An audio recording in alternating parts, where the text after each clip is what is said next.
All right. Good afternoon, good morning, good evening from wherever you're joining us from. My name is Sho, and I'm joining you live from Kent, England. I'll be your host today on 90 Minutes Africa. Today's episode is going to be with a different twist. We'll have a very important guest, a very special guest. He's not somebody you've not met before. If you're familiar with this channel, if you're a regular, somebody you've met many times. But the fact that you've met him does not mean you actually know him. So today gives you an opportunity to meet our guest. I could have read a lot of things I found about him online, but that would defeat the purpose.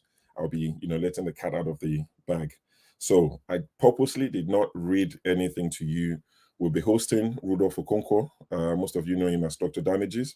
We'll be finding out how the name came about because that's an interesting one. A doctor that damages, it's not something that you often hear. But I'll be bringing in Rudolf shortly. Rudolf will be joining us shortly in the next couple of seconds. I'll be speaking to Rudolf for the first 45 minutes to an hour, where I'll be asking him a lot of questions. Purposely or intentionally, the questions I'll be asking are centered around Rudolf himself. Who's the man Rudolf Okonkwo? Because I know you guys would ask the questions that most people would be interested in. What does he think of Peter Obi? Does he think Peter Obi is the Messiah? Did he vote for Peter Obi despite being in New York? Those sort of questions I know you would ask them. So the way this is going to work is, like I said, I'm going to ask a few questions of Rudolf. Once we get to the section where we bring our panelists in, we'll bring people on to join Rudolf and I, where you can ask your questions. Also, I'll be taking questions from the comment section. Now, Rudolf and I, we didn't discuss this. It sounds like I'm in a church now because this is something you hear when you have a guest preacher. You can tell I'm a church boy.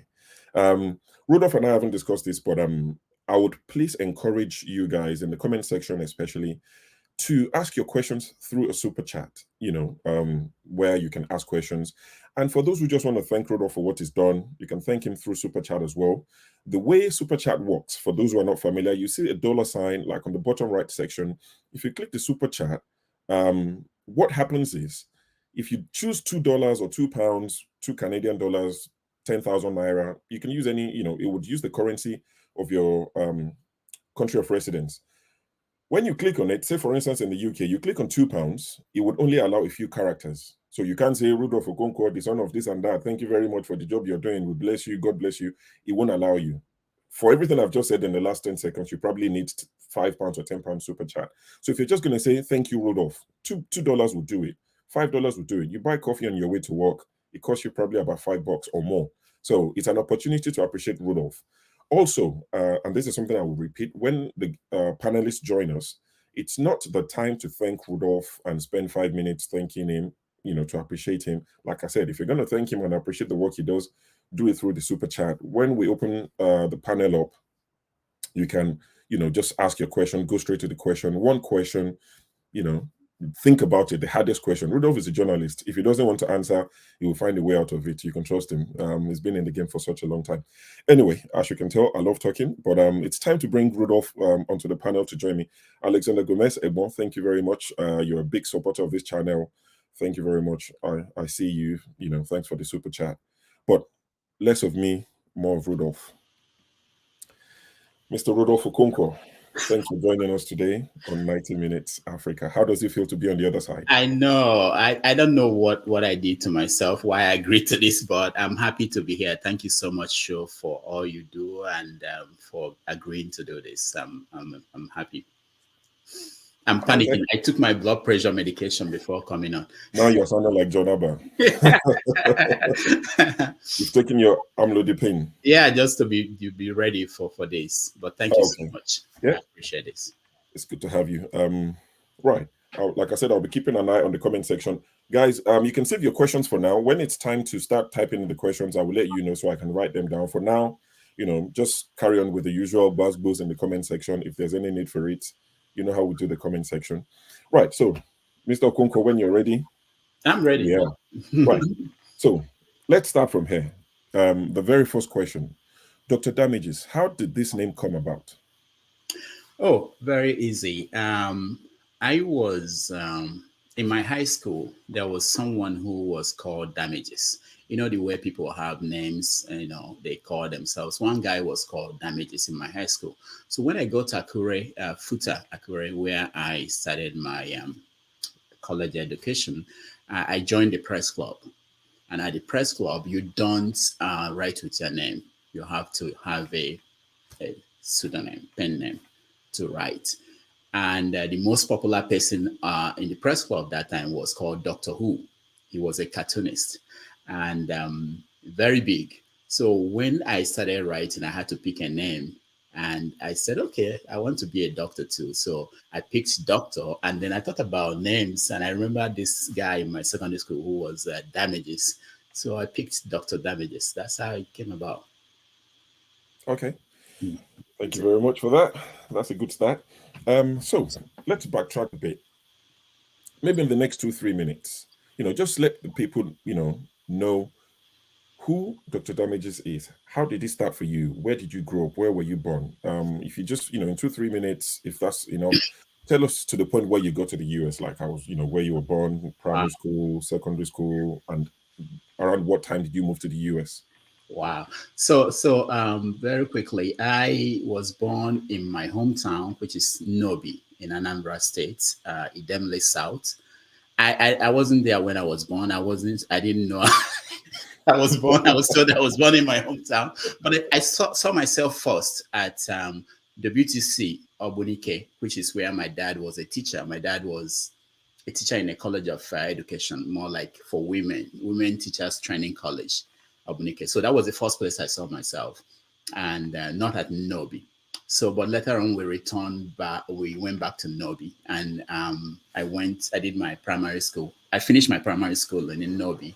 I did my high school at the community high school in Nobi, and then I went to Akure where I did engineering.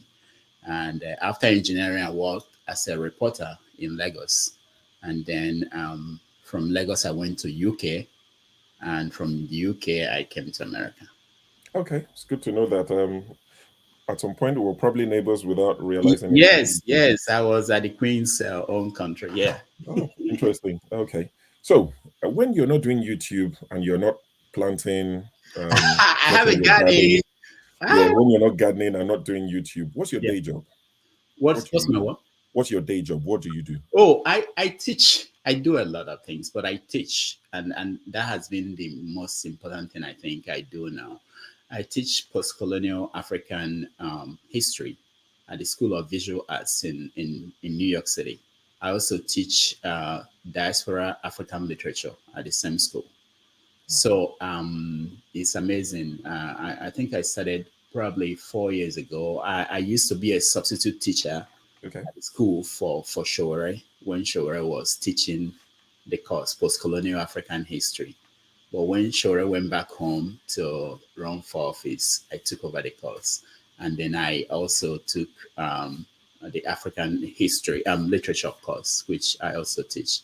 So Okay. that's the main thing I do, and it's a wonderful thing. You come into the class and you see the first day of class, you have students who had no idea where Africa is. The first assignment we do is to draw the map of Africa. Wow. But by the time they leave the class, they are wonderful advocates for Africa. They can tell you, they can analyze news from Africa. They can tell you, it's just amazing. And I think that's the greatest thing I think I've done. That's interesting. I mean, I knew some of this, but it's quite satisfactory to see people's reaction in the comment section already. People are surprised, like, wow, engineering, literature and all of that. So that's why I'm asking these sort of questions. And like I said, I know people who come and ask the usual, is Peter Obi the savior, is Tinubu the devil? We'll get to that in a bit. Okay. So now that we've touched on that, is Rudolf Okonkwo married? Because I read some things, I read some of your poems, and you seem like a romantic. So it's only fair that I ask: is Rudolf Okonkwo married? Oh yes, I married beautiful woman from Ogidi in Anambra State. Okay. Ogidi is Idemili North, Idemili South, so not far. It's She's from where Chinua Achebe is from. That's their bragging rights. But Nobi is more important in Idemili. Of So course. this is an internal fight. Yeah. Yeah, from Nobi. Yeah, she's from Ogiri, and her name is Neka Edna, and we have two kids. Okonkwo. Yeah, Okonkwo. Yeah, Yes. we have two kids. Ogonna, the Udoka. Okay. That was the His next real name question. is Ogonna, not This Udoka. Papa Udoka. Does Yeah, Udoka exist? Udoka is his stage name, but his actual name is Ogonna. Yeah, and Okay. then I have a daughter who is Ijamaka. Yeah, so that's it. Okay. Okay. Does she have scholarship from 400 colleges by any chance? Ah, no. She's That's an already inside she's going joke. to her third year. She got Okay. some, no, but not from 100 schools. Yeah. That's an inside joke. Only the regulars will know that joke. I see you, Paul, my brother. So does your wife watch our show? No, she recently with this one we do this have your say and 90 Minutes Africa. Yeah, she's speaking interest. But Okay. before she couldn't stand my voice, but now she's speaking interest and she knows some of you guys. Sometimes you ask me, who is this person? I won't mention names. Okay. That leads me to the next question, which you might not be able to answer because she's new to she's new to our show. I was going to ask, who's our favorite panelist? Oh no, no, I won't be able to answer that because I've never asked her, but So I can tell you you don't that discuss us. You don't take work home. the what? You don't discuss us with her. No, we do. Sometimes, maybe I'm off air and you guys are on, and we say let's listen, and we are listening. She will say things about certain panelists, but we've not talked about who is the best or who is yeah. And I don't want to make some people feel bad of it. No, I wasn't going to ask who is our least favorite. I was just But the she only question knows, was who is our favorite panelist. she But knows. For instance, she knows Mama Echo. everybody knows Mama Echo. We all love Mama Echo. Come on. She knows Forefather. She knows all the key people. She knows Show. Yeah, she I knows know Show 2 is huh? my favorite panelist. The what? I know Show 2 is my favorite panelist. That show is my favorite panelist. I really like him. Yeah, so she Okay. knows the key people. Yeah. Okay. That's fine. How did journalism start for you? Since you went to FUTA, you studied engineering. How did journalism start? Was it an happenstance? Did you plan for it? Okay. Yeah. So that's interesting. I was thinking about it. I could tell you that when I was very young, my dad was not going to church every Sunday. It's not that kind of a person. He wasn't that kind of a person. But whenever he wouldn't go to church, we would go. And when we come back, he would ask us to tell him what happened. So that was my the first time I remember myself as a reporter. So when I'm in church, I have to remember that I have to report what happened in church. What did the pastor say? What was the sermon about? So that was the first reporting job I got. I wasn't paid for that, but I did that. And then there was a man in my village. His name was Akumanku. He was a palm wine tapper.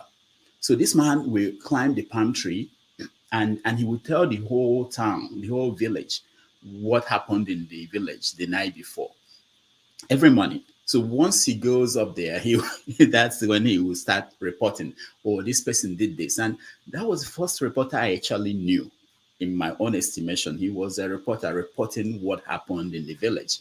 But in actual sense, when I went in my secondary school, we published what I call interhouse sports magazine, kind of a newsletter. So I struggled to write and get my work published in that interhouse journal, a kind of a pamphlet. I don't think I got published twice or more than once, but that was the first time I knew I made every effort to do that. But then when I got Akure, that was where I actually started practicing. It became more important to me than engineering. So at FUTA, we had a big press club, and a friend of mine talked to me and it said I should write for them. And I tried my hand, and it was published. And I was hooked. I never looked back. Okay. That's interesting. I'm gonna go back one step. Sorry, still talking about your wife and what she thinks of all these things that we do.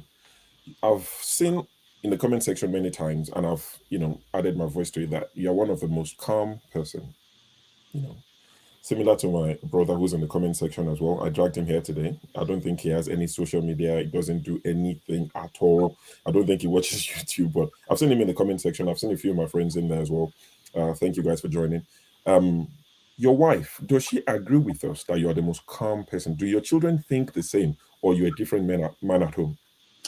I think they think the same. I'm not different at home. I'm not moved by a lot of things. It's just my nature. I'm not. I don't remember the last time I got angry. I could, but I don't. I don't push my. Not. I try to avoid anything that will push me to that point. I laugh That's at the life. point alone. I have a different understanding of life. The way people. I don't take it serious. There Yeah. are people who are angry on your behalf for saying that you don't get angry. Some people are already angry. Now, how can you say you are not angry? They're already angry on your behalf. No, no, it's not You're, worth you're, it. It's not you're a worth it. different man. When I No, grow up, I want to be like you. it's not worth it. So I You don't won't get anything react. from that. I've never gained anything from being angry. You know. Okay, thank you for that. I mean, looking at some of the books you've written, Reverend Sister Agnes, You Children saw of that? yeah, Nobody read that. Children of a Retired God, This Nobody read American that. Life Self, Chimamanda, The Secret Letters of President Trump. Of all your books you've written, if you were to recommend one for someone who's going to get into reading books, someone like me who don't do hard copy books, I prefer to listen to books. But let's say I was going to pick up one of your books. This American Life Self. I saw that. The Because reviews are quite good. it's something that you can relate no matter who you are. If you're an African that left Africa or planning to leave Africa to go and live in the West, I recommend you read it before you leave. Yeah, it's the most popular one. Okay. Yeah. So you recommend anyone willing to jackpot should read it. See, doctor, let Yes, me just tell you now. Let me break before this you news to leave, you. you at least Nothing you can write you can say make what? us stop this jackpot. People are It's, going to jackpot. So no, just tell us about. it's not to. The goal is not to make you not to leave. The goal is to prepare you for what you are going to meet Okay. when you get out there. Okay. That's fine. Now, for someone who loves to read and write like yourself, you write a lot of articles. Like I said, I stumbled on your article, the Valentine's Day one. I think it was like 20th wedding anniversary type thing. I read it and I feel like I was part of that whole trip from New Jersey to New York and getting there late and going to the concierge to pick up flowers and who does this flowers, who did they come from, the suspense. I was feeling sorry for you, and I'm hoping that I'm selling this article to people to go and read. At that point I was feeling sorry for her. I'm like, oh my god, that's the most crushing thing for a man. But read the story, I enjoyed it, and all of that. So you write very well. You read a lot. If you are allowed to pick just one book, any book from any author in this life, and that's the only book you will have access to for the rest of your time with us, on planet Earth, you won't have access to any other book. Just that book is the only one. You don't have to read it every day, but it's the only one you have. What book would that be? Quite interesting.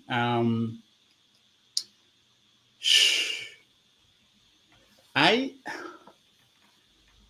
okay. This question comes up all the time in different forms, and I always think I will write the book.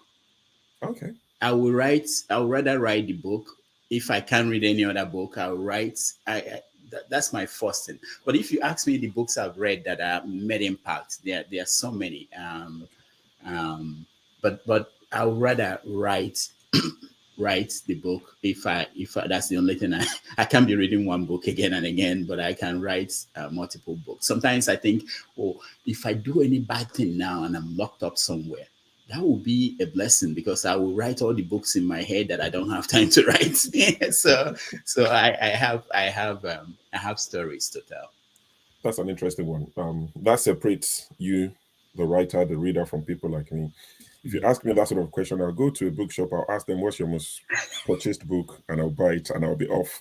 But for someone who writes and read, I mean, you can see the difference, the way you thought about it. I'd rather write it and go read it. No time to waste time here. We go to the bookshop. What's your bestseller? We pick it and we're gone. All right. So we'll move on to the next one. As a seasoned journalist who practiced in Nigeria, through Sahara reporters and all of that, Can you tell us the top three people in your estimation? I mean, who your top three is might not be my top three if you tell me the people you've interviewed, but in your estimation, the top three people you've interviewed. You should have told me to prepare for these questions. Well, I would say Olu Onogorowa, Okay. the former Attorney General of Nigeria. Um, I was just an intern at a Guardian newspaper in Lagos, and I was sent to interview him. That was the first day I knew what journalism was. You know, I've been playing around writing things, but I didn't understand journalism until I went to interview this lawyer. So he gave me just he said, "You have only 15 minutes." There were people lining up in his office waiting for him. BP people, everybody sitting there, at least about 20 people. So I got in there and we started talking. And this an attorney general. I think he was a senior advocate of Nigeria at that point. And me, I was just an intern. I wasn't even a paid reporter, you know. And I started talking to him. And then I asked him a question about, I said, Ganifa Wemi is locked up. Beko Ramson Kuti is locked up. Do you know you are the next one? He said, what do you know? What do you know? Did you hear anything? I was like, me or marry me? I didn't know he could be afraid. I didn't know people like him are afraid. You know, you hear about these people, big shots. Remember, I'm from a small town. I came to Lagos to be a reporter. I didn't know anybody. These are people you read about in the papers. So, and the guy was, did you hear anything? Did you? So, so we started talking, and 30 minutes, 1 hour, and the secretary kept coming in. Sir, people are waiting for you. There's chief, somebody waiting for you. The man at the point got angry with the secretary and said, let them wait. I'm talking to the Guardian. And I was shocked. I said, this is journalism. So it's not even about me. It's about the Guardian. So he understood that he's talking to me, but whoever you are, it don't matter. He's talking to the Guardian. And he could project that what he's saying is going to be out there tomorrow, front page of the paper. He understood it. And I understood journalism too, that it's not about me. It's about who you represent. I represent the people. I represent, when you get that privilege, it's a privilege. People don't understand.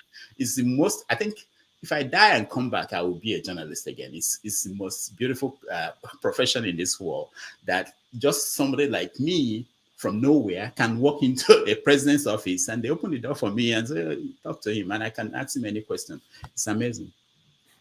Okay, so that's one. So we two more.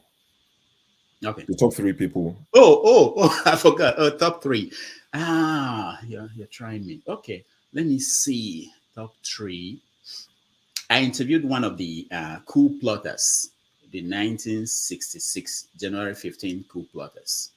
I had to leave Lagos. I went to Enugu. The guy was not talking. Nobody reads about him. Nobody had anything about him since the coup and the end of the war. I found him after 3 days of looking for him in all over Enugu. I found him. I sat down in his dining table. I spoke to him for hours.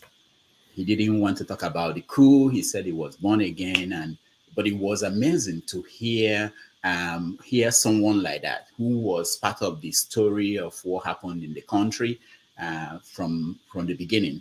And so off camera, when I turned off my recorder, he talked to me like I was just, you feel like you are sitting in front of a historical individual. The other person I think I have to probably to the list, and I can't. It's over 30 years. I can't remember everybody, but I think I will mention Ojukwu or Ikemba Chukwuemeka Odimego Ojukwu. I interviewed him 2000. I don't remember the exact dates in Boston, and it was wonderful. For in the sense that there were questions I asked him that nobody had ever asked him, and the answer he gave, I wish I had other opportunities to interview him more. I met him several other times, but there were no official formal interview. Why it's important to me was also that at the end, he did not write a book. He promised me that he was writing his memoir or like autobiography. He did not write that. If I had known that he wasn't going to write the book, or that he wasn't writing the book, I would have made more efforts to interview him, because I met him several other times. I would have interviewed him. I would have liked to have like hours of interviews with him, but I didn't. I didn't get that chance. Okay. All right. Thank you for that. Now, the next question, following up with that, what's the biggest story you've covered in your estimation? The biggest story you've covered? Hmm. I don't know. I am not that kind of. I was never that kind of a reporter. That means what I mean is that going on assignment and covering Right. stories that way, and the only place I had the opportunity I did was at Classic Magazine in Okay. Lagos. But after that, I wasn't that big. Okay, I could say something like when I went to the OPEC meeting in Geneva. Okay. That was interesting, but I don't think I have a particular story. But if I had had time to think, I could come up with something. Yeah. Right. Okay. That's fine. Moving on swiftly to the next question. We've had oftentimes about this infamous, I was going to say famous, infamous brown envelope. Okay. I know you've just said you didn't really go out to cover stories and all of that, but you're still a journalist. Um, have you ever been offered one of these envelopes? We're not, the question is not did you accept or turn it down, but have you ever been offered Yeah, let by me let me. obviously Nigerian journalists, Yeah, politicians? okay. Let me say. I was in Nigeria. No. I was writing for in Nigeria. I work for Classic. Classic is not like a news magazine. A news magazine. It was more like a soft sell. So Okay. they are not important to the political. I think most people who get money were political people Yeah. covering politicals and other economic news. Then from Classic, I went to Daily Mail. Daily Mail. At the Daily Mail was just a smaller paper. It used to be a big paper. It was small, and nobody ever offered me any kind of brown. Maybe I wasn't important as a reporter, but I can tell you what happened at the Daily Mail that was interesting to me. I used to cover energy. I was energy correspondent of the Daily Mail. So we had an office at the NNPC building in Lagos. So we do go there and then talk about stories and so there's always a team in Nigeria now. You have energy correspondent, you have people covering entertainment. They meet together. So whatever brown envelope they give them as a group. I think. But at the NNPC, there was a time that we were there, like every day we go there before we start going to get stories. And Beko Ramson Kuti came in and he was talking to us. It was during the time about oil subsidy removal. It's always there, and he said some things. And the team, everybody in our news, what we call a newsroom, said that we're not going to publish this story. The agreement was had a meeting and said this story will not be published. And I was like, what do you mean? This is a real story. He just said something important. He said, I went and I published. It became the front page story of my newspaper. So they didn't like me. So what I'm saying is that I know it was happening. I was never offered anything as a reporter in Nigeria and then at Sahara Reporters, of course, you cannot accept any brown envelope if anybody tries. So you have to report, so there's nothing like that. I've never been given any money, unfortunately. Okay. We believe you. We'll verify. We'll go and verify. Oh yeah. Oh, of course, of course. You can ask. There's a colleague of mine who is here. I think I see somebody in the studio who is here. Yes. Yeah, I think All right. I see him too. Okay. So, being someone who practices in Nigeria, and I'm sure you still have very close colleagues that you speak to in Nigeria. What are the biggest challenges that you know or believe face journalists in Nigeria? Oh, the business model is failing, not just in Nigeria, across the world. There's not enough. There's no money. Journalism requires money, and there's no money in the media anymore. Even New York Times is struggling, not to talk of Nigerian newspapers. Just think about it. What was the last time you bought a newspaper? When was the last time you paid for news? People don't pay for news, but people expect reporters to give them the best. How would they get the money to do it? How will a reporter in Lagos, most papers in Nigeria today, I've said this on Professor Nebula's show. I said that most papers in Nigeria, they don't have enough money to support the operation. That's why you find reporters are not paid well. And if they are not paid well, then you will expect some of the things that are going on. But the biggest challenge they have is really that because old people, the people that started with me, they are not practicing in Nigeria anymore. They're gone. They are now spokesman for whatever organization, NMPC. They go and work for the government. They speak for the governors. Because they can't. The structure of the industry cannot sustain a typical reporter to live his life and train his children, get married, and they don't pay them. There's no money to pay them. So that's the biggest problem. And then, of course, the experienced ones are not there. And when they are not there, nobody grooms, nobody mentors the younger ones. So sometimes people complain to me, look at what they are writing today. I say, yeah, but you left. You were supposed to be the managing director of this paper, but you are not there anymore. What do you expect?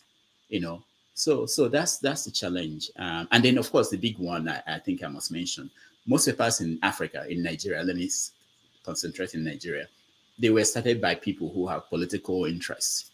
So it's not really a professional. The goal is not to be like New York Times and last for 200 years or 300 years. They started it because they want to be president. They want to get contracts from the government.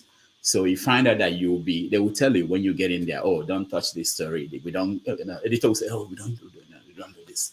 This is no. Don't you know that the GM is connected to, oh, no. Anyway, that's yep. Thanks for that. Now let's go to an area that I'm sure a lot of people will be interested in to find out your opinion, because oftentimes when you host the show, you're neutral. People don't know. They can't even gauge. And as a man who's very calm, it's very difficult to tell what side you're on, what's your opinion on matters. The question is, if you had to advise the people now of southeastern Nigeria, those 5 states, or if you are to advise them based on the events going on, the sit at home, the clamor for power, the feeling of marginalization, just say generally you're standing in front of, not possible, but you're standing in front of them or at the mountaintop and you're speaking to them, what would your advice be to the people? Wow. I don't think the people of the Southeast. I know. You've said it that you're Republicans. Nobody can tell them what to do. Yeah. You have to listen to you. Yeah, you have to start from that. You have to start from that. That acknowledging that that everybody's a king in his hometown, he's in his family, in his compound. Nobody tells anybody. But what bothers me about the Southeast is that it wasn't like this before the war. I was told from what I read, I wasn't there. But from every indication, people in the Southeast, they were not like this before. Or there was a reversal. Let me put it that way. I give you an example. My dad was a teacher, like I said, and he had in our community growing up, he had high regard. The people listened to him, but something changed. There was a time something changed, and it happened while I was growing up. And at that point, people started paying attention more to people who have money. It became the most important thing. Not people who are wise, not people who are old, not the elders. There was a change, and I don't think people say that it was the war that caused it. I didn't know, but I wasn't there. But something changed. I know the transformation. So I want the people in the Southeast to remember, just like every other group in Nigeria, to think about their history, where they came from, pay attention to the past. I think we've been moving so fast, so quickly, transformation going on, that we're dropping certain things that actually served us well, that helped us to survive different periods in history. So the first thing is to pause and look back at their own history. My feeling is that there are so many Okonkwas now in the Southeast instead of Obierekas. Now, I'm making reference to characters in Chinua Achebe's novel. The Okonkwas have basically taken over in the Southeast instead of people like Obiereka, who were more, they contemplate things before they act on it. So that's the first thing. I'm afraid of telling anybody in the Southeast, even in my own family, what to do. No, you just say, if you take this step, it's like computer program. if you do this, this is what will happen. If you do this, Right. this is what will happen. But I can't tell anybody. I don't even want anybody to tell me to do this. No. And that's why I want people to be able to say what they think and air their views. But yeah, but I will point out, and that's what I've been doing. And I do comment on Igbo affairs. People who follow my columns will know that I'm not afraid of talking about anything. But the point is that I think for everybody in Nigeria, really, but for the Southeast, look back at your history. There's a generation that has no idea of what happened in the past and why things are the way they are. So, Okay. Thank you. Thank you, Alexander Gomez. Egmont, thanks for your super chat. They keep coming in. And for the rest of the guys, it's not a difficult process. Super chat is quite easy. It's like you're buying something online with your card. It's very straightforward. So if you're led, as they say, please support the channel with super chat. It's highly appreciated. All right, so we'll go to the next question. With the last election, the way things have gone, I started joining this show. I've seen it, a few times. I never paid attention because when I left Nigeria, I completely shot Nigeria out of my thinking. I didn't even look back. It's one of those goodbye, good luck. But I kept, I would see things like your show would come up, Deola. I was just like, I'm not interested. But last year, summer, I was working away from home. I think not being with the family and all of that. I had a lot of time. I was living like a bachelor again, but I didn't have the luxury of being a full bachelor. So I'll go to work, I'll come back, sit in my room, had nothing to do. Stumbled on your show last summer, and I thought, you know what? Let me give my 2 cents. So I started, joining because of Peter Obi. That's the only reason why I paid attention to the last election cycle. Now, with the popularity Obi got, with the support he got, with the love he got from a lot of, mostly young people in Nigeria and all of that, do you think if Peter Obi had won the election, do you think he would have made an impact as much as the people were expecting? yeah, I think so. Anybody but Buhari. Anybody but Buhari, even that Tinubu will make an impact eventually if he stays. Yeah, P2B will have made an impact. At least one thing I think he got right was the fact that we need to do something about the size of the government that we run in Nigeria. That alone, he would have made an impact. The fact that Tinubu has not done anything about that is surprising to me because he has an opportunity to do something at this point. Immediately he came in, understanding that this is a problem.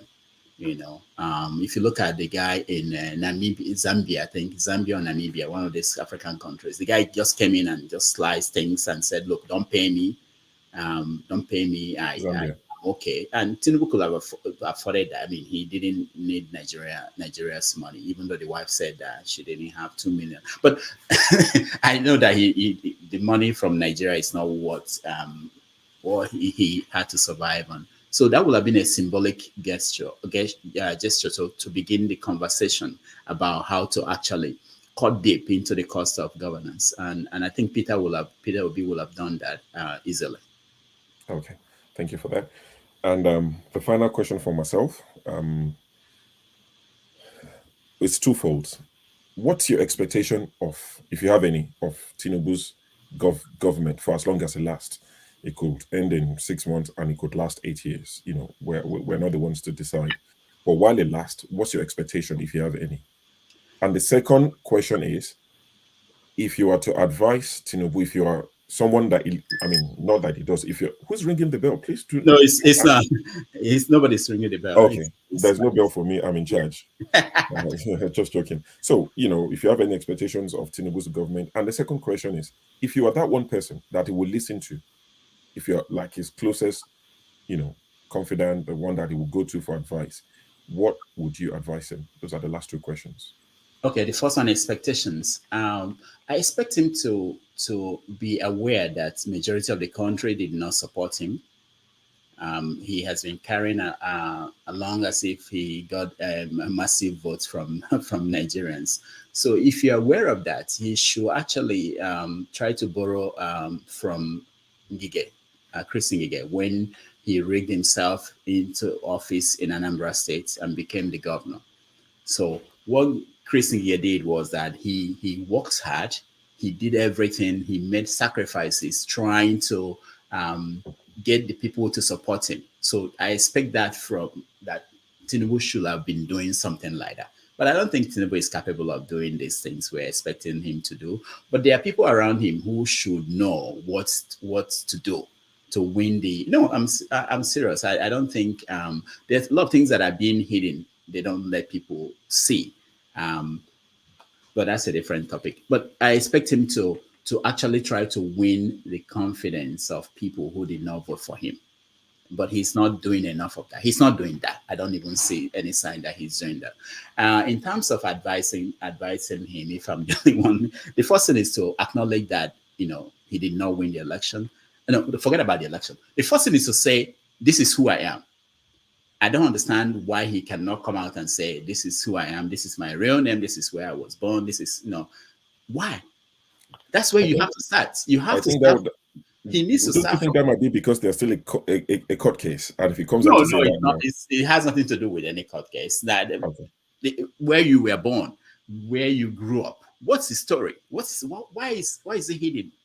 I'm not saying tell us how you ended up at Chicago and what happened in Chicago, but there are some basic things. The fact is that transparency, I can deal with lack of transparency. It's difficult for me, especially in someone who is a public figure. If you want to be a public figure, you want to serve the people, we understand. We will sympathize with you. Transparency. That's the first thing. Accountability. Why can't he tell us, publish his declaration of assets? Why is it hidden? We know you are rich. That's where to begin. These two things. It's not difficult to change Nigeria. It's not difficult to move the country in a different direction. They just don't want to do it because they're all compromised. okay. Thank you very much, Mr. Rudolf Okonkwo. This brings an end to the I survived. section where I ask you all the questions. I We said it survived. was going to be we said it was going to be 45 minutes, and No, no, he I didn't think I'm doing survive. well. You, Well you're, under being, you're time. being very nice to him. All right. No, no, no. So Come with it. I've said. So you've come in your camouflage now. I know you've come for warm, Mm, but I've saved the buzz you're boost being nice. for the people to come and ask their question. But Rudolph, thank you very much for opening up. For letting people into your world and knowing how it started for you, who you are, for family. Mm, Journalism, what you do. 9 to 5 that pays your bill, because I know YouTube definitely doesn't pay your bill. The way you run your channel, you're not in this to make money. You just want to give people a platform. The people who run YouTube channels to make money, there's a difference. But thank you for giving us an opportunity, a platform where we come. For some of us, we just come and rant every Saturday. We've been told it's tired lines, tedious, say something else, but it makes us happy. We feel better after we've ranted. Forefathers and CM would have a go and would separate them, and next time will be me and Kulata in the comment section. But thank you very much for the opportunity. I'm going to let people in based on how they came in. I know Forefathers has used It's privilege. privilege. he uses privilege, the local privilege. But Professor Privilege. Nebulos came in quite early, so I'm going to let Professor Nebulos come in. He's going to join us. Mm, Local P was quite quick mm, to join us as well. Igbo Basics, Uncle Igbo Basics will be joining. The mhm. Rasta Man will be joining us from Texas. I think we have everyone here for now. So Rudolph will be sending out the link for you to join us. Please, like I stated earlier, for guys in the comment section, it'll be a nice gesture if you send your comments through super chat. You don't have to, but it'll be a nice gesture. We'll pick as many as we can. And for the gentlemen on the panel, if you please, keep it straightforward to the question. I mean, you might end up asking one or two, but if we spend 2 minutes, 3 minutes saying thank you, we appreciate all you do. God will bless you, and repeat it, 10 times. It would just be a waste of time. All right, over to you, gentlemen. Right. Professor Yeah. Nebulos. Hold on, just 1 second. I think Professor Nebulos even came before I before I came in. So let's go to Professor Nebulos first, and we'll come back to you. Thank you so much for this opportunity. Dr. Dami, on a soft side, I would like to visit your garden one of these days. We live very close, okay? That's just on that. Because you tantalized me with it in one of your videos. I would love to visit it. Now, the question that I want to ask you, I want you to be as honest as possible on this. God will inform my subsequent videos. This man, Emmanuel Ekpa, I am of the opinion that his activities are likely to jeopardize Nandi Kanu's chances.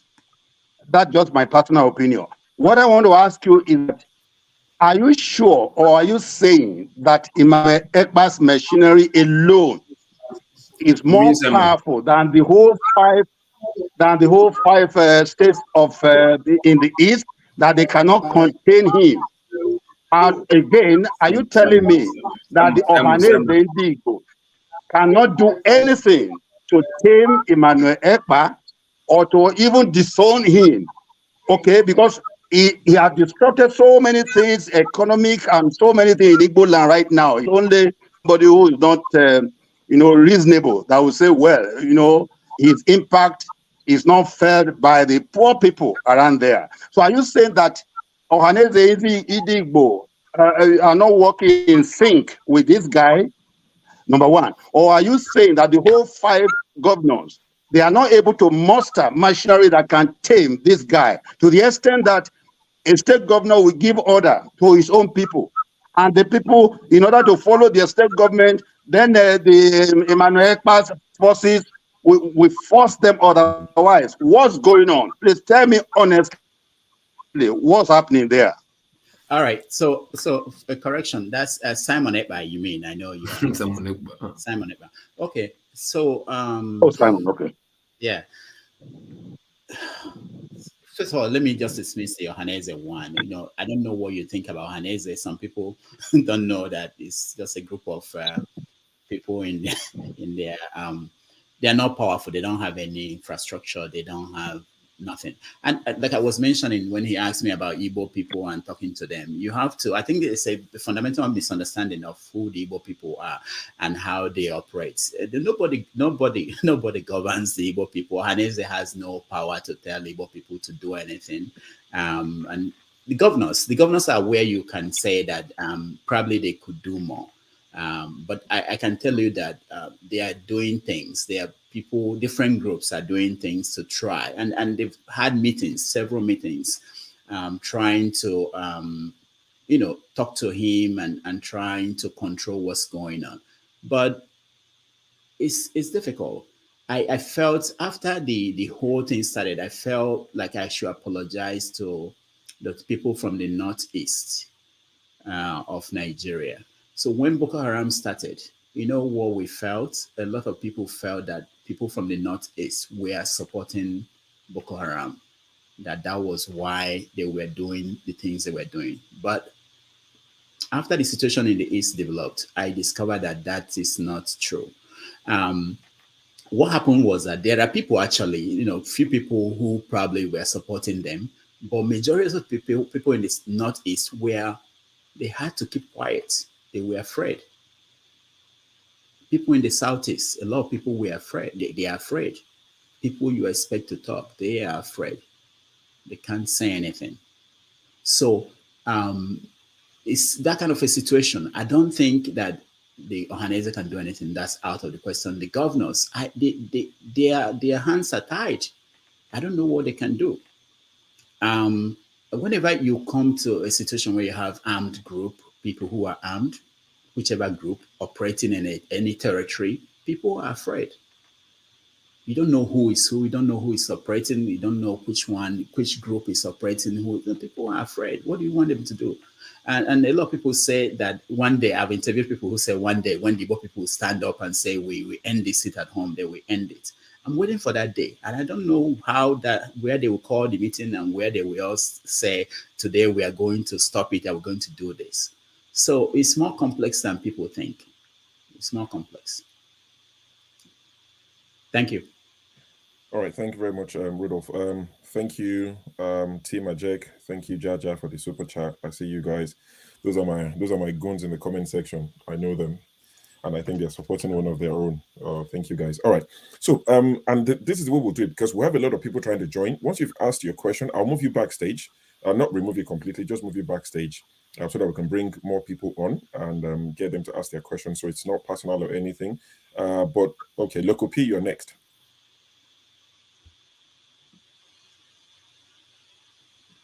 Unmute yourself. Okay, yeah. Good afternoon, everybody. Oga. Now you're on the hot seat today. Yeah, should light up today. Yeah, should light up today. Okay. Once again, happy Sunday, everybody, and I hope you all are well at home and where you are, and greetings to your families wherever you are. I was listening from the beginning. I didn't hear much about your time in Sahara Reporters, as in all the things. Or is it something that is off for you to answer? Because since she didn't ask you about it, any question I can answer. That's okay. Okay.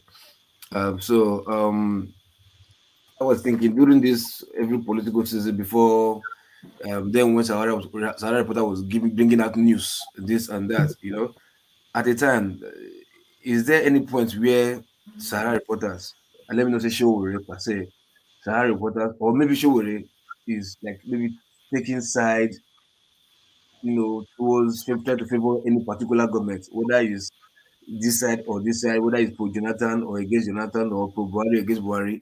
Is there any time Sahara Reporter was, taking side with any party or government, whether opposition or for?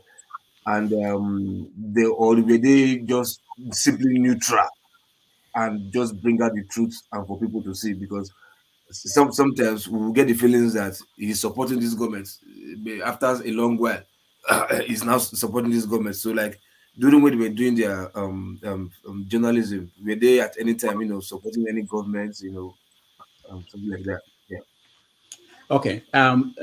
This is what I would say, and I would say no. Because, but I have to give a caveat. One is that I didn't work mostly on the Sahara Reporter side. I did Sahara TV most of the time. But I can tell you that I was accused of the same thing. I've done Dr. Damages for 12 years now. So I saw the Jonathan's administration. I saw the Yaradua. I saw a little bit of Yaradua and Jonathan Buhari. So to people who were watching when Jonathan was in power, I was siding the opposition. I was siding with Buhari. And when Buhari came, I started siding with the opposition again because I'm criticizing Buhari. So this is how the media works. So let me explain this to people who do not know. Every media house anywhere in the world, to a large extent, they want to publish the story first. They want to publish the big story. So if you come to me now and say, I have this document and it's from this government in power, I will publish it because I want my paper to be the first to publish it. Yeah. Okay? Now, I'm not saying there are no situations where some people may not publish, but there are very, very, very small number of media houses who see a big story and don't publish it. They'll publish it. So Sahara was publishing what they were getting. And also you have to notice that the government in power is the one we are going to hold accountable, not the one that is out. So I'm not going to waste time now talking about PDP or Labour Party. We are going to look at what Tinubu is doing and criticizing. To people who support Tinubu, we've been paid by the opposition, your Labour Party. Yeah, but what happened was if Jonathan left and Buhari came, Sahara Reporters and every other paper became critical of the government because you have to hold the people who have power to account. So that's how it works. I don't think that anybody is. And again, the other thing is important. This is very important. People don't know this. When people are in power, you know how Sahara gets stories. So not Sahara, every media house. Someone will leak a story from the government. So when I was at Sahara, people call me sometimes, why are you people bringing down Igbo politicians? Why is it that only Igbo people are being brought down? They are talking about Stella Odua. They are talking about whatever, most people. But I say to them, give me a story about the other people.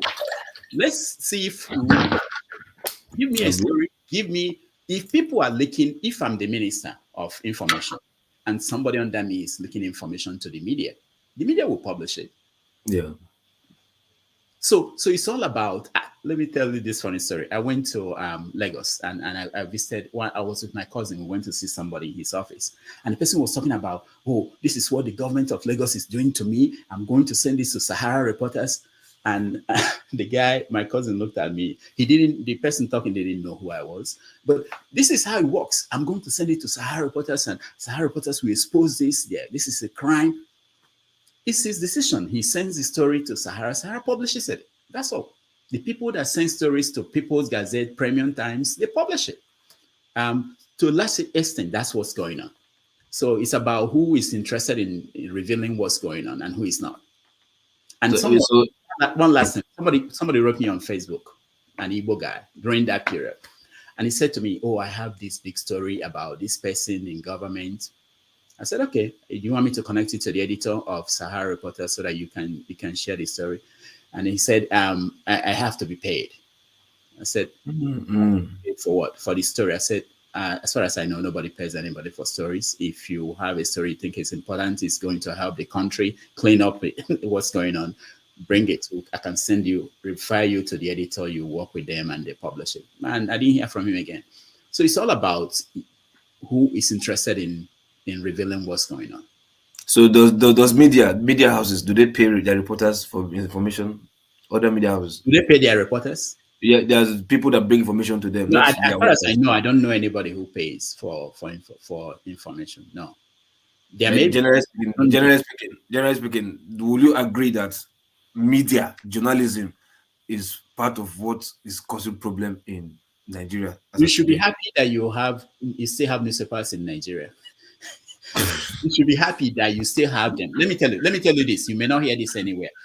If not for the foundations like Makato Foundation, Osiwa, Ford Foundation, there are so many non-profit organizations supporting the media in Nigeria today. If they pull back, if they stop supporting them, you won't have any media to talk about. Is it the one Oji Zokalo is doing that with giving news, or the one that who are the people who own the papers in Nigeria today? They are not. They can't survive. You don't pay for news. Where would they get the money to do the job? Sometimes people tell them, "Oh, there's something happening in Port Harcourt. Go and cover it." So somebody will leave Lagos and go to Port Harcourt, stay in a hotel, cover the story, come back. By the time they finish, it's over 500,000 naira to cover one single story. Who is paying for that? Nobody pays for newspapers. How much do they get from adverts? Do you know all the papers in Nigeria, they don't publish up to 200,000 copies a day? Yeah, there's serious issues. People expect too much from the media, but nobody's giving back to the media.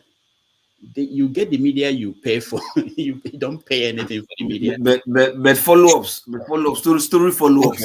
Story follow-ups. You can also say, you can blame the media. They are lazy. You can say they are follow-ups. Yeah, they are not good. But these people are working under very terrible conditions. They are just like the police. The media is just like your police. I don't have the bell, but you get what you pay for. We have to keep it moving. Thank you, Loco P. I'll put you backstage. The reason why Loco P is asking if you pay this journalist, he went to cover your story for a Korean. This one is thinking, when are you going to start paying me? Yes. Were you paid? So he wants to know if you're going to start paying him. Any other stories? In case I pay, let me write my check right now. You've not done any other stories since then because you were not paid. That's thank you. Thank you, Loco P. I'm going to take a question that came in through a super chat. I came from Isaiah. Isaiah wants to know, Dr. Damages, how many Nigerian languages do you speak? Just Igbo. I lived in Yoruba land. I learned Yoruba from the first day till I left. But I can't save myself. I hear a few things. I understand few. I was in the north. I know few words, but that's it. No. All right. Just, yeah. Thank you for that. Also, thank you, Tokwe O, for the super chat. The $, I'm guessing, is from the US. Thank you. Sure, you should consider journalism. Great job, and thank you, Dr. Damages. Yeah, he's tired. Okay, so I am Dr. Damage's apprentice now. See, the Igbo. So you have to set me up when I finish. We're not doing the Yoruba apprenticeship. I'm not doing freedom. So I would learn from you. When I finish, you set me up, you open my Yeah, studio. that's what we do. That's That's what I'm saying, that we're doing the Igbo style. We're not doing the Yoruba that's what we're style going to where do. I pay you to learn and I do freedom and pay you. You would set me up when I finish. No problem. No wahala. So we have a deal. All right. No wahala. Thank you very much for that. Tope O. Now, who's next? Uncle Igbo Basics. The people have said in the comment section that Uncle Igbo Basic is going to surprise us today and keep it brief. He would go to the question. No Zebruda, nothing at all. Don't preempt me, please. Don't preempt me. First of all, Dr. Damages, thank God for your gift. Let me put it that way. I mean, upon all the things that you are saying, sure, you have to understand that the work of journalism is a labor of love. If you expect to get paid, you might as well either go into politics or go into 419. Those are the areas where you get money. I haven't said all that. For Dr. Damages, I really appreciate the platform that you have been able to set up out here for people to be able to interact. Because the people in Nigeria, the media houses, their hands are tied, period. That you are providing a bridge for us to be able to say a lot of things that they cannot say when they're over there. You surprised us with your garden, and that reminded me that I grew some okra last year. It turned out to be a godo okra. The okra was taller than me, and in the end, it didn't yield what was expected because of where we live. So for today's show, I don't even know where to start, but I would go directly into asking you a question. Did you, I know you said your dad was a school teacher. Mm-hmm. Did you get a chance to grow up at Nobi? And if so, were you able to go into the back corners of Nobi? And Mr. Shaw, if you think I'm not going to talk about Zebudaya, you have something else coming, because Zebudaya happens to be from Nobi. And I'm asking my question because I have every intention of being at Nobi very soon, and Dr. Damages is going to give me a guide. Let me put it this way before I round up. I have known Dr. Damages for some years. You see, my name says Igbo Basics. I've known people from around, from name it. I've known people in my journeys. I took a particular interest in Dr. Damages. I can tell you one thing. I have a folder named Rudolf Okonkwo. And in that folder, because we all do different things in different places, you will find photographs of Rudolf Okonkwo in places that you will not expect. And I wish someday that when I see him, I'll simply carry it and say, here, just in case. That's the kind of thing some of us do. Because if I tell you that you guys started taking pictures today because everybody has a camera, a phone. Click, click, click. We were taking pictures when you have to do film. I am not a journalist, I say. I would describe myself as a photojournalist. But when it comes to the people that we call Igbo, I can boast to you that we hear from any of the politicians of contemporary times. Is it Mwabara? Is it OUK? That was the last time we played politics, if I put it that way. We have images of these folks, and we have images of people from the cultural side. We have images. So what am I trying to say? Dr. Damages, I just want to thank you for all the work that you have been doing. And I want you to also understand that the guidance that you gave to us when we found out that you were from Nobi, not too long ago, because I never ask anybody where you're from. I just say you're an Igbo person, I deal with that. So my question again is, as far as Nobi is concerned, did you grow up there? Because your dad as a teacher, moving from place to place? And if so, I would like to know a little bit more about the hinterland that is behind the bushes, because that's where I go whenever I go home. All right, I thank can you. Thank you so much. I grew up in, yeah, I finished my primary school there and my secondary school. I was 15 when I left. And Novice there to me I'm a strong advocate for the town. I my viewpoint of the world or the country where I come from is based on understanding of Nobi. Nobi is actually like Nigeria. Nobi is divided into three. The way Nigeria is divided into, you have, I tell people you have the Yoruba part of Nobi, you have the Hausa part of Nobi, and you have the Igbo part of Nobi. So all the dynamics I see in Nigeria, I see it in Nobi. So, but it's a very wonderful town, and I believe that my inspiration is from there. The people I met there, the kind of environment I grew up in, the structure of the family system there. They are the things that are my source of inspiration. And when I look at assist governments in Nigeria, I don't assess them based on what's happening in Lagos or what's happening in Enugu or what's happening in Sokoto. I think about somebody like it used to be my grandmother. I always think about what have you done for my grandmother? How is this going to impact my grandmother? But my grandmother passed now, my father passed. So I think about some of my classmates now. I think about this policy, what is it going to do for this my classmate that is here in Nobi? If it doesn't work for my classmate, I don't think it works for the country. So that's the viewpoint I'm coming from. And yeah, so that's it. Nobi is very important to me, and that's where I got I started questioning things, and everything I know is from there. Really. So you are an uncle to Zebediah, because I see similarity in both of you. Similarity in the sense that you are both upright people, you are straight shooters, and you know the man to the best of your ability. Can you tell us a little bit about that giant from Nobi? Because it's a giant. Well, I've never met him. He was on your Zoom link that I met him for the first time. I never met him. His brother is married to my cousin. We never met. But there are few people in Nobi that were very influential to me. He was one of them from a distance. But there's somebody called Edwin Manago. He was a editorial chairman at the Guardian. It was because of him that I actually became not became a journalist, but became my traction in journalism. Because when I got to Lagos, someone introduced me to him, and he helped me in journalism and in understanding the country. So I would say Eddie Manago was Nobi person that was more like a mentor to me in journalism.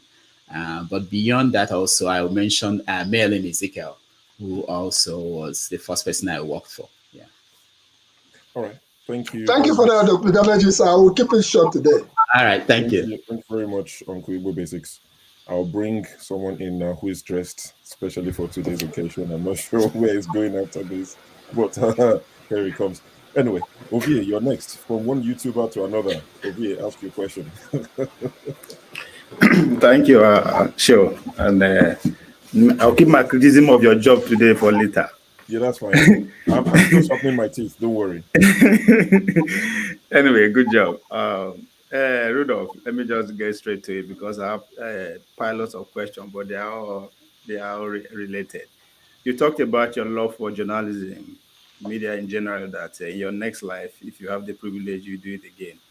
And I think I'll follow right behind you. I totally agree with you on that, the importance of journalism. And being the fact that human being, all we do is talk, wake up and just start talking. The world we see today is built out of stories. So I agree with you on that. Then you went further to say that something is missing within the Igbo as a tribe before the civil war and after the war. You can't seem to put your hand in what is wrong. Will I be wrong, or correct me if I'm wrong, if I say that from that time onward, I would say from the days of Zeke of Africa, who launched pilots to actually pilot his own ambition, will you agree with him that the Igbos, if there's anything they fail to do, is they fail to invest in media? Oh, Okay, yeah. That's Okay, that's yes, good. that's one. Then again, I don't know if I agree with you when you said that the Nigerian media, yes, is not flourishing because of lack of support. I see your point there, but on the other hand, you are giving more credits to the foreign support, the likes of McCarthy Media and the rest.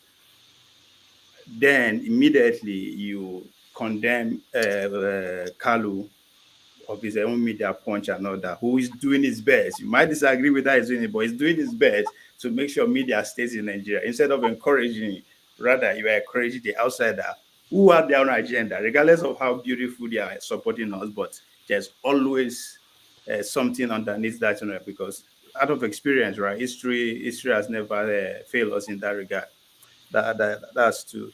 Then the last one is evolution of media. You admire the fact that you were in thick and times of print media, the newspapers and all that, and you one of those people who make it smoothly to TV partially, despite the fact that you are out of Nigeria. But with the Sarah report, I would say that you have your own shares of TV. And today, world is social media, right? You're in your 50s. Social media is pretty much designed for, I would say, TikTok generation. People who have a short mind in terms of how to consume media and put it out. But you are not like him here. You are right in the middle of it. So, what is the secret? But most importantly, where do you think, what chance the we that occupy the social media space, what's our chance in terms of surviving tomorrow? All right, thank you so much. The Igbo media, I've been an advocate for Igbo media for a long time, for a very long time. Someone like Lexi, he was here. I think the first time he wrote me was when I wrote about Igbo media and the West African pilots. I remember they published it. But anyway, I've been an advocate. It's something that is very important that is missing. And that's why people say today that Igbo people don't have a viewpoint, that they are not united. They are not, no group of people in Nigeria is united. They are always, you find divisions within every group. But what the media does is that the media will project this image of that group. So the Tribune and what is called the Lagos Ibadan Press today has a way of projecting an image of this is the image, this is the viewpoint of the Yoruba. In the north, to their media will project. That used to be what's the name of that northern newspaper, the Daily Trust and all. If you read them constantly, you get a viewpoint that they are projecting. But in the east, we don't have such strong media. You have I think we had what's his name? Iwanyanwu had a media champion that and then Ojo Zokalo had Telegraph. Is still there. Telegraph is still there, and the Sun. But they are not actually in the service of projecting the Igbo viewpoint, which is not a bad thing. They say in private business they can decide how to run it. But there's need for more media, not just about projecting viewpoints, but also holding the governors, the people who are running the East, accountable. Do you know that there are some states in the East that there's no newspaper that will question the governor about whatever they are saying? None. So how do you expect them to do better? Nobody's questioning them. There are some now that are coming up. There's Ikenga Online, which is started about a year ago. Is hoping to be the media that will be critical, that will look at what's going on in the East, but it still needs support. It's not easy to run the media. You guys, I can't overemphasize this. It's not easy. It's expensive. You don't make money out of it, but it contributes to making the society better. New Nigeria, yeah. Someone reminded me, New Nigeria. I used to write for New Nigeria in the North. It helps to galvanize opinion. And then you say, oh, this is how the North is thinking. This is how the West is thinking. This is how the East is thinking. How do you know that? Unless there's a media that is putting together viewpoints, and then people will start emulating what they are reading. People grew up reading Taishora Lane, reading Awolowo, Obola Ige, all those people. That's how they form their opinion. If you don't have any media representing that region, people will come up with different ideas and there's no one that will bring it together. So you're right about that. In terms of Carlo, so I'm not saying that having a newspaper is not important. It's very important. But I'm saying that you have to run it professionally. The problem we have look at the papers that have lasted long in Nigeria: Vanguard, Guardian, Punch. because the people that started these papers, they were not interested in politics. They were not there to go and run for governor or run for this and get people to basically give them contract because they own newspapers. The ones that were started that way, like Satellite, that was started by Jim Moore, died because if it didn't serve the purpose anymore, they would collapse. And they don't run it professionally. They just want to make be there, make name, and be able to get government contracts. In terms of evolution of the media, and I don't know how I'm surviving. It's too much. I mean, it's the transformation is so quickly, so fast, and it's shocking. You know how much you need to feed the beast. You have to produce. You have to keep producing. You have to tweet. You have to. It's difficult. My love is really to write fiction, write poetry, not all these things. But because of the political situation in the country, we can't just sit down in our rooms or in our studies and write novels when the country is going to hell. So that's why we're doing this. My primary goal. Go ahead. The last one, the YouTubers. Do we have a future in covering the political space in Nigeria? I don't know. I don't know. When I think about how many people are following, you know that Tunde Not has more followers than most people who think they are using YouTube or all these channels to cover politics. So I don't know how much impact we are making, but I'm seeing that channels, for instance, when they go live on YouTube, more people see them across the world. People probably who have the generator on to watch them at night. People who have gas, I think it's going to play a role, but I don't know how much it's playing at this point. Yeah, but the future, I said, do we have does this have a chance? YouTube could disappear tomorrow. I don't trust this the technology at this point. There are a lot of changes happening. I don't have confidence. Sometimes I worry when I have things on YouTube. I say, do I have it somewhere saved? Because you can wake up tomorrow and they said, sorry, we are gone. So no, I don't know. I don't think about YouTube as a tool. I'm thinking about the whole. No, in social media generally, though. In general, yeah, in general, social media in general. Yeah, but also you have to be aware that the attention span of people are getting shorter and shorter. Now you do a 15-minute video, they say that's too long. We can't watch it. You write an article that is 1,000 words. People will just write. The first comment will be, "This is too long, too much grammar." I'm not, and you wonder. People complain, "Oh, they don't teach us history," but then newspapers are full of history when you read them, but people are not reading. People don't want to read. So we don't know where things are going, but we're going to be here. We're going to be part of it, and we're going to do our best. Yeah. All right. Thank you, gentlemen, for that. Thank you very much. Thank you, Will. Prince Akwachi, you're next. Please, let's keep these questions to one question because there are quite a lot of people waiting in the backstage to ask the questions, and there are questions in the comment section that we're going to take as well. So, Prince Akwachi. Okay, good morning, Dr. Damages and Show. Thank you for, filling the gap. And just a quick question for you before I go to Dr. Damages. Are you still single? Or you are occupied now? I'm very married. I wear two wedding rings when I go out. Okay, congratulations. Dr. Damages, for me, it's been a time well spent because why I said that is that I've been following you right from you know when you were in Sahara TV. As a matter of fact, our programs, your episodes and other stuff. So sometimes even when I miss it, I have to go back and watch it. That was how much I love your your presentation. My quick questions to you is, have you ever thought about, kind of like investing in publications, on your own? Because for me, I, I feel you'll be able to, write a lot, for us to know more about you than just the way we just, you're just presenting it now because by tomorrow, other things will overtake that. Is there any plan that you will be, you'll be publishing a book about yourself? Okay, thank you. When I did my master's in creative writing, I wrote a memoir because of my grandfather. So it's not been published.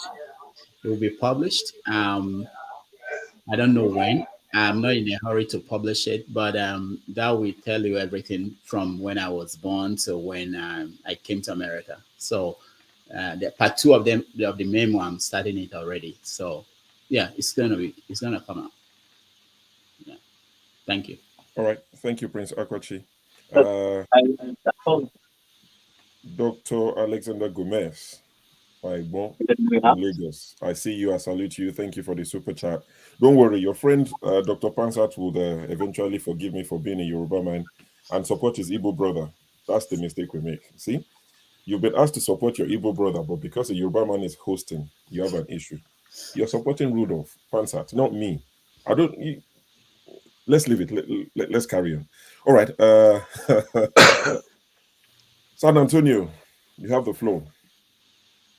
Dr. Njakere. Thank you. So, a long time ago, I was on YouTube and I saw this guy in toilet talking to I saw this guy in toilet talking, and I took interest. And I started watching your show, watching Sahara Reporters, but watching your weekly show, I look forward for it to come out. I think I started on episode 90 something, all the way to I kind of fall off when you celebrated your 200 and something episode or whatever. I watched what is her name now? The girl Bisola, or the girl that now have her own show, and Tomato Joss, all those people. You're true son of Anambra State, and we are proud of you. We're proud of what you have accomplished. I was astonished to know that you're from Nnobi, because between Nnobi and Nnokwa, there is this cashew area. Like they have a bunch of cashew everywhere. We used to pack and get into the bush and get a lot of cashew from there while we are passing through Nnobi. My mother is from Uneni, so Nnobi, Alo, Adazie, and all those areas, I kind of have an idea what they are. So you're really, really true son of Anambra State. For me, I have two questions for you, two quick questions. The first one, as intelligent as you are, living in the Western world, have practiced a little bit in Nigeria before getting into Western world. When you look at Nigeria right now, where do you think? Because in next 15, 20 years, you're going to be in your 70s. Where do you think and what do you expect where you want Nigeria to be? Then the follow-up that question, if that happened, would you, as an individual, retire in Nigeria or in America? All right. Thank you so much. I've never thought about retirement and where it should be. I only know where we die. We die in Geneva, Switzerland. I don't know where I will retire. And so when I left Nigeria, the first place I landed was Geneva. And I looked around and said, oh, this is the place I should die. This is where to die. I've not changed that idea from that point. But anyway, in terms of retirement in Nigeria, this is what I think. I think that if we sustain the drive by the young people that we have now towards reforming and changing the country, I don't know the form is going to take. There will be a change. And I think if there is a change, most people abroad will go back. If someone like Peter B had won this election, I'm sure a lot of people will have gone back to Nigeria to settle. And it doesn't require a lot. All you need in Nigeria is to be fair to people, everybody, be fair to everybody, provide security to people, for the country, and be transparent, be accountable. That's all. The country will transform immediately. There are other things I know, the constitution and everything. But if you can I wish they can just be transparent. Publish all the information that people do not know. That how much that will change anything. Let me give you an example. In Massachusetts, where I used to live, You were a young dreamer out of South Gwinnett. now the government, One of the last to be drafted, straight to the league. You were eager to make a someone name is for yourself. listening to the TV Six while man became your calling card. anyway. I don't know that show. Find the person. It's your show now. But Sorry anyway, about that. so when It you was when you it was Rastaman. in Massachusetts, the government Apologies. decided to publish how much everybody who works for the government earns, the salaries of everybody. That was transformational. So people like people who live above their means, you can point at people who live above their means. It will be easy to question people. It will be easy for a lot of things will be a lot easier. But we are too guarded, and we think that anybody is against us, or people are when the media is asking for transparency and accountability. Do you know we have Freedom of Information Act in Nigeria, the same one we have in America? But I don't think any media house or anybody has been able to make any government agency to give them information. So, for instance, I can say I want to know how much the president Buhari got as security votes for the past 8 years. You can't find it anywhere. They won't give it to you. All your state governors, they should be able to give it to you, but they are afraid. It's not difficult. So I could retire in Nigeria. I don't know. I don't have a sense of retirement. I'm not thinking about retirement. I hope I will continue to write. I will continue to do whatever I can do until I die. I'm not thinking I will sit down, do what? I will continue to write. If I'm able to talk, I will continue to talk. And that's it. I'm not thinking about retirement. I may not teach. I mean, teaching is easy. I mean, for now, it's easy. But if I can walk, if I can maybe stand up anymore, but I'll continue to write, hopefully. Yeah. All right. Thank you, Rudolph, for that. And also, shout out to One Man Went to Mo, supported with a super chat. I'm aghast. For those of you who are part of this family, No, he's my friend. What are you talking about? One man No, is. no, I'm just saying, the I'm aghast it's an inside joke. Okay. One of the times he came here and he said I'm aghast, and a lot of people took, to that word, and it became the joke for the day. But thank you, One Man, for the support. That's highly appreciated.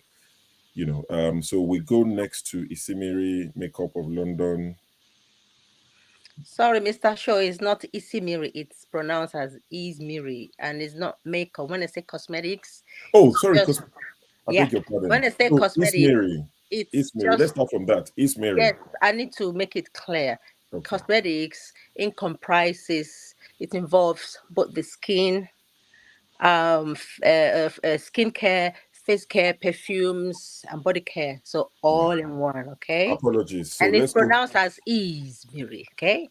Okay. You. So now let's take that again. Okay. So camera rolling, action. So now let's go to Ismiri Cosmetics. There you go.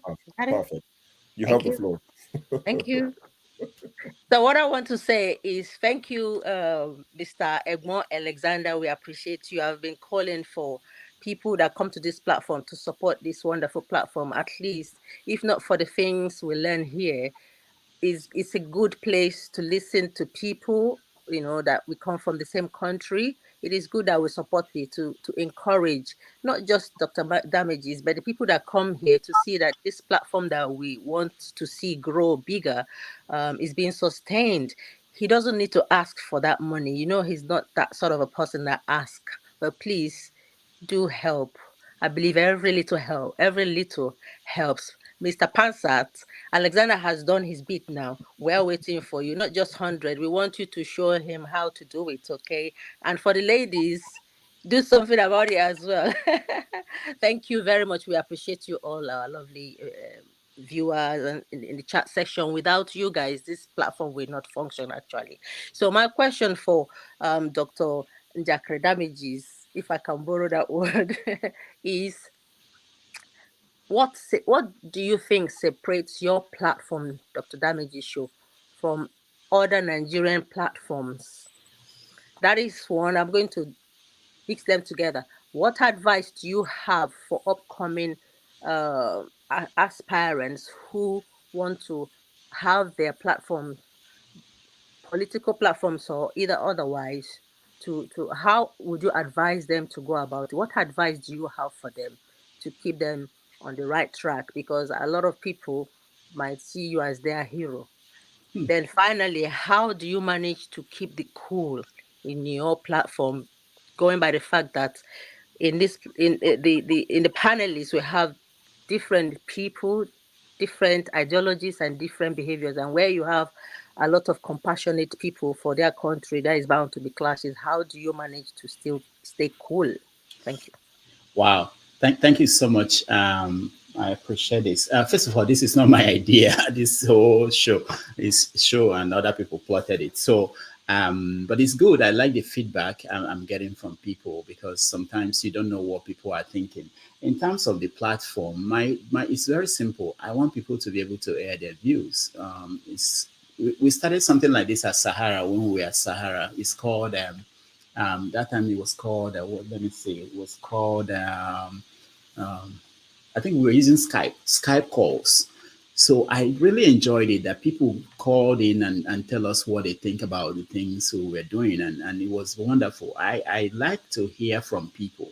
I don't believe I know it all. I don't believe and ideas come out from people that you don't expect them, ideas to come up from. You may think that this person, I talk to people on the streets and I enjoy that because you never know. Just like P2B said, the idea came from a madman. There could be ideas from anybody. I believe that. I listen to everybody. I don't know it all. And I don't think it's only the people at the top that you should be talking to.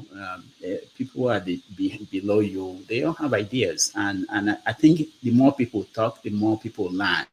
I've learned a lot. I learned a lot from listening to people here, from listening to people everywhere in my life. So it's something that's natural to me. I don't like suppressing opinion. I don't like people being. I've never banned anybody on my social media platform. I don't remove people. I don't. I no matter what you're saying, I don't think it's. I don't take these things very seriously to the point. Yeah, go ahead. You want to say something? No, I'm just saying I've removed it. I've removed a few people on your behalf. So in terms of what separates, okay, thank you. My platform, I watch other people. When I have time, I go to I go to One Man. I go to Niger Watch. I go to Mayegun. I go everywhere. People are talking Obodo Ibo. If I have time, I just go and listen. You learn from every platform. I don't think everybody should do the same thing that one person is doing. I think people should do what they are comfortable with. I'm not comfortable with certain things. There's none that is right or wrong. Together, they all make up the story of Nigeria. Think about it. If somebody else is watching, and they are watching on this platform, they don't get the whole picture. So I think just like we have Fox News, we have CNN, we have MSNBC, everybody should do their own thing. And yeah. That meant what makes yours unique? What separates yours from their one? Because you guys come. It's not me. I don't do anything. You guys come and talk. That's all. If it's left for me, I will just be sitting down and talking. You guys are the ones who make it unique. I mean, maybe that environment makes it easy for people to tell us about their mom and what happened when the church took over the Paul, what is that story again? When the church took over the, people feel free to air their, I like that. And that's what I enjoy. If I see that people are free to say things and tell the story, that's it. That's what I think makes it unique. Right. I think other question is, what advice do you have to aspiring YouTubers? What would you advise them?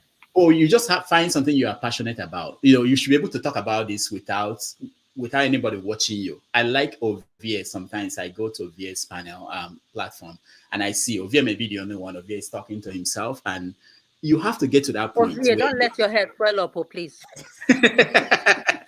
You have to get to the point where you can stand in front of the camera and speak to nobody. Then you are ready. Yeah. But the other thing is to cut corners and do things like that. There's something I can set up a topic now that will bring everybody mad, people to come, but that's not the point. The point is to have normal conversation, and whoever is in government to be able to continue to do the same thing. If I don't have the kind of sense of what I think I'm doing, there may be somebody who will come into power, like Obi may come into power. I will say, oh, because he's my brother, I won't be able to talk about. No, I don't think about that, because that doesn't cross my mind. I don't look at Buhari because he's not my brother, or Tinubu because I look at it that this is what I want to do. This is why I'm doing this, and whoever is there, I will do the same thing. So.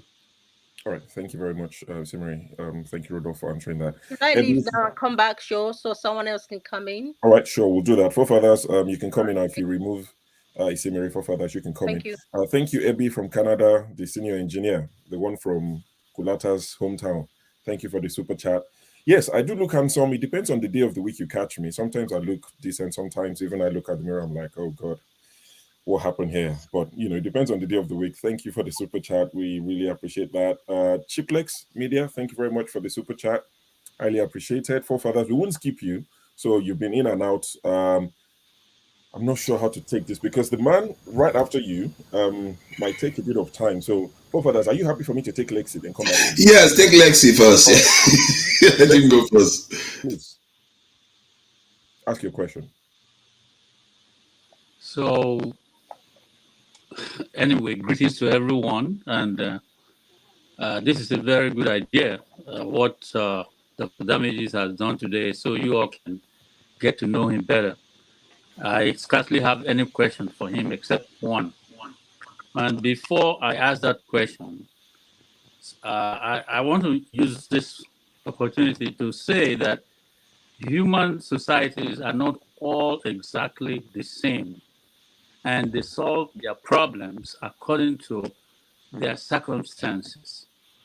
A lot is being said about, oh, I even heard it from the junior Ojukwu in the interview he was having, that the Igbos they want the great one Nigeria so that they can do their trade. That doesn't sound right to me. Israel is all over the world.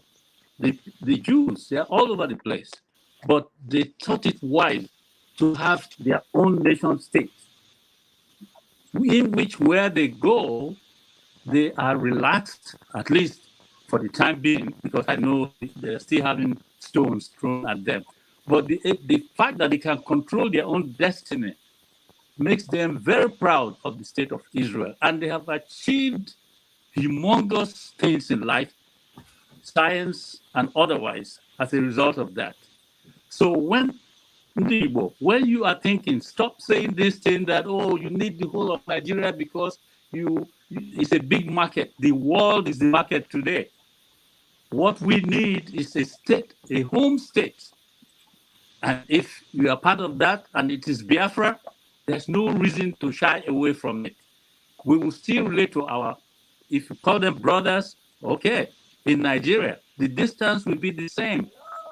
So let us stop saying this thing. We need the whole Nigeria because we have business and investment. You can still invest in Nigeria, but keep yourself safe within your own part of the world. Otherwise, they killed us in South Africa. They're killing us in Nigeria. Everywhere we are, we face this kind of hostility. It's time for us to have our own nation state so that we can survive. Men like Rudolf, there are many Rudolfs in that part of the country. How many of them have fallen to the bullets of the killers? There are many Chino Achebes. How many of them have fallen to the bullets of the killers? There are many Chikobi mathematicians, and so on. Let us stop this endangering of our species as the people we are. The world hates us, including those within our immediate surroundings. Now, well done, Rudolph. And only one question I have for you, and it's totally out of what I've just said now. When do you sleep? How do you rest? Thank you. That's interesting. Question. Yeah, I know. I have this weird pattern.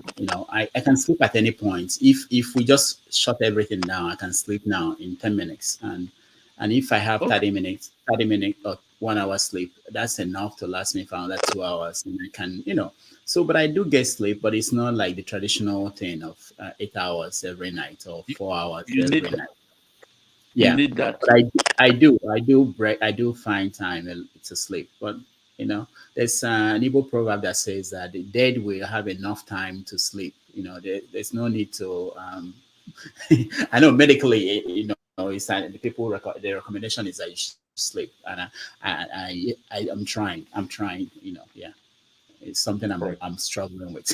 Thank you very much. Nechenduya Arahulora. If you want me to translate that, it's a popular saying amongst us. Whoever is surrounded by enemies guards his life. Don't oversleep. Thank you. Thank you very much, Lexi. Lex. Okay. Before we speak to forefathers, Pansat, I see your comment. You want me to condemn Kulata for insulting elderly Igbo people because of their tribe? Pansat, what I would say is take a mirror, look into it, and come back. Forefathers, it's your turn. Yeah, greetings, show, and special greetings to Dr. Damages for doing this today. And greetings to all the people on the panel. And I did notice Paul looking special today. Greetings to everyone on the chat and the viewers. I have a lot of questions, but I guess maybe we'll leave it for a bigger thing when I do my own kind of interview. Hey, Google. But mine. What is going on? Is this Scribe. I know I know Papa that sleepless nights when the father that show is hosting Dr. Damage. You ask sleepless nights, say, hey, you should have been me. No, come on. I have questions. I wanted to come and join, to be fair, but as you can see, I was busy. I would like to do my own interview so that we can deal with these matters. So let me just go to my first question, right? My first question is, from your presence in Nigerian journalism, do you know any journalists that have taken the brown envelopes? And if so, give us their name, and we'll make sure they end up in the bottom of the lagoon. The point is that I'm just joking on that one. I'm joking on that one. I want to ask a specific question regarding that. Out of 10 journalists in Nigeria, let's say all of them are journalists, how many would you say have taken the brown envelope? Maybe 8. This is not a big deal for them. So okay, let me tell you this story. Okay, let me tell this story. I was at the Guardian. I was already in America. I visited Nigeria. I went to the Guardian, and I was with an editor in his office, and reporters were coming in to get their assignments for the week. So I was there. They didn't know who I was. These reporters, young reporters, they had no idea who I was. They walk into the editor's office and they say things like, "Oh, I'm not going to cover this event." The editor will say, "Why?" "Because they only give you 5,000 naira. I'm not going to cover this event. I'm going to this one." This is openly. It's not. You guys talk about it like it's a big deal, something done in secret. It's called transportation money. It's called whatever they call it. So it's not. Mobilization. Okay. I'm sure you've had that some newspapers don't pay people. They just tell you that when we hire you, we give you an opportunity to make money. It's not a joke. It's true.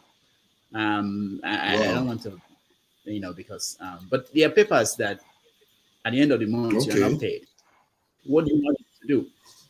How would you want it to survive? I'm not saying it's good, but I'm just saying that's the environment that they operate in. And sometimes people look at this as if it's like the police when they're on the streets taking bribe, basically collecting 50 naira. It's bad. But the good thing I'm talking about, people took offense on the issue of the foundation supporting. The good thing is that when you go to this new media, like online media, cable, Premium Times, People's Gazette, Sahara, the new media, it's a different culture there. It's not based on brown envelope. It's not based on what they call what do they call it now? Beats coverage. So you don't have people at Sahara or at Premium Times who just cover the State House. So every morning they go to Abuja, they go to Aso Rock and wait for Tinubu to say something or somebody to say something, to visit and have a press conference. They don't have that. They don't do that. And it's the environment where these things are very common. When you say you are covering, your assignment is just to cover the governor's office. So don't even go to the media. There's a lot of things to be said about the media. Do you know that most governors, I was reading this story about, I think Zamfara State, they provide vehicles for reporters to travel with the governor on assignment. They feed you. They give you a place you live. In some cases, you are covering the government house. They feed you. You go with the governor everywhere. How do you criticize a person? They will kick you out from the vehicle. you stop getting the allowance. Maybe your newspaper in Lagos has not even paid you in 1 month. You are, reality is tough in the media. You guys don't have any idea. Yeah. Right. Okay. Sounds good. Let me just ask this other question regarding Nnamdi Kanu. In 2014, I saw a video of you interviewing Nnamdi Kanu when he threatened Nigeria, or where he threatened Nigeria with violence. The question is, why do you think some people do not understand that such statements are actually illegal?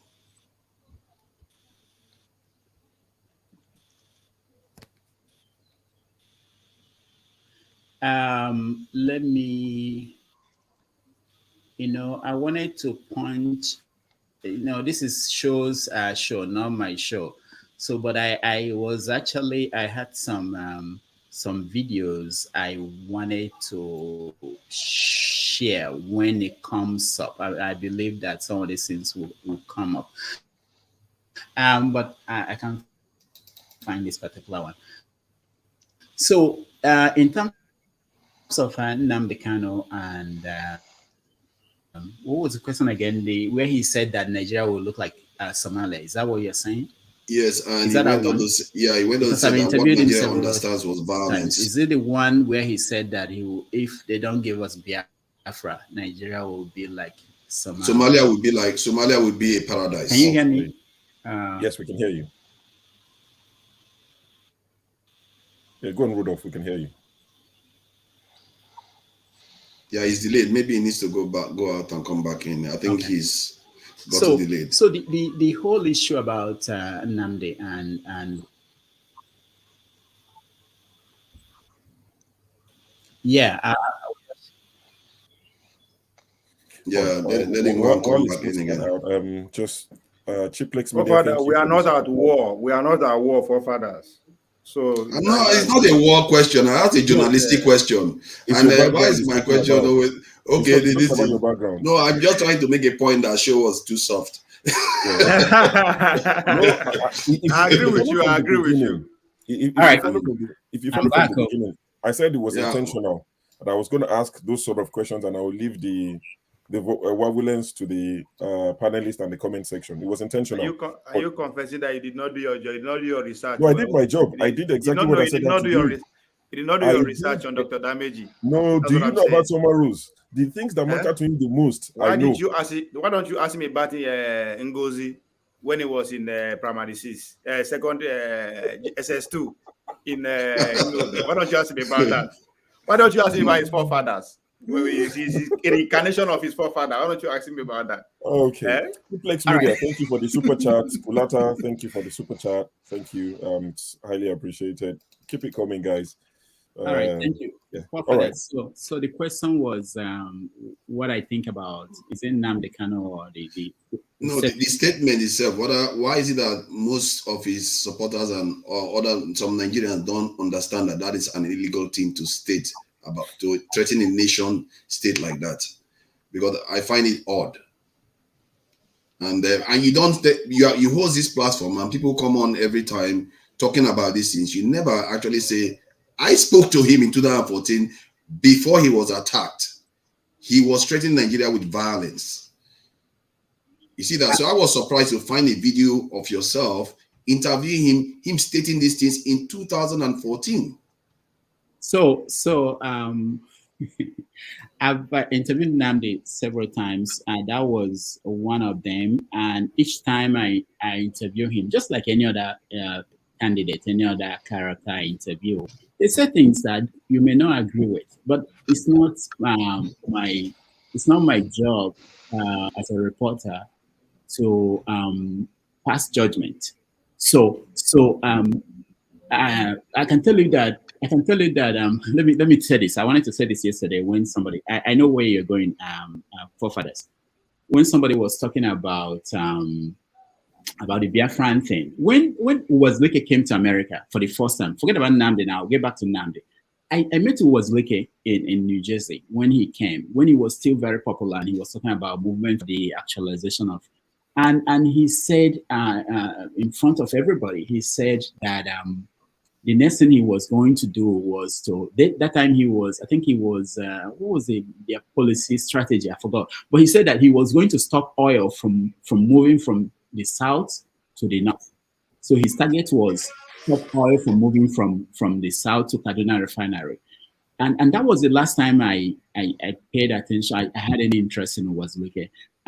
When he came up with his idea of movement for the restoration of Biafra, I wanted to hear him out. I wanted to see what he wanted to do. And that was why I traveled. I think I was in Boston that time. I traveled all the way to New Jersey to hear him.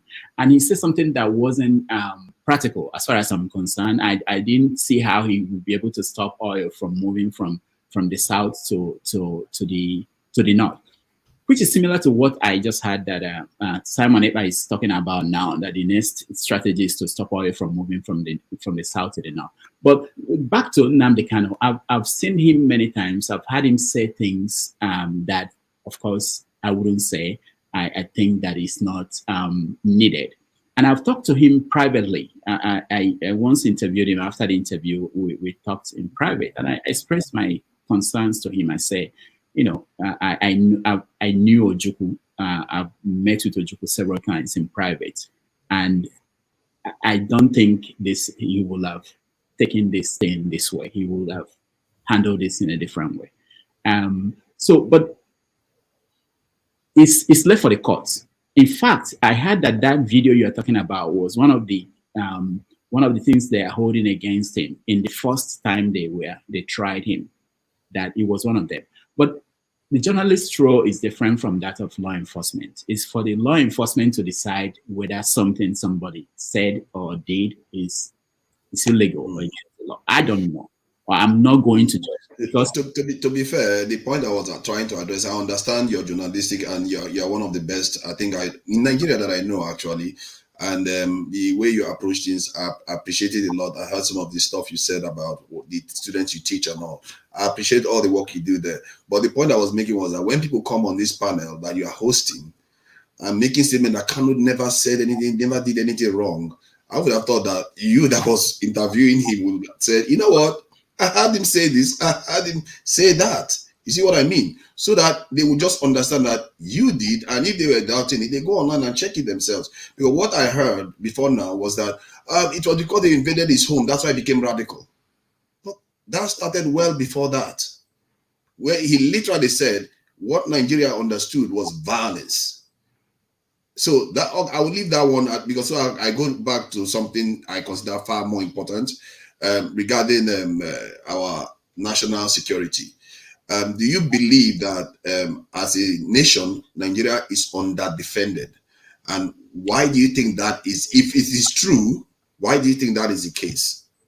Oh, of course. If you look at, I wrote an article where I compared Nigeria with other countries in terms of the the number of security personnel we have in police, in the military. Obviously, is true.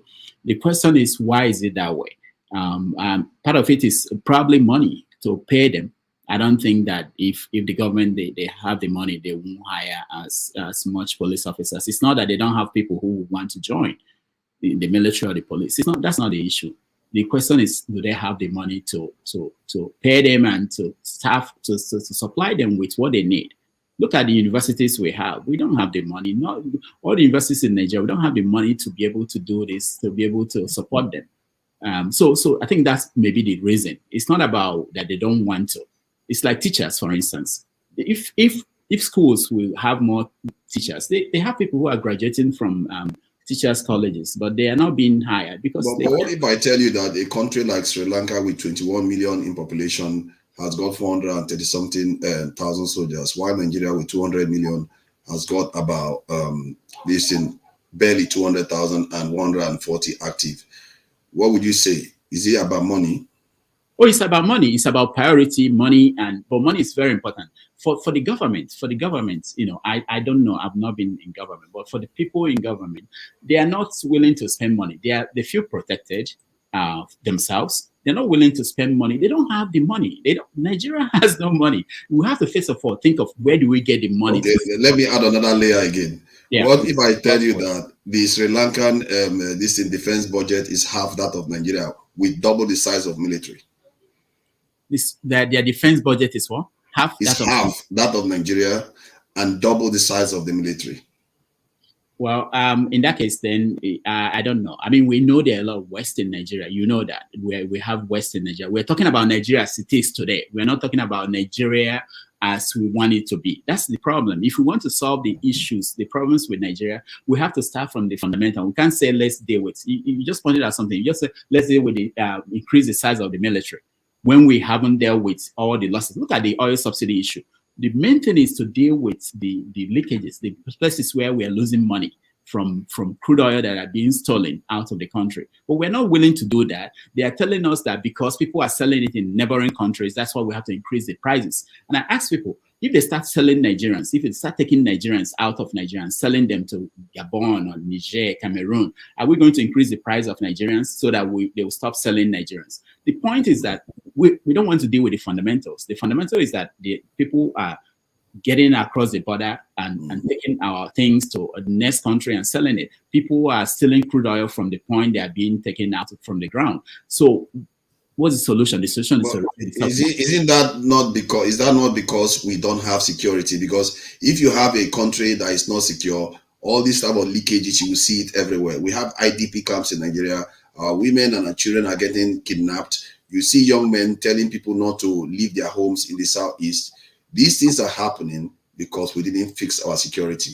And I agree with you to an extent that money is playing a role. But the reason why we don't have the money is because business activity is suppressed because of insecurity. Okay, forefathers, if you want, let's say this now, that they want to secure the oil installations in the south. They can move the military, the ones we have now. But you know why they won't do that? Is that it's the military that is also encouraging and supporting the stealing of this crude oil. So you have to deal with the fundamental. It's not about the numbers. Because you can say, forget about every other thing going on in the country. We need to secure this crude oil and sell it and use it to solve problems. Then they move the battalion, move whatever divisions down there. But they won't do that because they are also the people who are facilitating. But they can't do that though. If they do that, they leave the north open. Is asking so many questions, so we're waiting. I agree. This is not my interview. Okay. Let me ask one last one. Let me just ask one last one. It's going to be a yes or no. It's a yes or no situation. What I it's did, just a yes or no. It's not going to waste his time. No. I gave you the moderator privilege. You see, it's just yes or no question. Yes or no question. Yes or no. Father, exercise your give us other time. 15 seconds. Yes or no. Do you support this in the banning of this in white this in wigs for our judges, and do you support LGBT rights in Nigeria? Thank you. Say yes or no. I don't support banning of anything. That's not the problem with the judiciary. It's not about what they wear on their head. They have bigger problems. It's like you are okay with the white hair. They're okay with that. That's okay. No more contribution. Just let him answer so we don't spend. Yeah, that's not the issue. It's not about what they wear. About LGBT, right? Do I support it? I just don't feel that people should be killed and sent to jail because of whatever they are. I don't. This is my. It's not even a Western thing. People think it's because I'm in America that I'm thinking that way. In fact, I wrote an article saying that 99% of the country can be wrong on an issue, and that issue, when Nigeria was debating whether to give them 14 years in jail or something like that, I said that's wrong. The country, even if 99% of people are saying this is what they want to do, that I don't think it's right. I don't think people should be penalized for whatever they are, and because tomorrow it could be me. I could decide tomorrow to have that, and somebody will say, we have to cut this because we don't like you. So that's fundamentally what I did. All right. Thank you for indulging some of my questions. Thank you, forefathers, for pushing us to the to the brink. All right. Let me quickly appreciate the super chat. Switch. Thank you very much for your donation. These are my people from the UK. Turning up. You see, this is the only currency I know that has a last name, pound sterling. Show me any other currency that has a last name. See, we come with double bar, pound sterling. Thank you, Switch. Isimiri, she's told the ladies to turn up, and she's turned up. Typical English way, £99, 99p. We like all this 99p, but thank you, Simiri. This is really it's highly appreciated on behalf of Dr. Damages. Thank you very much. Guys, we're not tired of receiving the super chat. I can tell you that. Let me use Ngosi's word for free. Let me tell you for free. I can tell you for free, like Ngosika will say. All right. So, Femi, apologies to the rest of you, Femi and the rest of the guys waiting in queue. It's your time to ask your question, Femi. First of all, apologies rejected. Okay, we that's can fine. see the collusion among the association of Moderators. well, Moderators. that's on the exactly. But it's okay. To the question, Dr. Damages, I've often wondered what your mindset, your opinion is regarding the concept of Nigeria as a nation, as it stands, versus your experience growing up, not just in Nigeria, not just in your village or Lagos, and I'm circumspect as to what other parts of Nigeria you've been, and knowing that you've interacted with people from all walks of life, irrespective of their religion or their level in life, and of course even beyond Nigeria. I just often wondered, and I mean, to the greater Africa in itself, and what you think the problem really is with the black man. All right, black man. I won't go that far. Let me say this. I always say this, that the ideals of Nigeria, they have not been tried and found wanting. They've been found difficult and left untried.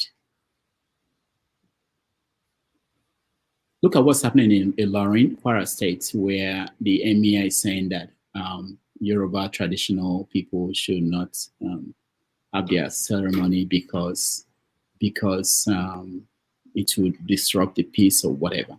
The point is that we know the ideals. We have this ideal of what will make the country work for everybody, but we don't want to, because it's difficult, we don't want to try it. We escape. We want to always run away from it. Shortcuts. That issue in Kwara should be settled, but nobody wants to deal with that. I think that Nigeria, on paper, is something that it would be good for the black world on paper, but it requires work, and nobody wants to do the work. Nobody. All our leaders, all of us as a people, we don't want to do that. Nigeria is a failed nation that works for the people that failed it. There are people who are enjoying the country the way it is today. If you are Dangote, if you are the children of Dangote, if you are they are enjoying it. They like it this way. I was saying yesterday, I was in another show that I was saying that the reason why you have professors still teaching in Nigeria today, most of them, is that they can't teach in the Western world. It's difficult to teach here. The rigor, the what you are going to deal with, they won't do it. It works for them there. They may complain they are not paid well. That's why they're there. So it's the same thing. Nigeria, the ideal is good on paper, but it hasn't worked. We don't want to work hard. We think we can wake up and somebody will come and kill everybody for us. That's what, if you ask Nigerians what is the solution to all the problems, they say, oh, we need a Jerry Rawlings kind of guy that will come and kill everybody for us. You see, that's it. Nobody wants to make any hard work, sacrifice, contribute to making that country better. You want somebody else to come and do it for you. You sit down at home, and once they fix it, you then go back. No, it won't happen. Even the breaking up of the country is difficult. In fact, the people who are actually working hard are the people we call the bad guys. They are the ones coming up with ideas, doing things to achieve their goal. We who feel that, we have to fix this country, we don't put in much. Anyway, what was the other question? Sorry, I think I forgot about it. Is there any other question? I'm there, miss something, Femi. Femi? I mean, basically, you've encompassed, you've actually answered the question. I just wanted to know. I've often wondered what your view is, and maybe if you want me to add just a side comment before I let the other person speak. I'll be having my own YouTube channel, which is basically IT tech related, and I'll probably reach out to you then. Oh, I don't know anything about IT. No, it's not even about that. I just like the fact that you're able to listen. You listen. The show's pretty good at that too, and scribe. Thanks. Okay. All right. Femi, would there be video games in it, or just IT? Would there be games? So that I don't take over the show. I'm not a video game person. Sorry. No. I think you're set up. I think you're set up to have a lot of people confused. They think you're probably a gamer. You've got the gaming chair and the headphones and all of that. Okay, thank you, Femi. Yeah, largely because of your chair, Femi. Yeah. Alaji Paul. Hey, Sunday's wa. Ranka Dede. Yaya De. Yaya Gida. Lafia. So, Doctor, I deliberately put this on because I started following between 2000 and late 11 or 2012. There's something they wrote in Sarah Reporter, so concerning somebody that I know very well, and I read it. That's how I stumbled into Sarah Reporter TV. Then I started watching you, Adeola, and back then the girl I was doing, I think, Resident or something, Toyosi, for entertainment. And how, I want to ask you this very personal question. How do you manage when people keep attacking you then? I know Adeola comes on Wednesday. You comes on the weekend. And speedily, Adeola was over 200,000 subscribers. You were struggling for 40,000 subscribers. I had to open 3 different stuff, just to subscribe, and subscribe, You said it when you were barely 50,000. You said it yourself. You understand? And you are the media guy. Adeola was the one who was struggling, but Adeola just went. And I see what you try to do. Everything Adeola will do on the weekdays, come the weekend, you try as much as possible not to do it. And we understand the media, like you said, it's about breaking news. So if Adeola break the news, you try not to break the news so that it won't make you look like a copycat. But it's affecting you. How do you manage those trying time with the challenge? Then also another thing again, why I put on this, you mimic Goodluck Jonathan very well. Why did you stop doing that? Because you were good in it, and people are making a lot of money with it in the US. Why did you stop doing the mimicking thing? So thank you, Paul. The first thing about Adeola and myself, I used to say, like during the show, when we were together at Sahara. Now, for those who may not have been to Sahara, when we shoot, Adeola was shooting alone. Nobody would be in the studio. She didn't have studio audience. But when I shoot, Adeola would be part of my studio audience. She'll be watching me. I would say something like, "You can't hear this on Adeola's show." And people would get mad and be, "Why bringing Adeola to this?" Well, they don't understand the dynamics. So for those who don't know, when Dr. Damage started, Adeola was my editor. So I've worked with Adeola for more than 12 years. We virtually talk every day. So there is no competition there. Adeola is good at what she does. She's very good. She started our show after, I think I've done a year and a half or so before she started our show. And she's good. And if you're good, people will choose what they want to. People watch her, people watch my show. I'm not worried about that. I find it, people who do not know think that there is this kind of competition going on between us. No, there's no competition, and she helps me out. If I'm looking for a video now, I just call her. I said, "I'm looking for this video." She will let me. She will help me out. So in terms of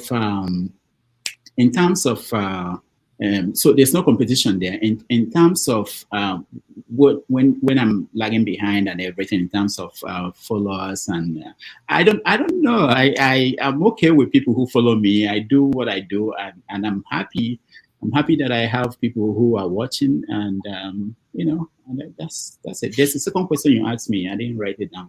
The mimicking thing about I could remember when you started doing the Jonathan thing, and it was really yeah, because Jonathan was easy for me. He's from our own part of the country, the south. And people say I look like him, but when I dress like Buhari, they said I look like Buhari. I'm trying to dress like Tinubu. I'm trying to buy one of his kind of thing and try that out. But you see, I can't speak the way accent of. I can't speak like Buhari. That was a problem. It's not about writing it. I could write things that would be interesting for people to watch, but to act like him, I didn't learn Hausa. I regretted it when I was in the north. I should have learned it and be able to do that. I couldn't continue with Jonathan because he's out of the news. Like what we're saying, you can't be talking about someone who is. You did it with Jonathan. You did it with Buhari very well. So like Tinubu now, you can use AI so you can get his voice. Oh, don't reveal my secret now. I'm working on that. I have someone who is working on that for me seriously, and we're going to reveal Tinubu, that Dr. Damage's own Tinubu. It will be real. Yeah, we're on that. We're on that. Just cross your fingers. All right. Okay. Thank you very much. Thank you, Paul. CM, mic ready, internet ready? Go on, my brother. Hey. Thank you. Thank you, sure. Welcome. Well, would I say welcome? I mean, do I need to welcome Rudolf? Well, he's the guest today, so he deserves our welcome. Greetings to everybody. Actually, Rudolf, mine and you will just be a bit of there's a short paragraph here we read, just to joggle your memory if you can remember. Wow. Marital problems persist. You wish you had married the lover you left in Nigeria to come to America. You take the divorce option. Half of your wealth is wiped out in the process. Now rages the battle for visitation rights, alimony, and child support. You are estranged from the kids because of the stories your spouse made up against you to win custody. But you keep paying up. You have no option. You start afresh. A new apartment, maybe a new spouse. No, that can wait. Your classmate at home becomes the CEO of a multinational company. A chieftaincy title follows, and you wonder what happened to you. What can you hear? American So, what I need to do is that I read this out just to say to put you in a lighter mood and then to ask, do you think this is the high point of this American life, Seth? Yeah. That is the question from this passage. No, you have to explain it if you say so. Then the second one is you told us Nobi is like mini Nigeria. Mm-hmm. So in the language of you have to tell us who is who or which is which. You know. But you don't know the divisions in Nobi. Villages. Awuda and the Ngo and I think Ifite. Yeah. So which is which? One moment. Yeah. I actually told them at the convention, people were surprised that they never thought about it, that we are just mini Nigeria. So, yeah, go ahead, Sam. Oh, sorry. I think yes. I think you said you have Ngo, Awuda, and I think the other one. So which is which? And the Benesi. Yeah, the people don't agree with me. I believe that Auda is the Hausa people, Ebenesi is the Yoruba people, Ngo is the Igbo people. So because you are from Ngo. This is how I defined it to them. I said to them that we don't have. There was a time we didn't have any school in Ngo. We didn't have no water service, no electricity, nothing. So it's that we are the Igbo of Nobi. People disagree with me, but anyway. But yeah. Can I just add something? There's something we say during the Biafran War. There is no Ngo person who suffered from kwashiorkor. I wasn't born there, but my father always tells me that anytime anybody from the other neighboring village talks to you anyhow, tell them that nobody in our side, that we were bad, we were so creative that nobody from our side suffered kwashiorkor. So you can understand. I agree with Doctor. Now the passage you read about this American life, I think what determines how well you do outside of Nigeria, besides the person you meet, the first person that would be your guide is who you married. It's true. If you marry the wrong wife, you're doomed. No matter how the skills you have, no matter how good you are. If you marry the wrong husband, you are doomed. So that's why that passage and that article struck a chord with a lot of people. And I think I'm writing the part 3 of it. There's part 2. I'm going to expand that book because it's actually my best-selling book, but I'm going to expand it. It's been read in some schools. So they've been, as I grow older, I add new things that people are concerned about living in the West. So that's my next project. Sometime next year, I'm adding more essays to that. All right, thank you, Sir. Dr. Rudolph, just a quick one. Dr. Rudolph, Dr. Damages, just a quick one. So that particular book, I've seen it on Amazon. Is it available for delivery worldwide, or is it? Yeah, worldwide. Okay, so I'm looking to buy 4 copies for 4 people in the comment section. Wow, thank you. I'll buy one for myself to make it 5, but I'll buy 4 and give to 4 people in the comment section. Wow. Who's gonna get it? I don't know. What they need to do to get it, I don't know. But I'll buy 4. It's a very interesting book. Can we make it 8? I've not. Yeah, I've not. So, I've not been to America, so I'll put the remaining 4. So Maz is buying 4 more. So that's 8 copies with mine. That makes 9 copies. And also, why are you not in Mazi? Because we have Mazi Scribe, we have Mazi is a Mazi that's been coming lately. We have Mazi Nambekano, we have Mazi Samonepa.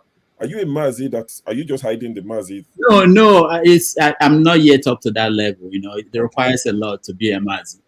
I don't have what it takes. Okay. All right. Let's continue. So we go to who hasn't spoken. So KJ, you're next. Why KJ? Why are you jumping me now? Because you've asked the question. You've asked the question now. I become like militants.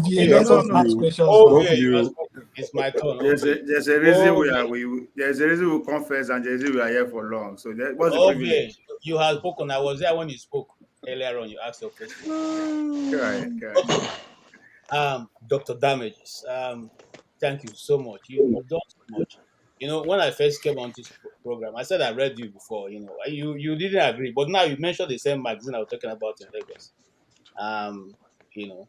And I want to appreciate what you've done, and your calmness. Is what maybe drives a lot of us to this place. Your ability to listen, and still hold your own view and accept other people's view. It's difficult these days to get that kind of platform or people who do that. So I appreciate that part. I also want to agree with a lot of things you've said today. I mean, my standard disagreement with you is on Trump, but any other thing we can agree. All right. Now, as a journalist or a former journalist, I probably have retired also. I want to agree with what you said. You see, the brown envelope thing, I wish this guy who asked the question was there. It's not that you outrightly go into the office to ask for brown envelope. In the course of my practicing, I had an opportunity to be given a very juicy brown envelope. And I'm confirming that because somebody was saying he was asking, can you identify? Bukachawa number 2. Listen, I remember I like Damages. I was not working with a government agency, so it's a private company. And one of the things I said here, which is very true, and I want to buttress that also, is that when you work in a Nigerian media, you are not giving salary, and even when your salary is given, it is not that it's going to come monthly. It may come in 2 months, it may come in 3 months, it may come in 6 months, it may not come at all. And what you are told is that your ID card is your meal ticket. and that is still being practiced. I will not mention names, but I have colleagues who are still in those media today who are still suffering the same thing. In fact, there's a particular media house that is very popular, and they go out there, and when you go to hold your interviews, you should, as much as possible, get your payment. Some journalists have turned advertising agents just to get clients. When you pay the cost of the advert, they take out their own salary and pay the rest to the media house. And what I'm saying is still being practiced till tomorrow. So as much as we can, let's try and encourage, because the only way you can get a good story written without bias, or at least with some level of little bias, is to get to be funded outside of those individuals you are writing about. And I want to say buttress again what Rudolf have said. I once was a consultant to a minister in the media consultant, and you travel with the minister, and you are in the company of the minister, and you are reporting the minister. And now, if he decides to take a 1-month tour, he's going to feed all of you. You are going to ride in his other vehicle or plane or whatever. And at the end of the day, you go back to your office. If he doesn't give you anything, you get nothing. So as much as possible, you write the story to suit, what he wants. That's the dilemma of the Nigerian media. Even when you decide not to write that way, and you know that you have 5 kids who are in private school, and you don't have money to pay their school fees, and then the governor offers you some, like I said, not a lot of the journalists demand for it. You just finish doing your work, and while you're packing up, they say, "Oh, here is for your transport."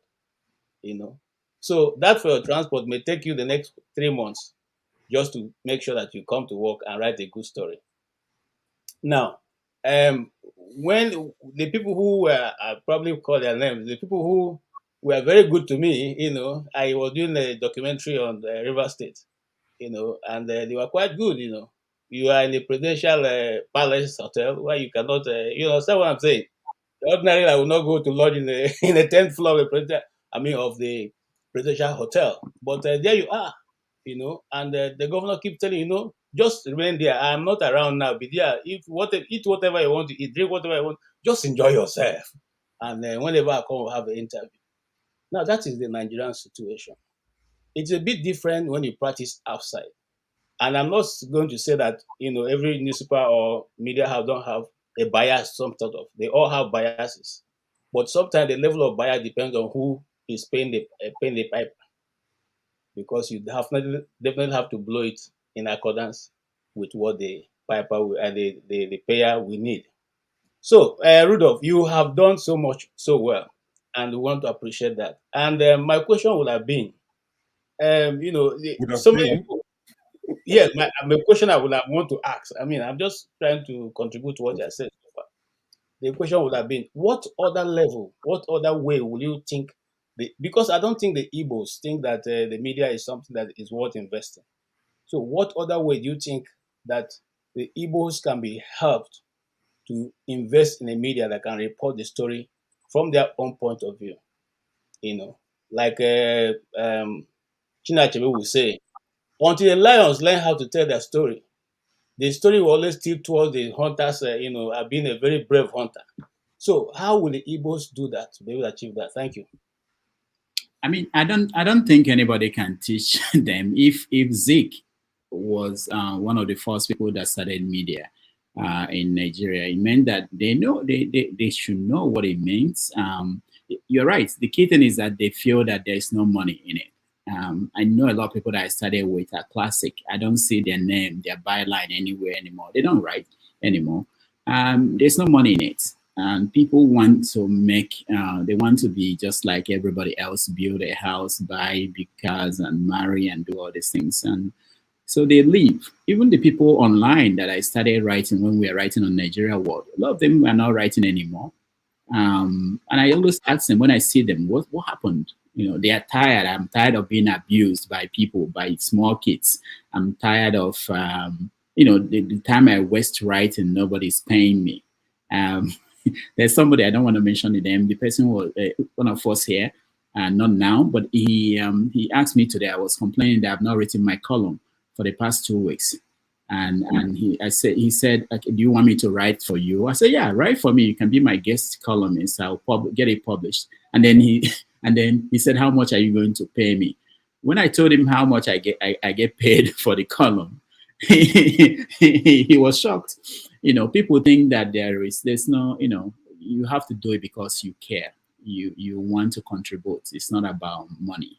And it takes a lot. People, especially when you do it consistently.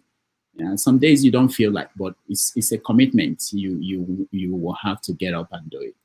So anyway, I don't know how to tell the Igbo people that they need a newspaper. They need someone to hold their elected people accountable, even to report what's happening to them. You know that today somebody in South Korea could decide to look for something.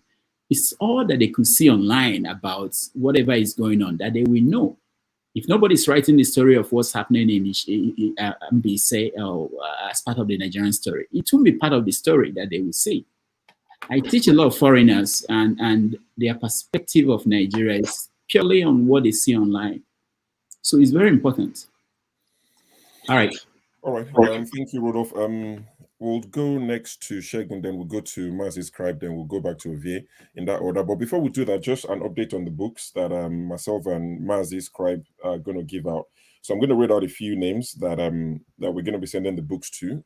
In order to get the book, you will have to send an email to drdamages@gmail.com. Why me? I thought you can handle it without me, please. Okay, yeah, that's fine. Okay. Okay. I know what you're doing. Okay. Just to get the address so that we can send it to them. Okay. All right. So the people, guys, so pay attention. And some of them are not online or I've not seen their comment, but they are regulars in the comment section. So someone who actually asked Semisoluwa Ogunlade, Chioma, who's a regular, AB, who is a regular in the chat section, Ismiri, you're going to be getting a copy if you're happy to drop your address so that we can send one to you via Amazon. It's the book from Dr. Damages. Francis Ene said, that he wants one.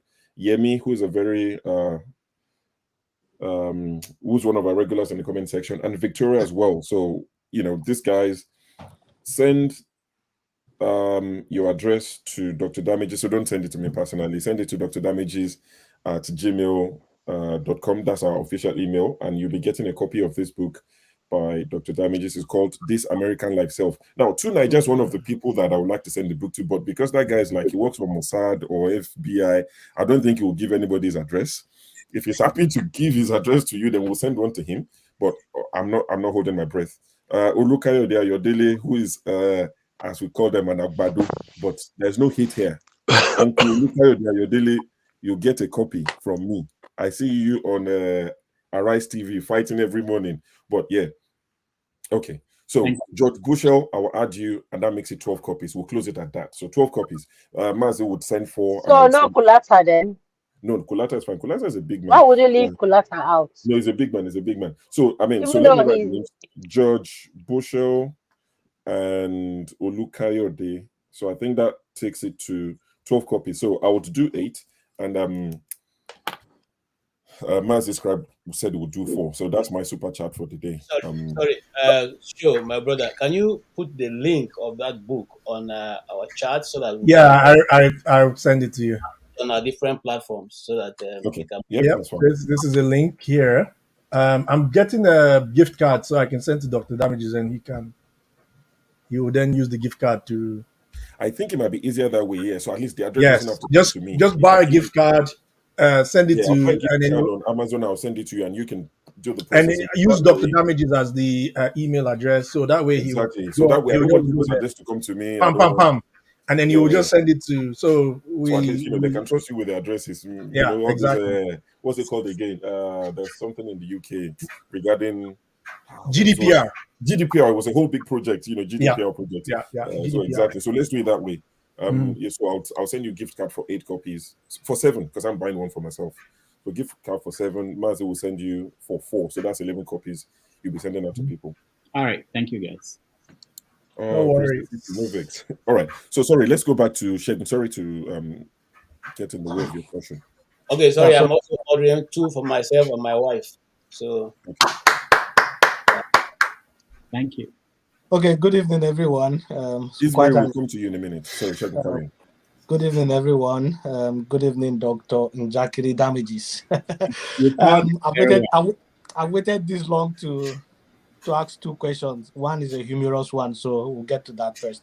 I didn't join this show right from beginning, so you may have spoken to this, and Femi kind of took half of the question, but I would still say, I wanted to find out what's your view about Biafra and about the oneness of Nigeria. The reason why I asked this question is I watched one of your videos where you chronicled the various ethnic killings that the Igbos have experienced in Nigeria. And you mentioned one of them, which was 1991 in Bauchi during the National Sports Festival. And that one particularly struck a chord because I was in Bauchi at that time. And I actually experienced that particular episode, even though you actually narrowed it down to the killings of the Igbos. But I know the 1991 one was like a religious one, so all Christians were at risk. But having watched that, if I was an Igbo, it was enough to stir off anger. So how has that affected your view of Nigeria and your view of Biafra? Because obviously when we come onto this platform, Biafra is one of the hot topics, but you keep calm, like you don't know these things you also. So I just wanted to check what your view is about it. And the second humorous one is obviously I was following you during your days in Sahara, and one of the highlights of your program were your nurses. So where is Tomato Joss? Oh yeah, thank you so much. My view about Biafra, I've written a lot about Biafra. People don't know this. There are some young people now who fight about Biafra, and they don't even know that even maybe before they were born. In fact, when I was in Akure, let me say this. This just came to my mind. When I was in Akure, I was very young. I got into the university at 15, and I started writing, like I told you guys at the beginning of this show. So one of the articles I wrote that shocked me was one day I wrote, Biafra will come back if so. And there were older people in the university, Igbo people. They called me to their room and said they were addressing me, like four of them. They said, "You can't do this. You know, we're in a foreign land, we're in Yoruba land. You can't write this." And I was like, what is going on? What did I write? He was saying, you don't mention Biafra. This was in the mid 80s. You don't mention Biafra.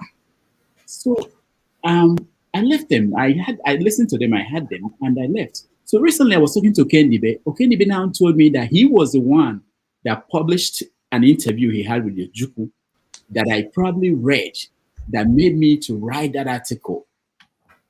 And the caption of the interview, I think it was in either African Guardian or African Concord that he interviewed Ojukwu then, was we fight for Biafra, if something like that.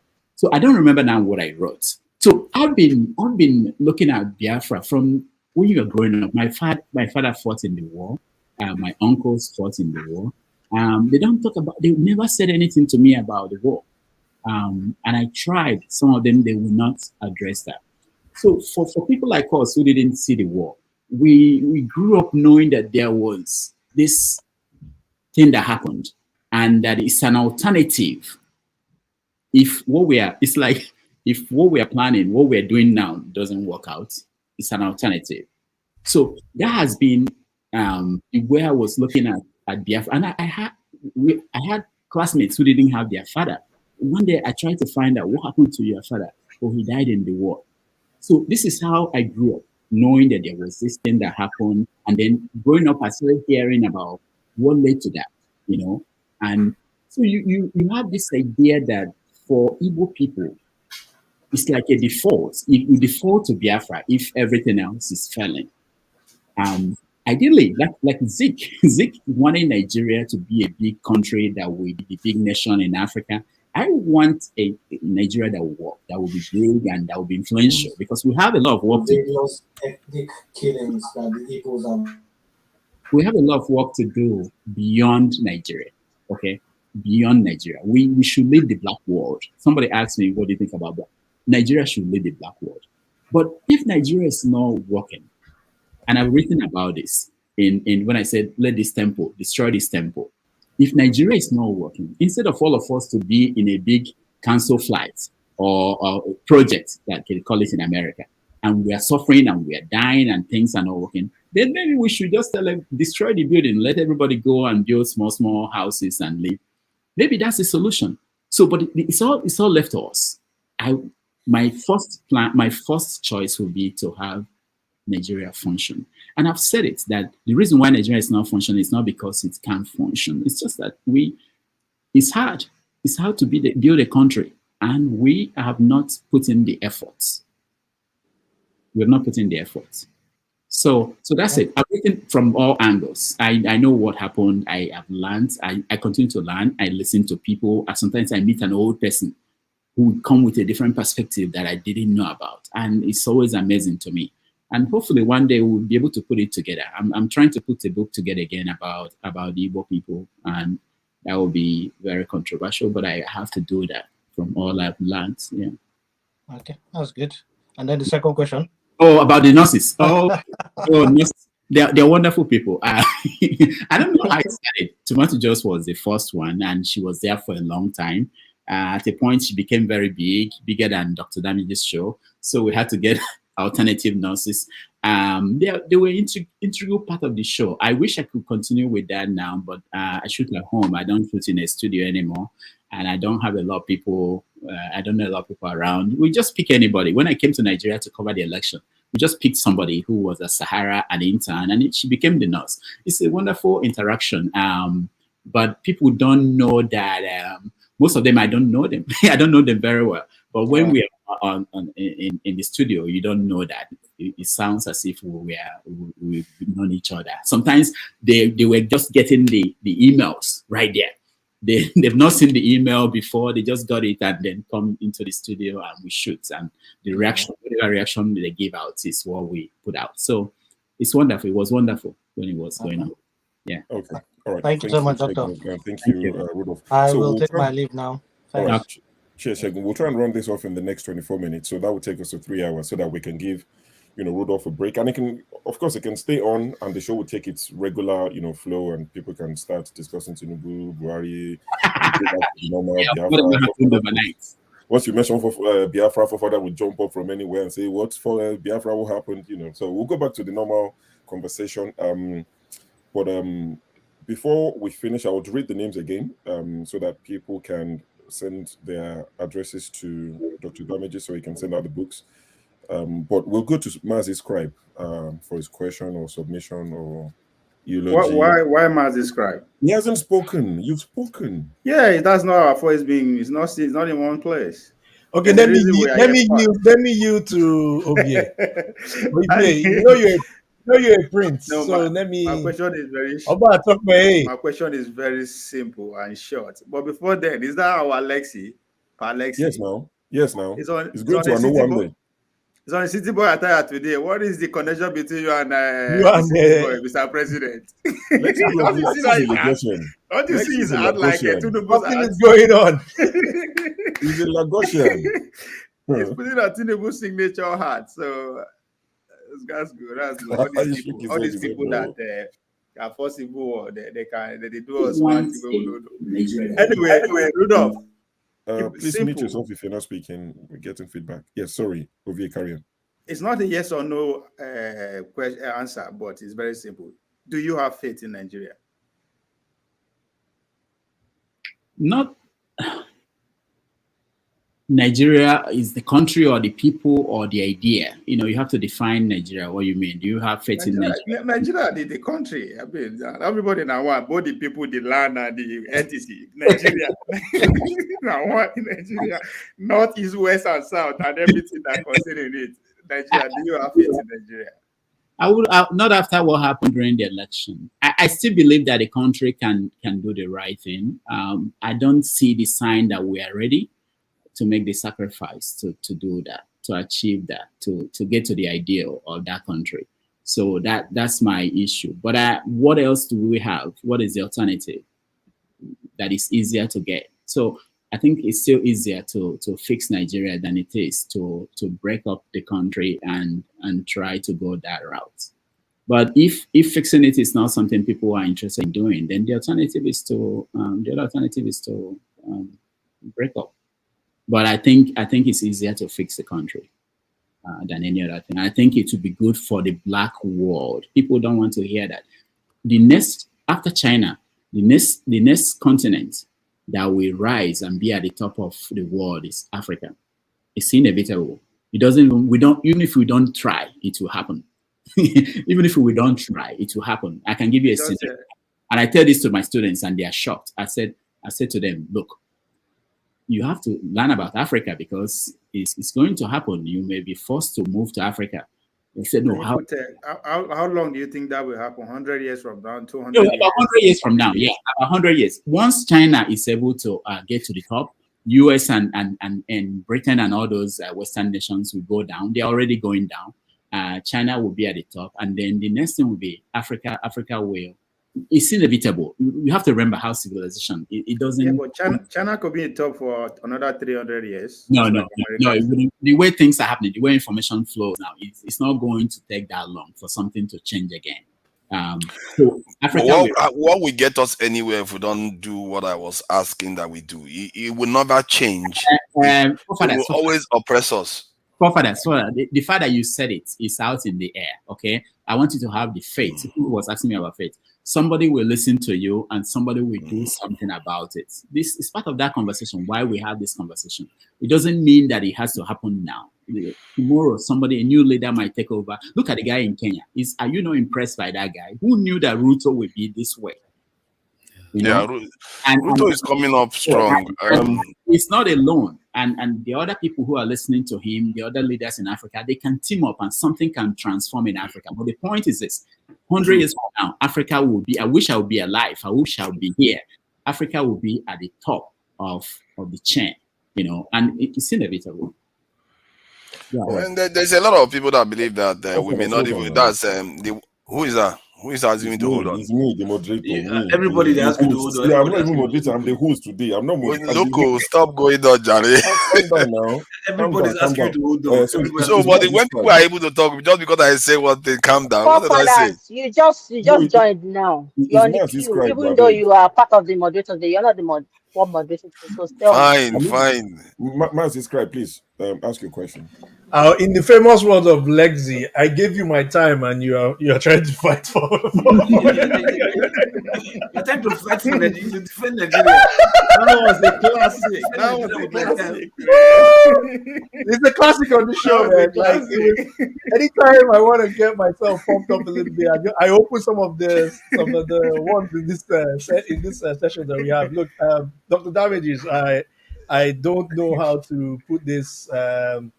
One of the reasons I come on this show is to see, like Show has said something that, I've probably had in mind, like everything, your journey, your deliberateness about like how you want things to do. Like, I don't think the guy who wrote I Did It My Way, I think he wrote it because of you.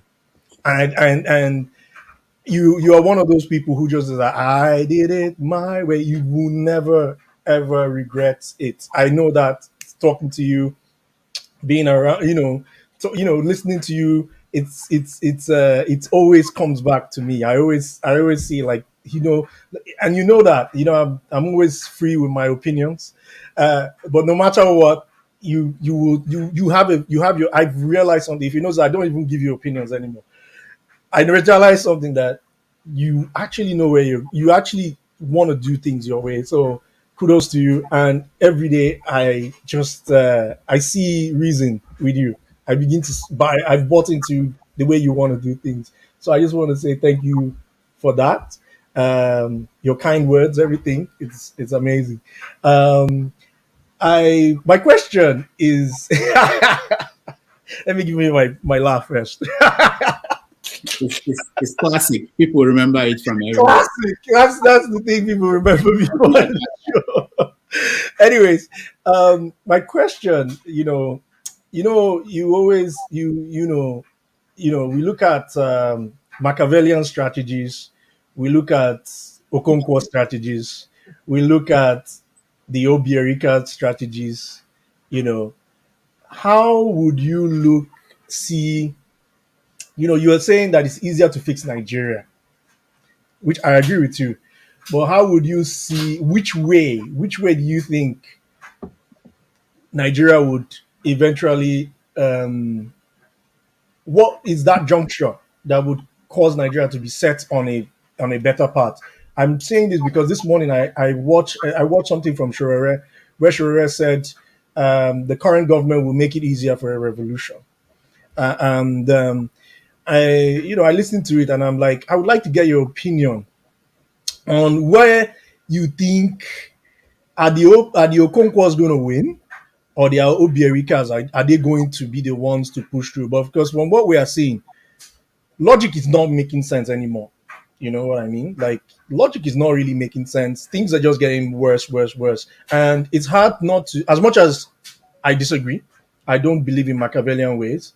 But where do you see this? Give us a timeline. Like, how would this, even if we're to adopt non-Machiavellian ways, how would those non-Machiavellian ways evolve in this current setup? If you had Nigeria, or you were in a position of influence, political influence, where you wielded power like the IPOBs or the Yoruba nation or something like that, how would you direct things? That's tough. I don't think when I say that it all depends on what we do, all of us, everybody in the country. It depends on who we make the move. I would be disappointed if the Tinubu team, I know there are smart people around him, there are some smart people around him, if they don't utilize this opportunity to do something that will last. I was so angry with Obasanjo. Obasanjo was the worst president as far as my estimation. I thought that when Obasanjo came out from prison, no, Obasanjo, not even Jonathan. When he came out from prison, that he would do the right thing, he knew what was wrong with the country. I was so disappointed. Halfway into his administration, I wrote why Obasanjo failed. Now, when Jonathan was president, when Yaradua, Jonathan, I could just bring the same article, remove Obasanjo, put Jonathan in, or put Yaradua in, and you can publish it. You can actually publish it again with Tinubu, why they failed. It's just simply that they don't want to do, they know everybody, they know the solution, they know what to do. They just even if you just be fair to everybody in the country, you know how much that will change the country and the narrative and the story. When Fofather is saying that people are just negative, yeah, you are giving them arms every day. The government of Nigeria are giving people reason to be negative. They are simple things. Do you know that governors go and paint a roundabout and people clap for them that they're doing a great job? Just think about this. If everybody who commits a crime is tried for the crime they committed, how that single move will transform the country. Just that single move. People will become positive about. So everything that will happen depends on what we do. I don't have that brain to be able to estimate what will happen 100 years from now, 50 years from now. One of the things that could happen that I tell my students and they are shocked is that if there's a nuclear war, we think that could not happen, but it could happen. If there's a nuclear war, white people could move to Africa and live there, because that would be the safe continent. If America and Europe and America, they destroy themselves, that will be a different world from what anybody can predict now. I can stay here and tell you that if there's a revolution, like Showore talks about, and it could happen, but for that to happen, we have to find something that unified the young people in the South and the North, that they will fight for.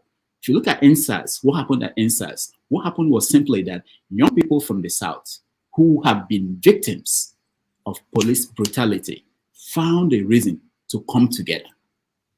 People in the North, they didn't experience that. I've been in the North, I lived there, I did my internship there.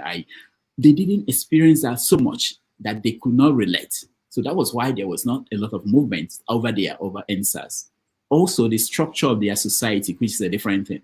But I think that we are going to get to that point, maybe if all things being equal, get to that point where people will say, we can't take this anymore. What is going on?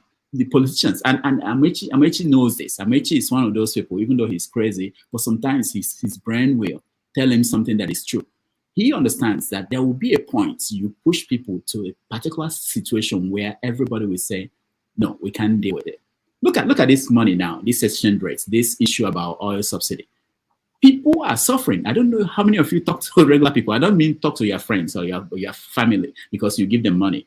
They are probably doing okay. Talk to people on the roadside, on the side, people you don't know. People do not have people supporting them. It's tough. I saw a video of a woman who was arrested for stealing from. You feel sorry for her. You feel sorry for people. They are pushed to the wall. But will they come together? Will they be able to, with one mind, say we need to change something? I don't know. So it all depends on what will happen tomorrow or next 10 years or 50 years. Depends on what we do, what you and I, what we do, how we try to change the direction of the country. Anybody can predict anything, but if people don't move, nothing will happen. But I can tell you that the people who are angry, they are doing something. Boko Haram, they are angry, they are doing something. The Biafrans are angry, they are doing something. People who are angry are doing something. It's only people who want the country to remain that are doing, basically, they're not doing much. All right. Yeah, I just want to do another plug for your book. I'm looking forward to this one. I don't know, man, why I'm disappointed in Jesus. I can't wait for that book. I can't wait for that book. And then the other thing is, my last question is, if Igwe Omelini was going to give you a title and gave you the option, I'm asking this on behalf of all Indobians. They're behind me right now. Because there's a background story to this. I think it's not fair to share it. But if you were going to receive, because I don't think there's any other Nubian that I know that's as passionate about Nubi like you are. You're very passionate about it. So if they were to give you a title, and you were told to, you were given the option to choose, what would you choose? I'm not looking forward to any title. I'm not dreaming about that. I actually want to write a book about Nobi. It's also on the pipeline.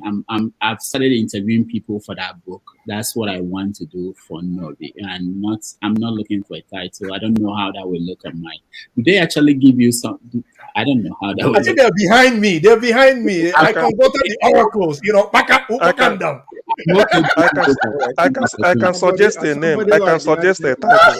No. Thank you. Please suggest a title. Because they're watching. Go ahead. I can suggest a observation. You said I can suggest like 4 times. So let me take on Ijama's question. Yeah, exactly. So Ijama sent this as a super chat. Observation, yeah. Observation. Well, 1 second, Lokopi. So Ijama sent this as a super chat, but I missed it. So okay. I sent it again. So let me answer Ijama. So I do that on the side a lot, and people tend to trust me and tell me things. Sometimes it's scary, and honestly, whatever I I do that, and I have small training in counseling. I have a small certificate in counseling, so I do that, but just for my friends. I can talk about other people's problem. I can solve it, but my own, I can't solve my own. So because I can put myself in other people's situation. So for some reason, people trust me, and I do that on the side. All right, thank you. I'm just quickly going to acknowledge Man of Prestige super chat. He said, "Great moderating today's show, and thank you, Dr. Damages, because this is an illustration of what an unbiased platform represents." But thank you, Man of Prestige, for the super chat. We do appreciate your support always. All right, it's a very quick one. I say I wanted to be No. It's my turn. No, it's my turn, Emiloko. Well, announcement. Okay, what's this announcement? No, like just for you, so that probably they might not be raising the chat. Like, so you just say it on air that those who have questions right now should be writing. I've said it to them. I've taken a few questions. I've taken pictures of it. Don't worry. Okay. I've said it in the comment section. The comment section, they are not hearing. So maybe if you announce it, so they can hear it on the air. Yeah. So all right. Thanks for that. Yeah. So guys, you can send your questions. like I said, send them. We'll take as many as we can. We're trying to let Rudolph off. We've not had a break. It's been almost 3 hours. But yes, it's Miloko. It's my turn to ask question. No, I don't think Isimri is asking a question. I think she wants to make a comment. Or are you asking a question? I'm asking a question. Okay, so let's take turn. Let's take our turns then. So Ike San Antonio, go ahead. Papudoka. Yes, sir. Whether you like it or not, they go force you, can't carry tie to put for your head, whether you like it or not, when the time comes. Okay. But Papudoka, for me, let me ask you a question. Do you ever think about how to groom the future, what an ideal future journalist supposed to be, if you have opportunity to have a charitable organization that will groom the future journalists from Nigeria? How would you go about that? Or have you ever thought about that, doing such a thing? Yeah, thank you. When I was at Sahara, there were a lot of people that we were able to get into journalism through that means. People approach you and say, "This is what I want to do." We guide them. Even till now, I do get requests like that from people. We show them, say this is the path to follow. And I still have friends in different media houses, and we constantly do that. And we have a lot of people who are out there doing their best, So it's part of the assignment. But have you ever think about establishing 501c for that and make it create some board directors and make it something, giving scholarships and stuff like that? Because for your information, being a doctor or whatever you do, you are an entity, and because you are an entity, you can establish such a thing because people look up to you and you're a public person, both in America, in the Western world, and in Nigeria. So I think it's something to think about along the way, even though you have a lot of things cut out for you. But I think it's part of the thing that will help you to even give more back to the community, not only Nobi people. Because it looks like you have Nobi in your heart, but not only Nobi people, so that my town can benefit from what you do. Because, you're true son of the soil and having the ability to do what you do. I didn't even know the books that you have written. I'm trying to write a memoir that everybody is forcing me to do. I can't even stand still one day to sit down. I wrote the topic 5 years ago, the chapters, but I don't even know when to have time to study, because in America you have chaos life. But for me, I think it's something that, to me, I think it's something that you need to think about and start, in that endeavor. All right, thank you. Let me just say that there are a lot of things that we that whenever I say that we need people to get involved in any way you can. I once had an award, a short story competition that I set up. We did it for two years, and my economic situation changed, and I had to stop it. I want to restart it again, but and we were given what we did was we said best short story we get $1,000. And it's for Africans who live abroad. That was a reaction to when they started the Nigerian prize, where they give 100,000 to writers in Nigeria. So I felt like that there are writers abroad who may not have this opportunity, and we should encourage people to write. I've always been a part of the people who said that people should be encouraged to write. So we set up that prize. I'm dreaming of starting it again. I'm not yet there. I don't have the means to do certain things, but I like the idea of 401k, kind of setting up an organization and raising money. You can also crowdfund it too. Yeah. That's a new thing. When we did this, it wasn't that period. You have a social media presence and things like that. I think you should crowdfund it. I will think so. Yeah, the judges I had, we do that probably. We aim for next year. I actually approached my university to host it. it was called the Equiano Prize. If you go and Google it, Equiano Prize. Okay. Equiano Prize for short stories. Some of the winners have gone to become big time writers. But this is what I went to my university here and I said, can you be the host of this prize, so that it won't be me, so that we can invite the shortlisted candidates to come to America, wherever they are in the world, come to America for the announcement. So just like the Ken Prize. So, but what they told me was that they won't sign on to be part of this unless I can bring $100,000 that they are sure that every year, not some years, you won't have money to give the winners. So I understand what they said, but that's the proper way to do that, which means you have money that is put away, and that money, whatever you get from that money will be what you use to administer the prize. So we're still thinking about it. Instead of starting it, what I don't want is to start it this year and raise money. Next year I will start raising money again to be able to do it. But it's in the Makes sense. Yeah. All right. Thank you for that. I'll take some of the stuff from the comment section.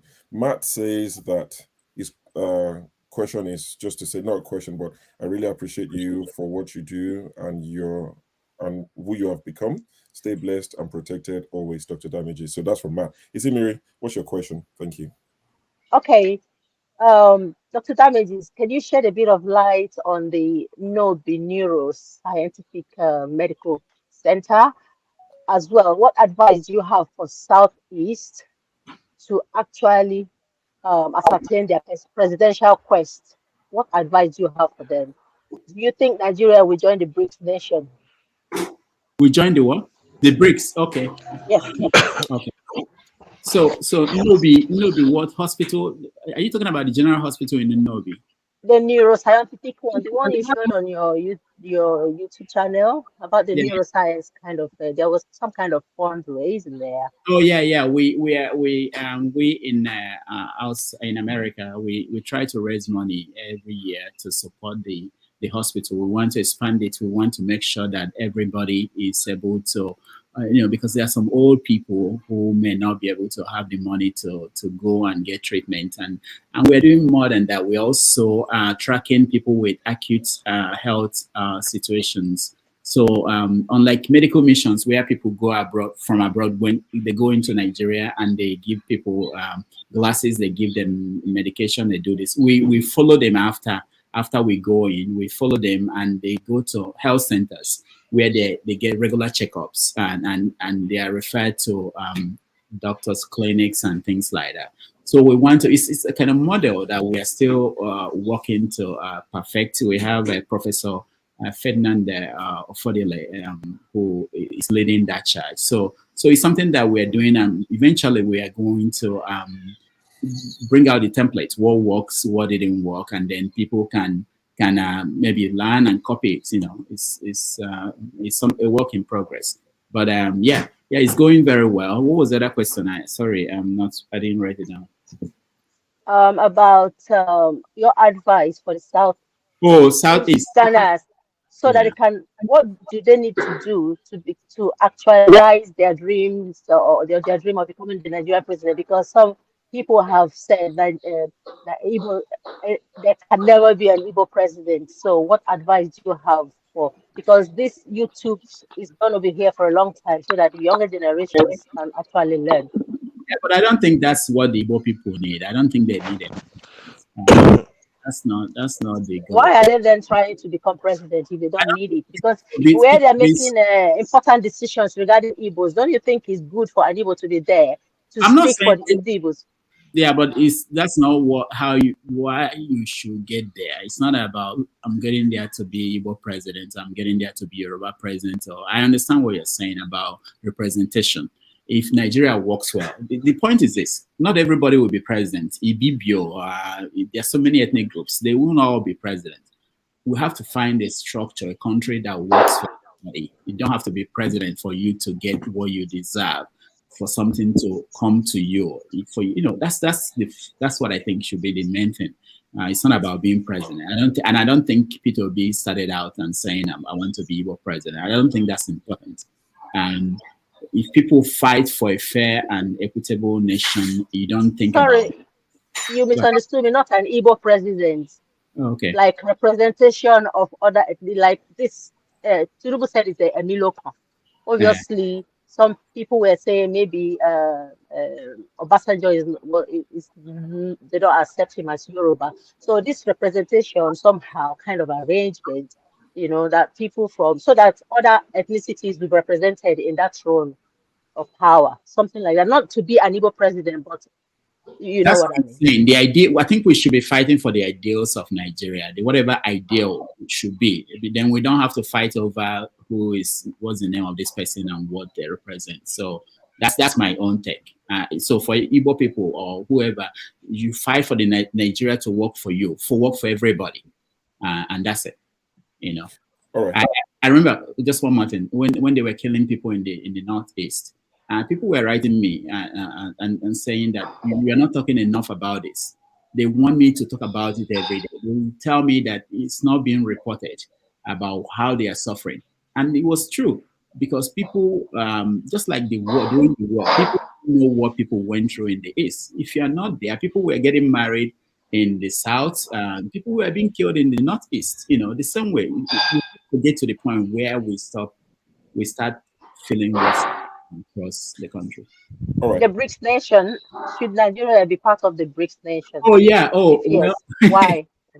Yeah. I mean, if you join, then you know that you are the enemy of the West. So you have to decide what you want to do. I don't know about it. Nigeria's foreign policy is not very clear to me what we want. I don't think Nigeria has the stomach to challenge the West the way most of us will want them to do. And if you want to survive, you just have to survive. I think playing the middle, what they used to call it the non-aligned movements. I think that's the best option for Nigeria. But if they think they can take on the West, then you join the BRICS. Right. All right. Thank you. I'll take a question from the comment section. It's the one I've flagged from Man of Prestige. Have you ever utilized your engineering degree? That's that. I started reading my diary when I was at John Holt's agricultural engineers in Zaria. Recently, I started reading it and I was thinking, oh, I didn't know I could do this. No, I didn't. I didn't practice for one day. After my youth service, I went into journalism, and I've not. I don't even remember the unit of energy. I don't even remember anything anymore. Oh, doctor, come on! Why are you disappointing me? You literally just posted a picture of yourself in your garden. Come on! No, that's a bit of agricultural engineering. Engineering part. No, that's not engineering. That's not engineering. No. You okay? I'll take you on offline. Yeah, that's not engineering. Yeah. I'll take another quick one from the comment section. This is from Choma. My question to Dr. Rudolf is: have you ever thought of doing a meet and greet with your panelists in a central location? Yeah, I wanted to say, yeah, we are just starting. We'll get to that. I wanted to say that next weekend I'm going to be in Maryland, and if there's anyone in Maryland, but the problem is that once you say that, then you're obliged to go, and most of these trips is very busy. You just go in and do something you don't have. But we will meet. We'll get to that point. It will happen naturally, and I'm looking forward to seeing John Abba in Dallas. That's something that should happen. And whenever I travel, and I will, anybody I identify, I would like to meet everybody. That's something I dream about. Okay, that's fine. So Thomas, welcome to the show. Rudolf, good morning from Australia, Melbourne. Rudolf, you are one of my favorites on the internet. Yeah, I will always come here every time. Yeah, you really woke me up in the middle of the night. This is 4:37 in Melbourne, so I can't even help it. So I'm here, but I don't know. Maybe people have asked this question, but I have two questions from you, and I would love you to answer it for me, please, if you don't mind. What do you think about the election generally? Just generally, what do you think about the election? The second one, what do you think about the Peter Obi mandate? It was looking about finding mandates. What do you think about that? That's my two questions. Thank you. Okay. I'll be quick because we don't have a lot of time now. Let me say that the election generally, I think INEC overpromised, under-delivered. It would have been a different thing if they did not overpromise. But it's also a good thing it's a good thing that I think that there's a standard that is raised now. The expectation is now higher. And I think that whenever they have another election, that I don't think INEC is going to underperform. Okay, that's one. The other one about P2B and his mandate. I think that P2B has a right to go through the court system and try to get what he thinks is his. I hope, and I think I've heard from people who say things that they have to be also realistic about the Nigerian situation. One of the things I am happy about in my life is that I try to be realistic. People say I'm pessimistic, but I'm more like I'm realistic. I'm optimistic. I want the best for the country. I want the best for myself, but I'm also I don't overhype anything. Who I am or what I expect from people. So it's difficult. I always say, dream for the best and prepare for the worst. And I hope that's how I live my life. I hope people prepare for the worst, depending on whatever you think, whatever you're expecting. Prepare for the worst that could happen and hope for the best. That's it. Last one, please, if you don't mind, please. Please. What do you think about the Tinubu presidency? Thank you. I think we did, but just to point out again, I think that if he found himself there, I hope he will utilize it. I don't have confidence in Tinubu as the person, but I think people around him, I think that there are some smart people around him. I think they will be able to. I'll be disappointed if they don't accomplish anything. It doesn't matter how long it lasts, but I will be disappointed if they don't accomplish because anyway, I don't want to mention names, but I'm watching them. All right, thank you, thank you. So this is the way it's going to go. I'm not going to add any new people to the panel so that we can wrap this up. Lokopi, I can see you up in arms. You've asked question already. So let me see who is in the background. Everyone here have asked questions already. Okay, Lokopi, I'll add you. So that makes 10. All right. So what we'll do now is we'll go. Yeah, that's fine. I'm just saying I'm not adding any more person because there are still questions from the comment section. So I'll ask this one. It's a quick yes or no one, Rudolf. Do you see yourself, participating in politics? I've never asked, not interrupting, I've never asked any question. It's fine. We're coming to you. I thought you said everybody on the panel. So no, I said I'm not adding any more. So the people on the panel will ask, but we're not bringing new people. So that's what I'm saying. You get to ask your question. But this is from the comment section. Do you see yourself joining politics at any point? Yes or no? Quick, no. Yes or no? No. All right. Yep. So that's been answered. John Abba, you're next. Thank you so very much, Show. Ballhead look nice on you, better than I. But maybe because Asari the Kubo too. Yes, that's me. I don't say Libozo. I don't say Libozo. Yeah. And another thing with Show, I'll come back to my brother, my former boss, Rudolf.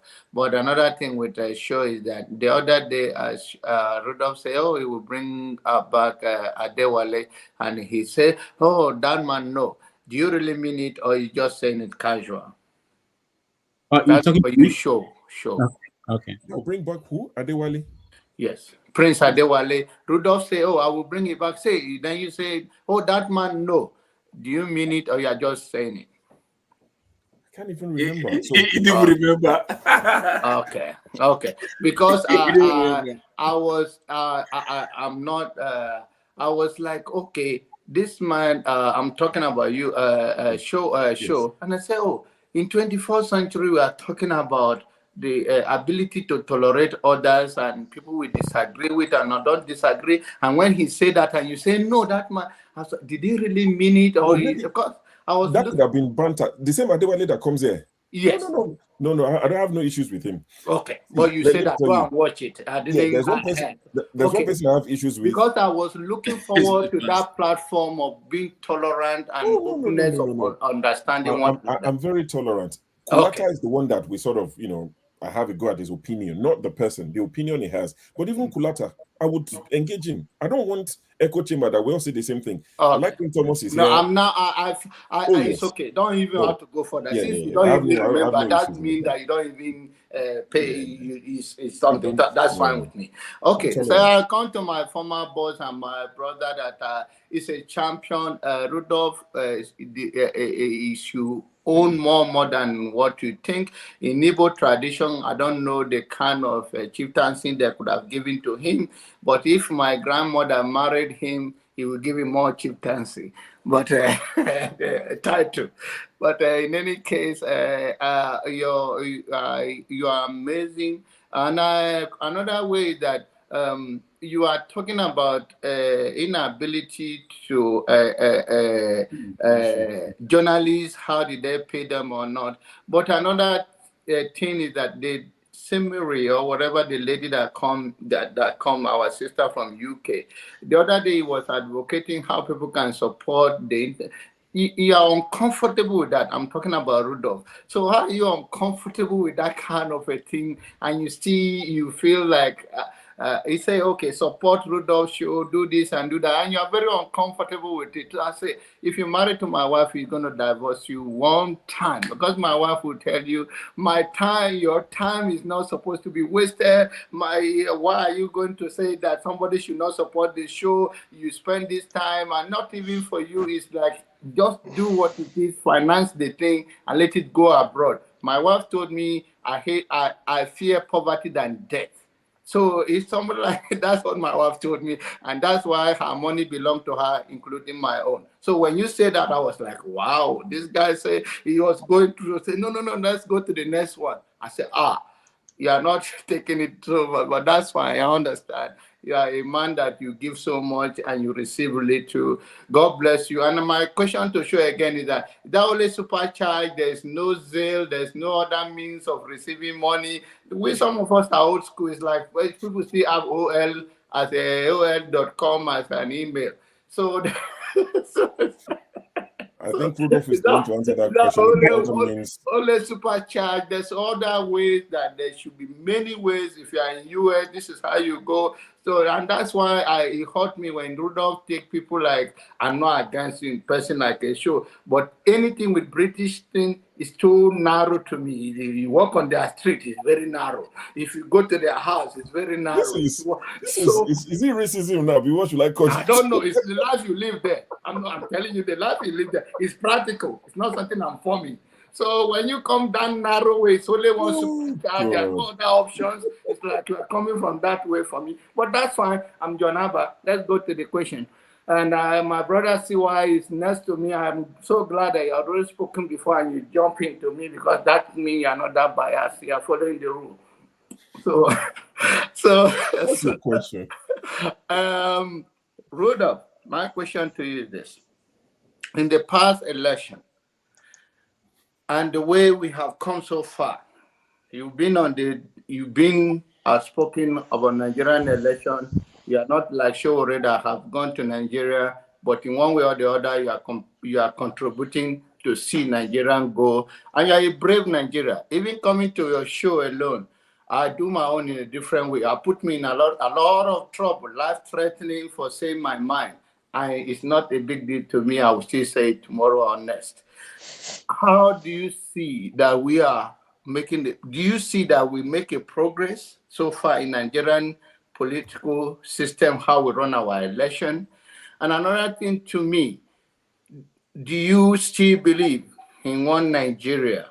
And thirdly, how do you see the world in progress politically or religious or in religion aspect of it? Because you say we should ask you all of it. All right. Thank you so much. So the first one was about the election. I think we made progress, no doubt about that. But also, you know what Obama said after Trump won? He said that progress is zigzag.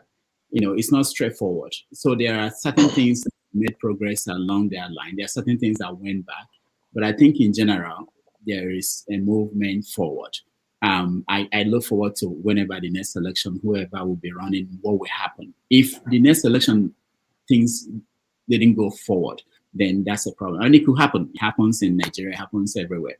The issue, what was the second question again? I'm getting old.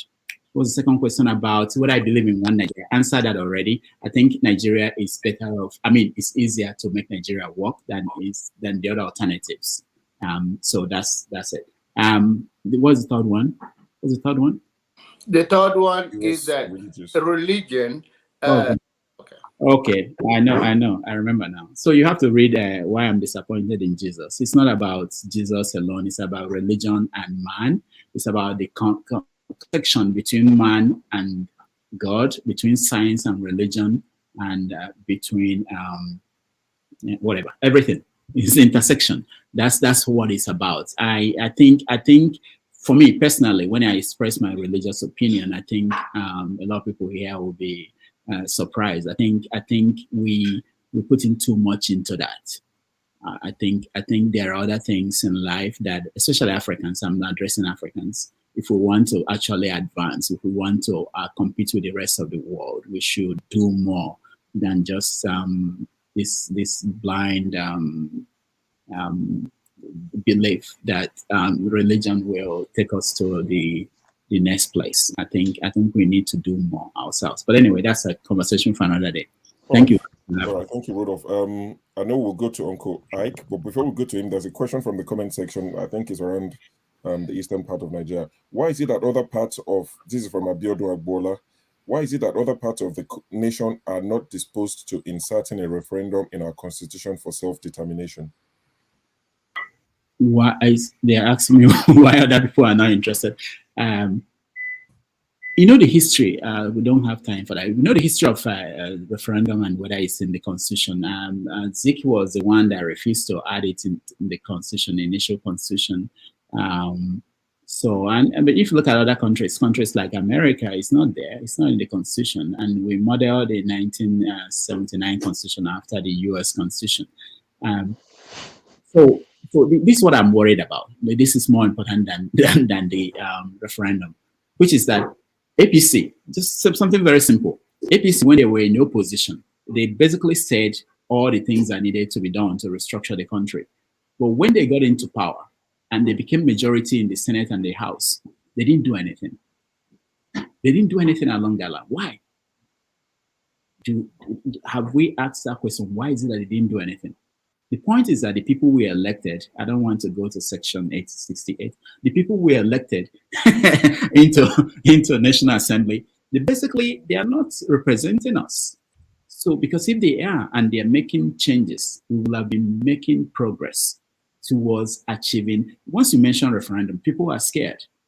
You know, there are some people that will be scared in the country, and I don't think that's you can't jump into that. There are other things you can do, you know, just small steps towards achieving the ultimate goal. Go ahead. All right. So Uncle Ike, you're next, and I would ask a question from the comment section after that.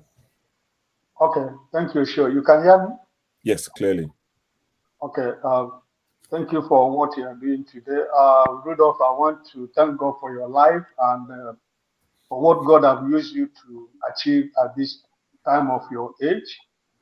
And I pray that He will continue to give you the strength and the wisdom to continue to expand your scope of knowledge, trying to help mankind.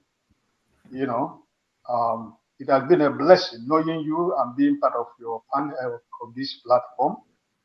My question is this. I want you to remove the cloth of a journalist while you answer me this question. And I want you to think deep into your heart, holistically. Put yourself in the shoe of a common Nigerian in the street. Just see yourself like the struggling Nigerians today in Nigeria. And answer me this question.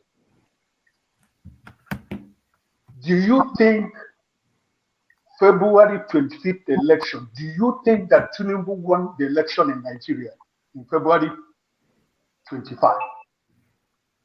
I don't know. Then the second question is this. With your experience, do you still have confidence in the Nigerian judiciary? Okay, so the first one, Tinubu winning the election. The answer is I don't know, and that's the best answer I can come up with. If you look at something from your own perspective, where you are, or look at it from whatever is happening around you, you might say that he didn't win. You might say that he won, but the right answer is I don't know, because INEC didn't do what they should have done. Nobody knows. I'm not going to say because 10 million people are following somebody or 20 million people are, I don't know. That's why we have to do things the right way. Instead of guessing, we can't be guessing. What you want me to do now is to guess. What would be my parameter? Or how will I decide that? So I don't know. What was the second question? Sorry, I wanted to get that right. So what was your experience in the journalism and your interaction with so many departments of government? No, there's no hope. There's no hope. That one is not. It's not difficult to answer. There's totally no hope. I see some of the things they've been. Supreme Court's just freed the what's his name? The senator from Niger. Mwaboshi from Delta State. How can you? We are not serious yet when it comes to the judiciary. Yeah, we're not serious yet in that country. There's no hope. I don't have any confidence that they will do the right thing. And then it's very easy, just like everything we're talking about in the country. Do you know why they cannot? Let's say a judge. You know how much they pay a judge in Nigeria? Do you know how much they pay a judge in Nigeria? People don't ask these questions, but that's the core of the problem. A judge is making 1 million naira a month and has children at Harvard, at Yale, and all over the world. And you wonder, how are they paying that? I know journalists in Nigeria who are not making up to 1 million naira official payment, and they have children all over the world, and they are not writing books, they are not consulting, they are not. How you just have to? How are they doing that? So they don't have anything to do the right thing. Because they are not independent, because the judiciary should be independent. They are not. So why would they do the right thing? I don't have confidence. They've not given me reason to be confident in what they're doing, and I understand their handicaps. But how would they do the right thing when they are dependent on the executive? You know why a judge here could put Trump in jail if there's need for that? Because they are not dependent on the executive. In Nigeria, the governors will buy them cars and will clap for the government. That's nonsense. That shouldn't be happening. We're not grooming them to be independent. So why would we expect them to do things the right way? No. Okay, thank you very much, Uncle Ike, and thank you, Rudolph. I'll take two questions from the comment section quickly. So somebody's asking, so Inamdi's question has been answered. Inamdi wanted to ask if you think Tinubu won the election, if INEC rigged, which I think you've answered while answering Uncle Ike's question. But there's another question from Uche Ironye. Sure, please ask Rudolph this question. No. So, sorry, from someone else, I can't remember the name now, but they're asking if you are to be offered a political appointment, say, special advisor on media, or one of those, if your ideal candidate was in power, somebody you think you can work with, let's forget what the name is. Let's say it's Mr. Scribe is the president, and you think you can work with him, or CM is the president, or John Haban. Please, John Haban he wouldn't even do it for me, even if I went and cooked the best onubu soup for him. Such a position, you know that this is a man you can work with. But I will. I will. Let me tell you guys. Yourself. Let me tell you a story. I met a former minister. I met a former minister in America. I met a former minister in America, and he said, she said to me, "You've been outside and criticizing, always complaining. It's time for you to come back home and contribute." And I said to her, one, I'm contributing where I am. You don't have to be president or be in government to contribute. There are people who die as reporters at the New York Times. They didn't go and work for any government. They didn't go and be PR for anybody. That's the kind of thing I want.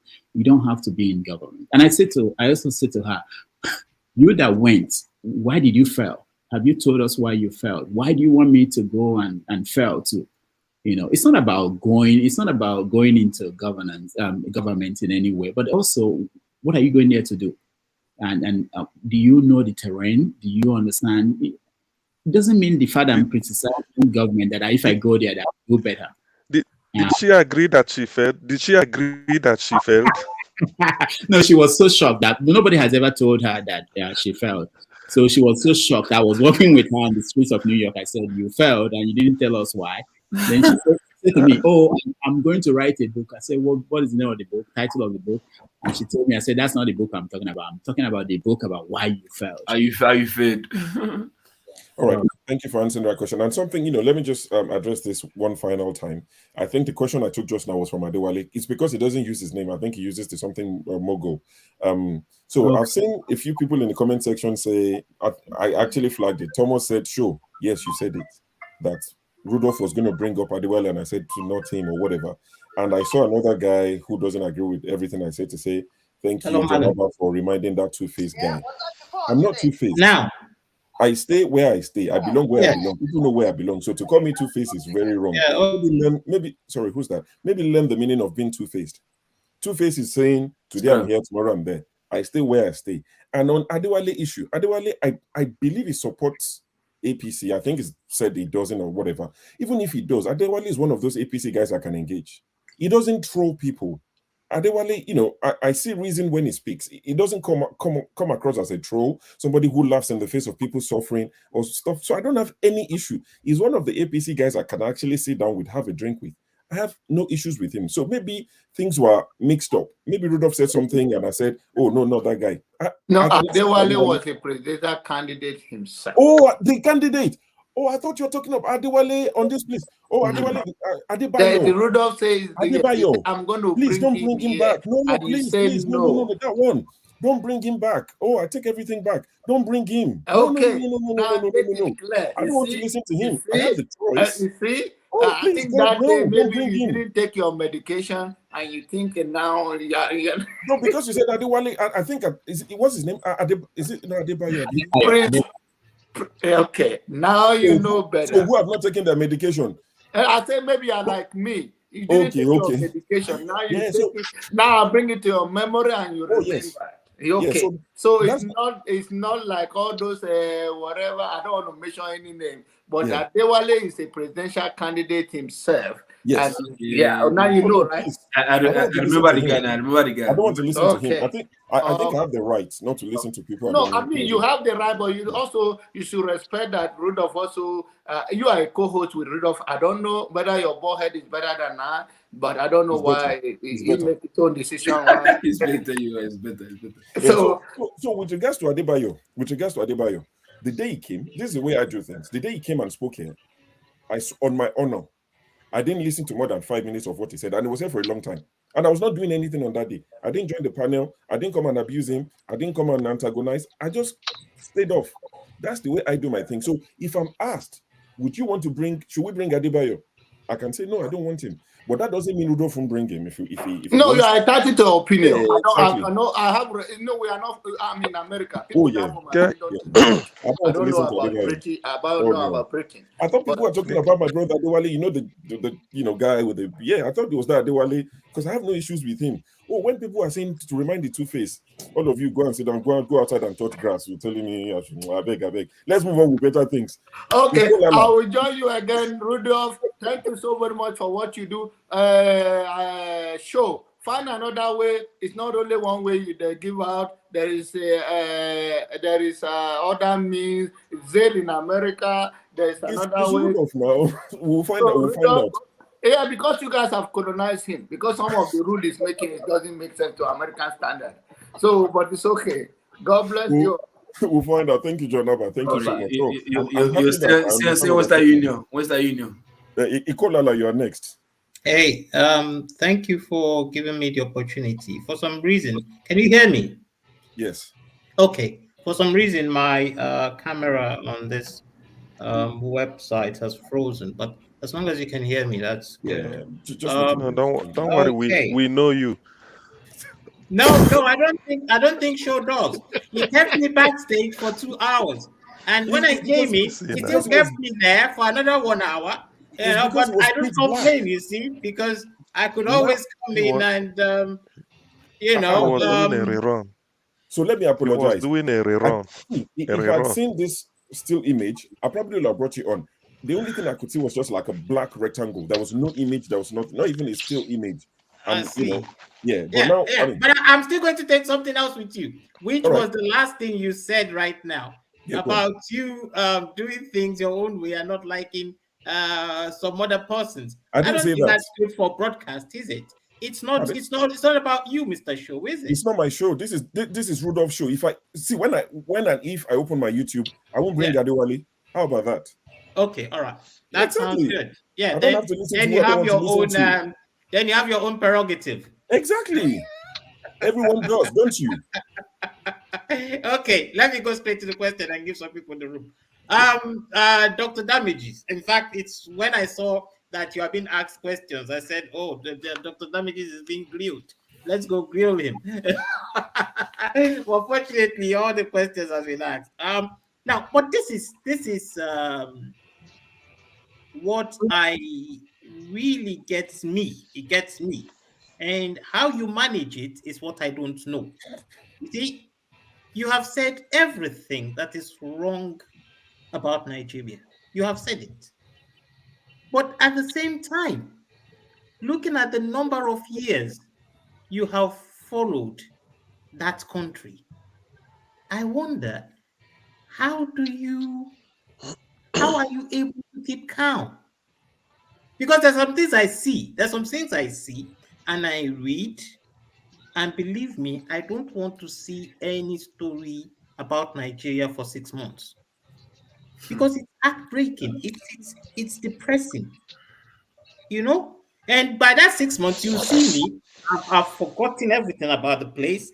So when I go back after 6 months, it's like, oh, okay, it's like a new thing happening, and you quickly try to get to what the current issue is, and before you know it, in 1 month, you feel so bad again. So how are you able, or is it, how are you able, that's the question, to keep going, even though the situation is depressing? And it doesn't matter where you live. You could be a billionaire, you could be a millionaire, you could be all fine. But when you see your roots being unserious, you've said it, you've used the word unserious, you've used so many other adjectives to define what is happening there, which doesn't sound good. But are you able to keep going and listening to the same nonsense? Yeah, thank you so much. I don't know. I think I'm stuck. I think I'm glued. I feel the frustration of people. I also understand that different countries, they follow different trajectory.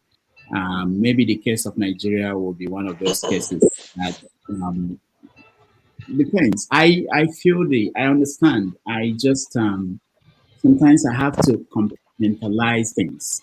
So I wish I wouldn't have to read the Nigerian papers just like you, that I can afford to do that. Sometimes I wish I can afford to have a week of not reading the papers or not waking up and trying to find out what's going on. I wish I can do that. I see a lot of people in America who do not know that Tinubu is the president or that this happened. I wish I can be like them, because you see them, you don't see the stress that you see on my face.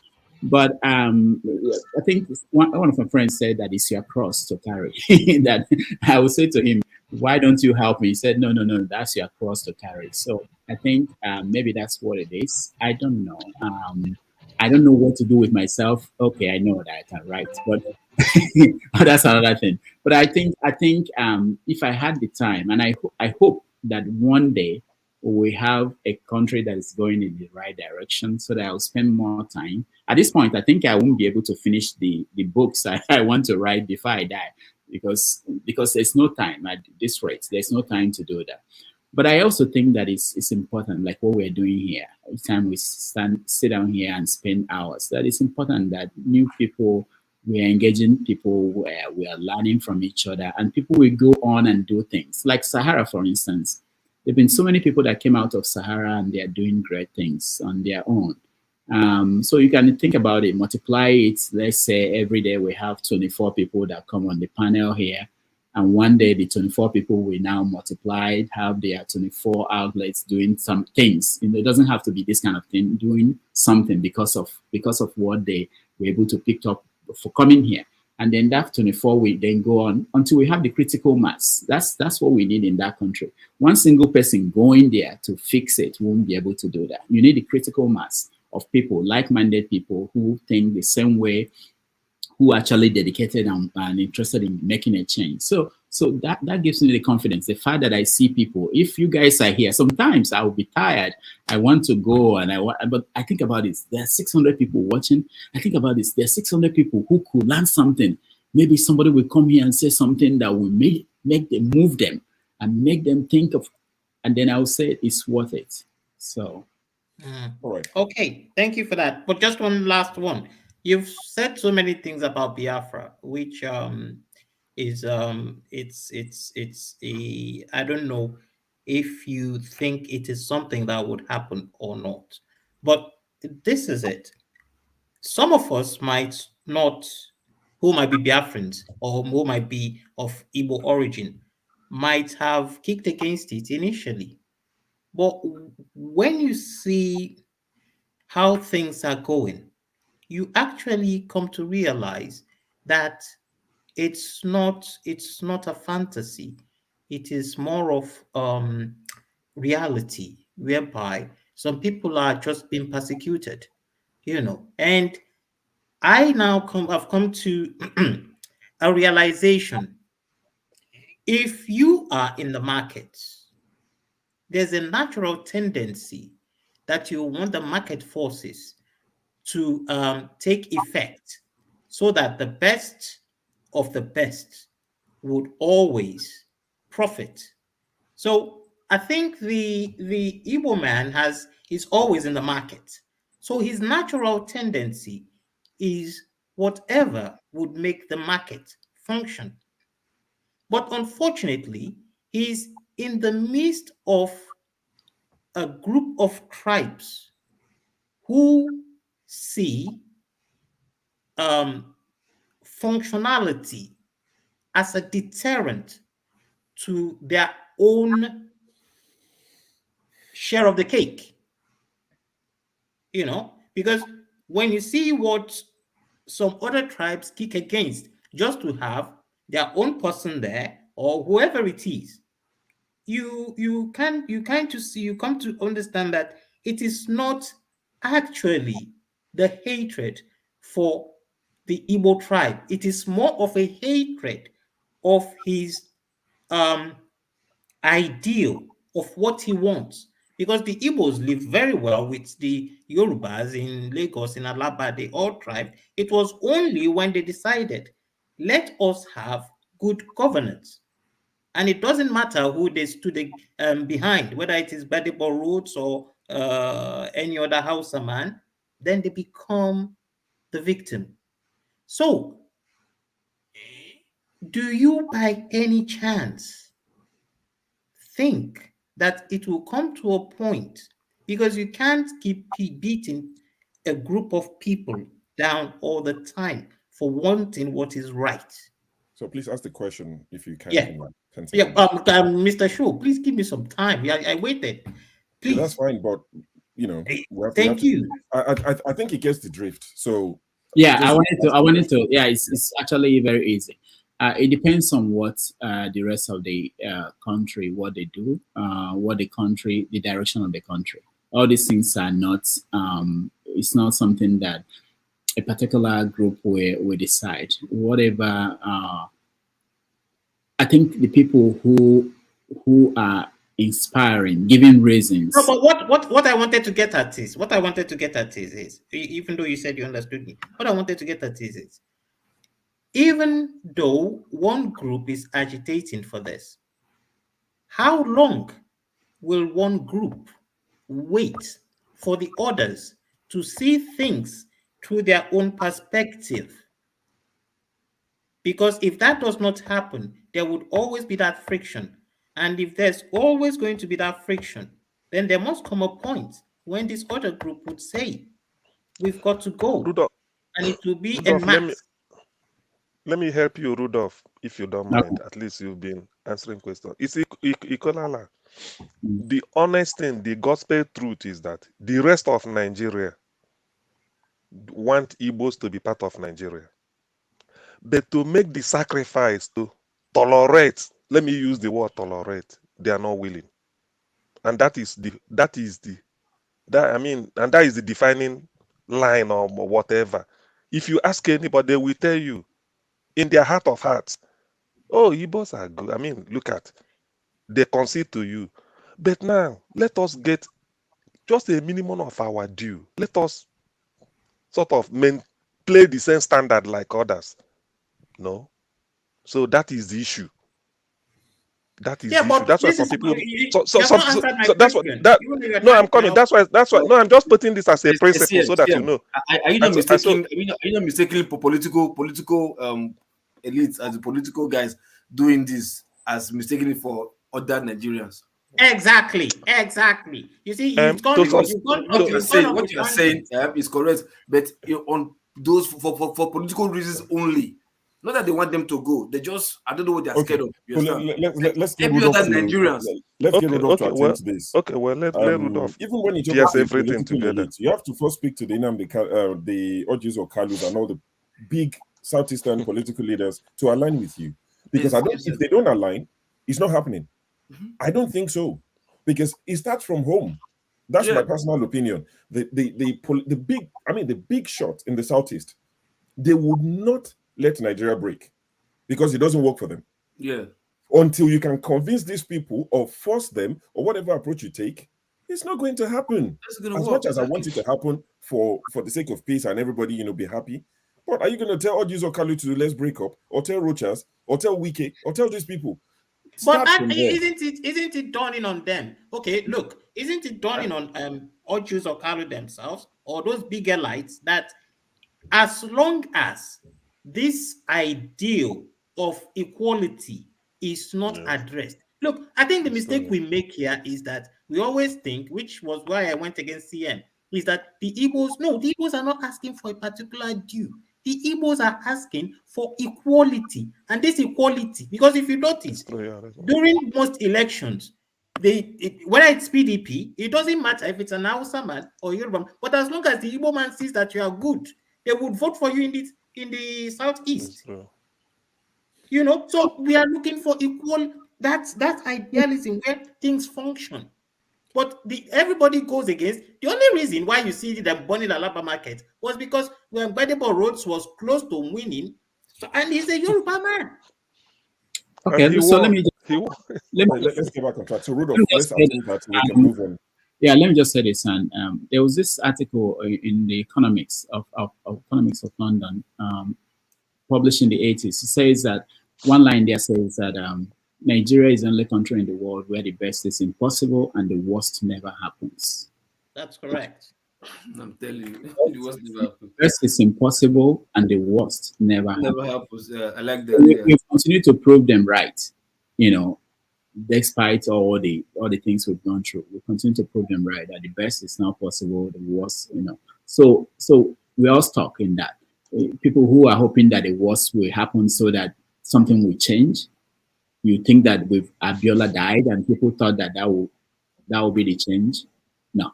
And think of the worst thing that could happen. Nigeria has this system because the elite, when they see that you are threatening what they care about, they will come together and fix it. They were able to go and bring Obasanjo from prison,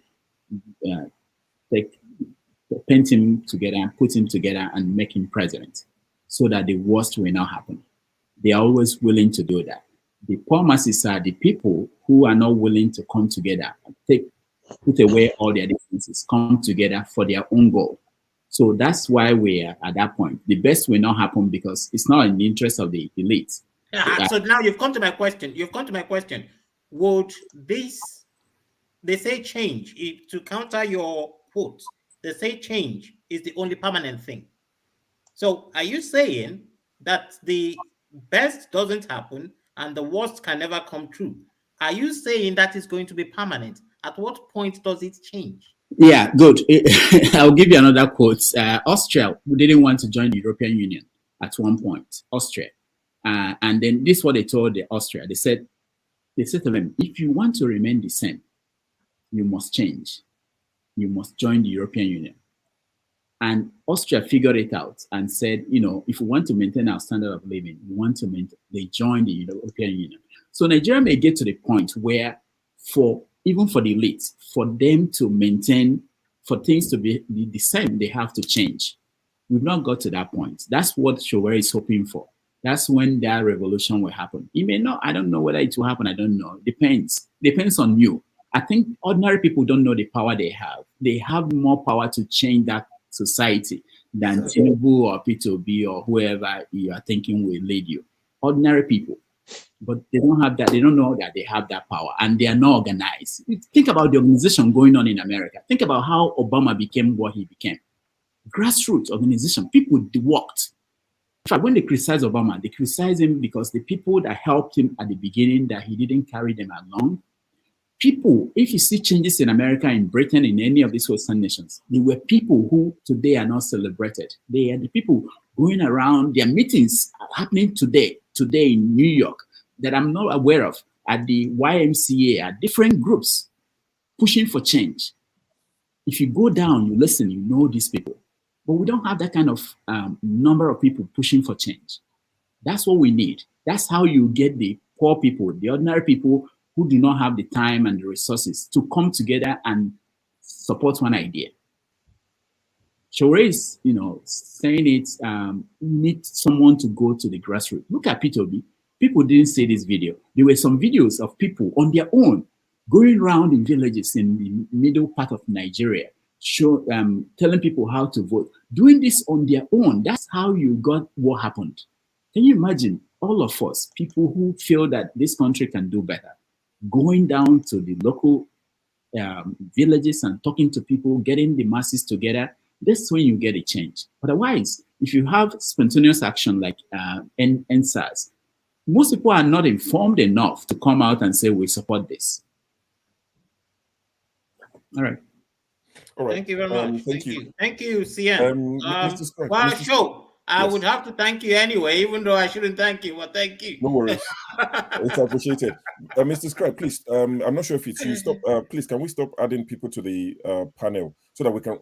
I'm not sure, so that we can run this section. I've not added anybody as far as I know. Ify, Abeg, Biko, no. I know I've seen your messages to say I'm marginalizing you. No, that's not the case. I'm just going, in a particular. Oh, she's already in court. You're in I know. trouble. She said she's going to court. If you please come back, Tribunal.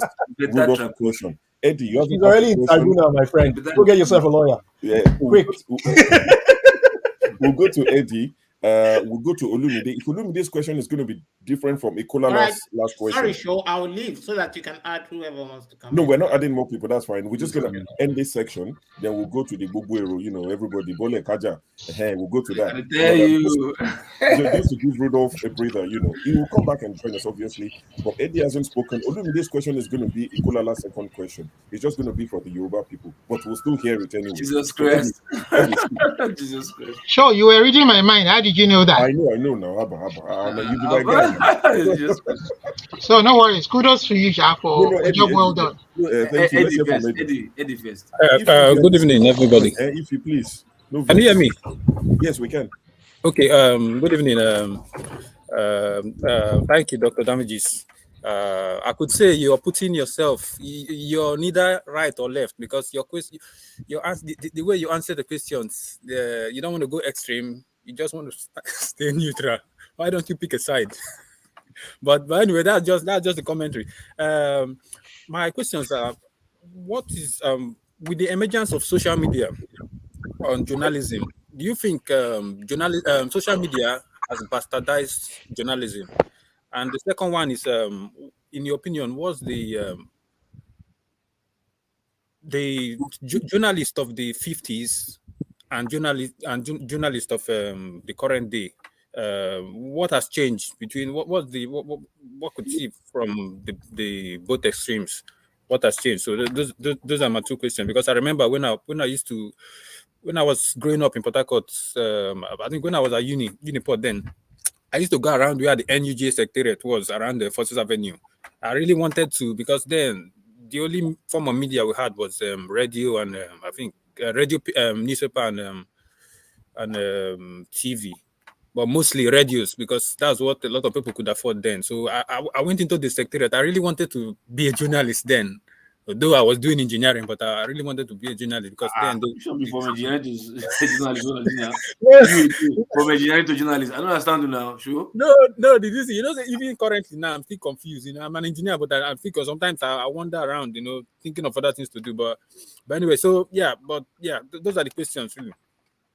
Okay, social media. I think it was inevitable that there will be social media. The question is, what impact? I think we're in transition. We have not arrived, so we don't know where it's going to end. But it was necessary, and everything in transition may be confusing as we see it now, but eventually it's going to settle. When Hollywood started, it was the same thing. Everybody was just like making movies, but eventually they came together and there was a structure. So I think journalism will do the same thing. Social media will find a way to work well with journalism. I don't know. I mean, most people would think it's negative. I think it has its own positive sides and negative sides. For instance, I think the idea that media, where you are stopped from publishing your opinion because you are not good or you are not known, then it's limiting. But now everybody is a reporter. I tell people will come to me and say, I've been writing for Sahara, they won't publish my article. I've been writing for Premium Times, they won't publish my article. And I will say to them, you can publish something on your Facebook and it will go viral. If what you wrote is important, you can write something on just WhatsApp and it will go viral. Yeah, that's the point I'm trying to raise, because now on social media you have a lot of people that are not journalists, but they break the news for big publication houses. So they make a lot of money more than journalists. So yeah, but it's also important that we still have professional journalists, because there are so many things that are not happening now, like cross-checking things, holding people accountable. Some of these people we are talking about, nobody's holding them accountable. They just publish anything, and sometimes it's not well researched. It's not the investigation is not done very well. So there are some aspects of it that are not good. But I think it's a good thing. It's just a way to manage it. The biggest challenge that journalism is having today is how to make it a profitable business. It's still difficult, even for the Western nation. The other one is about journalists of the 60s and 50s. Every generation will have their own journalists and do their own thing. I don't think it's always difficult to compare. I can sit down here and tell you, when Awolowo and Zik were running for president, that were the golden days of Nigeria. And then that Tinubu and Obi is not golden, No, it's not. It's the same generation that will say this. Why I raised this second question was because of recent I saw an interview. Is it something on social media where Asai Dokubo was bashing the journalists of Arise, and over the years during this election, you've seen people come out and bash journalists. Wiki has done that as well, and the rest of them. I don't care about whoever they bash, but what I'm saying is, back in those days, you don't speak to journalists. Take journalists as the supremo, but these days now, it's different. But at the same time, journalists that back in those days, they don't speak to presidents the way they speak to presidents now. The world is changing. I see Trump fighting with reporters at the White House. It's unthinkable. 20 years ago, 15 years ago, that the president of America is fighting with reporters at the White House. Every generation, like I said, they will have to deal with their own thing, and eventually people think it's the worst thing that they've ever seen, and eventually to settle, things will be better, and there will be a new order. So I don't think anyone is better. I don't want to live when an American president will be sick and nobody will report it because reporters are basically hiding it from the public. These days, it's very difficult to hide anything. And that was why when Nnamdi Kanu was saying something about Buhari being a clone, it was difficult to actually say that that's possible in today's media space. Because even if you buy up all the British media, even if you buy up all the American media, the Israeli media, I mean, there are so many places that, and even bloggers and people, the doctor doing the surgery, these days. Even opposition say, get quiet. Opposition. Yeah. So it's difficult. So there's an advantage to that in the sense that it's difficult to stop a story now from being published. Very difficult. Okay.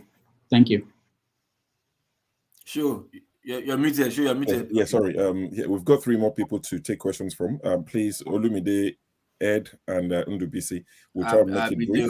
Admin, I beg. Let's see how we're doing for time. It depends on how long Olumide, Ed, and Ndubisi. Okay, I'm just gonna go straight to my question. Okay. You know, my own mantra is I always like to first challenge or debunk any contrary or any fake information here. So, but I won't do that. I will wait for the question. I will wait for the Bole Kaja section before I inquire. Yes, exactly. So I want to go straight. Rudolf, thank you for your good job. Thank you for your unbiased journalism. I want to ask you. My own question is this: what do you think?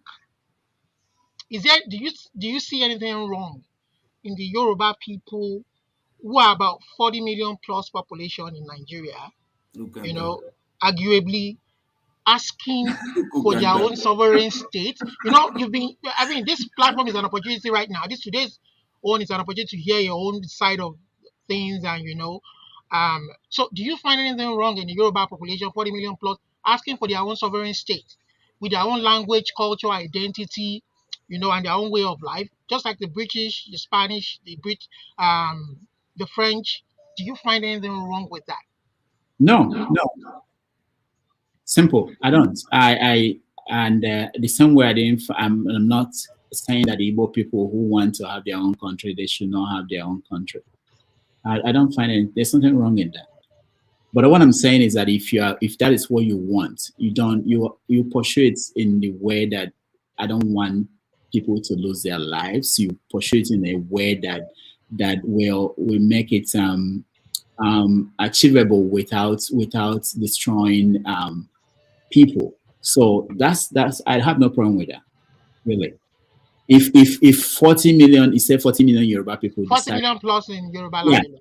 Yeah, if they decide today that they want to leave Nigeria, there should be a mechanism for them to air that view. And actually I wrote something about it when the Biafran movement was hitting up, and I said this is the way you can get Biafra without shooting a gun, a simple killing anybody.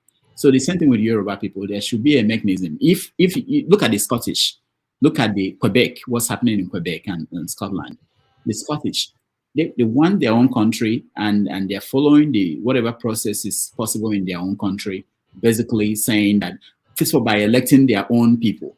If the Yoruba people decide today that everybody we're going to send to Abuja, Senate and National Assembly, they are going to be people who are going to advocate for Yoruba nation. And that is what they said. That's the party that they formed and said this is what our goal is. And they would go there and elected those people. They go to Abuja and represent Europe. Everything they are saying will be along that line. We want our own country. We want our own country. And the world will hear them. And at the point, there will be a mechanism that will be in place. Just think about it. I asked a senator here on the show one time, and I said to him, why is it that the southern part of the country have not come together? Their senators have not come together and say, we want this change. If they come together with the middle belt, they have majority. They will find 2/3 majority to push for a change, whatever they wanted. So I'm not against that. There's nothing wrong in that. If that is what people want, yeah, they should be able to go and get it. What I'm against is killing people trying to push for whatever you want, as if We have not had enough of that. Thank you, I'm Rudolf. just gonna leave it there. I don't want Oh, to yeah. do follow up questions. Give We, others we can chance. discuss it when we go to the Bole Kaja. But I think Rudolf just said it in an educated way. He said it in better English than I said it. I just said it in very layman bare. When I said, start from home, speak to your politicians. If they are speaking on your behalf in Abuja, it makes the job a lot easier. But you can't even get your own politicians to buy into it, but you want to go and start fighting in an empty room. I don't agree. Ed, please ask your question. Thank you for your patience. All right, thank you, Sure, and good job hosting the show today so far. So, for you, Mr. Rudolph, I have two questions. So, the first question is more or less like an appreciation and admiration of your level of calmness, equanimity when you host this program. So, I mean, one of the first times I came here, there was a discussion and it became a little bit ethnic oriented, and there was a lot of jabs being thrown at the ethnic group that you belong to. And for a moment, I had to ask, is this man like, is this an Igbo man? Because you just acted like, well, it was a normal discussion. You just took it in good strides, and I really appreciated that. So I want to know, like, how did you come about that level of patience and calmness in dealing with people? I mean, from my little interaction with your work, I know you're not so much of a religious person. And I want you to maybe just say a little bit about that. Are you a person of faith? I know you're not religious, but are you a person of faith? Because I saw the Reverend Bishop that came yesterday say something about you being in the same church with him previously. So I was wondering, Mr. Rudolph, really. So the second question is, I was reading something about the senator from Delta that's thinking of initiating a bill to allow a representation of Nigerian diaspora in the Senate. So You want to I go know. I mean, I think you could get my vote. You could. I think you could, because, mostly because of your grasp of the issues that kind of affect Nigerians in the diaspora. So I want to know, what if you were to suggest directions for that bill, or for whoever emerges as a representative in the Senate, what are the issues you want them to really tackle, like really far-reaching issues, apart from the very obvious one of diaspora voting, which a lot of us have been clamoring for? Which are other issues that you think, and how do you see that person making enough inroads to bring more or less like their diaspora experience to develop our politics? So that's my question. All right, thank you so much. About faith, I came out yesterday when I was talking to the bishop that I attend an Anglican church here in New York. I go there now. I go only on Easter Sundays, because I have to be here on Sundays. But also I've moved from where I used to live, so it's difficult. It's a kind of a long distance to get there. But I have questions about religion, and I'm raising it and putting it together in the book that is coming out. I don't have any problem with people going to church or going to mosque or whatever they believe. I just think that Africans, we've taken it to a different level. There's something we need to do. I don't want to discuss details. When the book comes out, we'll talk about it. But I think the way we see God is not, I don't think God is what all the books are making it to look like. I don't know. I'm a scientist, even though I don't practice. My background is really science. I love science, and I believe that science. One thing science does that religion doesn't do is science. When science discovers that something is false, they discard it and move on to the next thing. But religion is going to stick to that thing, the same thing, because it's written. It's written. And most Africans who carry this religion on their head, they don't know how the books were written, how they were put together, who put them together. They don't know anything. They feel that if you talk to people in the villages, God dropped the Quran on earth, dropped the Bible. So there are so many questions that we as Africans, we need to start asking ourselves and stop killing ourselves over what I consider foreign religion. Someone said to me one time, I said, why do you still go to church if you have these views? And he said to me, I want my children to have something else to fear. They will get to some age, there's a certain age they'll get to, they won't be afraid of me anymore. I want them to have something else to fear, because if you don't have anything else to fear, that would be trouble. So I'm conscious of the fact that we need to have something that people will be afraid of. I've conceived a movie or a novel that will be where God is giving a day off, one day without God. How will the world look like? Just think about that. So while I'm questioning religion and how we practice it in Africa, I think it's stopping us from doing things for ourselves. It worries me every day that most people you talk to is everything is up to God now. No, it's not, and I want to change that. Can I say something just on this topic? You see, this thing about dogma and religion, it's something that it needs to be taken seriously. Like Rudolf was saying, most people never actually question how the King James Bible came about. If you go into it, I trust you will question religion. Telling you. You will, if you watch Bojas, like allegedly the most corrupt pope ever. How can you watch that series, from end to end? The person who actually even sent it to me was a Catholic. And then when I finished watching it and I went back to him and I said, okay, let's have a conversation about what you just sent to me.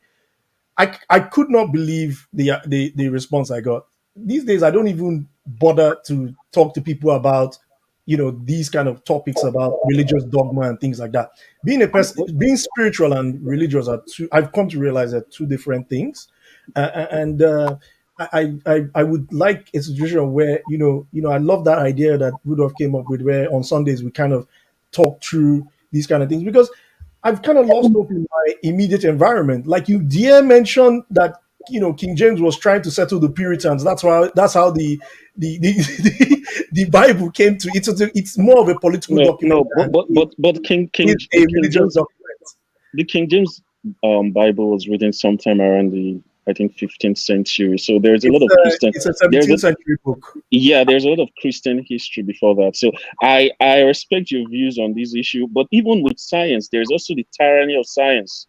A lot of evil has been done that was justified with science. So so I would respectfully. No, we're not being scientists. What you do? I think the context of science. No, the context of science is being able to put things on the tests, being able to try and say, okay, let's come. I think that's where science. That's the context of science. Not saying that, not looking at them on a parallel in terms of what they've achieved or how they've been managed. Right? I think it's how to put things under test and say, look, ask critical questions, critical thinking, subjecting it, and hopefully taking out the chaff from and getting the wheat.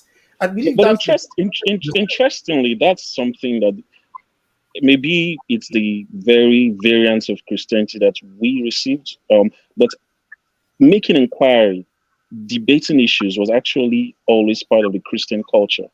Right? So you see, bro. No. You're tempting me. You're tempting me. You're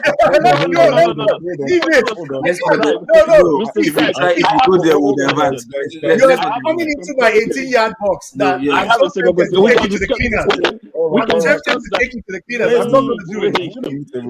We can discuss that some other time, but let me answer the next question about. Okay, the other question about it, I never heard about that people are trying to elect somebody to represent us. I thought no. He's saying he wants to initiate it. Actually, he's saying he wants to initiate a bill. I'm actually looking at an article. Okay. So we already have people who left here and went back to Nigeria in the Senate and in the House. What have they done? Why do we have to have special person from here representing us? Will the person be traveling from here to Nigeria to attend sessions of the Senate, or will the person move back to Nigeria? Anyway, the point is this. I don't think people abroad are special. I don't think they need to have a senator representing them. I think they have an office already. This what's the name of Kabiri? What's her name? NITCOM, National Diaspora Commission. I think that's enough. The only thing is this is why they don't want all of us abroad to be involved so much, is that we are difficult to be bribed. They can't bribe us easily. That's why they really don't want us around because I don't think there's anybody here you give $50. They With will. the exchange rate now, the pounds is 1,015 naira to work. Yeah, exactly. We have health insurance. Yeah. So they can't bribe us. So that's why they don't really want us to be directly involved in politics. And that's it. All right. So I'm Thank not. you. Undubisi, you'll be asking the very last question. I'm still pleading Ify. I'm begging you. There's proof that I pleaded though. If you come back and ask your question as the last one, I don't want to go to court. I don't have money. I don't all this go to court business. I have no energy. So if you're listening, please join and ask your question to Rudolf. But if he doesn't come back, Undubisi, you'll be asking the very last question, so we can let Rudolf catch a break. We'll listen to my sec. You get small question to ask him, small, okay? Hey, when we come back. Good afternoon, everyone. Doctor, Hi. good afternoon. Yeah, how are you? Fine. You are the guest today. That's what they How did. do you feel? It's very hot. I like that question. How do you feel now? That's good. Thank you. You've been doing a great. It's actually a good experience. It's good experience. So go ahead with your question. Yeah. Well, for me, I think I started watching your show in 2016 or 2017, Dr. Damage's show. Sometimes you go to YouTube, some show pop up to suggest to YouTube. So I just when I started listening, and so like a comedy show, but later I started noticing that it's on current affairs that usually report. Sorry, my son just came to the bedroom. I asked him to go back. So and from there, I started watching other programs you do, and I thank you for exposing us to what is going on back home. Even though some of us have relatives back home, but you go deeper into things that goes on in government and beneath, and give us some things to think of and to discuss about. Thank you so much. So my question is just as a trained journalist myself, I practiced for some time before I left the country. So though in the government in government as a government as a public or as a civil servant, I did little in private sector anyway. So my question is about the current crop of media practitioners we have. What do you think about the way some of them tend to? I notice that some of them tend to skew questions based on who they are interviewing or who they are talking about. Sometimes they tend to ask questions in a way. Sometimes you notice that it has some sectional leaning, and then sometimes they try to promote a particular narrative that is public out there, as if that is what they want the people to accept and show.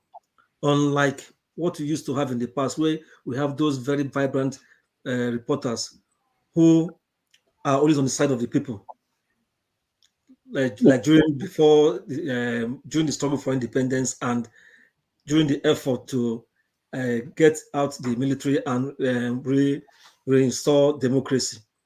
I don't know how you view some of them, not all the reporters, but I notice sometimes when I watch some interviews and the questions they ask to different individuals who come on, I notice that it's as if maybe they are trying to promote a narrative, or as if they are working for a particular individual or group, which sometimes is not in the best interest of the people.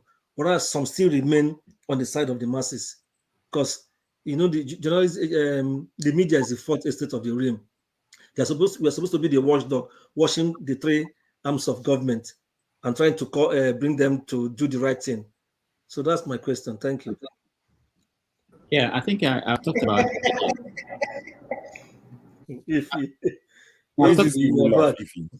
I've talked about the media a lot, and you can blame them. We can blame them for certain things. We can blame ourselves. If you go to work. We can also see the reason why it's that way. We cannot isolate the media from all the problems the country is facing. And when things are going bad, it's not just one aspect of life. It's not just the politicians that are corrupt. The media is also corrupt, and the police is not the only one that is corrupt. So everybody, teachers are corrupt. Every aspect of life in Nigeria. Uh, I'm tired I'm tired of the expectation on the media that is not realistic. I'm realistic when I look at the media because I've been there. I know what they go through. I'm not excusing them, just like we don't excuse the police, we don't excuse the politicians. But it's also important that the job of the media is very important. Once the three arms they fail and the media also fails, then that's what we have. The media could sustain a country. Thomas Jefferson was asked, "What do you want? Do you want a media or a country?" Because the media was critical at the beginning of America. Thomas Jefferson said, "I rather have the press, the media that is free without a country than have a country without any free media." Yes. That's how important the media is. So you now have a situation in Nigeria where everything fell. The media too. I'm not saying the media, they've done well, but you have to give it to them. They rose to the challenge during the military era. Yes. So they can still do it if things are right. But at this point, I don't see the sign. But of course, in Nigeria, like we said, when you think everything is going bad, there will be sign of hope. So with the advent of the internet media and also we're seeing signs of hope in the TV section. So let me tell you guys one more last thing about the media. One reporter, I went to Nigeria after being here. I went to Nigeria. One reporter met me and said, thank you for what you guys do at Sahara. And I'm like, what do we do? I thought you guys don't like us at Sahara. He said, no, that we give them space to do things that they wouldn't otherwise do. That because Sahara will go this length and publish this, their editors, their owner will now say, it's okay for you guys to publish this. It's okay. So because we do certain things that were impossible to do in Nigeria, it gives them room to move a little bit further. They want to. Let me also reveal a secret here. How many people are watching? The secret is this. This is something that most people don't know.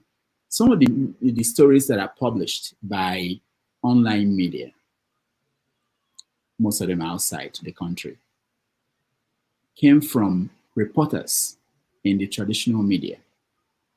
These are stories that they could not publish in their newspapers. They send it to people who could publish it. Oh, yes. So there are signs. It's not totally hopeless, but there's a lot of work to be done and there's need for support. I can't stress that enough. All right. Okay. Thank you very much, Rudolf. So we go to Ify, who would be asking the last questions. Don't worry, Locopede. See, we're not ending the show. We're just ending this segment. So we can't even hear you. So, yes. So Ify, see, VIP, just 4. VIP platform, elevation. Apologies, it wasn't intentional. If you feel like I ignored you, we're just going in, so you have the floor. Ask the very last question and we can end this section. Good afternoon. Papudo Gascribe. Let me tell you something. You are one person on this show that I cannot and can never be mad at. Never. No matter what you do.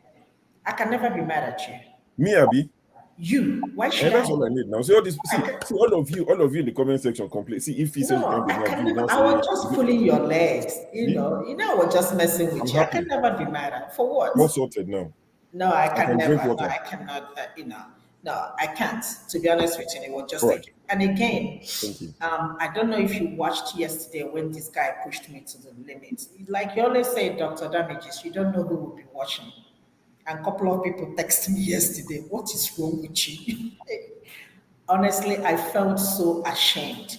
And like I told him, I said, I'm going to apologize again. Honestly speaking, this is what I am always against. I always tell my patients, you don't say these things. And, when they say it to me, I feel so bad. And, sometimes, try to defend myself. And For me to say that in a public platform, honestly speaking, I went back to look at that. I was like, holy crap, I can't believe that I said this thing. But honestly, from the deepest part of my heart, I am so, so sorry. That's not me. I hope my mother never watches you, but she will be, oh, you came up on, you see, if she ever heard me, or give me hand a pick up, but she will give me a heavy knock on my head, you know.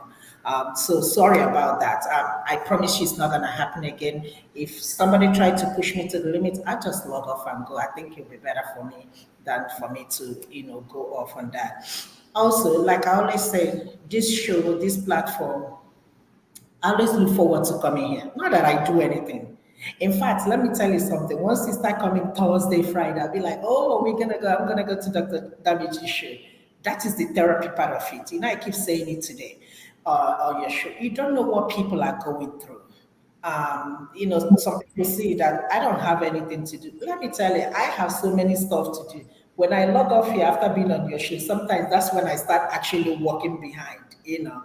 But here, you come here, listen to people, and they touch your life in one way or the other. I've known the people I've been talking to, behind the stage, and it makes you feel good. So thank you for this opportunity, and I am really grateful.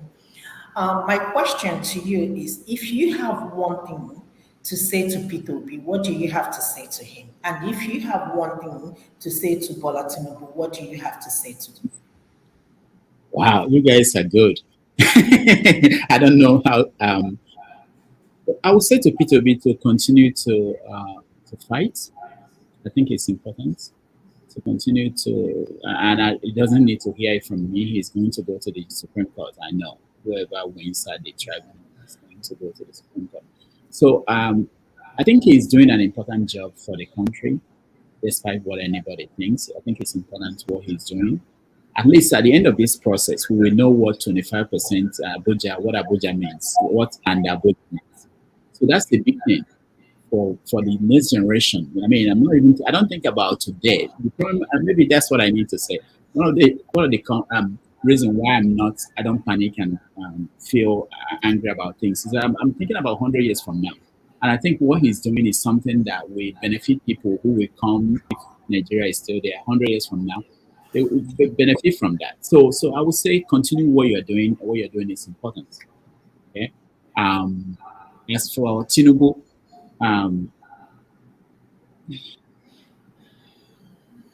the first thing about Tinubu, for me, I don't get it. Is if I were him, the first thing I would do is to complain about these things about his life. Nobody's going to beat him up. Come clean. That's the first place to begin. I can't get over the fact that I don't know who this man is, and he's the president of this country of 200 million people. Come clean. I think he can afford to do that.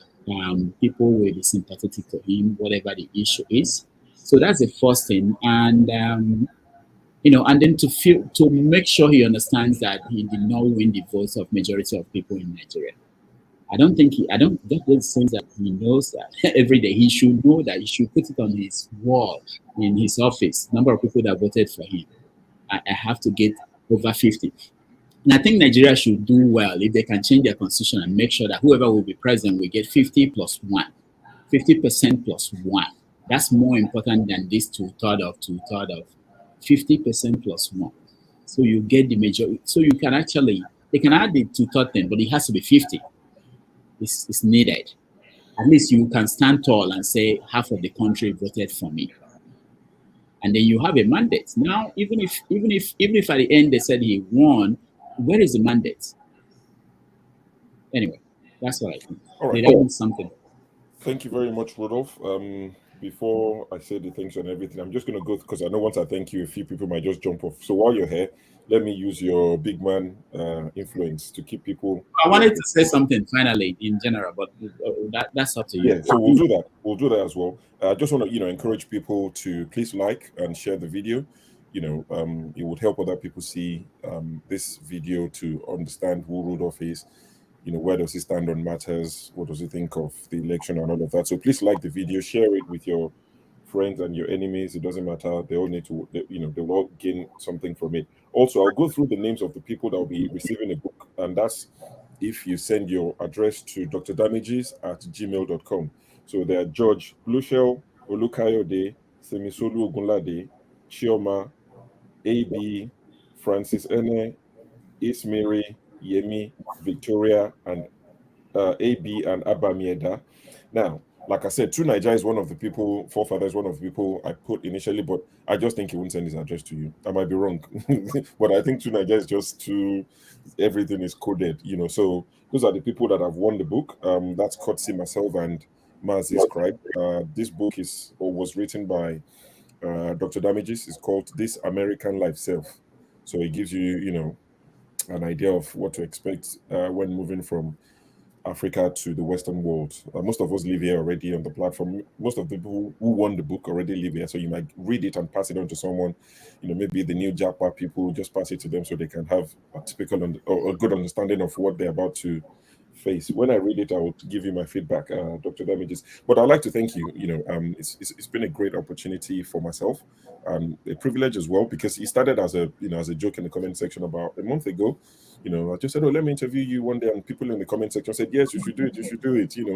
And the yeas have it, and the nays lost. So, and yesterday night, off the cuff, I just said, "Oh, why not listen to?" Because I realized that you didn't send anything out to say this is our 90-minute Africa. So I thought, if it's an open slot, why not let people find out who you are, what made you who you are, and the rest of it. But thank you very much for letting us into your world. On behalf of the panelists, the comment section especially, that is where I belong. I belong to the street. See, I'm lining myself up for this political. When we start voting on this platform, I don't know what offices are there, but I think I belong.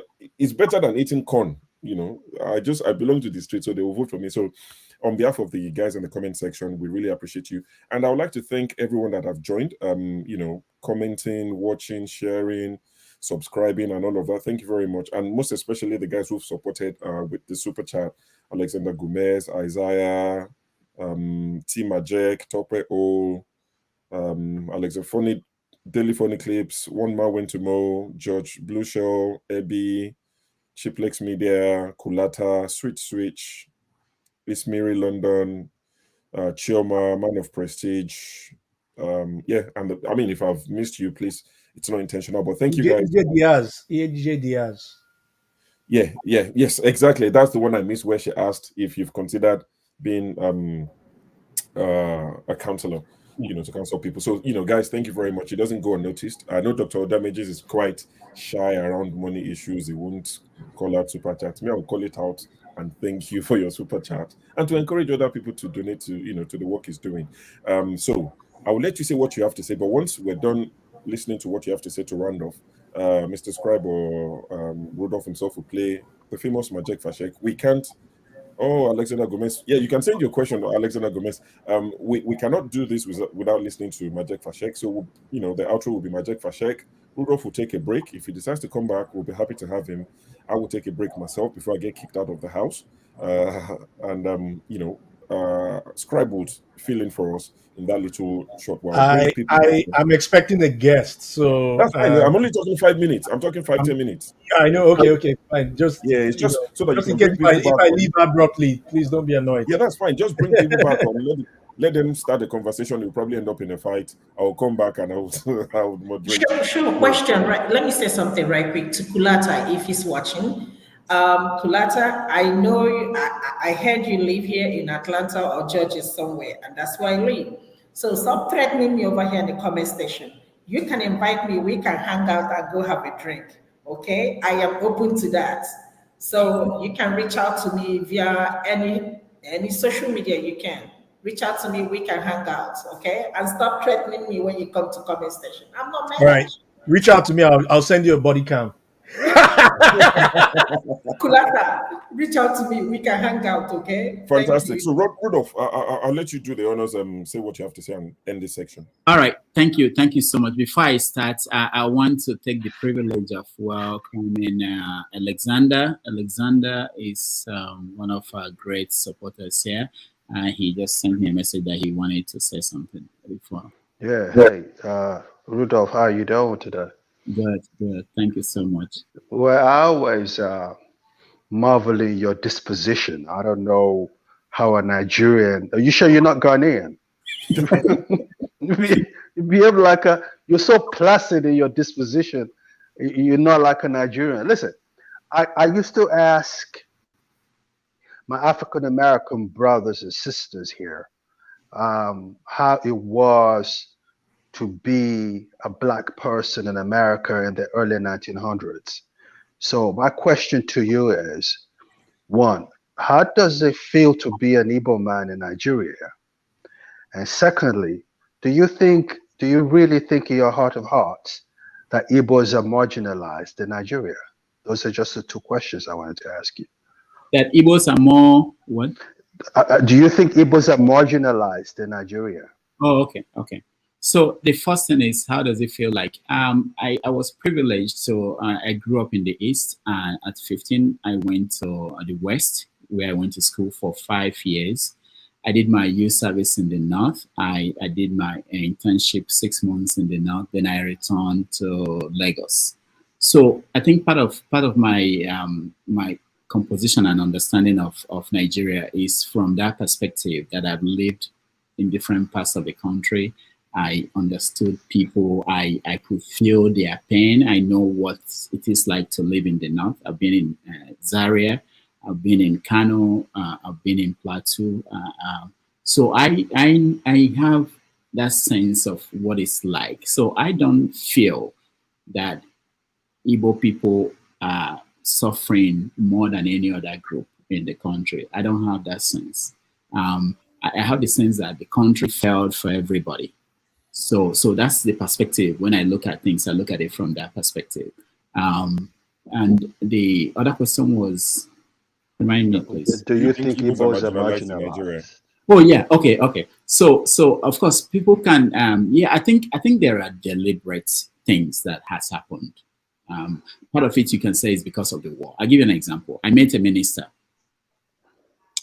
He denied telling me this, that he didn't tell me this in this way. I'll tell the story quickly. So this minister, I met him at Harvard, and he said to me, I told him I went to school at Akure FUTA. He said, oh, I'm the one that started FUTA. I said, how? He said, when he was Minister for Education under Shagari, that he went to Shagari and said to him, look at JAM candidates from every state in the country. That the East had more people who are interested in going to the university, who passed, they made the cutoff, but they couldn't get into universities because there was only one federal university in the East at that time, and that was UNA. So he said to Shagari, I think there is need to have another federal university at UNA. And Shagari said, that's a good idea. Why don't you come to the National Executive Council and suggest that? And he went there. He said this to the ministers who were there, and they shouted him down. Some people shouted him down because he was saying to them that it would be good to have a University of Technology in the East. And the reason is that they don't have enough universities, and look at the number of people who are interested in going to universities. And they shouted him down. Some people were saying, oh, you guys want to go and continue to build nuclear chemical weapon, Wunigwe, and so the man was, he said he was disappointed. After the meeting, Shagari called him and said, come and see me. So he went back and saw Shagari, and Shagari said to him, this is not how you present things in Nigeria. When you go out there, you have to tell them that you want this University of Technology to be built in Nigeria, one in the East, one in the West, and one in the North. And that was how you got Federal University of Technology, Akure.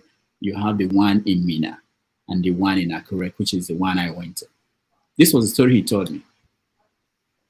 I wrote about it, and he sent a message. He started calling me, sent a message, and said I should change that story. That was not how he told that to me, and that he's writing a memoir that will tell the whole story. I've not seen the memoir, but that was the story. We did the BBC interview, and he said exactly what you just said. Oh, he did? That's Professor Ragwe, the Obuniwe guy, right? Is that the same person? That's not the guy. That's not the guy. I didn't want to mention. This is the same. When you were saying it, I was just recalling the. Anyways, okay. Okay, so why do I say that? So there are things that I think people who lost the war, it doesn't matter where in any part of the world, there is this kind of suspicion that they are trying to do things. There is this kind of feeling that some people may feel that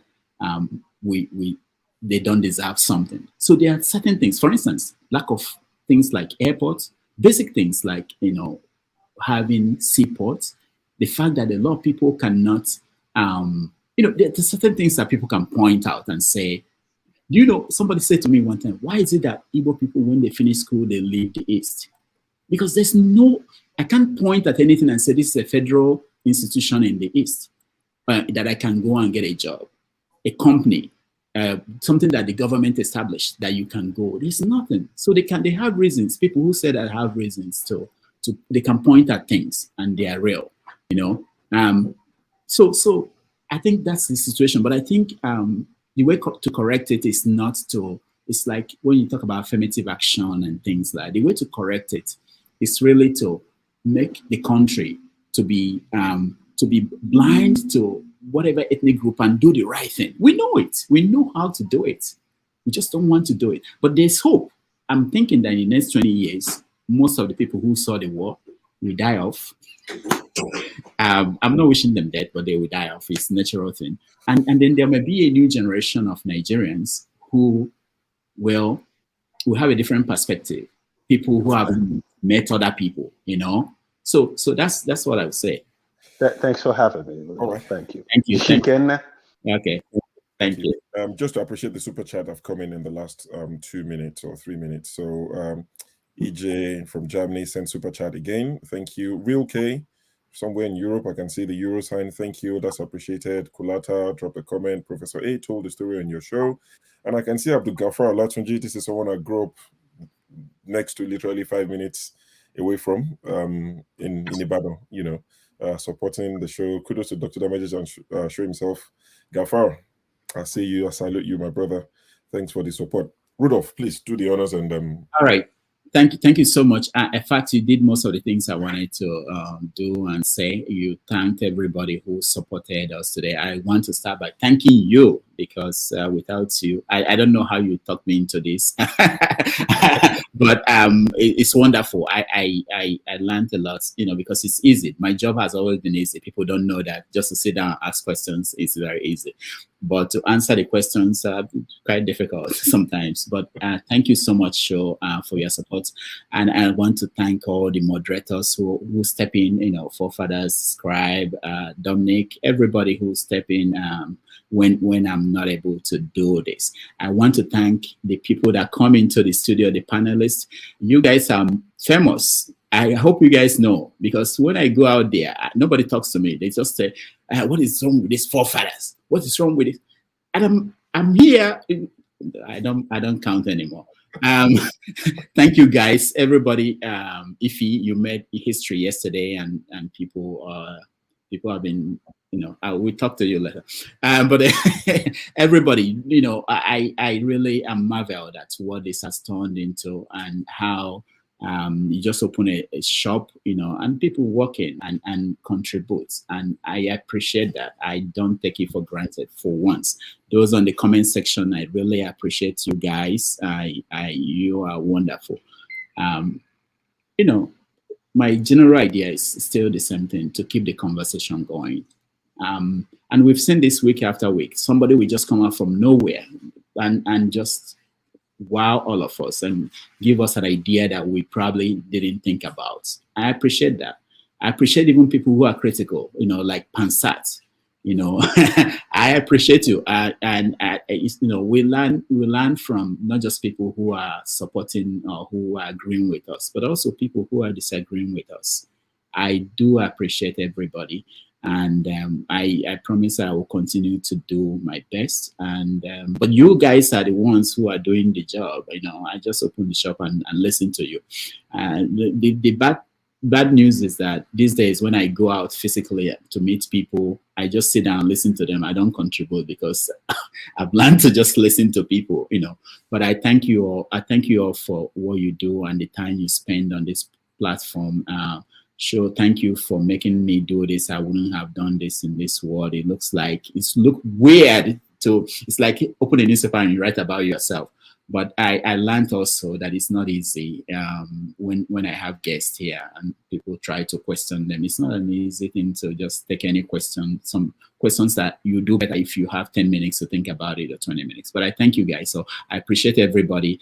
And I think the show will continue. I will be back. I'll just take a little break. I'll be back. And thank you, everybody. If I missed you, missed something important, please forgive me. I've been sitting here. Mama Ichu special. Oh yeah. Where is she? What happened? I'll call her. I haven't seen her yet. I'll find out. Yeah, Mama Ichu. Also, electricity. I know he had an issue. They had a spat. He himself and Olumide had a spat the other day, and he said he wasn't going to come back on the show, and he hasn't. I didn't know that. So I'm not sure. People pleaded with him and said it's not that deep, but you might want to check on him to make sure yeah. I didn't know that. So there are certain things. So please, everybody, let's calm down the temperature. I've been in this business for 30-something years. If I count from high school and commenting on Nigeria. We keep doing what we can, but don't think that it will change overnight. If it changes overnight, we'll be happy. But my approach is that do your best. I want my grandchildren, my great-grandchildren, to be able to say, if there's still internet, if there's still YouTube, they say, oh, our great-grandfather tried. He did this. He did this. That's all. That's all. I think that's the best approach. If you think that you are going to change the country in one day or in your lifetime, good luck. The world, it's not easy. So we just approach it like do our best. And thank you, really, thank you. Thank you. Thank you. One last thank you to Queen Marian, who's just coming with a super chat. Thank you. We appreciate all the support for today's show. Thank you so much. So Rudolf will play the famous Majek Fashek. Once that's done, I'll bring people back on and we can start the buzz boost. Yeah, thank you. Oh, all right. Hold on, let me see. Majek. Can't find it anywhere. Okay, I have it. Because there's the one that is installed. I have it. All right. Thank you, guys.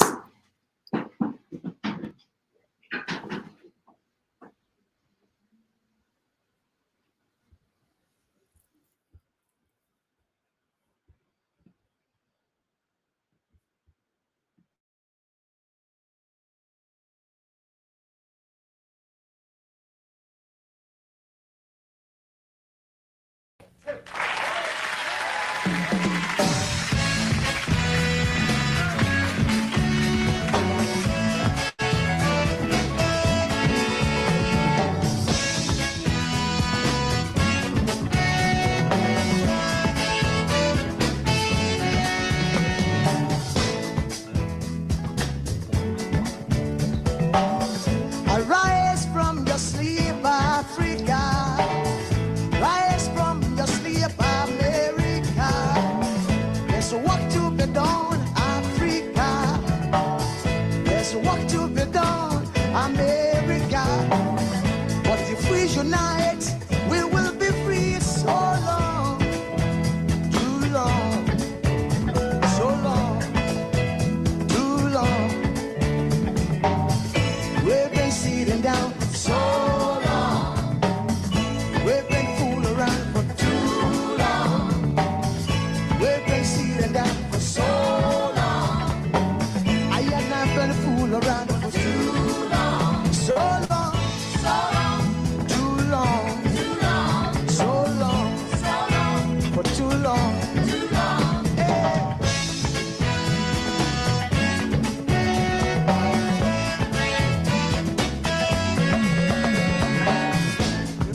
Remember, long time ago, when we used to live like prince and princess. Remember, the pyramid of Egypt, when we used to live like prince and princess. Remember, Marcus Garvey, who are the dream for New America. Oh, remember, Martin Luther King, the dream for New America. They say you are black, they say you are brown, they say you are black, they say say you are brown. Only the angels of Jah is white now. Only the angels of God is white. So long, too long, so long, too long. We've been sitting down so long. We've been a fool around for too long.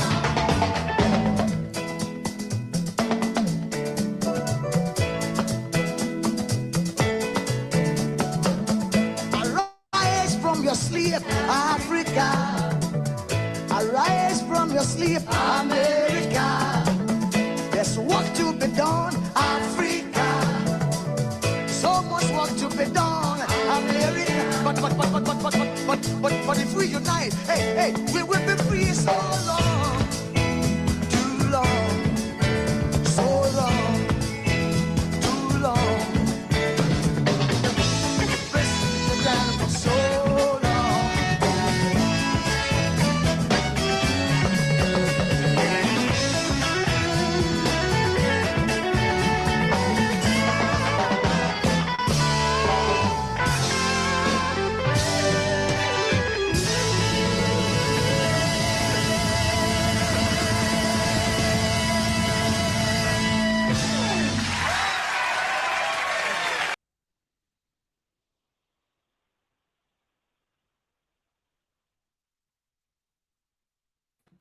All right, sure. Go on. All right. All right. Welcome back, everyone. I'm sure Rudolf will be joining us in a second. Once he comes back, I will take a little break. But we're back now. Uzo, good to see you. Uncle Ike, you're back. Local P, KJ, Ify, Ovie. We'll be sending out Ed is back. I'll add him to the stream. We'll be sending out the link again so people can join and we can discuss, the burning topics in Nigeria, whatever topic you like to discuss. At this point, okay. So, if I take it back, the usual Dr. Damages style. So, Uzo, welcome to the show. Is there any topic, any news that's broken the last 1 week? Actually, we were here yesterday. Any news that we've not covered or something we covered that you still like to talk about, or are you here for Dr. Damages?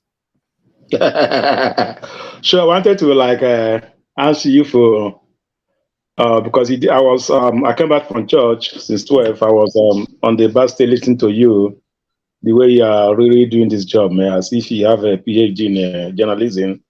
It's really interesting, man. Even I don't believe that. I thought you were a chairman of a comment section. No, now you are the executive chairman of the comment and mainstream. Three goes up to you, bro. Yeah, you really do good. It's nice that at least if you don't have potential now, you should know it now. Maybe you don't know how good you are until you start with the damages, and you know how good you are. And that's why I want when I grow up, I be like you. That's why I bob my hair like you. These are our style. People don't copy our style. I have to be like show. Local P and Ovie, they have to copy our style. Those one will guide them go sell them, they go bab them. Or Chorubin and Sarafi. I know you have to guide them go. So you guys really try to do a good thing today. My normal thing now, every day we should come here to, if not anything you have to say, you stay. I was that's something we don't normally talk, but it seems like it's just like yesterday, we talked a lot yesterday, we're focusing more on the Southeast. I don't focus. I was in the Senate today. I don't know, in Owo. He was saying something that nobody even even the brother is under the hand of the herdsman, senator. His brother is under of the herdsman. It was saying that 50 people have been killed in his own community, about 3 communities. Many have been displaced, many have been kidnapped. And it will be like it's nothing, it's a normal thing. But I know that war used to be that's Ondo, used to be hot 2 years ago. So I thought he had stopped until he was saying into the is it the red chamber, the blue and the I don't know which chamber he's saying, he's a senator. Yeah, it's a red chamber. He was speaking, he was like saying about they were all like focusing on one side only. We don't know what is going on not start, as if all these are not Nigerians. That's one thing I might say here. Anybody that have something that's going on, we bring people, we talk about it. The way you are saying about what's happening in the Southeast, all right? So when we keep on saying this, people will be aware of what is going on. And I tell you, the thing will automatically stop. But when you keep quiet, like me, I was thinking that your issue have been like, we know how it was, that Ondo, or you know how all the forest there, how it was, kidnapped, this, that. I don't know it's still going on till now, because nobody talk about it anymore.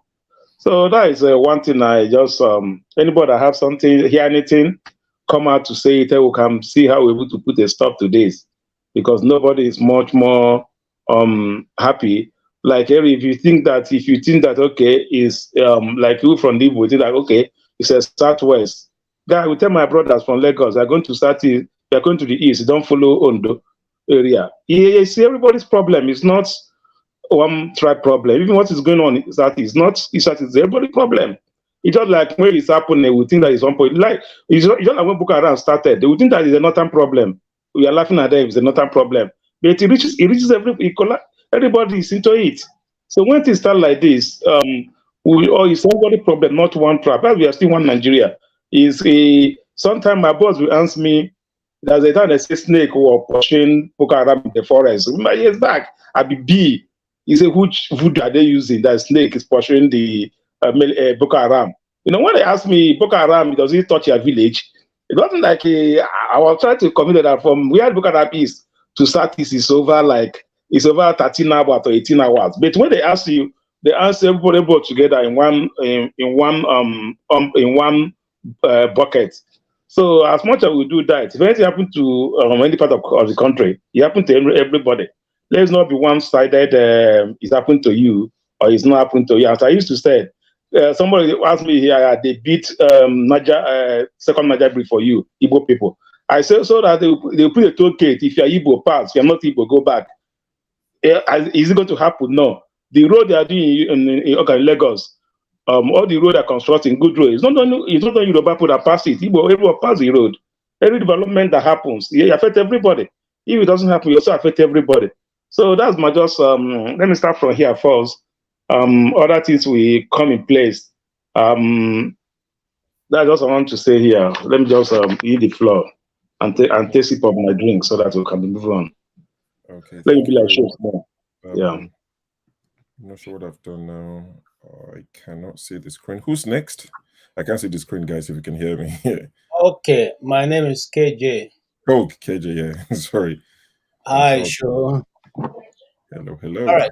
One of the news that the most dominant news this week was the issue, the trouble in the East.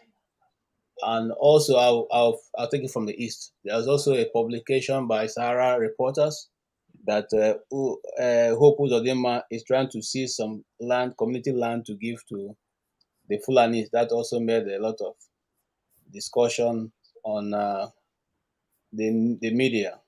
Then the one that is actually a bit more devastating was the killing of mourners who had gone to mourn in Benue and Ukum, to be precise, and they were massacred by different word. They were sent to go and meet their heavenly Father by some headers, Fulani headers. Also, there was the raiding of the office of the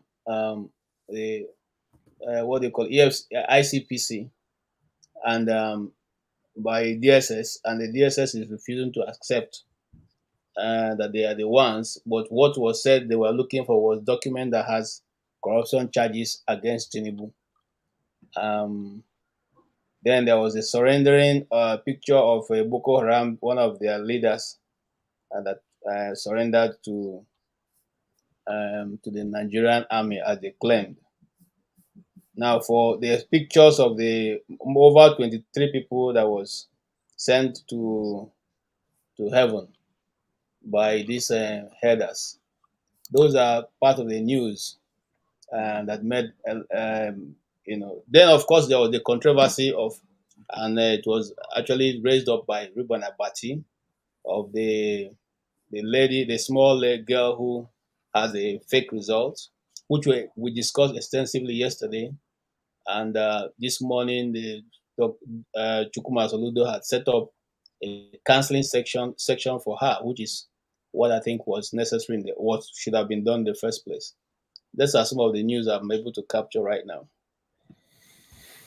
Okay, thank you very much. We'll go to Local P. What's trending? 2020, what is the Sorry, Local P, if you give me 1 minute, 1 second. Some time ago, the ASU president, former ASU president was missing. And this week, just 2 days ago, he was discovered in Istanbul, the airport in Istanbul. I think he was waiting to catch a flight. That's also because nobody knew who he was for many months. All right. Thank you, sir, Mr. P. All right. Thank you.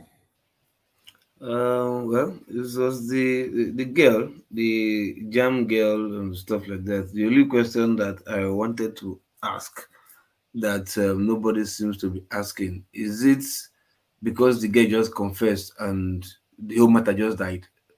As in, they don't want to find out. Okay, yeah, we know you lied, but who is behind this? You understand? Who did this? Who did that? Who were you working with? Where did you get this from? And maybe trying to see if her dad had a hand in it or something like that. But this should not just be the end of the whole, thing. So at least somebody should be held responsible. Somebody should be made a scapegoat so that at least we should have a decent educational background moving forward. Okay. That's Yep, just I completely agree. I think the investigation should go beyond the young lady. I mean, I'm not sure, but I don't want to believe she acted alone. So if there are people who played a part, I think they should be brought to book.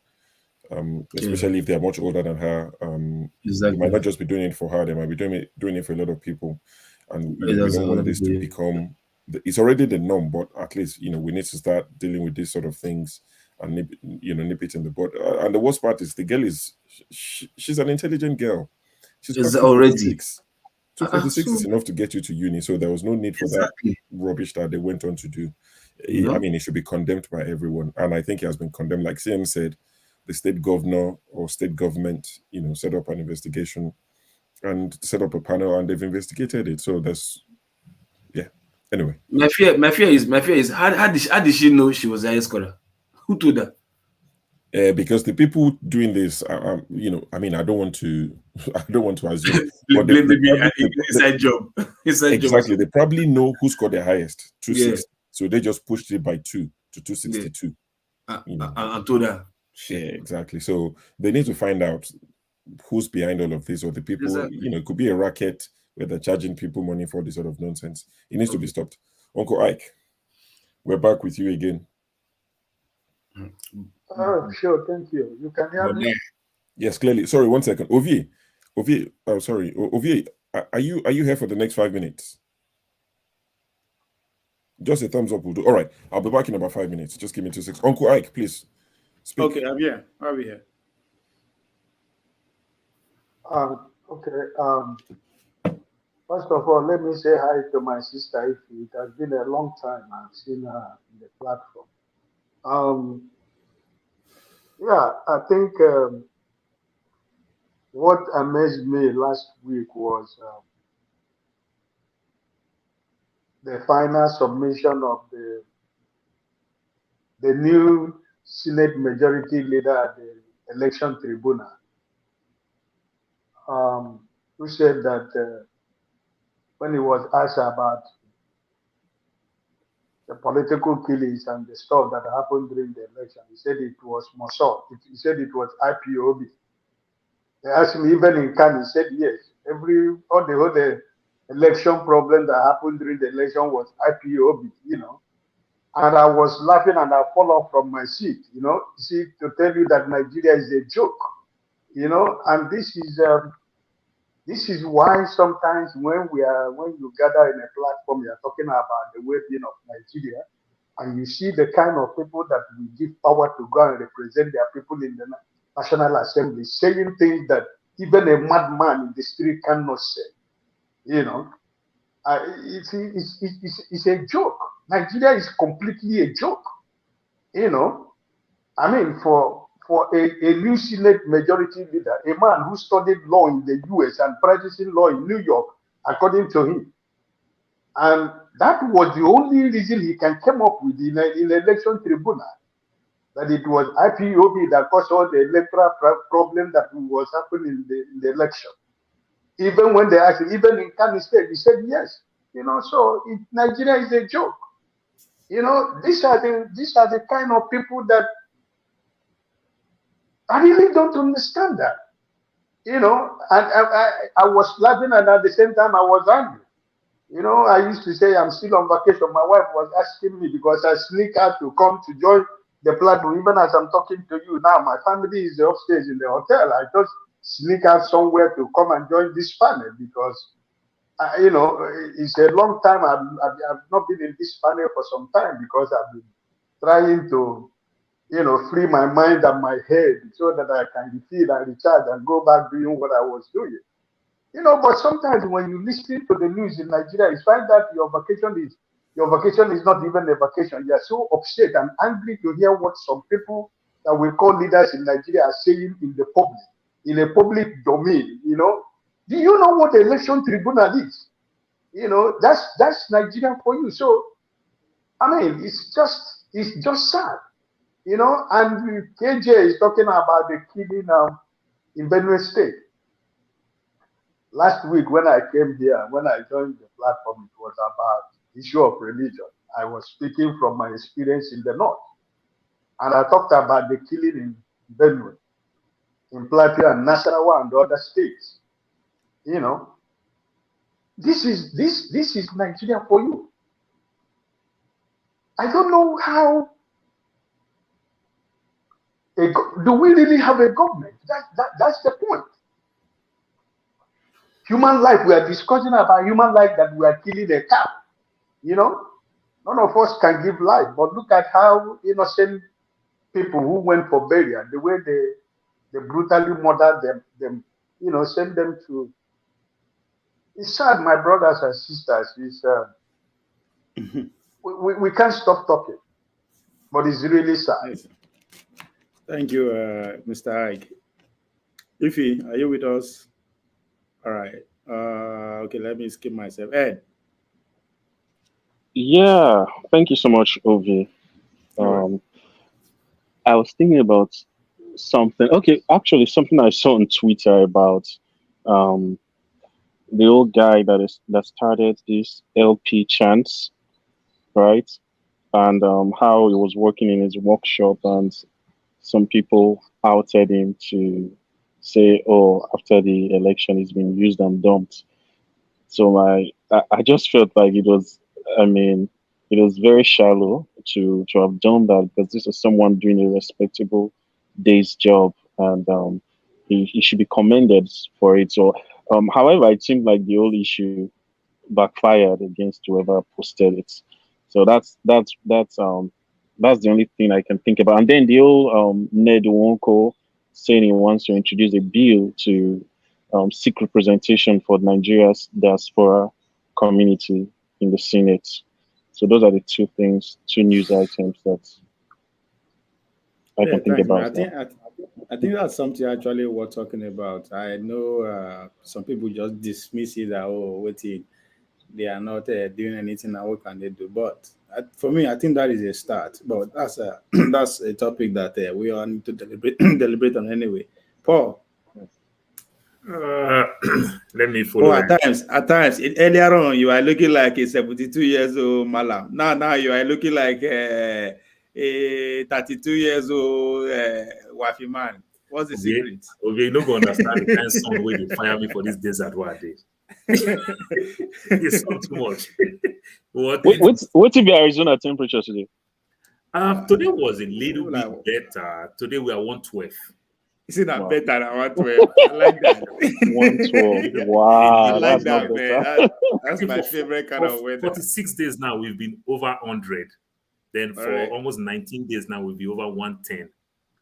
It's I crazy, love that. my brother. It is crazy.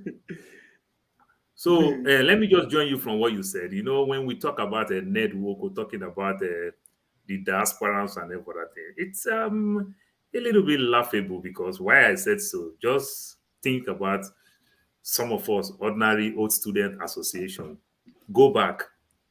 They rate you of high esteem, but they don't want you, you understand, to lead in any of those things. Before you say anything, they say, guy, forget that thing. That is an American and London style. You know, they work for you. But they like your American money. They like your American support. So if they can kick you out on your just ordinary old student association, places you live, maybe places you work in Nigeria, you try to contribute anything, they tell you, guy, forget, this is Nigeria, I know they work here. So how do you think they want to go to the National Assembly in our so-called grassroots level?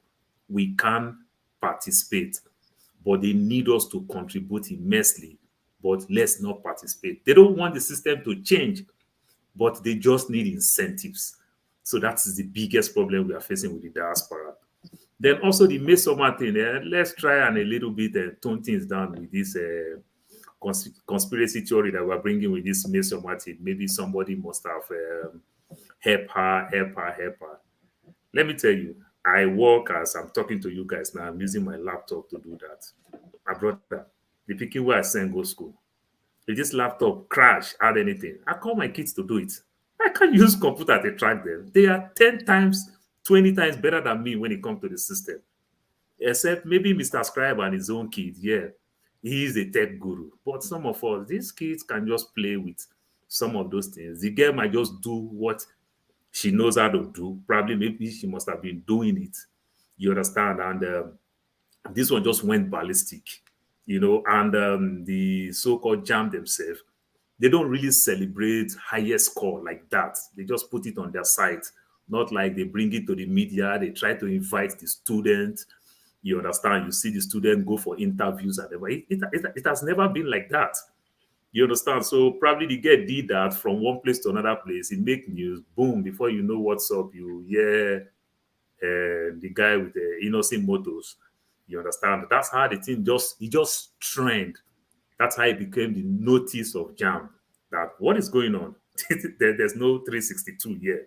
So let's slow down a little All right. bit before we think about the parents. Some of us as parents, I don't think when it comes to this tech thing, we are so smart than our kids. I don't really believe so. I'm not saying it won't happen, but let them scrutinize the girl. And equally, no matter we're talking about psychology, that girl is 19. The Paul, we'll still come girl, back to discussion. the, We are just going through what. yeah, the girl deserves some form of punishment, and that's going to be a deterrent. You understand? But if we treat it with a kid glove, because now it's highly politicized, that's why even House of Reps said they should leave the girl alone because they felt it has become politics. So if they don't do that, people will start using case study of another case and another case and another case. But we cannot politicize our life in Nigeria now, my brother. Yeah, we cannot. Thank you. Paul, we'll go detail later. We'll just go through headlines. Uzo, I will skip you because you did drink without me. Ikolola. Thank Obia, that's true. Polish Uzo well. Polish them.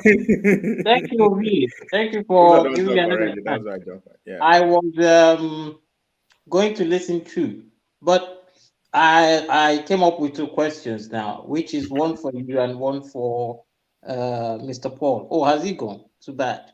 Yeah, Right. no, but I think before we go into detail, we are just like going through if there's any headline you think worth talking about this week. Yeah, the one he raised now about the girl, the jam results.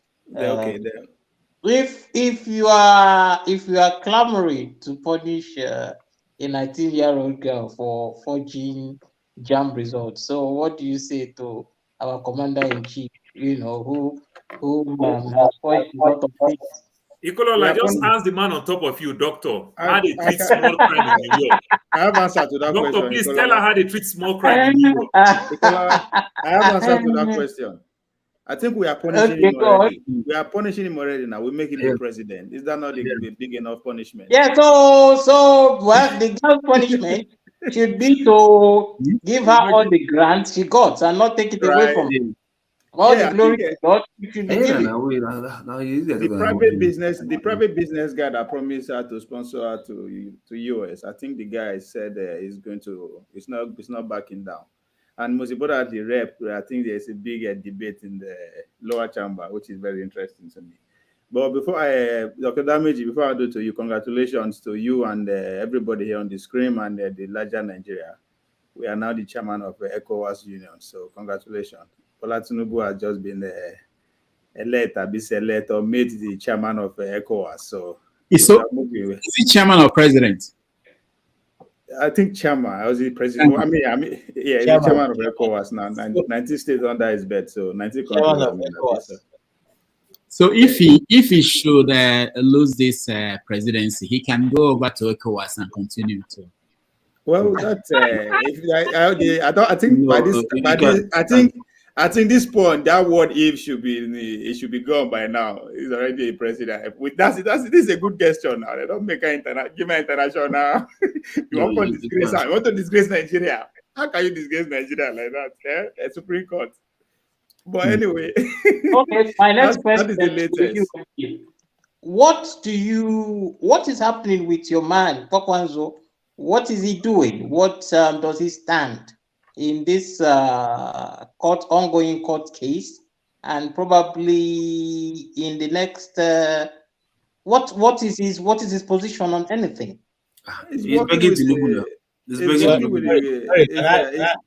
Can I come in? Can I come in? Okay. He's begging Tinubu. I think Go ahead. I'm asking a question, sir. What is going to happen to him is exactly what is happening to the Adamawa State rep that you are told is languishing in prison, but is actually in Mecca. He's in Medina going through the you saw his picture on somebody got a picture of him doing the prayer session in that place. Nothing. All you're seeing is just a media buzz. When they finish that, they will continue their normal life. Nothing, my brother.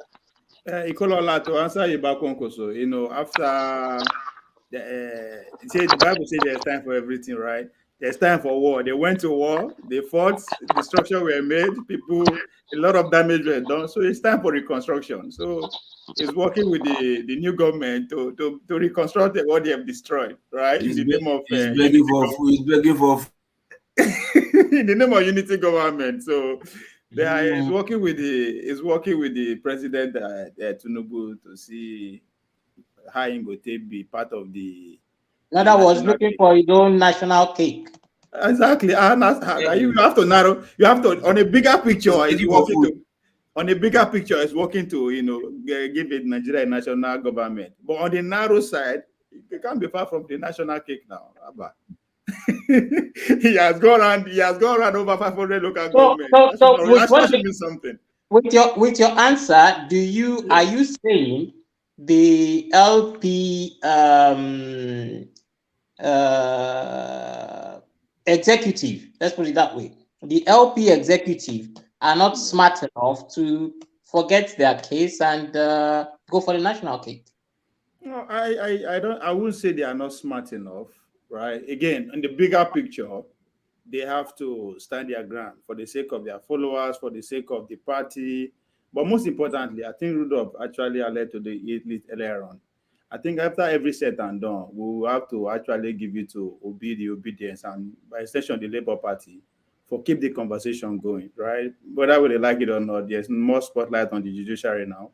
There's more awareness that they bring into the politics. So I would say they are playing the role they ought to be playing at this point, making sure they see it to the end, because the new converts, right, the new people that are introduced to the system you have to make sure they graduate with a certificate. That means you have to complete the course from campaigning to the election to rigging to disappointment.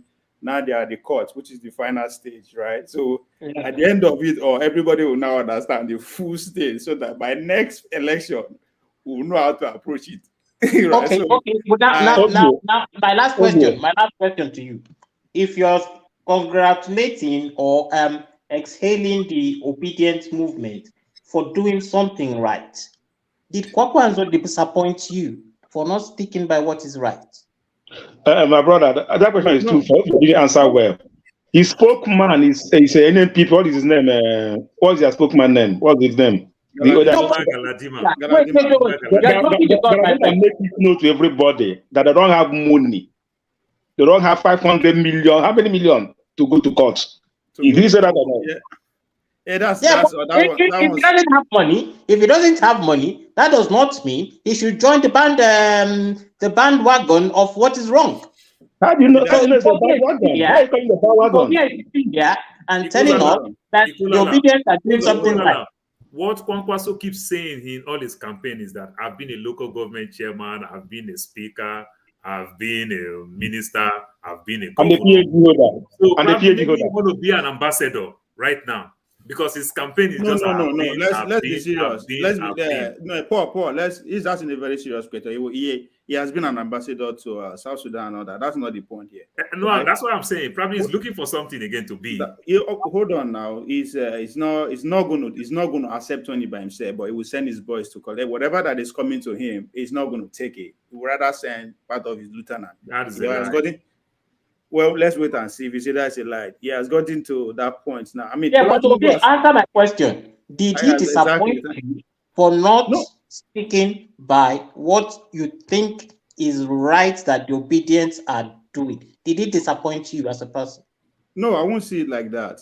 At this point, it's three ways, right? There are some people who are with the president that he won.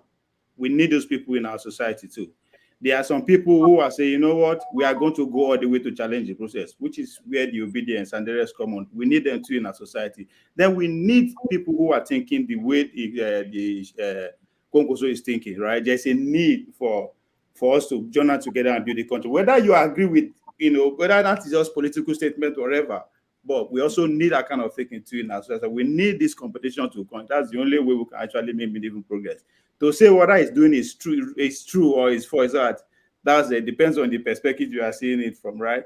Am I disappointed at the loss? Of course, right? I actually believe that it will perform better than it did. I'm not going to lie. What he did in Kanu, to me, is expected. I know he's going to do that based on what happened in 2019. But nationwide, I am disappointed that it did not perform. It performed below, as in zero. I would say that. It's very glaring. The guy falling. And again, now to go with your Oshomole make mistake to say Labour Party 4 people were tweeting in the house.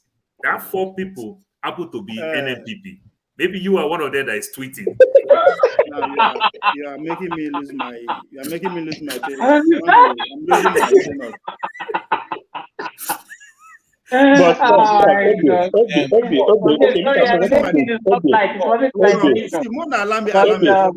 losing my train of thought. No, look at what I think about Kwakwanzo. If you watch the way he's moving now, he tried to see the face. Let me just see this. Can I finish, please? I'll lose my train of thought. I made the ask question. You know, people don't go see. Even they don't wear red. Now, to your concern, right? To your concern, if I want to go with, I presume where you are going at. I am concerned is this move that is making, right? Trying to work with the administration. For that, I'm concerned about 2027 or 2031. I don't see him. The prospect I have of him, of the future, is dwindling by the day. To me, this is a bad move. That's definitely. I don't see him getting that momentum again. If for the lack of word, it's not going to get the momentum again. But David, that's what I want to tell you. The way he's moving, it's really like he wants to become the face of the north, of the emirate, of the northern people.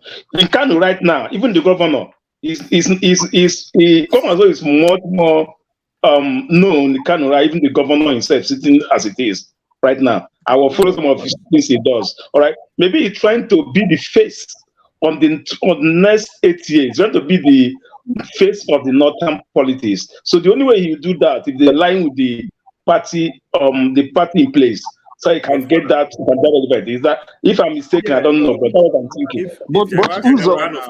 If you ask me among the northerners right now, who stand a better chance come 2020, 1331, assuming Bola Tinubu go for 2 term, who stand a better chance is the current NSA, Nuhu Ribadu. Has a better chance to be the next president if after Tinubu than even down the Konkoso or El-Rufai. El-Rufai is doing his work too everywhere, but I think based on the past, the relationship he had with president before, he used him to run in 2027. I see no reason. So far from then till now, his record has been clean. I'm talking about Nuhu Ribadu, so I would be surprised if Bola Tinubu did not project him to replace him in 2031. So I'm not even looking. The Konkozo chances is not there. He will fight, but I don't think Bola Tinubu will support any other person other than Ribadu Tinubu. You're right for now. I don't know. I don't know where I'm getting that information from, because Bola Tinubu has a vice president who is being one. Forget that one.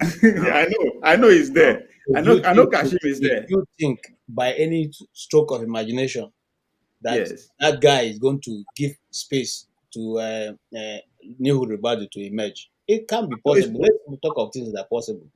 Not say it can't be possible. No, it's very possible. At this point, unless the president is with us again. I don't think so. The loggerhead will definitely be there with the president and the vice, and that will affect the vice president a lot.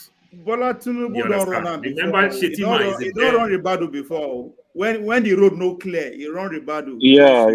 In AC, they've had a longer walking. I'm not saying it's a straight road. It's not going to be easy, but those are the people that are going to fight. El-Rufai, the vice president, Nuhu Ribadu, and Konkoso. These people are going to fight. I'm giving it to Ribadu because of the relationship that he have with the president from the Ovie, to your point, Nuhu Ribadu holds more advantage for the fact that he's younger, I think, than Shetima. He's seen as a more obeying person. I think he has a better national appeal than the current vice president. But the corners will prefer Shetima.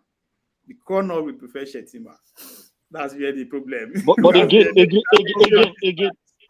thing is that Shetima will definitely had issues with Tinubu.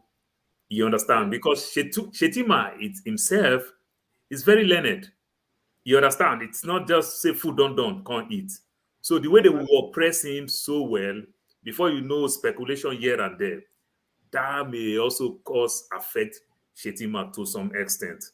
And also coupled with Tinubu's health, those type of thing when the vice president is there, instead of people sending people to represent, somebody else to go represent. You understand? Those type of problems will come.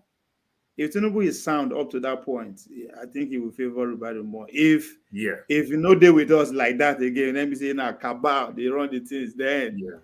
that's a different Cabal will not want to make the VP relevant, and that will bring problem for the VP. Another person who know they talk about Tinubu will know this. Oluremi Tinubu. These are that she just there. People are underestimating what she can do. People are underestimating her. So I won't corner too. She can't do anything. She can't do anything. In the other room, media go fight them too much. She knows. Among all the first ladies we don't get, she is the most experienced about how politics work. She's been don't push her aside. No, she knows her way around. The media will make her slow down. She might be coming from far. I don't understand the whole thing. I don't know these northern people there. Paul, the media will only slow you down when you don't know how to play the role of the media. If you know what the media needs, the media will, in fact, they will polish you and they will present you. National appeal matters a lot. Remember, there's always a two side to the media. You remember There is- what Nigeria used to write? I see. Let me tell you something. Let me say this. So I think if there's anything, it is going to be very hard for you to sell any candidate, not or southerner. The Nigeria situation, where the media, where they think that Rudolf is reporting something important, all they need to do is use their power of their favorite writers to begin to say what you are saying is fake news. And what have been termed fake news, there's nothing you can do about it. They will keep mouthing it and saying that whatever you are saying is not true, this is fake. Now, I'll give you an example. Hold on, sir. Just 2 days ago, the DSS raided the office of ICPC, and the government is saying it's fake news. But those people who work there are saying that it is officials of DSS. So, what are you going to say? Who do you believe? The government will continue mouthing that it's fake news, just the same way they sold to you and I that it is farmers' headers clash. And we have been saying it over the years. Okay, yesterday there was no farmer in that there was no header that is among the people sent to go and meet their heavenly father. It's just 23 innocent people who went for funeral. They are sent to join the people they came to hold funeral for. So this is the thing I'm saying. You see, the media has a way of painting you if they decide to be in your favor. Okay? And we have seen it over time. And in Nigeria, it's even worse. Because you see, like we earlier, discussed with Rudolf, the media, because of the poor funding, sometimes you as a journalist operating in that space will have to find a way to survive. So you do the lesser evil, which is if it's just write about Paul's Biabia, instead of writing about the color of his shirt. If that will give him some peace, you do it so that you don't have to get, Hold on, sorry, not to interrupt. If you want to describe the media now, I think Rudolf too was shying around. I would say he was beating around the bush when they throw this media question to him. Yes, the ones that Rudolf is painting before us are normal journalists in this something. When you're talking about the media, focus on the owners of this media. They don't want to be far from power, and I think Rudolf understands this very well. They don't want to be far from power. It's not about the Rufai, the Abati, the other. No, talk about the owners of Arise himself, the man. The owner, those are the players, right? They will go. They have no choice. Wherever they want, that is what I will tell you why the owners don't want to be far from power. Not necessarily because they want political power, but because I'm coming. Hold on, sir. Let me answer that. Government jobs, contracts to cover events for government, to do live events for government, to be able to report favorably. For instance, when most of the states are having events, they pay AIT, they pay channels, they pay some of those frontline medias to do a live coverage of those events so that people can watch it. Okay? So because of that, the owners of these companies, and it comes in millions of dollars. So they play around the corridors of power to make sure that when such a fallout comes, it falls right at their table. That's why most of them have danced around him, not because they necessarily want to be at that point, but to get the contract when they fall out. KJ, when we talk about power, forget all those what they are showing us. The decision who will be the next leader, those men got to be at the table too, because they have a vital role to play, just as you put it. They have a vital. I'm not saying they will be consulted. Not that they will. I've not seen any media mogul in Nigeria that got to that point that say, you know what, this is how it should go. Right? If you pay attention to what is happening to even the media here in America, you understand the people who actually started it have a lot to play. Because people are wondering how some people like Carson, Tucker Carlson can just be fired overnight, right? Because there's power behind all things, and there's a need for them to be close to power. Because again, that is where I think the next phase that I want us to, if we can focus on, is the legislative, the senators, right? Who is financing them? How come it costs over 2 billion naira, 5 billion to elect the senator? Where is the money coming from, right? Again, the media also, the owners of this media also have questions to answer.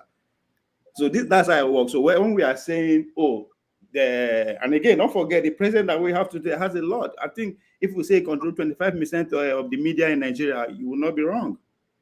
And that's why, as Rudolf earlier on, you believe that the Easterners failed to actually invest in the media. It's not that we don't have people from this who are journalists. Here, Rudolf is one of them, right? But when it comes to other level, now who start the media? Now they will put on top table. If you pay attention very well during Buhari administration, when did they go interview him for Asuro? When did Arise go? Who you see there? The man himself. There's a reason. And if you put that, if you put this lens on that man, Mike, I forget that info name from data. If you actually do research on that man, you understand. Nduka or Biagbana. Yes, you understand why he chooses to go to media. You understand his reach and his connection that is found beyond Nigeria. The same man that just left us, Dokwesi, right? There's a reason when he left the MP where he was working and all that. So all those men have a lot. And as time goes on, when our politicians no fit thief money again to run things by themselves, the media owner will become more powerful. So it's not necessarily about the journalism. You are generalizing things. There may be few exceptions. Okay. The media is owned by a few people, KJ. Sorry. The media is owned by a few people. We count them. A few exceptions that you have talked about are obvious. But let me just go ahead and call some media organizations. I have done stories for certain media where I was in Nigeria for American media. With just me and the reporters that were there. Okay, which media is that? Which media is that? I will not call a name. Secondly, I have not seen any time that AIT had to do something in the villa, whether it is this and then you have Raymond Deposa sitting there. It never happens. I've not seen when channels have something. I think you are getting me wrong. No, I know Rudolf understand why. Before Buhari took over Nigerian space, they used to have monthly media charts. And those monthly media charts, yes, comprises of almost all the big medias in Nigeria. Majority of their owners don't go and sit with their reporters and that's not and the point. Oh my God. Okay, but if you know outside the media, for instance, I need to talk about you are referring to a business guru. He runs a business different from Arise is not only his it started well with the Disney newspaper, which may be also in contract listings. So, but what I'm saying, what I'm trying to go to is why I'm saying that because the media can make you, they can equally destroy you. It's just like that. So if the media decides to, if Mrs. Tinubu decides to play fair with the media, they will only report the good of her. They will not report the bad. That's what it is. But KJ, he had his own media now. TBC. He had his own media. Wait, okay. You know what? Tinubu had his own media. TBC. That even makes it even more impossible to destroy anything that any idea he wants to come back. Not today that this woman is the first lady. You cannot destroy her. You can only destroy her when he's out of power. Not today. They will destroy you instead. Even as AIT, what happened to them? You are wrong. The media destroyed Turai Yaradua. The media destroyed patient after Jonathan. She don't die, Abi. After the man don't die, Abi. No. Yes, exactly. What it be no? When the man was sick. Exactly. It's no longer with us. That's exactly what we are saying. The same thing. If patient Jonathan, if Oluremi show herself on the front line, you understand? The media are going to bring her down. Paul, you know what? The media figure out that Yaradua is no longer with us. They know that the man no go survive. No, that's Paul. why. No, even though not Ovie, you are missing it. Not the man no go survive. Immediately she bring herself to the front line. That's when the media started fighting now. Which media?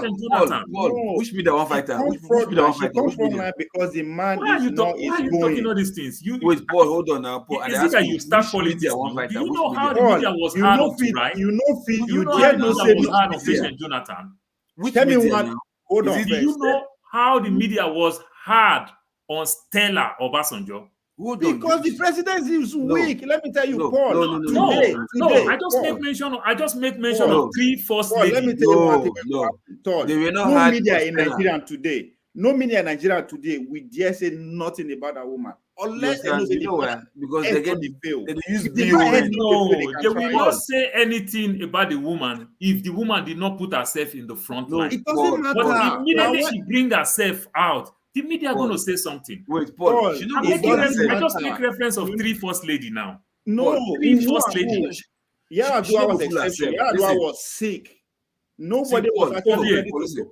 Ovie, I say I make reference She of no go 3 fool first herself. lady. Who The again? media fight Stella Obasanjo, bring all type of speculations that she was dating Ben Bruce. Those At ones no be the media. time, No, you even See, called those for ones no his be. All his those, job at now, the DP of all those ones no NTA. be media now. All those ones no be. Paul, they ask I you don't this question. understand what you are talking about. It was the Paul, media. wait first, Paul. Which media? Name the media. Which one? Call us. No be gossip Which one? Na magazine. Them. AIT on a TVC on a Galaxy on a When AIT which go, one? when AIT go after Which media?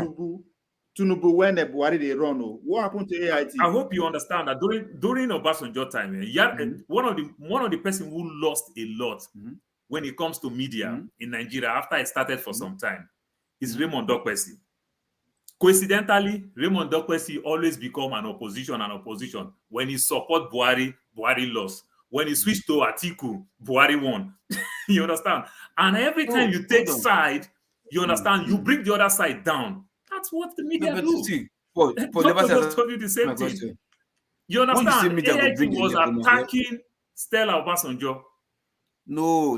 See, no. Paul, I don't You know. know the attacker. He wasn't attacking. You No understand? media go try am. No Unless major, they see, demand. Paul, Unless they no don't people major that say media for Nigeria. No major media will try You am. think the government they No fear major anybody? media try am. No. You don't understand. Paul, When you are talking about no major media will try it, the media will not bring the media will not bring speculation that will cause them something. see, But the the media media, will bring news. The media will bring news. What it be the Okay, media hold on. now? Hold The on. Nigerian Now, media, the let Nigerian me tell you media, something. those that own Nigerian media. Let me tell you something. When Jonathan traveled to South Korea, you understand? Patient Jonathan came out from the aircraft first. You understand? What happened? They said, oh man, we never knew that Nigeria has joined the League of Female Presidents.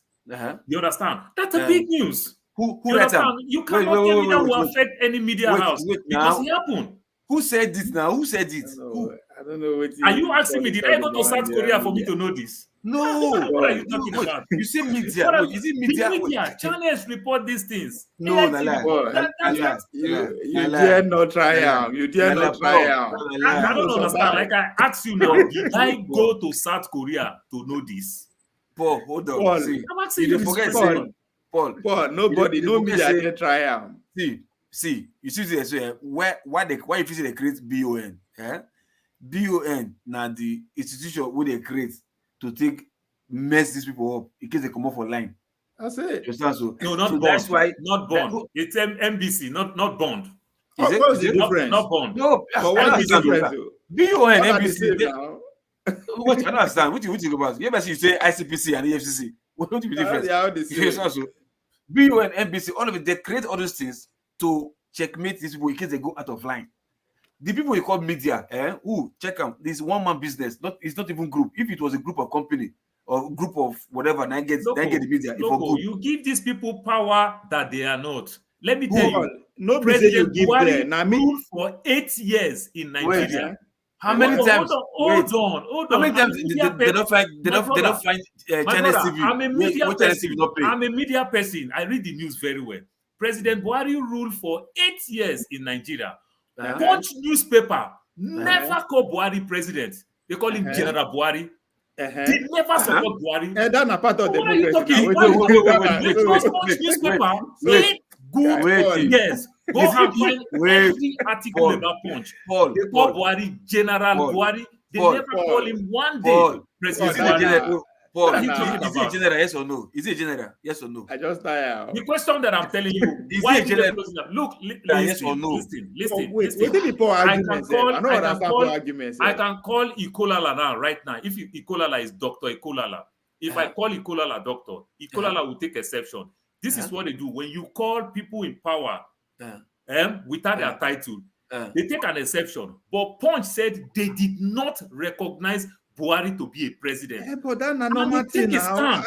and they stand by it. So what is this about that? I am telling A you, lot of but this is how the media work. The parts that the media can use, they use it. All they will do is that they will careful not to go bring news that they can't defend. Paul, who be the media? Now the owner, be not the ordinary journalist be media. Who I be the ask media? you, Paul, see, the only time media will be free in Nigeria if na group, na get them like group of people say board of directors they get them, na go free. No, if it's an individual, no, you like get you get it all wrong. Maybe you didn't listen what doctor told you the other time. When you look at the papers that went down and you look the paper that stand the test of time, you understand? You see that they never participate. The Hebrew family were not concerned so much with politics. No, you understand? it's just like you go say down, go tell no care about politics. Hold on now. Hold on. Exactly. It's the same thing you are saying, Paul. Punch, the owner of Punch, even when he late, I think he late when he was 42 or thereabouts. From the children to the children and everything, they never participate in politics. Paul, you understand? You are still getting it wrong. It's not about this guy Paul. from Vanguard. That was made Vanguard also stand the test of time. He's not a politician. Is he a politician? Unduka Obiagbana is an active politician. Unduka Obiagbana make his money with Jonathan's time. Unduka Obiagbana is a politician. He makes his money. Unduka Obiagbana supports Jonathan. Is Dangote a politician? Yes, he's a politician. So why were you? Not say Dangote is not a politician. No, he's a politician. Hold on. If I will use the IG I will use the capital market to explain who is a politician. Dangote is the movers and shakers of the economy.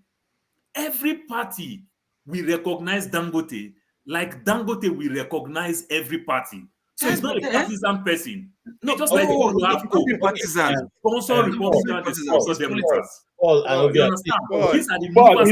He told you a politician. He told you a politician. Hold on. Paul, he told you a politician. Hold on. Let's now get mileage on this discussion. Answer me now. Let's get mileage on this discussion. If we're going to discuss about the Nigerian media, then let's lay it open. So let's not jump everywhere and here and there. And let's now discuss what do we intend to achieve. Are we discussing the Nigerian media generally? And let's table it and set parameters. It's not just Nigerian media; it's worldwide. Not the same thing. If we are discussing the worldwide media, and media not the same everywhere. Not the same. So listen, I think Dr. Domenis has covered a lot about the media. If you guys remember, I've been saying this about the media all long time, even today. He said what the challenges they are facing. So with those challenges, the media cannot be independent all the way as you wish.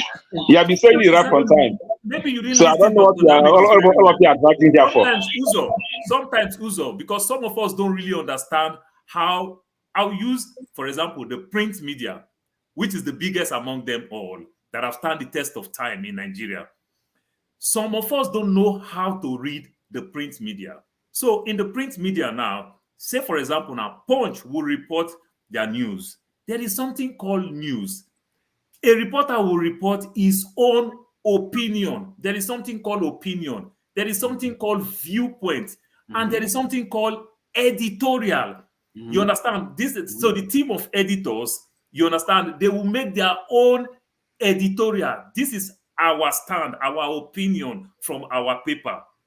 But when people don't know how to read news, this is now Paul talking. But people will say, I read it in Punch, but I'm only giving my own viewpoint towards the nation. Punch That's now, not the news. No, see. Are you understanding me now? Hold on. Sorry, let me land now. Let me land. So people will say, I read it in Punch newspaper. That's not a news. You understand? A reporter only have his own column in that paper and report his own opinion. Like the 10 of us here might have our 10 different Paul, you made your point right now. Sorry, Loco, sorry. They asked Dameji, who have been the most important news or people in the meet along the line. He said that when he was interviewed, I think the head of state or somebody, right? And the person, they were trying to distract him with calls.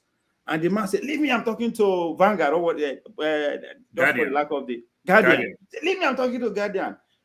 Rudolf said one thing. He said, "Oh, right." So it's not just him that is standing in front of me doing an interview. You don't even recognize him. So Paul, your column in Guardian, you are not just speaking for yourself. You are speaking for Guardian, right? When you say editorial, go out with what the opinion. You use the word opinion of the owner. There's an agenda. It's a business. It's a business, right? So there's an agenda. So when I say the owner matters a lot, it is very important. It doesn't have to come as you I'm PDP or APC or Democrat or Republican. No, right? If you just pay attention the way they render their news, just Arise is a typical example. Arise was LP. But I think let me help you. you guys have digressed. You guys have digressed from what Paul is trying. You guys have digressed from what Paul is trying. The point Paul is trying to make. Okay, hold on, guys. Hold on, guys. You remember when I was interviewed in my powerful?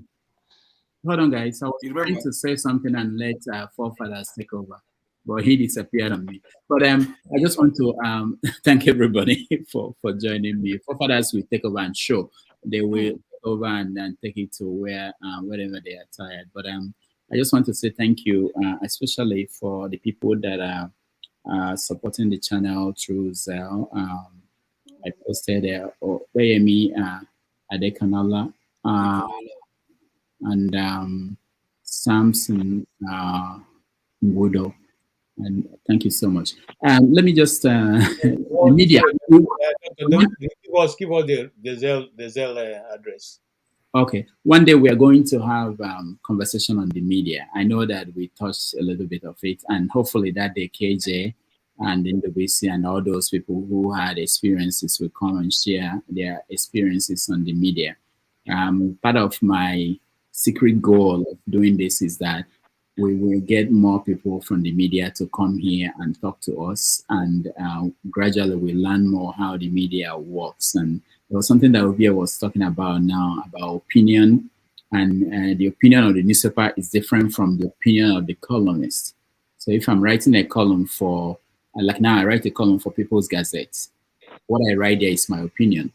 People's Gazette is not going to tell me what to write, and then I write it. That's where I stand. But the opinion of the newspaper, if you read the Vanguard or Guardian or Punch, they have what they call the editorial. That is the opinion of the newspaper. And I used to be in the editorial board of the Daily Mail, which is where we meet and we write it. It's not one person that writes the editorial of the paper, the opinion of the paper. I was once fired by the Daily Mail. The reason I was fired was that the Daily Mail wrote an editorial, the opinion of the newspaper, saying that this newspaper that was closed in the north, that is wrong for the government to close the newspaper. No, they said it's right for the government to close the newspaper because the newspaper has been antagonizing to Babangida's government. And in my column, I was writing that it's wrong for the government to close the paper in the same newspaper. So the publisher was horrified that somebody was writing in his paper something different from what the opinion of the newspaper is supporting. Now, in the New Wall Street Journal, for instance, the editorial column, the editorial page is different from the news. So the news is plain news, but the editorial page of the Wall Street Journal in America here is conservative. So in the news, you can see them write something favorable about Democrats, but the editorial page of the paper is totally different. So we talk about the technical aspects of newspapers and the media in general. But Ovie is right up. Go ahead. Finish what you are saying. I said Ovie is right about ownership and the role they play. You know, it's more complex than people see. Even in America, the publisher of New York Times and Washington Post is now, it's been sold. But the publisher of New York Times is one of the most influential people in America, in so many ways and for generations. And they kept it in the same family, you know, even when they are not making money. So it's not just limited to Nigeria. My question, Rudolf, you wrote your opinions on the People Gazette, right? Mm-hmm. Can you also express your opinion freely, either on These Days or Vanguard and all that, the way you express yourself on the People's Gazette? Well, okay. So I've I never. asked this because of their ownership. Yeah. That's why I asked Yeah. this.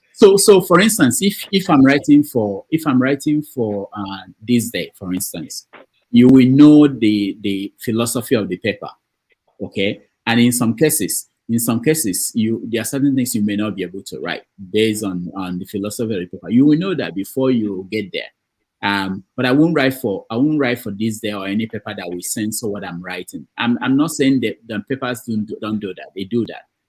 I know some people who write columns that have been kicked out of the papers because they were writing something that the people in the newspaper did not like, or the ownership. So we can get into that, and there are many examples of the dynamics of all this. But yeah, it's more complex than that, and I think understanding that will help us. Go ahead, Ismail. The strategies, does it look like that the media then decide what news they put out there, just paint an image depending who their master is? It's part of it. It's part of it, but it's not the overriding factor. This is what is going on. So let's say I'm a defense contractor. Okay, I'm a defense contractor, and I set up a media, and you work for me. I will not tell the reporter this is what I don't want. I will tell the editor, the people that matter in the paper. I say, look, don't touch the military. I don't like, and don't touch the military, whatever they're doing. And then the editor will control it. The editor can decide that any story about the military and people stealing money, because he's a defense contractor, the owner is a defense contractor. You won't know this. You may work in the paper, you won't even notice that this is what's going on. Okay. So let's say you are writing for the Tribune, for instance. You're not going to write something that is bad about the Awolowo family. It's not going to be published in the Tribune.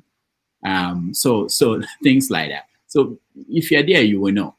But for most of us, you can decide. Hey, we get fired all the time in different papers. What's the purpose of the media then, if they are not there to serve the people? They are still serving the people, but the fact that a media is not going to publish any bad story about the military doesn't mean that it's not serving the people. In other aspects, they are serving the people. How are they serving the people? They are serving their own pockets. No, you're thinking about watching the news. They are not publishing the truth. You are getting it wrong. That's so you're thinking about the ideal. You want to go bring Democrats down now, for example. You're going to go to Fox News to bring Democrat down. If you want to bring Republican down, you're going to go to CNN. So the both media check and balance themselves. They take sides, but at the same time they do everything. Yes, I understand that. But I'm talking about the people need to go start their own media. The people need to go start their own media. So Paul, I understand you. Like here, the conservatives have their own media here in the UK that they use to attack Labour, but that is political space, which means the people don't gain from that. All right, sorry, I didn't want. I wanted to say that I have to go. I'm really sorry. Okay, Doctor, before you go, do this, right? I wanted to ask a simple question, right?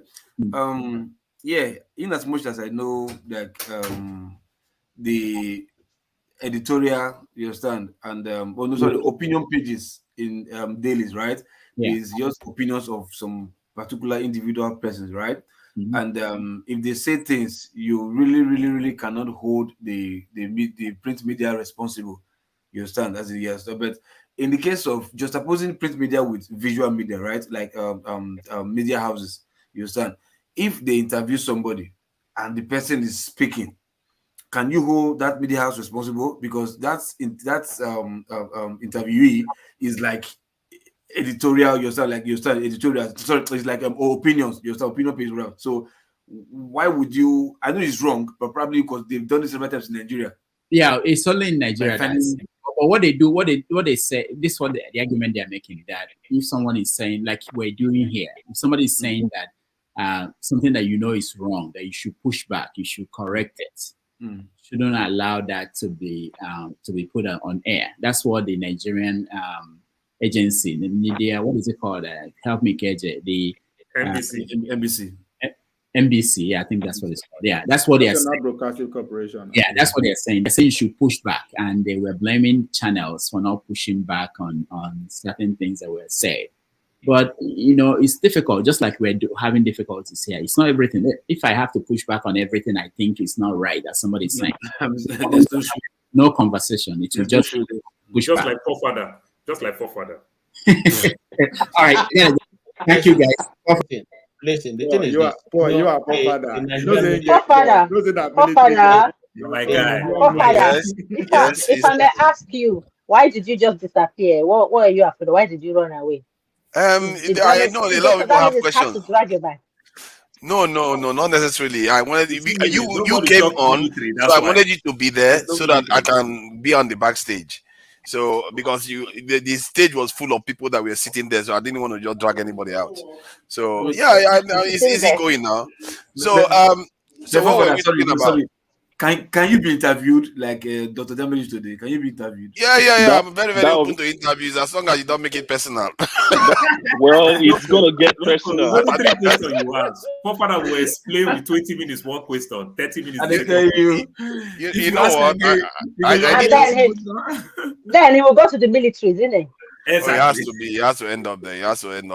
I tell you, as I was just having a conversation with an African Americans, and they are having similar problems as we are doing, and the problem is global in our communities, and it's because of this thing that we've never fixed. It's not when I say one day when they interview me, and I will bring documentation, bring statistics, show it so that people can see what is happening. Maybe that will help. But regarding the media, what have you found now? What did you guys make of Dr. Damage's performance? Did he perform very, very well? And I have a problem with him saying he's going to go to Switzerland to go and that one I don't understand it. I'm surprised me too. What is the payment thing? I'm going to have a word with him about that one. Forefather, if Nodumwoke, if Nodumwoke bill pass in the House, in the Senate, I think we are going to appoint you to represent us there in the Senate in Nigeria. I think they are willing to go. Yeah, no fear. Yeah. I don't have any problem. No fear. And the show going to be a chairman. If you visit Switzerland, if you are privileged to visit Switzerland, you said you go like to die there. If you visit Switzerland, Switzerland is a great country. And fine. He wants to go there and die. He wants to go there and die, but he doesn't want to do what Switzerland did. You know, Switzerland have more bunkers than Nigerians have soldiers. Switzerland, he wants to go and die. Tunanja, this is what he said. He said when he see the play, because of how nice he said, I'm not gonna mind die for here, right? Wow. That's assisted dying, is it? Yes, and I don't subscribe to the idea where he said I am not subscribing to Western values. Where do you see Nigerians that grew up in Nigeria say I want to go and die in Switzerland? Yeah, to an extent he's also susceptible to some of the brainwashing that comes with being in the West. Is what I mean. So your question, you said how he performed. That's not a big deal. I don't fault him for it. But I'm just saying, because I also asked him about the white wig. Okay, go ahead. Let me answer that question. You said how did he perform, right? I think to me, he answered question more like a politician than a journalist. It was more a politician. You sure? It was very economical. Well, he said he wants to go and claim in Switzerland. I don't think that's a politician answer. Gentility. He used his gentility to carry us along and just leave us somewhere. He was very economical with his It was very economical with his question, and it was very political too with the choice of words. Yeah. KJ, you are a landlord here. You don't need to raise your hand. Dr. Demedis has interviewed thousands of people. Do you think that he come here and talk for all of you? Second experience. It is. Experience with that. What we saw in Dr. Damage's interview is a seasoned journalist and an apt teacher. You see, there are some places he was acting as a journalist, and the other place was acting as a teacher. So if you didn't understand those, you may probably think he's trying to be political. But he understands that he has to balance the. What I mean, I'm coming, sir. Having interviewed numerous people, sometimes question that will come, you have. In fact, the answers are already forming in your head, So he was able to sail through them, even the ones that seemingly controversial, he was able to handle them without much ado. JK, For me, yes. KJ, I'm not saying he's pretending or he doesn't know what he's doing. Of course, he has to be in the middle of everything.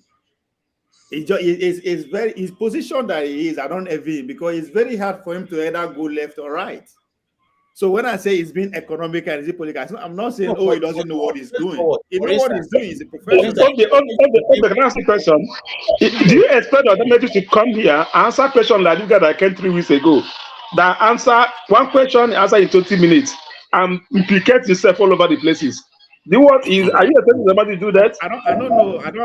I don't know if you guys understand where my point I'm making. I'm not saying he did bad or what. No, I'm just saying what I noticed.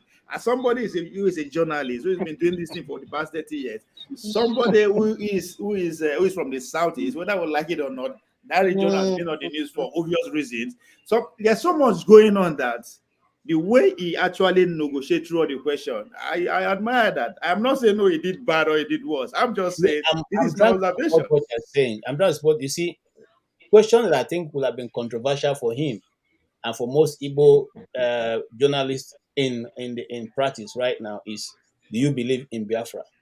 I've been asked that several times by friends of mine. Are you a member of IPOB? What do you think about IPOB? No, I think now only amateurs will ask questions direct like that. And those questions, no matter how you answer them, will rub off on you. Either the right way if the person is a supporter of the movement, or the wrong way the person doesn't seem anything good coming out of that movement. So as an I asked him that question. I did ask him that question. Yes, so I'm saying that you are not the first person. I'm saying that once you are a journalist and you come across people, whether in the airport or in the taxi or in the bar or in the church, hey, my friend, come. You see this thing going on in the East. What do you think about it? So they're not asking because they want to hear an honest opinion. They're asking because they want to be able to find out where to place you. Whether you are those sympathizing. KJ,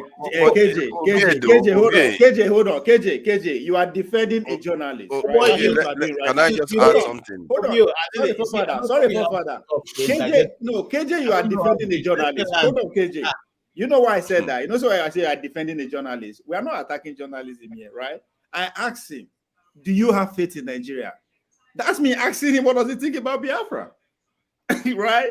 So whatever answer he gives me, right, I know what I'm looking for from him. I watch his body movement. I don't even pay attention to the words that is coming about. How he's saying that word tells me what I want to know about where he stands.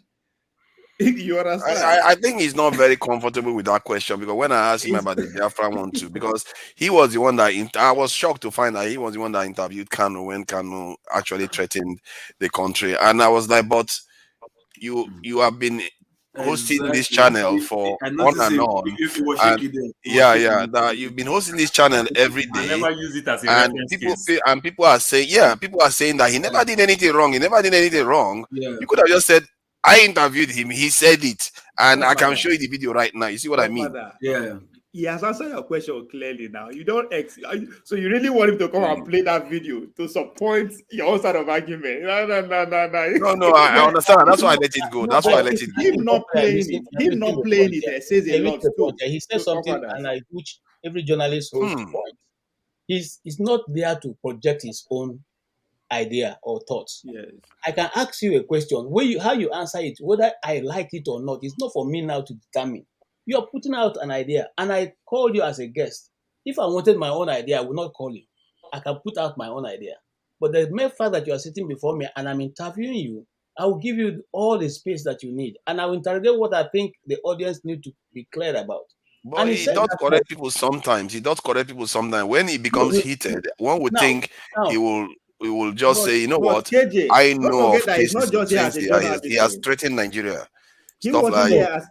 So I think that he was negotiating between a journalist, a writer, and a teacher.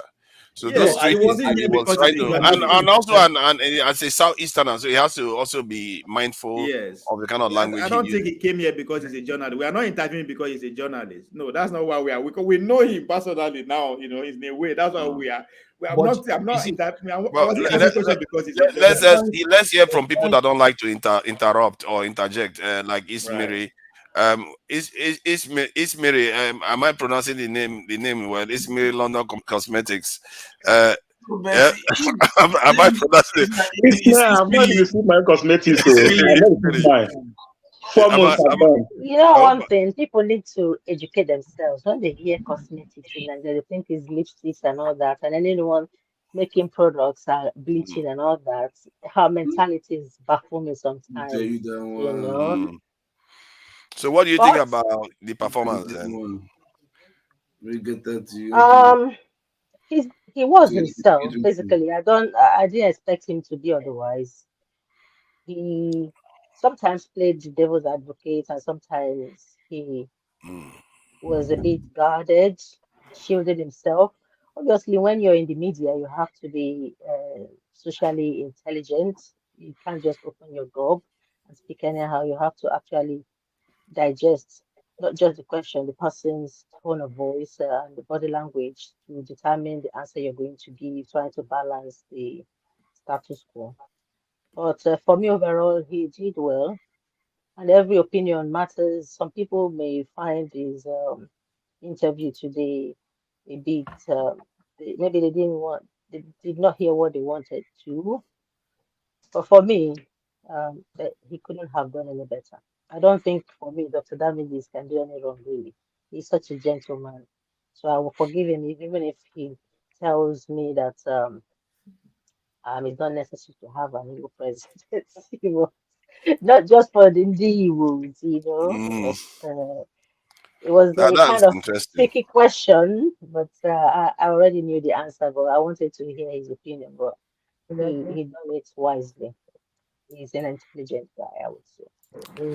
Lexi, I'm surprised though. You look like a Yoruba elder here, It looked and like a Tunubu today. yeah, They've been, it's really it's been deceiving us all along. You've been supporting the city boy. It's You the are really ballet of cheated North up. Carolina. The ballet of North Carolina. And so, oh my God. You know what? You got that one right. You got that one right. I'm jealous, CEO. I am That's so jealous, now. That's so. CEO. Baba. Father, I want to ask this question. Why is it that I just reason this?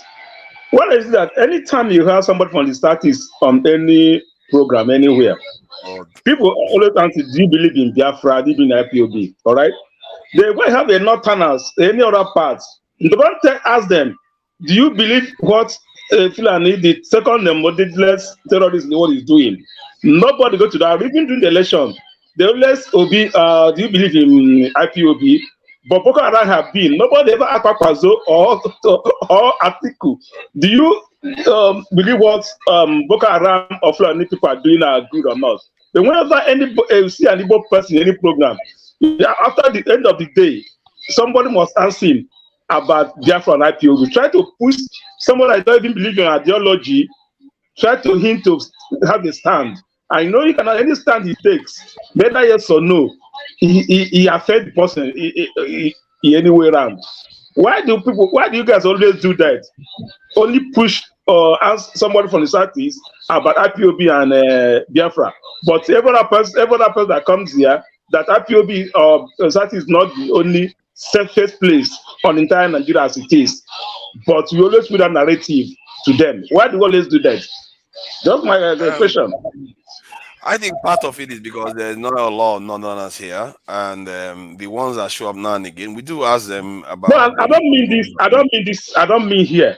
Even during the election, we have Northerners that contested everything. Nobody will ever ask them how do you have to start about Boko Haram or Fulani herdsmen, the second nobody will ask about that. I think maybe they will quick to ask people to be about IPOB and Biafra. But let me say this now. Let me say this. Maybe because a northerner was in office when Shekau lost his life, a northerner was in office when so many northerners have perished due to these problems. So it's assumed that they are fine. It's almost like if a southeasterner was in office when, God forbid, somebody that is leading the movement in the southeast perish and all kinds of stuff happen. You are not going to be asking that person, "Oh, do you believe in Biafra? Do you believe in Biafra anymore?" You see what I mean? Because you know that person is already fighting. They are on opposite sides to an extent. So maybe that's what is happening. I'm not entirely But you sure. are wrong, though. Nothing was on the office when Shaka started. It was about in your time that Shaka started. If I'm wrong, tell me. Jonathan was there when everything happened.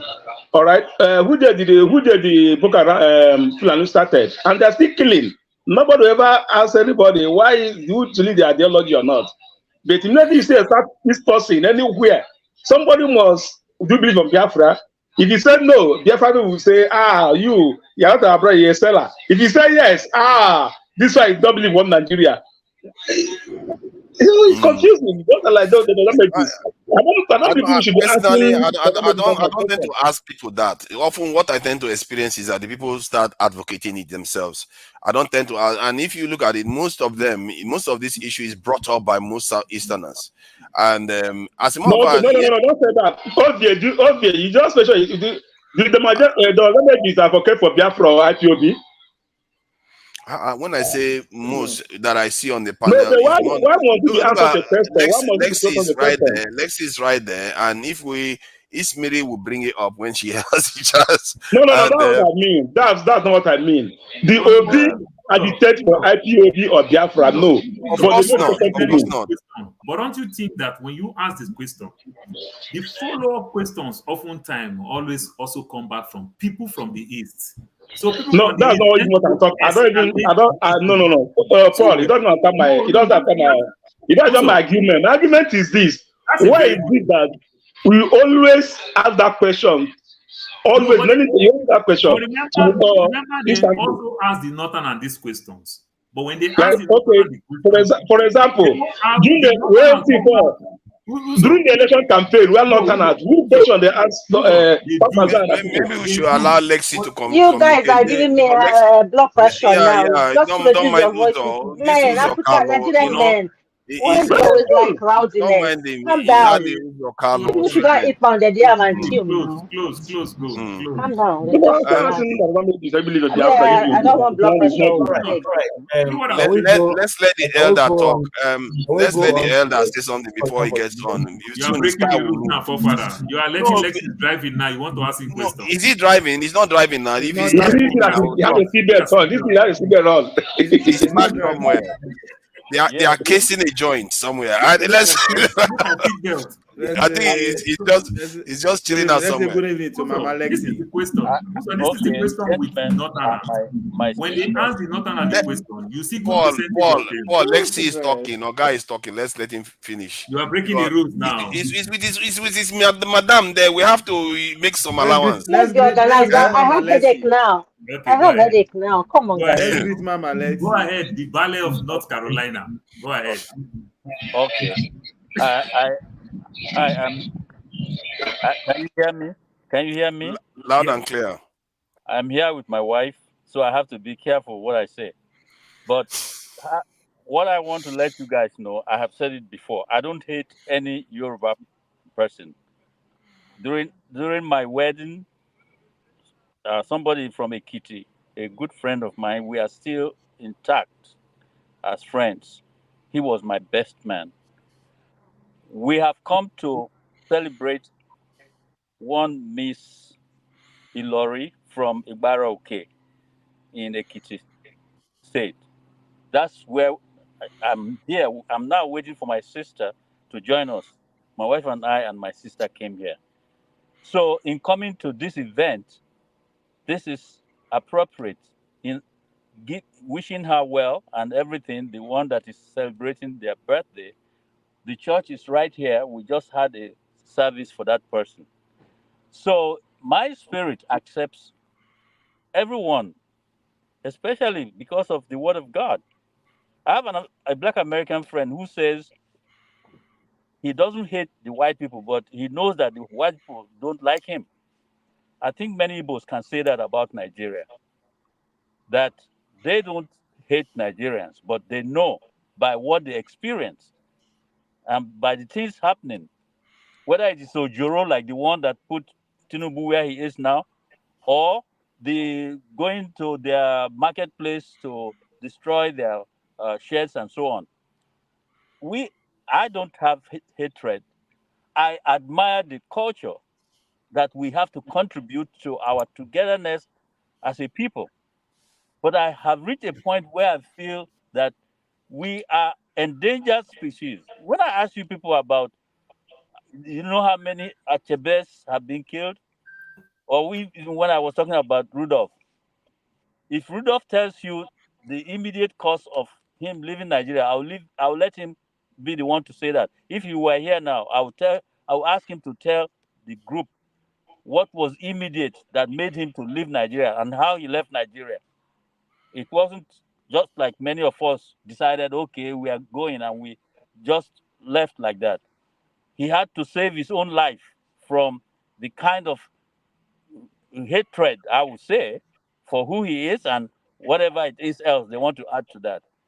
So, and I don't feel that what I'm advocating for is out of place. I will continue not to hate. When it is time to show my association with my people, that includes all of you, I will, like I'm doing now. But I will continue to maintain that it's time for us to come apart, let everybody take care of their own thing, and we can come together according to whatever we feel should be. We will do better that way. This thing we are doing is just round and round, going around the circle. Look at Obi. Obi is a typical sample of what it means for someone from the southeast to aspire to be in position to lead Nigeria. Look at how all his humbleness, which many of you have acknowledged, the way he has carried himself, the way he campaigned, the things he has done to show that he can do it, why this Ojoro that has taken over, and then today it's something to go to court for. So if you guys can understand some of us who are speaking the way we are doing, it will help a lot. You know, I can't hate. Look, there are many beautiful things about all of us from different places. If I explain some of my involvement with other parts of Nigerians and how I'm connected, you will expect that I won't be the one saying let us separate. But I'm saying it because there's danger, and we are losing and continue to lose people. And the climax in this age is this election. So if you people are in favor of what I call evil in the nation and lack of justice, then that's not a very good country to be part of, you know? Mm. So We are all for justice in the nation. That's why most of us are here. Even if we have disagreements, we all want things to be better in the country. And like we have different paths to the same solution. You believe that if everybody goes their way, that is going to lead to solution.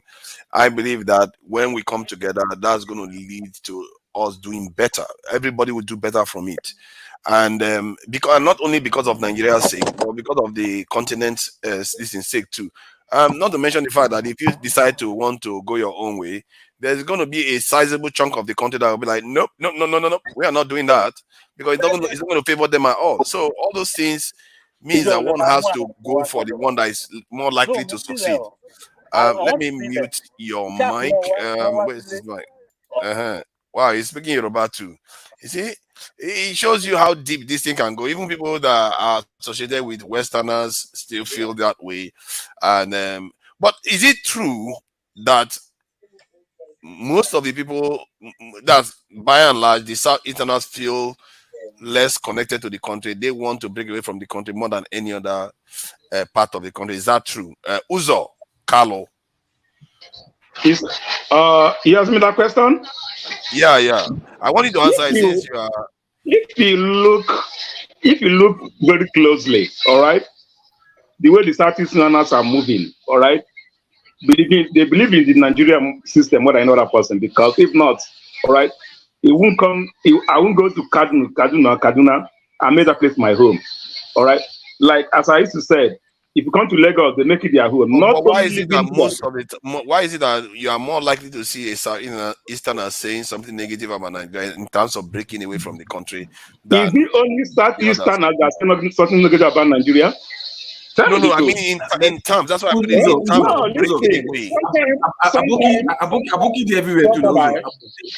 Sometimes you leave this argument of Southeasterners. All right, we are talking about 5%. 5%. But you don't put everybody in the same umbrella to say all Southeasterners. Don't do that. All right. If this you are talking is about 5%. Of course, it's not all of them. That's what I'm saying. But you are even among the 5% in all population. Don't mention Southeasterners. You can say some Southeasterners accepted them. Yes, some Westerners also, some South also the same thing. The same negatives about Nigeria also. So don't put everybody in one umbrella because somebody is somebody is saying this, that, this. He put all Igbo there on the same umbrella. No, that's what I mean. But in terms of, you look the way we do things, all right? As like my people used to say, Ebonian or Kosha, where you are is your home. Every Saturday, if I come to Lagos, all right, I have that place, I will pay my tax, build my house here. Are you saying it's Yoruba people that are more likely to say they want to separate? No. All this separation of the you are saying now, right? If problem is being addressed in Nigeria, no one wants to separate. No, the question I asked was I understand what you are trying to say. The question I asked was a specific question. Is it more likely that is a Southeasterner that you find saying that they don't want to be in the country? It's not a bad thing. It's not a good or bad thing. It's just please let me come in. Let me come in on this question. Let me answer you finish, though. Let me answer you finish. Listen,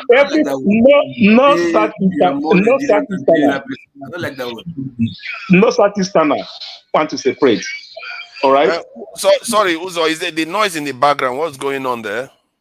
Yeah, somebody in the house. What is going on? No, at the hotel. You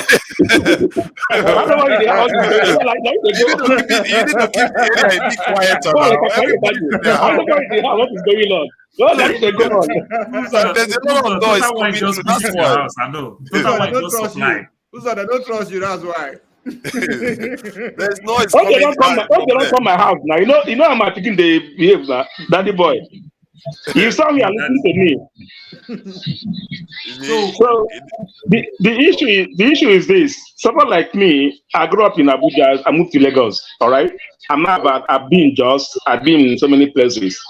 I see no difference between all this we are saying. All right. Someone like me, I was in Awuchi going to OVA place. I was that place with best people. All right. If I see someone like we are my shop in Lagos, we are all mixed. You don't even know difference between Igbo and Bini and all these things. But sometimes we come like this, we start damaging, start to want to go. They want to go because one person said it. Then they say when one hand touches him, he reaches everybody. Yes, now. A simple question. We are saying all I'm not telling you now. That question you asked now. I will only answer by myself. Myself. I don't know. Listen. You see the question you asked now. I only answer it myself and myself alone. My own opinion, not the opinion of Dr. Damages. Me, I don't believe something I want to go. I'm not going anywhere. That's my own opinion. But I believe for every let me live. That's what I believe in. That's Igbo ideology. I believe. That's me. I don't know what other person believe though. So that's me. So don't ask me general language concerning the go Southeasterners. I don't tell you my own. Fine. Okay, Uzo, let me take it up from there. So now, this question that you asked for further, it is presumed that and a good percentage of people from the Southeast themselves always say it. You understand? To some extent, the numbers of the Southeasterners in Southeast and outside Southeast, there are almost more Southeasterners outside Southeast. You understand? And good percentage of the Southeasterners that live outside Southeast that are doing well, call where they are home. I don't think these people want to go back to Southeast. You understand? I don't think they want to go back to Southeast. Then one problem that we are facing right now is good percentage of the Southeasterners that live in the West are the one clamoring for all these things. You understand? When you go to Nigeria, you see an Igbo man in Lagos who built a four-bedroom flat that is doing well. You tell him Biafran, they don't want to hear that nonsense because they just see that building that I'm going to lose my building. But the ones that are flogging those children, they were on the ground. They were not in the West. That's exactly what I'm telling you. But the percentage of Southeast that live outside Southeast. So if we are talking about referendum now, you understand? Remember, all these people who want to go back and equally want to vote. Those Igbo men who are doing well in Lagos, Rivers, Abuja, other places that are doing well, they don't want those things. Are you getting my point? Maybe the Igbo man who is in the US, in the UK, but from far feel they have this freedom of information to say whatever they want to say. They might say all these things because they have another place that they can call home. You understand? But the Igbo Paul, man, are you Igbo? Are you Igbo? I'm not an Igbo man. I'm from Delta State. So why are you speaking for that space? Okay. You know Igbo problem. With Igbos, you know everything more than yourself. Uzo Carlo, let it be. That's the truth, man. I have them as my father's tenant, everything. So what I'm saying is that the Igbo man who are doing well in Lagos, if you tell them about Biafran thing, they don't. If you tell the one in Abuja, they don't. But maybe if you talk that same person in UK and US, they might feel want to raise the tension so high. They don't. And like they said, there are more Igbos outside in the Southeast. Those people outside the Southeast, if referendum come, this percentage that are doing very well, I don't think they will support that referendum to say, no, we want to form Biafran. Thank you. If Mary wanted to add something to it. I think I'm hearing some sound. Where is that noise coming from? Let me check. On the maps. Yeah, it's Lexi. Okay. I don't like. Loco, please. Let's let Ismiri. Ismiri is from the southeast. Let her answer. The question was about. I understand though. Because she doesn't interject, so that's the thing. That I'm just see. That's how this triple man yesterday wasn't interjecting too. The question was, is it more likely to find a Southeasterner than any other regional Nigerian wanting to secede from the country? Is it more likely? I would have thought that was like an obvious answer. Yes. Without bending words, yes, absolutely. More likely. Uzo Carlo, are you hearing that? Please, I said my opinion, myself. I didn't say for me. But I said my opinion. I didn't ask you your personal opinion. I asked you what you think. And it doesn't matter. I can't tell somebody's opinion. I don't tell my own opinion. You can't be asking me about what somebody I don't know is doing, what somebody else is doing there. I will say what I'm doing. That's what I'm telling you. Okay, so don't ask me general question about it. This guy is going to make a good politician. You're going to make a good politician, and you're going to drive journalism. Go and ask Emmanuel Iwanyanwo. That is president of Igbo the group. I'm not their president. So, all right. Okay, good. I appreciate that. Okay, so we can move on to Luke wanted to say something before we go to a more like a lighter topic. What I wanted to say, right? When some people say, like, because Igbo lives in other states in Nigeria, that makes them more Nigerian than other persons. I don't really like such words. Why? Because nobody's doing statistics of other people that are living in other places. You understand? You might say what you are saying is correct, but it's not correct because even Hausa people, they also live in other places where you have Hausa quarters. Even in villages, you still have Hausa quarters. But the idea of saying because you are living in other people's states makes you more Nigerian than other people, I would say that is wrong because when you are leaving your place from the southeast, you will not tell yourself that, yeah, because I want to prove to Nigerians that I am more Nigerian than other people. That's why I'm traveling to that place. No, you are going there for greener pastures. You are going there for your own business, for your own hustle, for your own betterment. You understand? That's why you left where you are and go other places. So because by circumstance you find yourself in more of you in other places, does not necessarily, in fact, it's not necessarily, it's not, doesn't mean that you are more Nigerian than any other tribe in this country. Just like what CM was saying yesterday, that I cannot cry more than the bereaved, you understand, which I felt very, very wrong. Because I'm not an Igbo person, doesn't mean if what happened in Employee State, I can't condemn it. You understand? I can even condemn it stronger than any, or let me more stronger than CM himself. You understand? I might even be more pained than what I saw in Employee State than CM himself. You understand? So the idea of like you were trying to be more Nigerian than any other person. See, look, you're just trying to play to the gallery by just be hailing yourself to make you feel you are too much than any other tribe or any other person. You understand? Everybody has equal stake in this country, man. You understand? So whatever you think you are doing, there are people who are even more ahead of your steps that you're taking or something like that, you know. Okay. I'm making reference to what Uzo was trying to Let say. me make a call my name. Look, call my name. I fear you. He call my name. He call Let's Uzo. move He to will that only Uzo topic. I here. thought you said we should finish this topic. We don't want to be talking about Let me Southeast. answer local because it's two of you, both local My forefather baptismal and the name, one dragging my baptismal name, local and forefather and the one dragging this negative and positive energy. The drag is drag. It's not a negative, it's just a question. You wait, hold on. Local. Forefather asked question. You are answering different entirely. Because what he asked, it's your response. No, it's your no, response. I said my response is this. My response is this. Anywhere I call home, anywhere I stay, I build my house, I pay my tax, I call that place my home. That's what I said. Prove me wrong. I never tell you that I left. I'm one Nigeria because I live in Lagos. I become one Nigeria. That come from your mouth now. That it come from you now. After you start one that say it, you are the one that say it right now. All right. I never say that. I say anywhere I live, anywhere I live, I call it my home.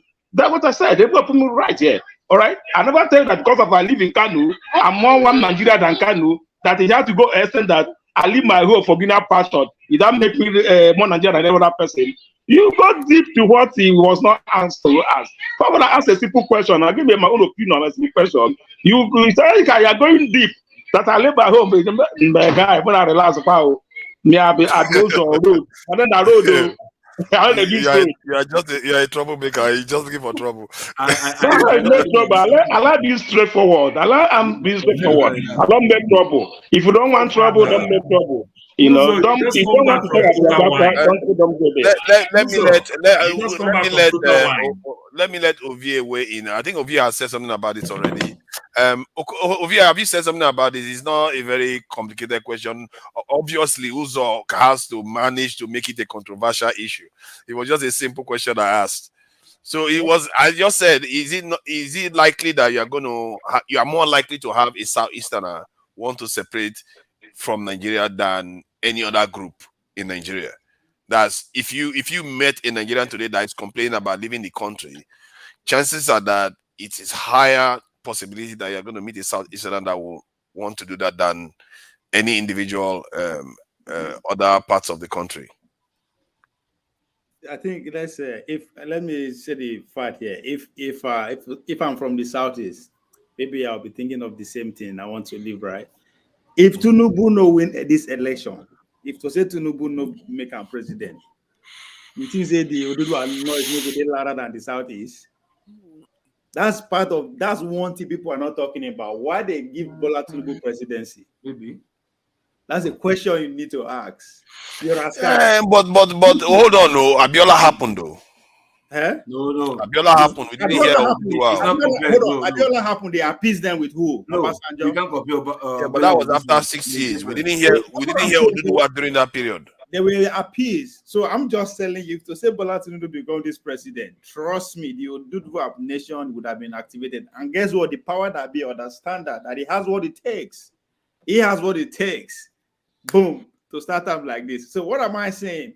It's a battle between the three major parties, right? You know they hear others because even if we make noise, it's okay. We won't give you go out there and campaign away. Can you make it happen? No, right? Nigerians, So- we are troublemakers. So the question wasn't about this. So the question I'm was a telling very you why straight that. question. Yes, You no, see the how question. Ismiri scattered the answer. No. She just answered it straight. No, because there's a reason why they are asking for what they are asking for. There's no smoke without fire. There's a reason. And No, if you look I at understand it, the reason. I probably will be thinking you the same. remember during the election, during the campaign, you argued with me one day that they are more passionate about being the president. They are more Yes, they are more. They have want to more do more. enthusiasm on their side. Yeah. Why? Because they've never had it. Those are your excuses. Those are your confusing Yes. words, right? So, Yeah. so they are doing what they are doing. So compared to other tribe, you can't compare them to my tribe. You can't compare them to any. You can only compare them to Yoruba and Hausa Fulani. So if these two people don't get, I mean, Buhari, when good luck. Why do you think good luck? It was just so he must go. It is because the northern part of the country no fit stand the fact that they had of power for 6 years. So once you want to criticize them from that angle, put that into perspective too, right? Even though one has to be constructive about it, you can disagree with them and you will also be right. But again, within this question you asked, because we have to compare them with these three people. That's the reason why we do that with three people, but we forget that the north technically is not necessarily the Hausas, it's the Fulanis in the north.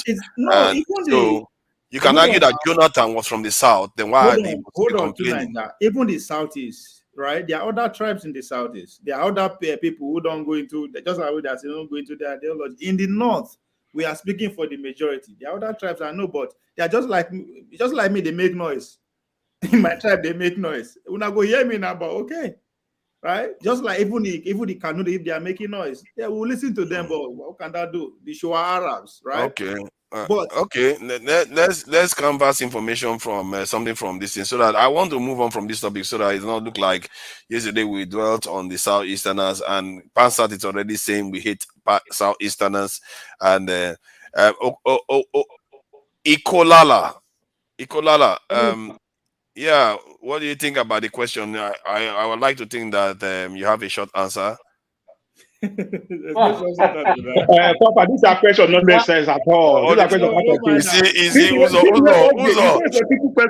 You see, don't answer the question yourself.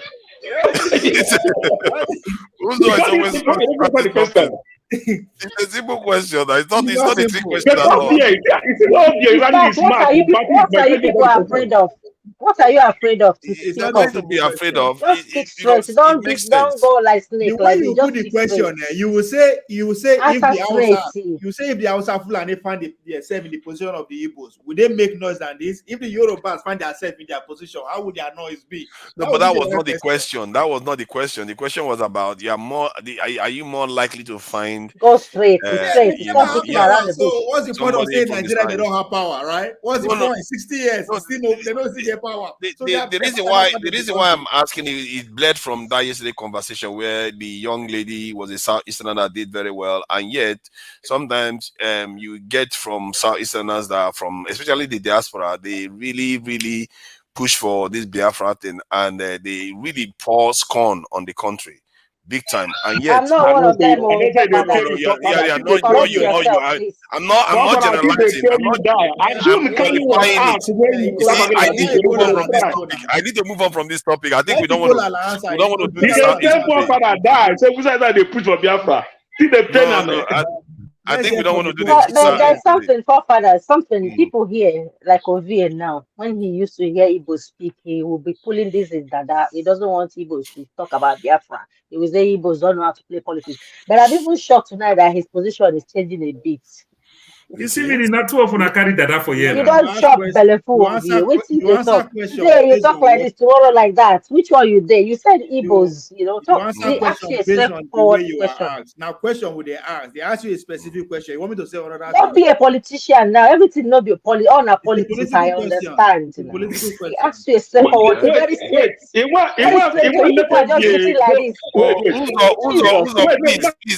Uzo, let us rest now. What is Uzo?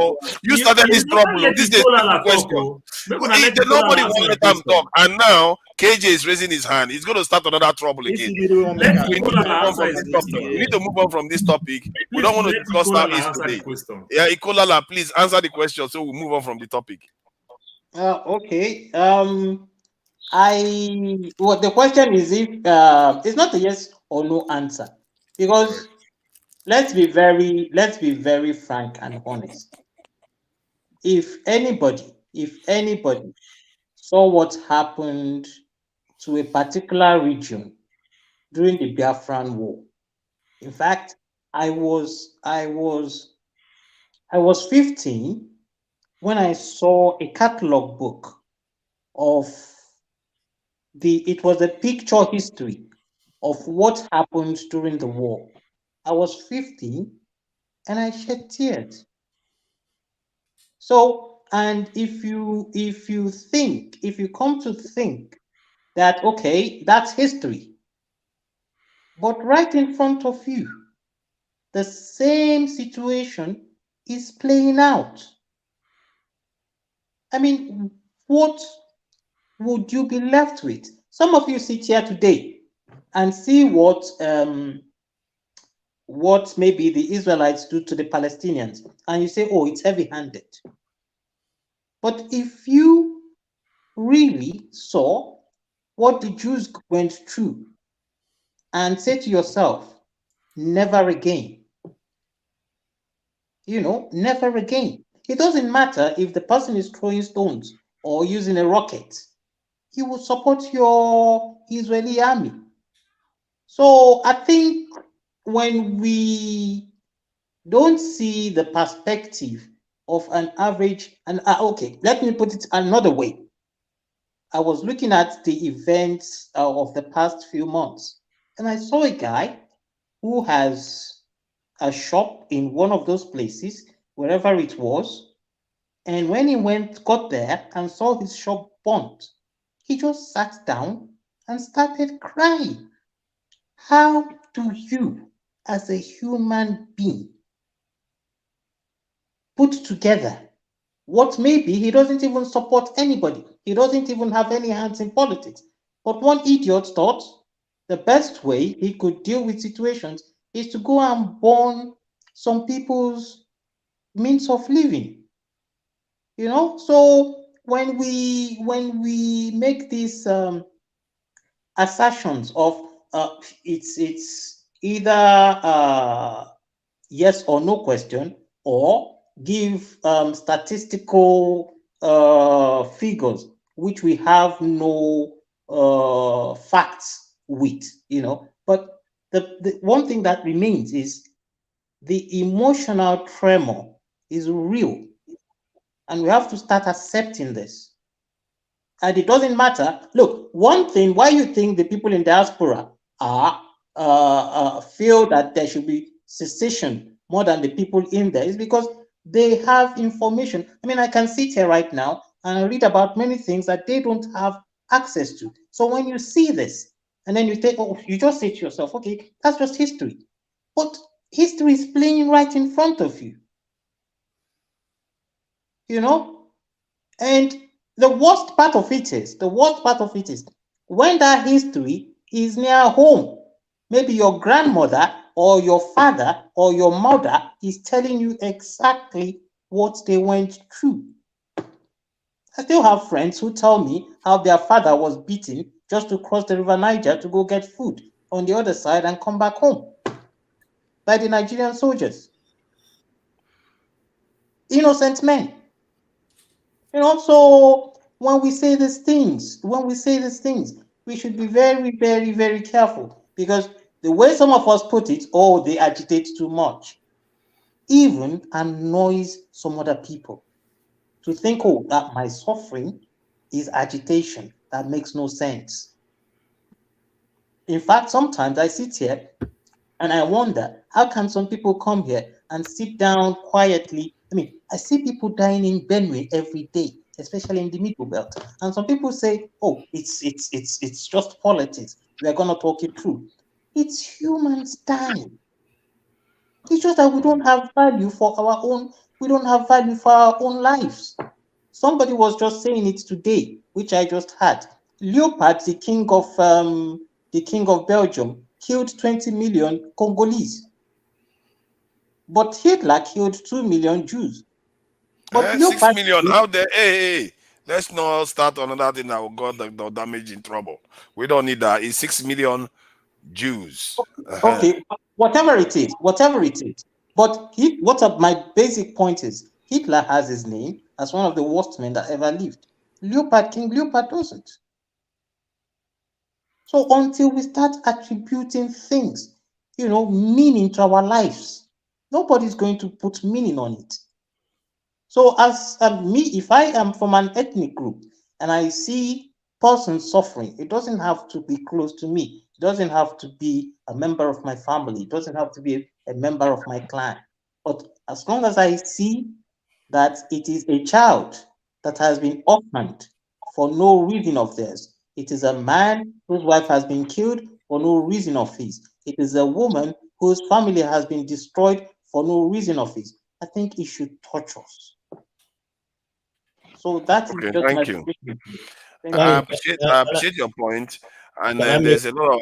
I can can see I, that a lot of all the troublemakers are in.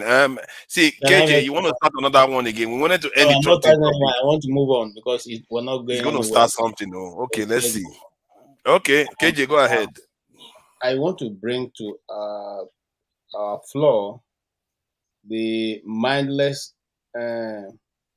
action that happened in Benue, in Okum local government, where two people they had gone for a burial ceremony and they were eventually attacked and massacred. 23 of them were sent to early graves. Now, some of these things in other clients, the nation will come to a halt. But as we speak today, apart from those of us who know people who are there or who are from that region, every other thing is working normal. As if it's just a tea party, And these are people, and like I've always said here, there is no herders farmers in that place. These are people who were engaging were trying to bury their dead and were not even allowed to do that in peace. Instead, they were now sent to escort the dead to wherever the dead had gone. And nobody said anything. Now, before now, the people have been writing, the Nigerian media have been projecting that it is Governor Otom who have been responsible for what was going on in Benue. But now, it's a Reverend Father that is there now as governor. Is it also Otom that is still, organizing the killing of people as far as to Okum local government? Because I know Okum is far away from Makodi. Okay. Is it the same also? Or is there something that we should be able to talk about and bring it to the fore? I think instead of let's move on with this discussion. Thank you. Yeah, this is kind of stuff. This is why when I say security, I'm fed up of. Personally, I want to see the IDPs shut down so that people can return back to their homes, and so that our economic activity can pick up, so that or people like Uzo Carlo can go home, and we all can go home and have a party in the country instead of stuck in the West. So that's what we need, and it needs to be seriously done. If we don't do that, we're just going to be complaining on and on. So regarding the moving on from this topic, I wanted to tie into what was going on yesterday. Why we tend to send bad signals out there, setting bad example for our younger ones. The idea is that what I find is that when it comes to our country, sometimes we say bad things about our country and paint bad picture for the younger ones. Hence, why that young lady was saying she wants to leave the country. That's one. Today, Dr. Damages said that he's not against our judges wearing foreign there's a colonial headgear, whereby a judge that is putting on a European headgear is judging a black man, something that is a trope of the past, and we didn't even have a need to remove that. And then you move from that, you go to, this is going to get a little bit controversial. You see how the industry encourages our women to wear foreign hair, not like the type Ismail is wearing today, which is technically an African hair, but the type that makes you look like Chinese or look like Indian or Arab. Those types, what I feel it happens with that is that we are imprinting on our children what is desirable. And in this life, there are very, very few things that are important in life other than procreation. And if you concede that to another group, there's a problem. You're creating problems for your children to grow up. I know because I was one of them. That is one side. In terms of the way we tell our children, like when we come overseas now, we say, leave the country as quickly as you can. Those type of things, I feel like we are sending the wrong message to the young generation. And if we carry on like this, they might even be worse than us. They will literally hand over the country to other people, and we will not have any home anymore. That's one of my issue. And how do we start addressing this so that our young ones will be proud of where they come from, want to stay in their country, and even when they leave the country, they are still thinking about going back to the country to fix things, not to stay overseas. Not to stay overseas and just send money whenever they have time. You know, when I came to the UK for the first 10 years, I didn't even touch Nigeria at all. I can't see you, Loco. Are you talking to someone else? You're a complicated dude. So the point is that how do we start changing the narrative where we start putting our own country, our own values, our own even when we have problems, we contain it so that we let anybody when we are having that discussion know that okay, we are having problem, but hold on. Can you mute yourself? Let me see if I mute Loco. I think Loco doesn't have mute button. So let me see what this guy said. Father is burning and he is pursuing right.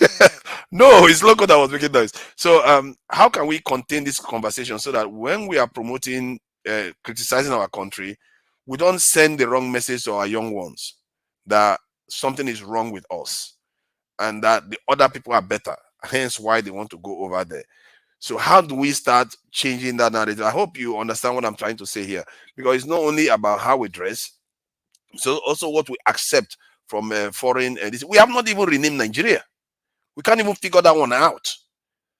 We've not taken. The point is that we've not taken ownership of our nation to an extent. Even if we are running the country, we are all still where we were when the Europeans came, technically.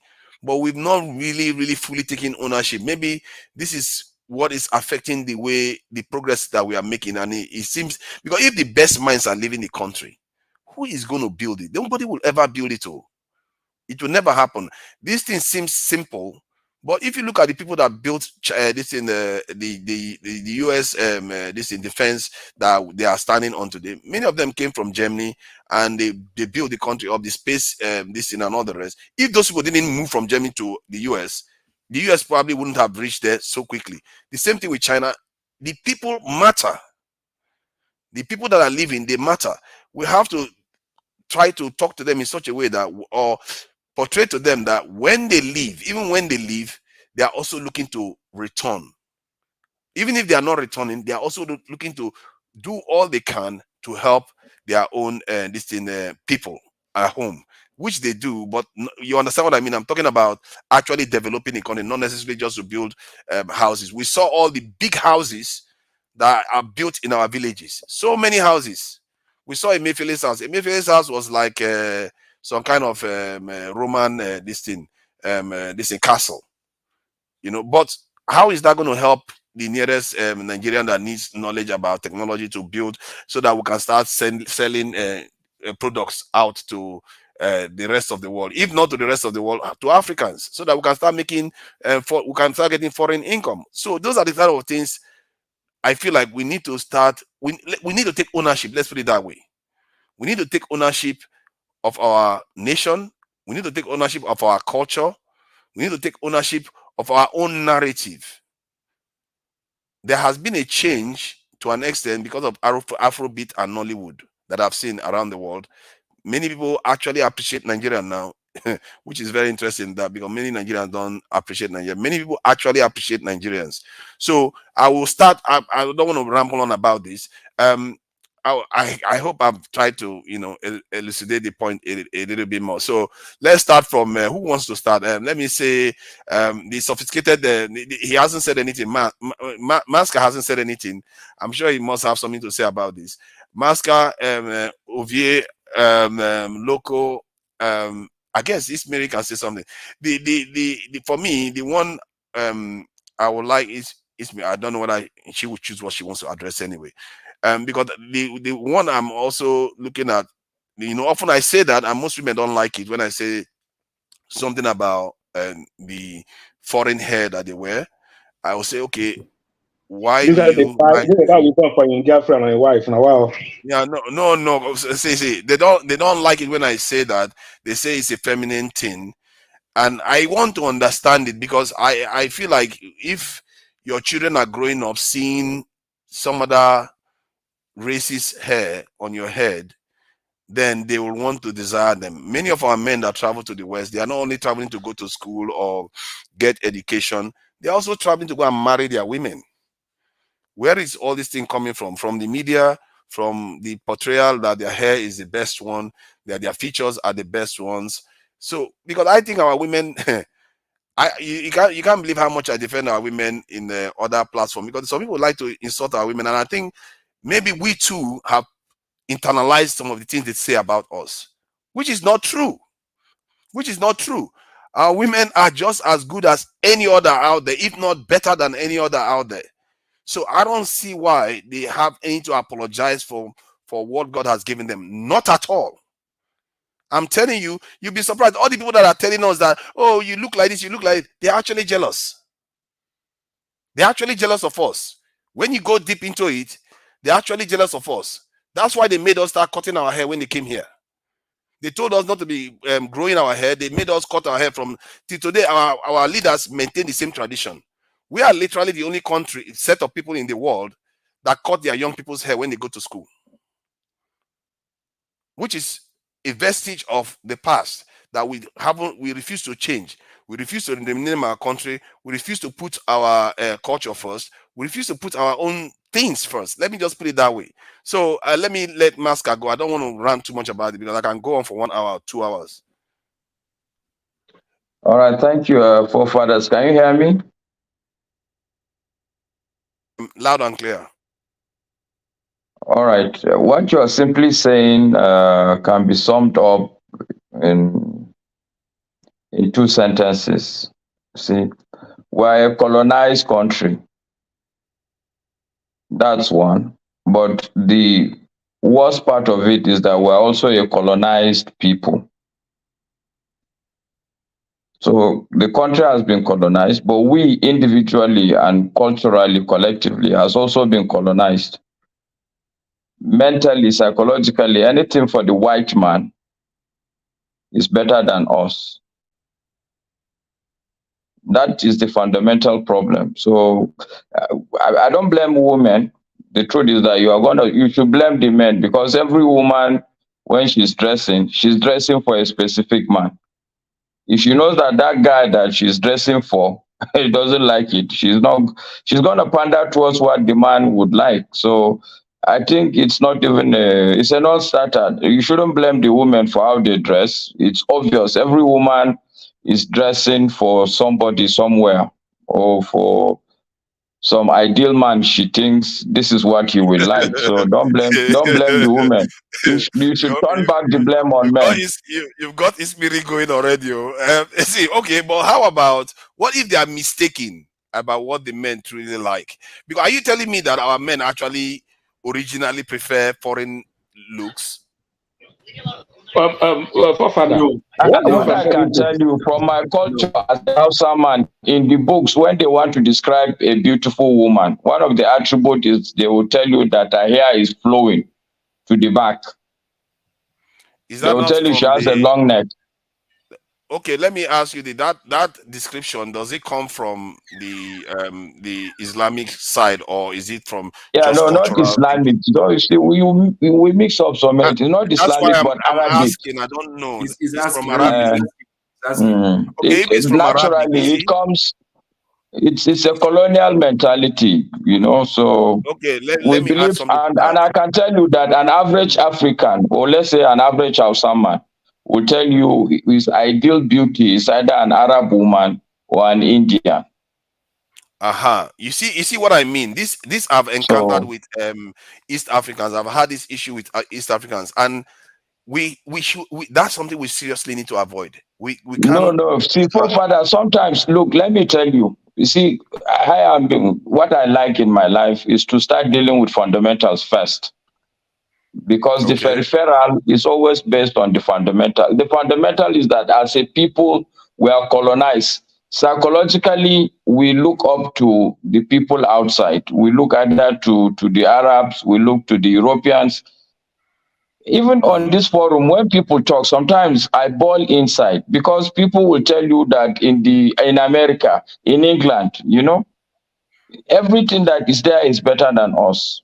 It cuts across our life. Look at your dress, you forefathers, check your dress first. Don't start with me. Don't No, start with me now, seriously. Masca. You know, I Or take your look at point. I take local your point. team. Or is it Uzo that is wearing a t-shirt? So these are fundamental things. It's not verified. It's not about the woman's hair. It's our life. We are already colonized mentally.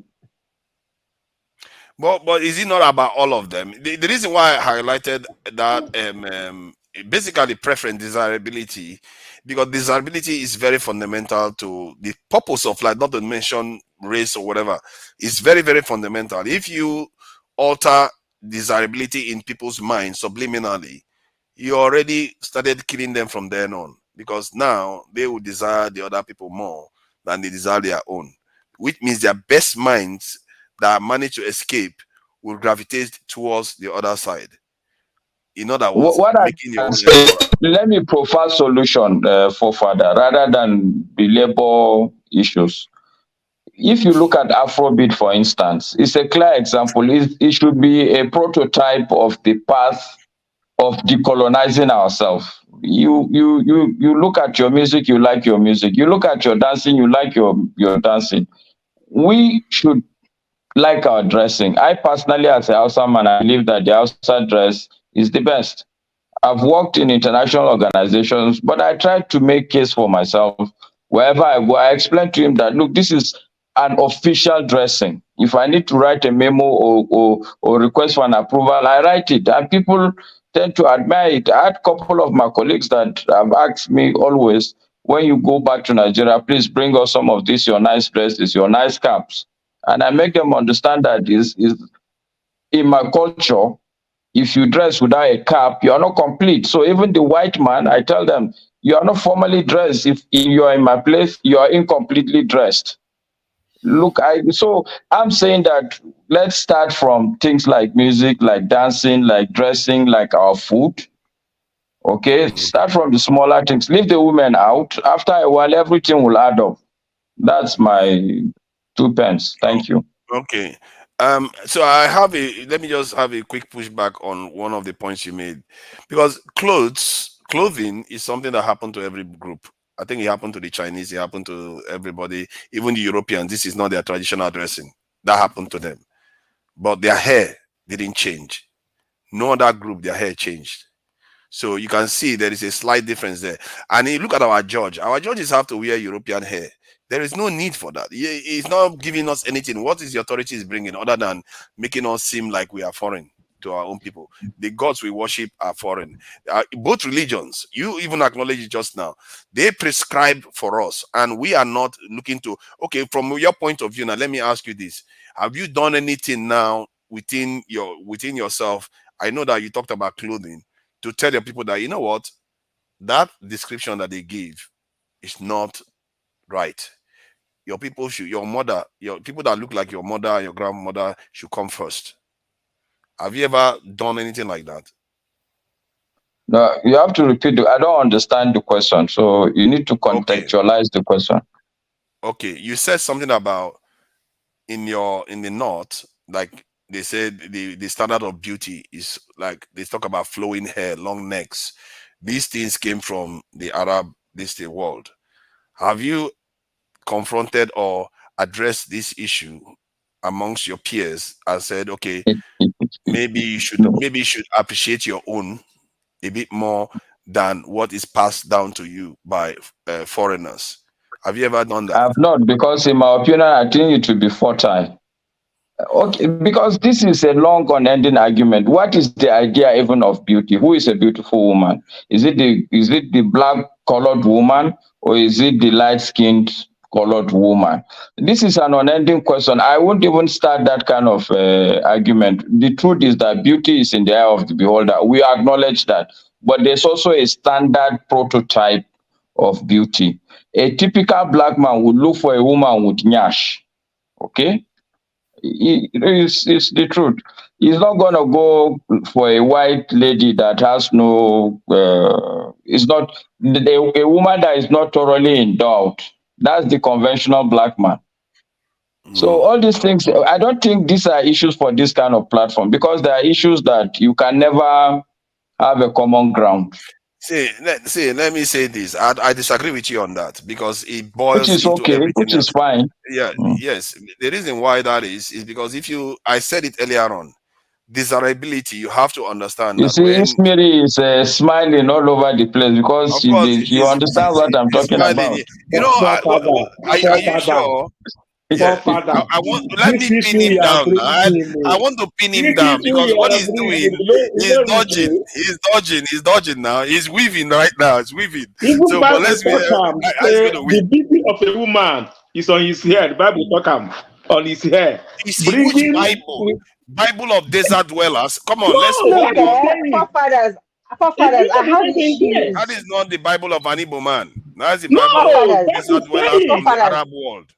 forefathers. If I may interject briefly, I'm not gonna be The long here. Bible is I have from an the Arab world. issue. You don't know that? Can you hear me, forefathers? Can you hear me? Yes, yes. I have an issue with a typical these days of African men's kind of definition of beauty, Your audio. to who they wear. Can you hear me? Yeah, I can hear you now. I can hear you now. Can you hear me? Yes, we can hear you. We can hear you. All right. Yeah, I'm trying to take it away from Bluetooth. I said I'm a bit confused about the definition of beauty by these days kind of African men. I think that's what I believe. Until I came to Europe, I never knew the value of what culture is. And it is going to be painful for people not to teach their children about their origin and culture, because it's sacred. And that is what separates me from my friends, my English friends, because they kind of really want to be like an African. They want to come to Africa. They helped me to actually be so proud of where I come from. Before, because when you're in Nigeria, you haven't come out, you don't know any different. But when you come out, travel around and see people, you will see, regardless how the West behave politically, that's different. But when you meet people one to one, that's why you see some Europeans, they go under the sun, they want to tan because they want to have the skin. When they see some of us, they say, oh, you have such a beautiful skin. But some of our women are trying to bleach away that skin, which I don't support. The beauty is in the eyes of the beholders. Beauty goes beyond superficial. For a man I call intelligent, a real man, not a man that will look at the size of your bum or that. That is why when you're with a woman, you marry a woman based on just the physical attribute. After all, anyways, the woman should be attractive somehow if you're going to be with a woman. But just basing your beauty on just the nyash the woman is carrying. What if something happens tomorrow, the woman by cancer loses the nyash? Where will your love go? What will sustain the relationship? That's why I'm thinking the men of these days. If I say, unfortunately, I didn't have a child, I would have knocked sense into him. When he sees a big bum and bring a woman home with a big bum, I'll question him twice. Why do you really like this? Is it because of the big bum or what?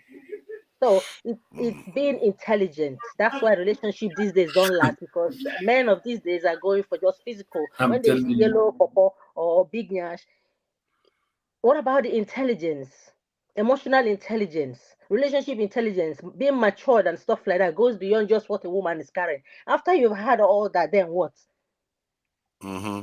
I'm kind of So interested. But I, it's Mary, you I, are changing the topic. Masca, your audio just went out a bit. Say something again, please. Okay, can you hear me now? Yeah, we can hear you. We can hear you. Okay, So I say yeah, it's Mary is changing the subject. You she moved know, it a little bit. She moved it not very far from where you were.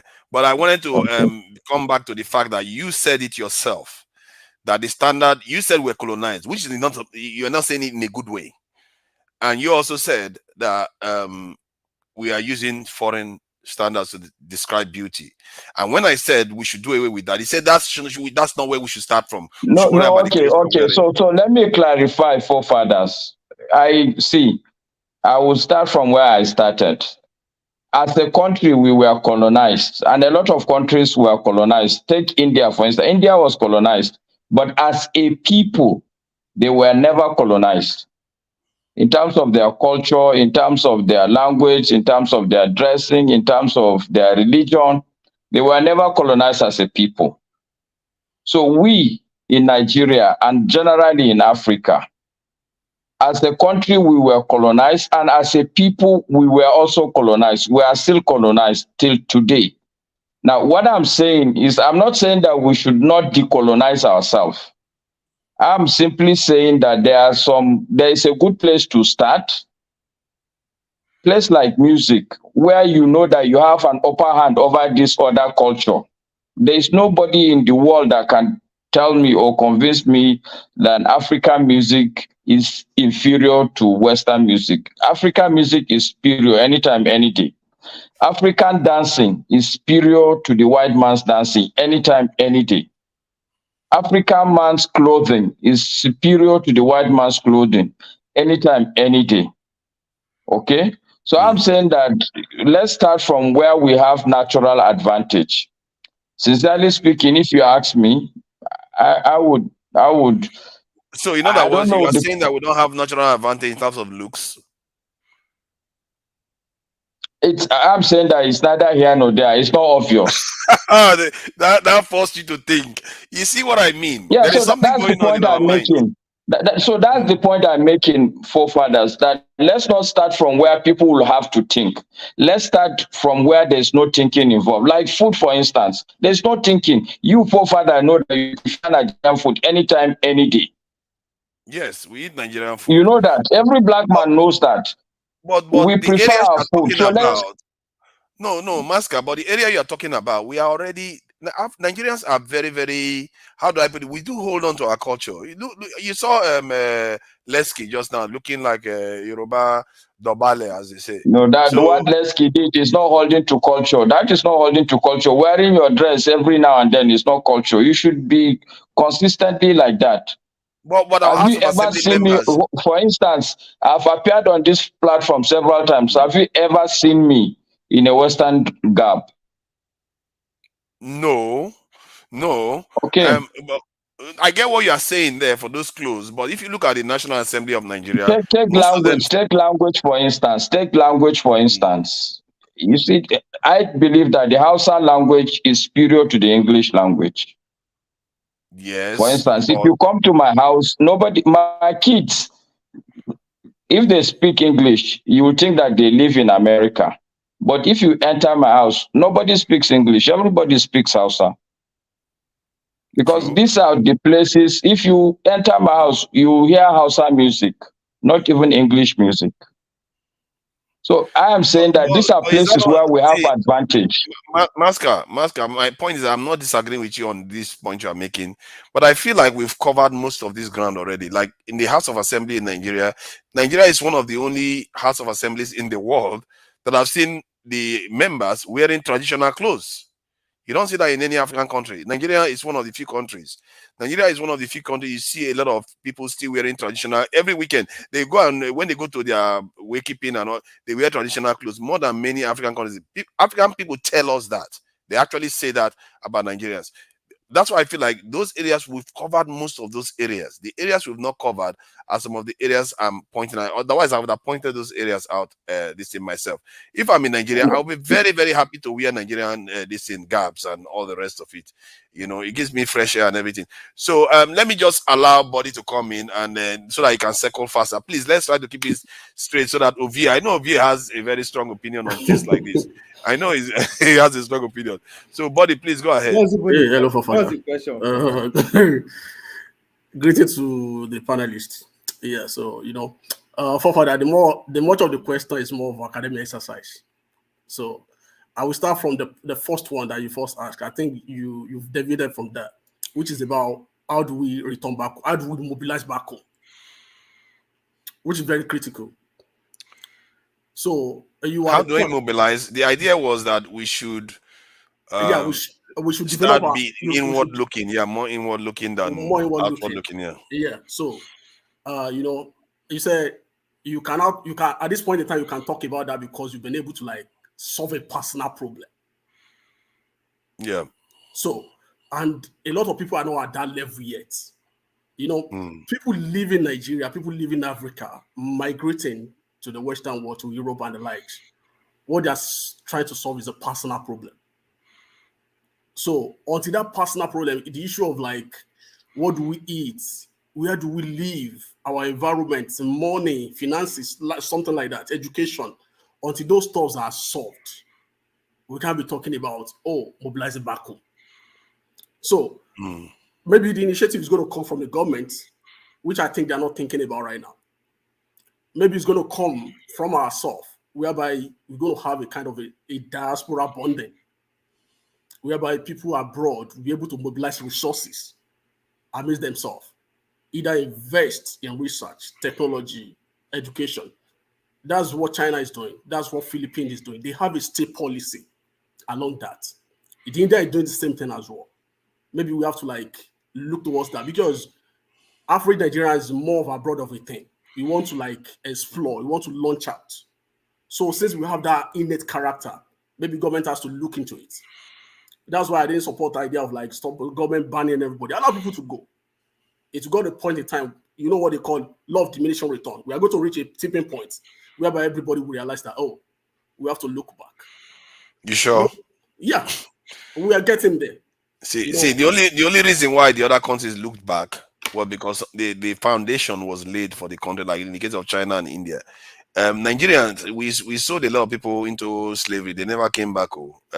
Things are not good. There's no chance that there's no guarantee that they are going to come back. Because they were sold into slavery. If you see a slave and a free man, there's a difference. You see the way they would think. If you have a dog in a cage and a dog that is free, they will act differently. So we have that freedom to think. That's why we are thinking the way we are thinking. If you see the generation of people that were brought down here out of their home volition, you see the way they think is different. But if Africa was good, they would have been returning. That's the point I'm making. Because where would they return to? Because they would return to West Africa. They're already returning. Many of them have got Nigerian, Ghana. Because we now find out that we have an advantage. I find myself in a place whereby, you won't appreciate being a black. Because even if you can't speak like them, just have that white color. Even if you can't speak at all. Even you're being speaking, they don't even recognize it. By the time we get to that point, because we want to push everything, by the time we push to that limit, and then we see that, our home is our home, we'll be thinking of that. Like you've been talking about, people might disagree with you. You've gotten there. You understand? So people like that have been able to reach that point. They will start coming together. They will start converging, aligning, thinking of how do we invest back home? What can we do? Those stuff that we see as a problem that we're running away from, they're actually opportunities. It's because those problems were solved here. That's why we moved there. So we could see that, because at the point in time, I could tell you, people, the way you see the rate people are buying land in Maiduguri right now, you won't think that that's a war zone. If you see the rate people are buying land in Yobe, you won't think it's a war zone. Some people see opportunity. So, like some people in diaspora as well, they begin to see opportunity that like, this is a problem in Nigeria can be solved personally, collectively, rather than being individually solved. What we are doing right now is let me add one more thing before this in. So, Can you but can don't you you think reframe, that? can you ask the question again, please? Yeah, I will ask the question. So, don't you think that there's a window of opportunity to do these things? Like we were doing very well in the early, 60s, 70s, to 80s. Then the window closed and things got bad again. So I feel like the window is opening again now. Yes. And if we don't take advantage of it, don't you think when we lose it, we may not? It's not every time you get chances again. That point is understood. You know, the point where at the point where we lose it is because of the military interregnum, because we have that kind of gap in between. You know, immediately the military came over, they didn't understand the governance. They disrupted the whole process. They took us back. So I didn't mean that we been wobbling in that democracy. We won't have been where we are today. You know, we are back now. We might be crawling, we might be staggering, but sometimes we get there, we get it right. So now we now have confidence to come around and have that conversation. Unlike before, we can't have this conversation. You don't even have that right at all. You'll be arrested. But now we are coming around. We are looking at the economic climate in Nigeria. We are seeing some semblance of stability, unlike before. Because you can't put your money where there is insecurity, where there is economic stability. So all we have right now, there are opportunity. You put your money in stock market when stock market is down. If you look at the way the stock market is rallying in the past 2-3 weeks in Nigeria right now, you won't believe it. You won't be questioning the fundamentals. What's responsible for all this? So those are the things that we'll be looking at. Okay. You know, if you look at America, Don't worry, we'll get back to you. We have time, man. So let me rephrase the question. Before we go, we have to be very careful on the aspect of talking about women. You know, this platform is hosted in America. Before you guys be accused of sexism, so we have to be very careful. We are not discriminating against women. We are just talking about how the men too are spoken. Men have their own issues now. It's very sensitive, yeah. We are not discriminating against women. I think I actually came off a it's a very sensitive discussion. matter. That's why I didn't like touch about I came up in a discussion in America where these guys were just blaming American women for everything, when I was basically arguing the opposites. So let me rephrase the question. What I was talking about, Ovie, was regarding what happened yesterday, where the student was talking about going overseas, and on the panel you had a lot of Nigerians talking and saying bad things about the country. We know how Nnamdi Kanu refers to Nigeria as a zoo, and a lot of people refer to Nigeria as a zoo. And then you look at the way we carry ourselves, the beauty standards, we bleach ourselves, we wear foreign hair. Everything we do seems to be inspired by foreigners. We want to go and serve them. We want to look like them. We want to worship like them. We want to. Everything is about them. So the idea was, the question was about, how do we start turning this round so that it's more this in Nigeria centric, Afrocentric, and so that we can actually reclaim our own self-image and esteem as a race. So that is the question in the context of Nigeria. So how do we turn things around, pretty much, right? Yeah. Well, I think the first thing first, we ought to recognize what we need to turn around. What are we turning around, right? And to explain how we are behaving the way you describe our women trying to look the other way, our men behaving this kind of way and all that. I think I have to use the Nnamdi Kanu analogy, right? Nnamdi Kanu analogy, which is zoo. So if you take animals from the wild and put them in a zoo, like literally zoo, what happens as time goes on? Right? Because you are directly turning them from who they were to something you want them to, right? To be very humble, to behave the way you. That's why if you go to zoo, you see the zookeepers, they have their language where they talk to the monkeys, animals, because they feed them. Over time, they forget who they are. That's exactly what happened to us. When somebody say we are conquered people, first of all, we have to recognize that first. We are conquered people. How did they do that, right? That explains a lot about why we are speaking English, why we are choosing the kind of religion you choose to, why we choose the system of governance that we choose.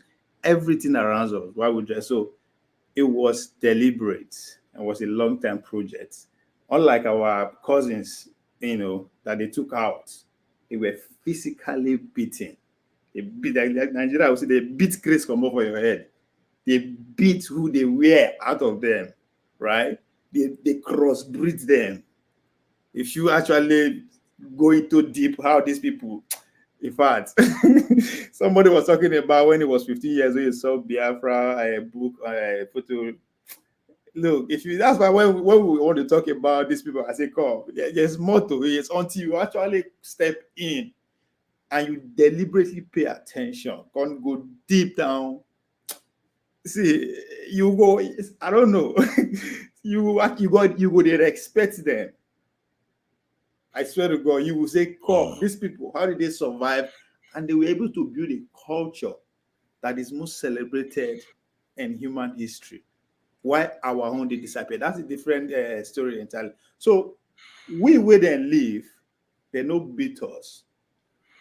They work in our side, right? They gradually give us education the way they want it, right? That's why if you carry person come from Nigeria, every person no go school in Nigeria, just carry person come over from America before you know because he or she has an idea, because people live around now, how they speak, how they know. So it is that deep and a generation thing, right? So that's what we all aspire to be like that. So it's not something they just that just happened to us. They were with us for 100 years before they decide to leave, right? They don't want to study. They understand everybody. So they decide to say, okay, let's go with them this way. So if we all understand that, right? Say, okay, yeah, this is exactly what happened to us. Then we'll begin to say, okay, that question will now come to play. Okay, how do we reverse it? Right? But that's why I would always recommend that we have to deliberately say, okay, this is our education system. It's not the way. And we have to gather Nigerians, we will sit down, design a curriculum to be implemented by 2025. Let's say we won't start now. By 2025 from primary and secondary schools. In other words, generation where we will start school then, they will begin to learn differently than we learn because we are all miseducated. You understand? But so that's what now that's just a solution if we want to. But and it's okay, how do we do this? Since now the system of government we choose, which they say democracy, I would say it's plutocracy. Is it Ovida is rich? Okay.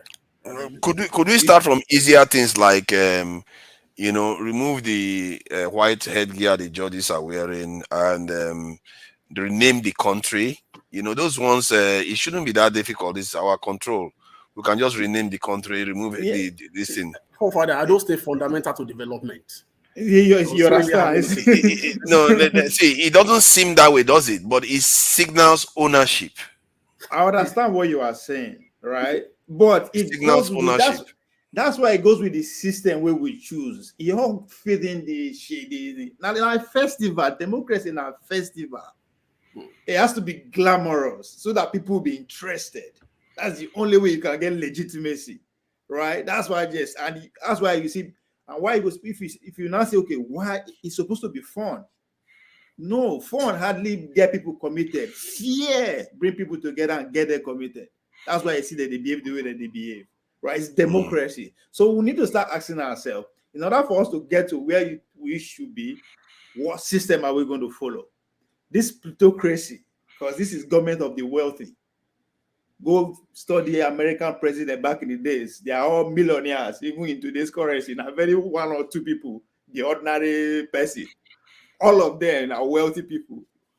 So it's for the wealthy. That's why when I describe myself as the elite, the run things, people say, "Oh, you didn't know," because that's the reality. If you don't get money, you become president. I don't care who you are. Either you have access to the money or you have it. That's how it works. Yeah, so we have to not define that system, because again that goes back to before this system of democracy.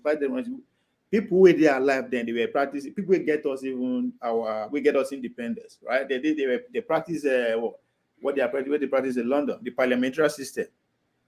So the question I have not get answered to anybody at the always means, who are those people? that decide to say, let's go this way, American way? Who are those people? They have a reason. There's a reason why they decide that make that switch. So if we decide, say, okay, this is our problem that we are conquering, so we have to say, okay, what system are we going to use? Because as I say, if we want to go by an American, we did zoo, so we are all programmed. So how do we free ourselves? Which way? Are we going to go now? If we now bring it to today, are we going to go the Biafra, the Oduduwa way, right? So that maybe we'll come to our senses, maybe not by words, as we always said, something has to happen to us. I believe in a way, I know say until we fight our way one way, we no go get sense. But even if we fight our way today, if we continue this system, now see the same thing, because now see bag will run out. So for me, the fundamental change here is for us to say, okay, this system that we are practicing, we don't understand. Even Americans, they don't understand them. That's why they end up in Supreme Court every day. Because the Constitution can only be interpreted by the Supreme Court. So your Constitution what are is you as saying we should effective do as your then? Supreme Court. What are you saying we should do? Should we look to change the system? You need to start getting people that think alike, that find a way to win power and start implementing what you want. Because you have to get power first. That's a sick thing. Even if Nigeria, everybody first comes together now, it's still going to be through the power structure. Now we could bring any change. So that's where we have to form a cabal. That's the easiest, the name we all of us they used to, cabal. People that actually think alike, right? And start plotting. In the next 30 years, we want to be in power. Trust me, that's not the reality with that. I agree with you on that. Yes, if you want a fundamental change, now long-term planning, because you need to carry pretty much a lot of people are in because there's a game of number. And it's also a game of money. So it's a long time. That's what I say. By the year 2030, which is the next election, to me, there's little we can even do now. That's another thing. There's a little we can even do against 2030. The way would they behave? Because everybody is everywhere. Why the elite are, they don't come together in one way already, right? How do we come confusion within those elite now so that they fit by one or two things we they said? That should be our plan. But that's again, it's important to organizing. People organizing means people who think alike. They not necessarily agree. You understand? Because that's your point. That's what coming together so that we put all our ideas together. I'm having a solution. Body has a solution. Local have a solution. Isimiri has your solution. We'll put them on the table. We'll find a way out of it. Let's give this person, what's his name? Sorry. Ismiri, I don't think you have said anything regarding this topic. I think it's only fair that the only lady here contributes to such a important topic, actually. I do say controversial things. I don't tend to shy away from stuff, not because I want to cause trouble, because I truly want to understand. And personally, I believe I'm one of those people that, when I was debating with East Africans and some of all these people that they like to talk down to us. They like to tell us, you people eat this type of meat. You people do this. You people do that. It turns out that they don't have anything. They are desert dwellers. And when I discovered that, I turned it on them. I said, how can you be telling us, look at people, your population is dying every day, every year you're on TV, you're begging food, and you're telling us what to eat, whether we should eat or we should be eating sheep like you. They tell us what to love. Be a good example for fathers. Hold on now, because they tell us what to love. You know what they were calling us? They were saying we are cannibals, we eat dogs, we eat all this type of stuff. That's what they call us. They tell us what to eat. They tell us how to look, and we accept it. And what we don't know is that they envy us. How can somebody that is a desert dweller tell you what to do and you buy it when God has given you far more? And you tell our women that one of the things they say our women look masculine. I say, screw you. Your women, look at your men. You look like Bangala or whatever. So by the time the debate was done, they always regret it when they start that nonsense. You are doing this, man. No, you need to. No, it has to be said, because you need to see some of the venom they come with, and I think this is where this propaganda comes from, where they tell us that our women are not good looking, our people are this, our people are that, and we start internalizing it. And that's why I always advise when I see some of our women wearing, like, they start looking like Arab people. Like, why? You don't have anything to apologize for. You are beautiful as you are. If anything, when you are unique, it's very, very important. That is what that's what gives you higher value. Because think about it, as a person, if you are spending time buying something that other people don't have to buy, you are spending time putting it on that other people don't have to do, you're already losing 30 minutes every week to them. Tunanja, can I disagree with you? I know I've not speak on that. Oh, I no. disagree with you. Okay, don't worry. We'll come back to you. I think I'm just prepping. I'm just prepping Ismiri so she knows where I'm coming we are from. asking for too much and we are providing little as men. We're asking for too much. We are I providing know. I've said it now. We are the biggest failures. failures. But I'm just trying to highlight where I'm coming from, because you look like I'm judging our women. But they have to understand that I spend most of the time actually winning arguments against the other people on behalf of this. Not that they appointed me for it, but I felt like this is bullying. It's a kind of bullying. They are telling our women how to look. This is if you are on this channel. Who are those people? Like Somalis, Ethiopians, some these North Africans. Tanzania, So Kenya. what are your men? What are your men? What are your men telling They like women to say what to do? What are they telling them? Even some Nigerian men go online and start badmouthing our women, buying into all this narrative. So no, it is true. I've seen it before. We are not defending our women enough against that. So that's and I disagree with it strongly, because it's not even true. I've seen it with my own eyes. It's not true. All these things that they like to say is false narrative, and if you don't combat it, your own children will grow up thinking that you are not worthy. I think we really need to change that narrative, because we are. There's a reason why on this continent we are the dominant group on the continent. See, again, there's where when I say we fair, you at times now women they talk, they are visual people. Show it, don't just say it. See, I'm talking from a place of failure. I don't marry before I fuck up, and I'm telling you, say, "Come, we are not doing enough." I'm telling you, I'm not gonna lie. No, right? see, I will own up to it. I will own up to it myself. Anywhere in the world, there's one thing that This there's one other thing I guy is understand. bad. There's one thing I understand. Woman anywhere in the world not the same. You understand? None of them won't suffer, including your mother, including your sister, including your girlfriend, including your enemy. Woman, no one suffer, and they have the right to say we no one suffer, right? So it now depends on you. So that's why if you show it, if you show say come, then we follow. That's what I understand about women. I think I no agree matter with you to an extent on they that. gorgeous, rich, how tough, how whatever. If you show us, say come, this is this, you are the deal. She will. She will. That's how they are built. Until I see an Arab woman wearing an Afro hair, I'm not going to subscribe. Yeah, I'm not going to advise our women to wear their own hair. See, other people are not just influencing them by just talking. They also show them too, right? They display what any human will ask for: money, wealth, and all that. Anybody can pretend, but old or young. You understand? Yeah. Everybody want that, especially in today's world that everything is right in front of us, even though if it's fake, right? Just show. You understand? Show, say yes. Nobody say make you get down. Show. If you show that, you don't go halfway with that. That's woman. I disagree. So that's we are not doing enough. I'm just trying to contextualize so you don't see it like, because some women think that I'm just coming to pick on them while you doing bleaching. You guys, okay, please let me let you go. Let me let you address the point. Thank you. For the women, every woman is different and unique depending on their backgrounds. You can see two different. You can see twins born by the same parents, but they grew up in two different environments. They are not going to behave the same. So all women are not the same. Sorry, sorry. Can I ask you a question? Just short question, right? Yeah. Your brand is Miri. If I understand, a luxury brand. Now, women brand. I mean, for women. No, it's for both men and women. Both men and women, but not luxury brand.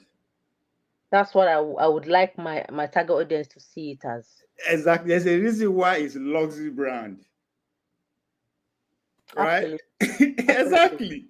So why you don't just make what do you want to be? Chavi brand. Wait, so exactly. So I have friends. 1 minute. I have friends who are selling for mass. When I mean mass, they sell at a price that they want to be global. Say now they want to sell in volumes. For you can sell maybe 100 products for £10. And there's nothing wrong for someone else to decide, okay, I want to sell one product or two products for 10. It depends on one's motives, what they want to achieve, how far they want to go, how fast. Because if you're going on mass, it's faster. The journey is faster compared to luxury. You have to prove for luxury. So there is no one size fits all. It depends on the individual and what they want. Especially why I choose luxury is because I believe natural and organic is the best. I always have a constructive arguments with the synthetic brands when I go on some trade shows that natural and organic it is. So they have the right to tell me what they want to say. I cannot demonize them, but I have to respect their space because without them, the world won't be complete. So there is space for everyone. Just like as women, there is always space for every woman. Your woman you see today, say this one is mad woman. Another a man might see that mad woman and say, yeah, No, this no, is be a that. Now, I say all I say that women, every woman like good thing in life, the finest thing in life. No, you can't put it that way because I've for never seen one. no, I've never met wait, one okay, anyway. I'm sorry. okay. Women are different. Remember, there are women that grew up in the village without electricity. I am one of them. Even there, self, Wait, some women, wait, there's luxury wait. standard in the village. Wait, I want to There's educate standard in the you. I'm village a too. woman. I want to educate you. I don't know the kind of women you'll be meeting, but I am a woman, and I'm telling you that when you go to the village, it doesn't mean that they are saints. That is what they know. That is There's the environment hierarchy they in the know. One village. There's minute, I'm standard in coming. the 1 minute. village. Let me finish now. Are you a woman? I'm living in America. You never Are can you a tell. woman over here? Yes or no? You're Hey, not a woman. So hey, let me hey. speak. I Let me can, I speak. can. Today I'm Let a me woman. speak. You don't want Yeah, to today get I'm a excited. woman. Ovie, please let her hear. I'm sure No, I know, some I know, viewers want to. Okay. I know, no, Yeah. I don't know. How's that shit? Sounds good. Right. It depends on an individual. Yeah. Take for example some women that grew up in the village. I'm not saying they don't want good things in life, but if you have grown up and you're acclimatized with your environment, that you can be happy without electricity, you can be happy without cars, you ride bicycle, that's the life you know.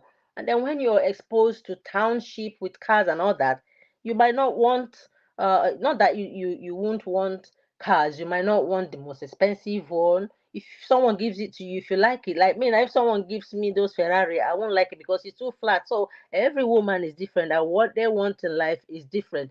Money is not everything, but it's important so that you can achieve things in life. But to say to quantify a woman in that scope and scale because of materialism, I think it's a shallow kind of way of thinking. You need to think deep that a woman is just more than material things. So, what do you think Collect that about Ferrari. Collect that in terms Ferrari. Give of me. I need that my bag. Collect the Ferrari. Give me a bag. Anybody offer you? Ovie? Let me just add this now. What do you think in terms of our women imprinting on their children that they should be desiring fellow Nigerians and a kind of, because generally a kind of stereotype though, but women generally hang around women children longer. So how do we shield our children from being brainwashed to desire foreign things, foreign women, foreign men, than we desire our own people? Because I've seen Nigerians bad mouthing our Nigerian women, calling them ugly, calling them all kinds of things. And why this is happening is because of the conditioning. I've And not seen such men. The oh, kind you've of not, men, but I've the seen kind of them. people, it depends on individuals. That's why I'm saying I'm speaking for the people that I know that are Nigerians and they're absolutely good people with good hearts. So that's why uh, eh, I say background is very important, especially when you have young men that maybe there is divorce for some reason, there is a marital problem, the family, there is kind of this sort of family that is having background issues, which as well rub off on the children, especially the boys, depending on how their father were treating their mother as a woman. So upbringing is very important. Background is very important that forms and shape the way a man thinks, regardless who he meets in the future as peer groups, say peer pressure to influence them. When young people, especially guys, when they are growing, normally their fathers could be their role model. So how did their fathers treat women in his own time? But doesn't mean that when he grows he wouldn't, if the father was bad, always bashing on the wife, just like the way uh, African women, especially Nigerians, Nigerian women are being treated like those being. I will blame our men, apart from their upbringing. Most men forget they're going to have children as girls, so you should have a good kind of plans. Check your attitude, which can rub off on wherever you go. You don't know who is watching you. It's not just your child that is learning from you. When you go out there, you be a role model for the kind of life or you want to see. You want your daughter to be treated like a princess in the future. So show it, not just by talking, walk it. So, but when you go on the social media and bad mouthing, I believe those people, their backgrounds are questionable. I'm not saying they're bad people, but how can you go? It's like the country you come from, your women are your queens, and then you go on a social media and mouth them. I've not seen such men. The kind of men I see, they appreciate Nigerian women, and my friends are multicultural and stuff like that. So I don't mingle with people that talk bad on Nigerians like that. I cut Let them me off. show you some of the evidence of what I'm talking about. And I'm not going to play the videos because of the potential issues, but you can see the titles of what is going on. Look at this Nigerian man doing that, and he's saying African American women are the most decent, but Nigerian men, women look like men. That's a Nigerian man doing that. Look at that, banish unfriendly black women. So there's a lot of negativity from our people. Not all of Betray them. black women. Not all of them. Not all Of of them. course, not all of them, but look at the hair, and look at that. And my issue is that if we don't see other races wearing afro on a regular basis, and this lady here was the one that said she used to work in the Nigerian fashion industry. That's a kind of modeling and stuff like that. She said they made them wear foreign hair. They don't let them use their natural hair. As you can see, she's carrying her natural hair there, but they made them wear foreign hair. They wouldn't let them use their natural hair to do their job, except it's on a special day where they are doing ethnic stuff. Then they allow them use their natural hair. That is her own testimony to what is going on in our societies. So we don't see this in other societies where they do this about portray this type of behavior. That's what I'm saying. That how do we change this narrative where we start being more inward looking and say, you know what, we are good enough. We're just as good as anyone else, if not even better. That Things is are all I'm changing now, trying to. forefathers. Things are changing now on the social media. I see young people, especially Nigerians, being proud of who they are. Like I am a very proud Nigerian. My friends won't even try. Like I have a Zimbabwean friend. We went to college together. She told me one time, "Oh, Nigerians are normally loud. How come you're not loud?" I said, "I'm loud. It depends, but it doesn't mean that having a loud voice is bad. Everyone is different." He said, "Yes, I really do like you. You don't behave like a Nigerian." I said, "What do you mean?" I'm a typical Nigerian. If you take if you show if you behave if I show you my Nigerian side, means that I'm gonna really have to deal with you. Depends. But I love who I am as a Nigerian, and that is what my brand is representing, to fly the flag, to say, yes, I'm a proud Nigerian and African. And I don't like it how women in Africa, I speak for the whole of Africa now, I just want all the women in Africa to come together as one. You don't need to fight one another. You don't need to say this part of Africa is ugly, that one. How can you, how dare you call someone ugly? You don't have the right. Who defines ugly? Who defines ugly? We are all wonderfully made people. The person who is categorizing Nigerians as man looking, it's a minority. I don't think the majority of Nigerian men say that. The kind of his level of thinking, I would say. So we should maintain peace. I see Kenyan girls as my sister. Tanzanian, I love Tanzanians. All around the world, we should stand together. Why do we have to have this? I really hate it when I see Africans fighting about jollof rice. Ghana this, or Ghana is saying the Afrobeat belongs to them. Why do we keep on continue to divide ourselves, we Africans, while the West they are wondering. Sometimes the Western people will make a few comments, or my friends will say, "Oh, what's wrong with some Africans?" I have a Ghanaian friend, my English friend was telling me that the girl is wishing to be a white person. And I said, was she born here in the UK? And she said, yes. I said, maybe that's why. An African born in Africa would never wish to be a white person. You know, I'm a very proud Nigerian person. Say, yes, that's why I want to come to Nigeria. I teach her our traditional dance. I have conga here. We beat drums and dance to Nigerian music. Even this Oja, she dances to it. So it depends on individuality. Everyone is unique and different. Don't mean we behave. I think the southeasterners and the north, and maybe even the southwesterners, they don't tend to. They tend to Nigerians are one of the proudest Africans. I think even Chinanja, Africans testify to this. Chinanja, you asked But a it still question. How do tells we you that, yeah, You say, how do we stop that? The discrimination yes, against ND office and all that. You approach the mm, National Assembly that this is happening in so place with your evidence. Trust me, they will go to action. Now, this country, they won't like this sham because it's going to be easy for them. you Everybody will sure? jump on it, right? Yes. Mm, okay. But again, people that will fight back might be the same civil society of Nigeria. They go say, oh, you are discriminating against some women, that every woman have the right to look the way she wants to look, right? They want wear, we made them wear. So there's a thin line between this. No, You have to understand.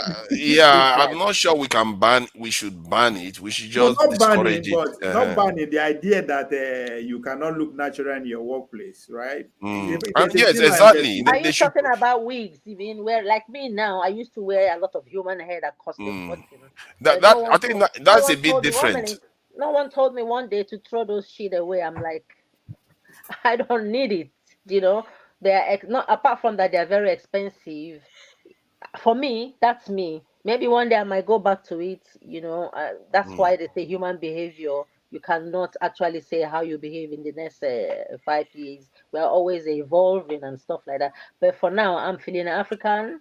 And if I see a woman on wig, I'm not going to say she's less of an African. It depends on individual. You can wear your wig if that's what rocks your boat. Why not? Yeah. You see, so that is what we are addressing here. Thank you for your this in opinion. I really appreciate your ability to balance some of all these points. Loco hasn't said anything. Yeah, Loco, welcome. I don't know whether you are following everything. Welcome for me. You boom Mrs. Na bad moderator. You bad moderator. I swear. You won't start on me again today. You finished with the Southeastern Access today. Please, what is your opinion on what we are talking about today?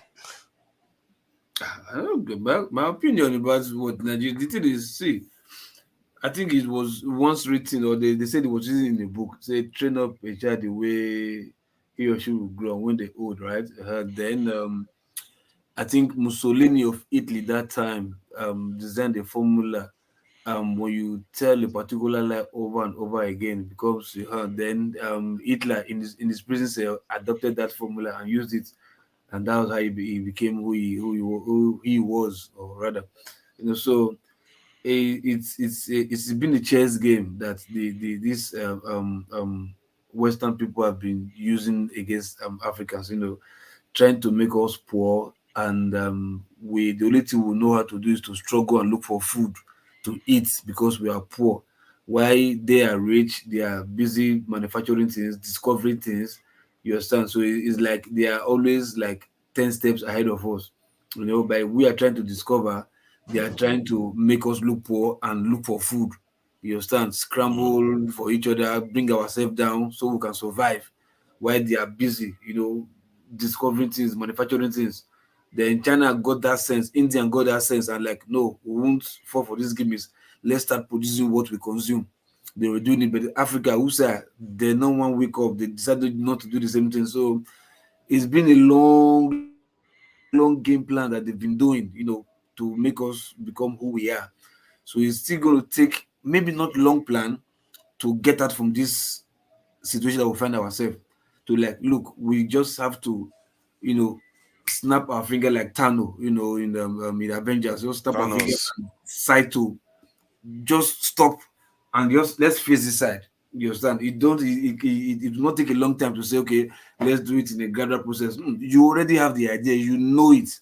It's only when you are learning about it that it takes time. But since you already know it, you can you have the will to put a full stop to it and just start doing the right thing. You understand? So for we Nigerians to say we are like this, we're like that. Sometimes I get angry when I see some people come online.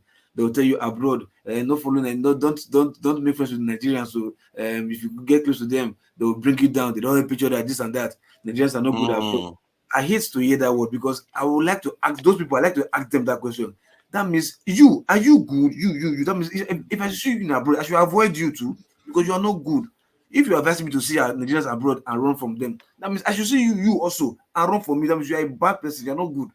You know, so I think those are those kind of people that we should call out. And Nigerians are doing this thing all the time. When they see people doing something that is not good, they just ignore them and keep quiet. They don't call them out because maybe they are trying to not to make enemies or they are trying to find favor and they keep quiet and allow things like that slide. You know, somebody like me, if you do something that's out of line, I call you out immediately. Because if I don't call you out, you keep on doing it again and you start recruiting more people and it becomes a virus that we can't contain. You understand? So these words of people saying Nigerians are bad abroad, they are not this abroad, it started somewhere, nobody cautioned them, and now you can barely hear that word. Sorry, you can almost hear that word everywhere. Wherever you find Nigerians, I think now it's beginning to be half and half. Where you hear a bad thing about Nigerians, you also hear good things. I think there's a change that is going on as we speak. It's coming from professions like professionals, like maybe if it's music, if it's fashion, if it's food, if it's music, if it's movies. That's where you get the good things from. But I'm talking about behavior, attitude, where we are gathered, where we find ourselves, our action, our attitude is still bad there. Though the good ones are not maybe really coming out, or maybe the good ones are not really celebrated. We only decide to celebrate the bad ones. You understand? Where we see bad things, we talk it out more. But where we see ourselves doing good, like calling each other out, correcting somebody, we don't tend to celebrate those kind of people. Maybe that is why we are where we are. You understand? But I think the best thing for us to do is to start calling out any bad attitude. You understand? Whether it's in a minor or in a macro space, you understand? Just what you are doing is bad, case closed. So that this attitude of this habit of Nigerians abroad are not good. We are like this, we are like that, we this and that. We should change it. At least if it comes to a stop, I think that's the beginning of where we will start changing things apart. It will not take a long time for us to change at all. Okay, Buddy, you wanted to add something earlier on. I don't know whether I can move on. Yeah, before you move on, so you as just a clash of cultural clash and identity struggle. So, and it's really a very strong effect of globalization. So, and globalization, if you don't really have that economic power, like I said earlier, you are nowhere. Your culture, your belief will be subsumed by the stronger economy, like the local was saying. So until we solve that fundamentals, the economy issue, even the religion, you can't go to church today and you go to church in Babariga. Most Pentecostals, they will want you to appear in a suit, in a corporate kind of dress. If you go to northern Nigeria, But let me ask this question though: what if to solve that economic issue, you needed to deal with the other ones first? Because like if you want to sign a if you trade solve deal economic now, issue, we will deal you with have. it. Let me give you an example. If you want to sign a trade deal now with with your potential trade deal partners, you need to have a high level of self-esteem, inward-looking confidence. You see, so you can. It's a tricky one to say, okay, let's solve that one. But in reality, maybe the internal issues is already compromising you from being able to arrive at what you are asking for in terms of economic power. Because See what I mean? constitutes the economy, the lot, the social, the culture, they come along together. Because once we have, I can remember, I think around 2016 or thereabout, we have to sign a gas deal with Saudi Arabia. Our finance minister, she was forced to cover her head because we are not equal partner. You see that kind of game. Because we are not equal partner, she was forced to cover her head. And this Kemi Adeoshu, she's a Christian. It's just back in Nigeria, she doesn't usually cover her head. But when they went to Saudi Arabia, she has to cover her head because we are not a strong partner in that kind of a deal. If you have that economic power, you can negotiate. That's the era of globalization. That's why most time I keep advocating for what they call universalization. Universalization means whatever you have, you bring it to the table. Or the smaller culture, the smaller economy, everybody have a space to play. It's allow plurality and even allow equal partners, unlike globalization. The globalization is being dictated by the West, the Asians, the China, the Japans, those that are strong in the economy. They dictate to us, they suggest to us, this is what you wear, this is how you dress, this is what you eat. If you go back there in Nigeria, where most of our forests are going, you keep complaining every day that we don't have enough reserve. We don't have much in our foreign reserve. Why? Because we consume what we don't produce. The textile, the clothes that we wear. Let's keep it so that others can add to it because you've already said something. See, buddy, I'll come back to you. Ike, Ikolala hasn't said anything, so let's let him add to this. Okay. Yeah. Thank you, forefathers. I'm just going to add to what Buddy said, but I think we're missing one thing, one major thing, which is just fundamental. People copy success. Even if your neighbor is doing very well and one of his children's name is Charles, you want to name your child Charles in the belief that he will succeed. So what you are seeing is a result of, because if you start saying, oh, you want to propagate laws to stop people from looking like this, or they're just scratching at the surface. Creativity, technology is the fundamentals. It is only when you succeed, then you can look at your culture and be proud of it. You see, in Athens, they wore white in their Senate because the Egyptians were wearing white in their palaces. So it grew from there. I mean, you see, okay, if they are succeeding there must be something they're doing right. Maybe we should wear white. And the Romans copied the same thing. The only thing they added was a red thing at the helm. So it is only when you succeed then you dictate. Who wore you see the Chinese thing that they wear now. Who wore it 15 years ago? Who cared? There were nobody. But they've grown in technology, they've shown their prowess, they've shown that they are smart people, so they want to look like the Chinese. So it's only when, this is why some of us are very angry when we see our leaders who should do things normally. Just it's depressing, and it makes you really sad. Because why do you want to copy them? Why do you want to look? Why do I want to wear something that looks like Buhari? Why do I want to wear something that looks like one man that is sitting there right now? Why do I want to look like him? What image am I portraying? So all those that people are wearing things, and if you look at it, no of those ones we are copying, they've never stood the same. Most of the English words you use today are not primarily, they're not if you hear the Scottish speak, you can't understand what they say. But that was their roots. But they've grown to adapt, to adopt things. So nothing stays the same. So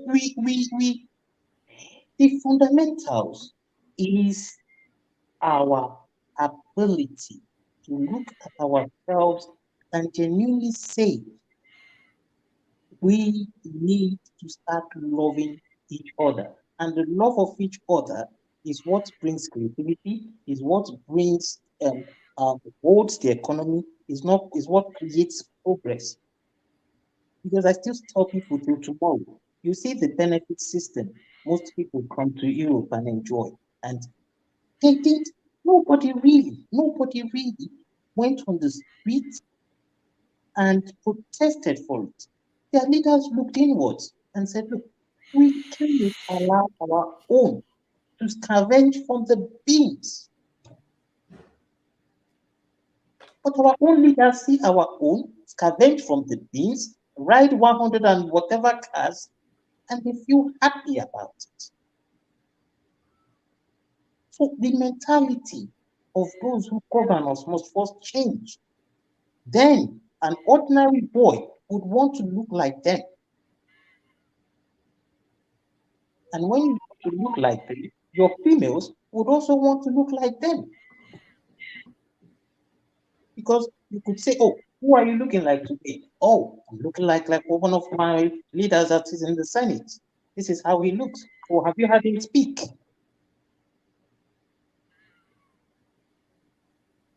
You know, so it boils down to technology, it boils down to creativity, but all that is based on the love of self. It's only when you start loving yourself, it's only when you start seeing your, but it doesn't matter. The culture is nothing, because culture will change, culture will evolve.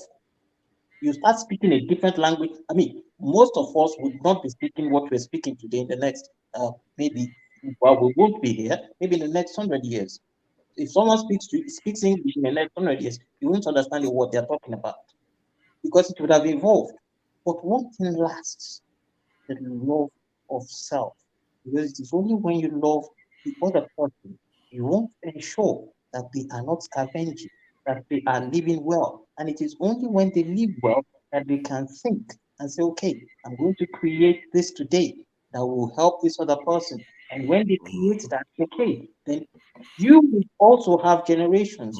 But you see that let me add something. I think from what you are saying, the love of self is the reason why I didn't interrupt you earlier on is because that was at the core of most of these issues that I was raising.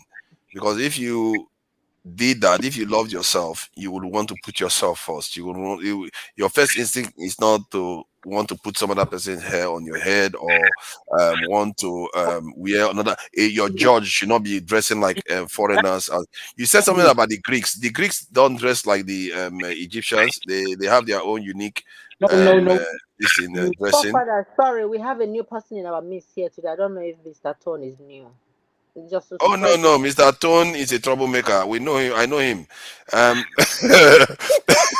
You know, he's a troublemaker. I know him. He's Okay, not you. here now. This is a Yes. woman, more of a woman's topic. Don't worry. When it's his time to talk, you find out that he's a troublemaker.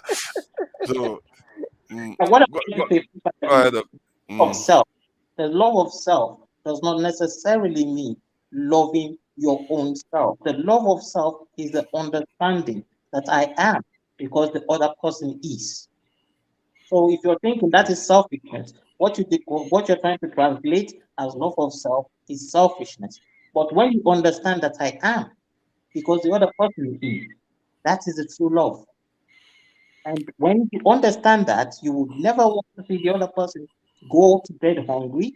You will never want to see him. And it is only when you create that environment that humans can flourish and then create. I'm not sure I was describing selfish this, and I'm talking about in terms of self-love cannot be described as selfishness because it's not in negation of others. It's just maintaining that okay, I'm worthy of being equal to anyone else. Because if you are saying supremacist, if you have a supremacist mentality that I'm better than other people, that's different. You see what I mean? That's the one you think selfishness. That's the one I would call selfishness. But when you say you are worthy, you are worth something. It's not necessarily being supremacist. You're not saying that other people are worth less than you. You see what I mean? But what you are talking about is more of a communal way of looking at self-love, whereby I am because others are, something like that. It's communal. There's no other way. That's what I'm trying to tell you. There's no other way. It's either communal or everybody perishes. No, I agree with that. I've been, crying about that for a bit. I agree with you. Let me allow someone else to come in then, so that we can get it around. Yeah. I see that Ike was already wants to jump the queue. Um, Ike, welcome. I see you there. So let's let Ify talk. Ify, we had a bit of a tiff. We've been having up and down. We disagree on quite a few things, but we are very civil with each other. And she helped me last week, and today this week she doesn't want to participate anymore. If you welcome, what do you think about the conversation so far?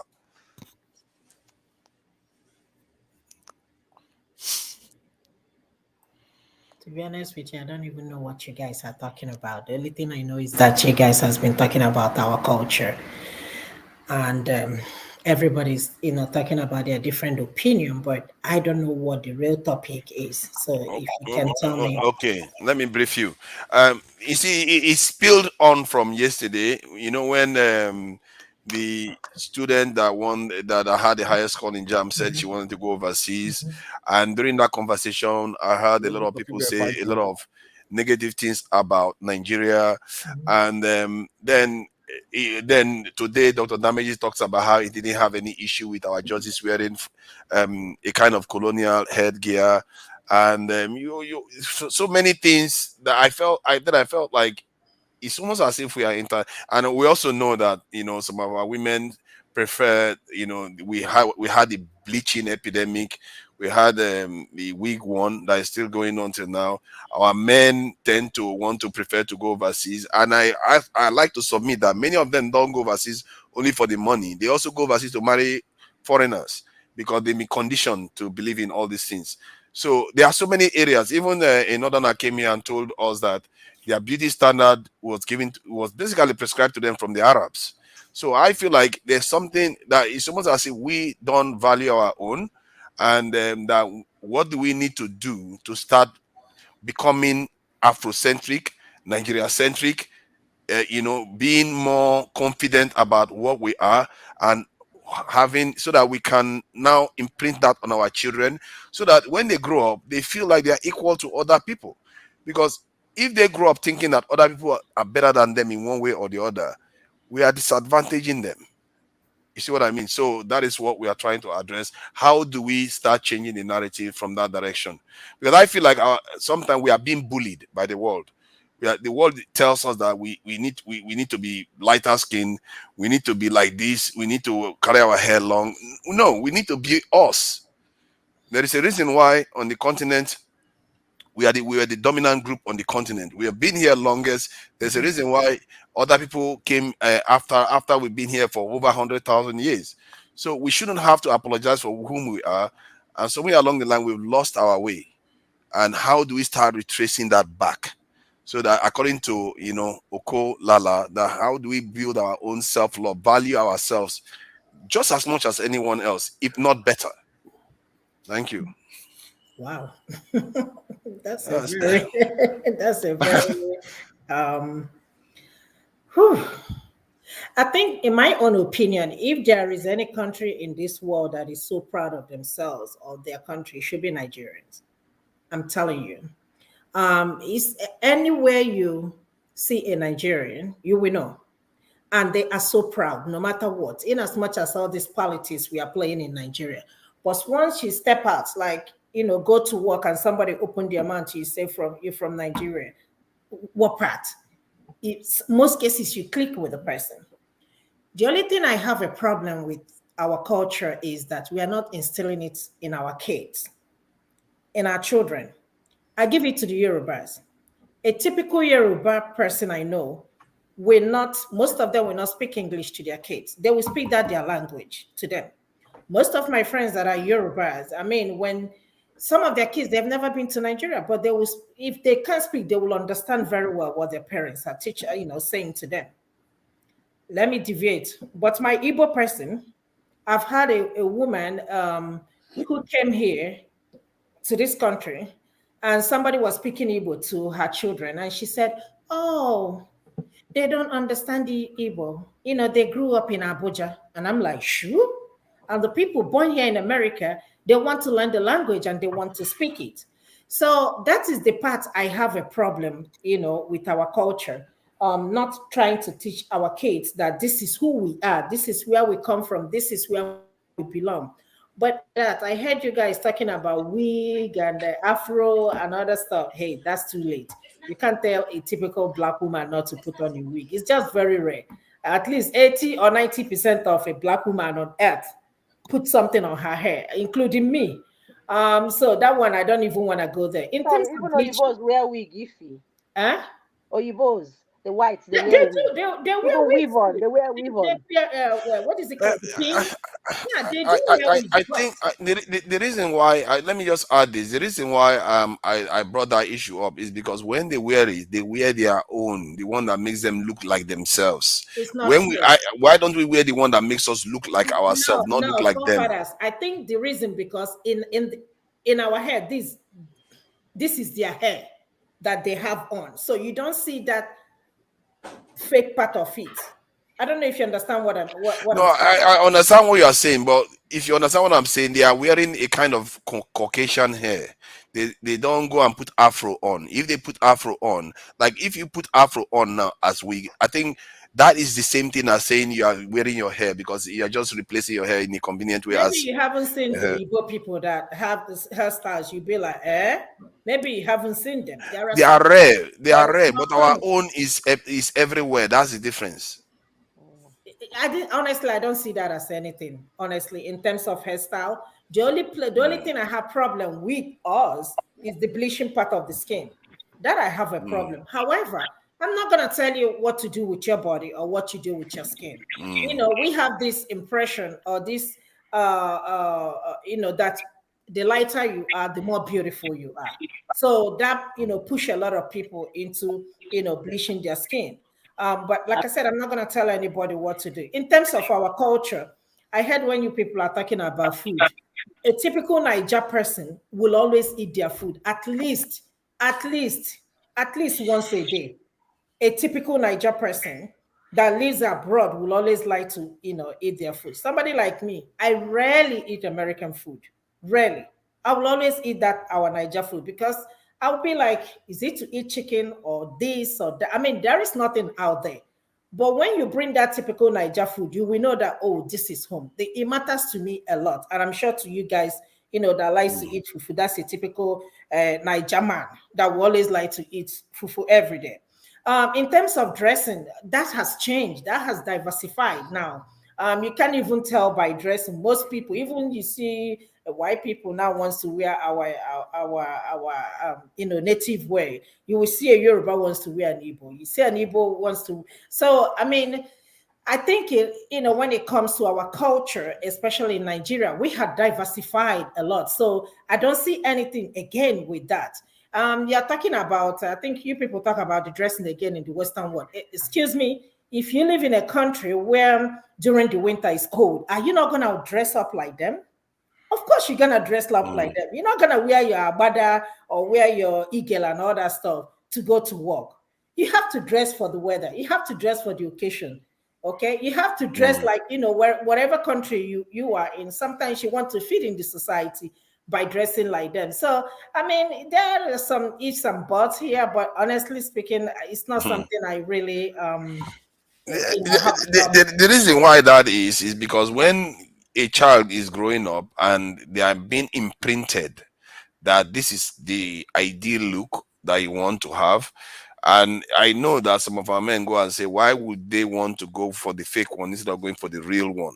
And I think and I've had conversation with East Africans, that I said it earlier on, where I felt like they were talking down to us, telling us that the way we look, we have to look like them to be considered beautiful. Listen, you have to understand. Let me say this. You people quote me wrong.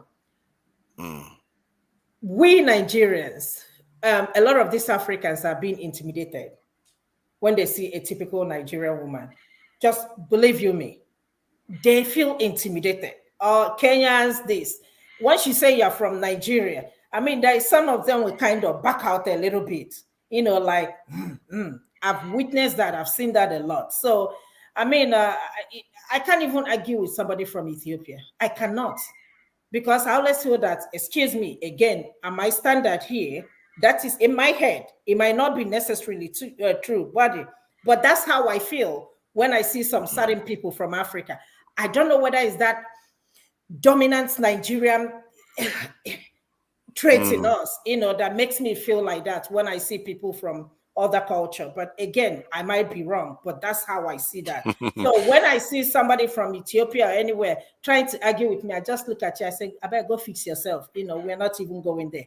And I go because I feel that I have a standard where I come from, called Nigeria. This country called Nigeria, no matter we come here and bash it and, we disagree with our leaders, but there is this part of Niger in you that you will always be proud of. And I'm so proud of, to be a Nigerian. I still carry my Nigerian passport very, very well. I mean, so proud of it, unless I'm going to another country then. But as long as I'm, wherever I'm going that allows me to present Nigeria, I present it with all happiness and so proud of it.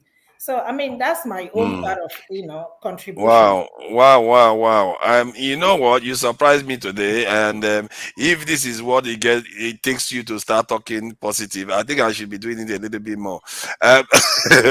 Fathers, hold on. Let me clarify you. The truth of the matter is this. We all know. Nobody here will say, nobody said that they don't like Nigeria. I never said that I don't love Nigeria. The only argument we keep arguing is about our leaders and what they have made our country to be. That is the only argument. I can never sit down here and tell you that I'm not proud of my country. I am proud of it. But the problem is the people leading us in Nigeria. They are the ones that put us to be in the situation where we are today. So I don't think that's the problem of anybody. I will never bash Nigeria, but I will bash it because of the leaders that are, leading us in Nigeria. That's my argument. Okay. All right. Thank you. I think that was a strong one, even if I have a bit of an issue with some of them, but it's all good. We all have shared different textures of these things. I think it's tone. Sorry, just to add one little thing, forefathers. I also think you have a problem with the weak women wear. Yeah. You've been emphasizing on that. Oh no, I've been saying. You see, the idea is to encourage a culture where we embrace our own. If they want to wear wig, wear black. That's your own. The wig that makes you look African. Because if you are wearing something that makes you look Chinese or Arabic, and you do all those things, you are telling your children that is the kind of look you want to prefer.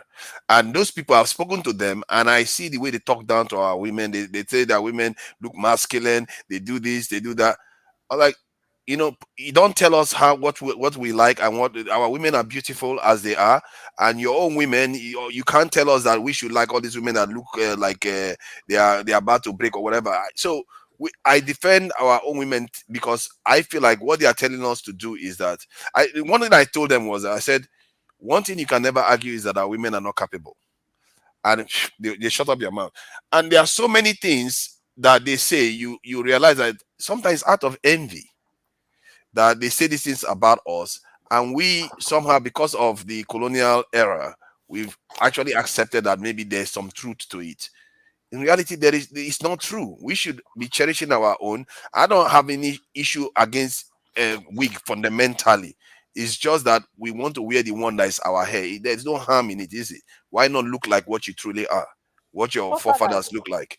Don't forget that some women may wear wig because of medical conditions, such as maybe that hair. I don't mind that. Wear it so that it's an African hair. So if you wear a wig that is African, there's nothing wrong with it. Like Oyibo people, when they wear it, they wear a wig that is European. They don't wear a wig that is Not African. all of them. I've seen an Oyibo that turned her skin to black. That is very rare now. Those ones are the outliers, isn't it? Like Dolozad that claim that she's black when she's actually white. We do get really, them now and again. Went through transformation. The skin became black, but she was really strange looking stuff. Oh, okay. I appreciate that. Tone, please, let's not start drama today. Somebody tells me, because the last time he came, I thought this guy was a gentleman and everything. But let's see how it ends today, Tone. So what do you think? What do you think about the conversation so far? Well, for the last time, it was kind of militant. And I just told you being an military person. I just told you what my stand were, and it will never change. I still stand in it. Anyways, going forward with culture, I think it's a personal thing, though. It's just a personal thing. Okay, the gentleman that was speaking earlier, his definition of a beautiful woman was a woman that is well endowed, has got a big backside, and yeah, that maybe that's what he sees. But I would say culture is a compendium of various things: your belief, your environment, your food. That's what consists of culture. Your belief system, your whether you're a traditionalist or whether you're Christian or um, a Muslim person. That's what defines you as a person, and whatever that defines you as a person, it's is cultural to me.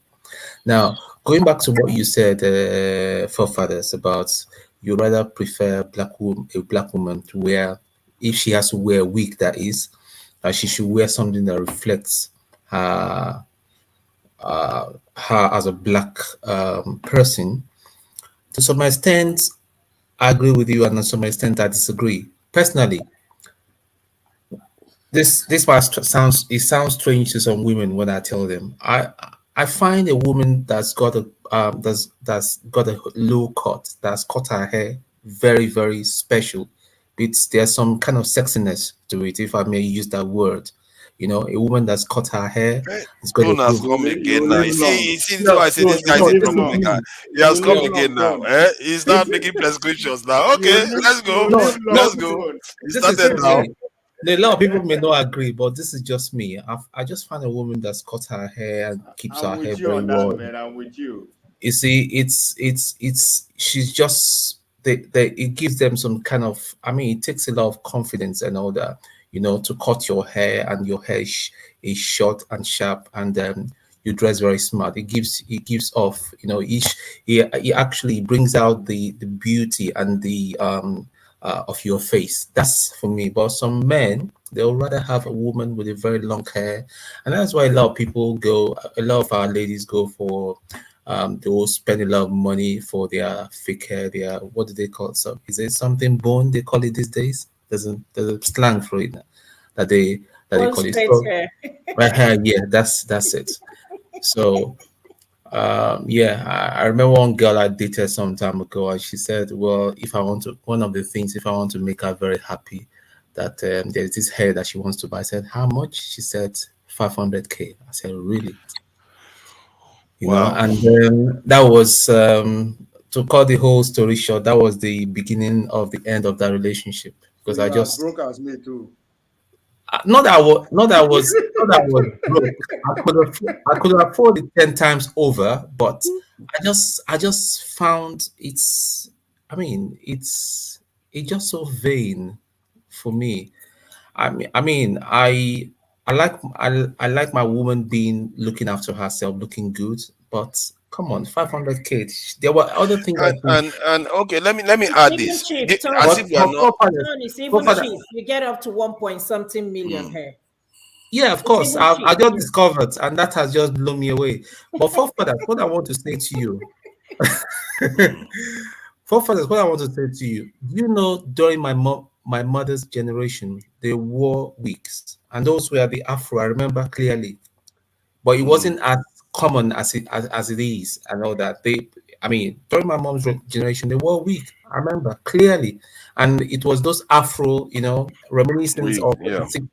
late 50s and 60s and all that. Yeah. So it's all preference. It's I don't the most important, the most beautiful thing, even though I prefer a woman with a short hair and all that, the most beautiful culture is her heart. Has she got a good heart? Has she got good values? That's what does it for me, and then every other thing, you can't have somebody having the whole package. I mean, for me, what's the essence of a fine face, fine body, and bad character? It's a tragedy. So, but you said your parents and that your mom was wearing Yeah, afro this yeah, thing weaves, yeah. but if imagine if she was wearing like Chinese hair and stuff like that, And when you grow up, that's a very young age. We're talking about, one or so. You're already imprinted based on that kind of hair.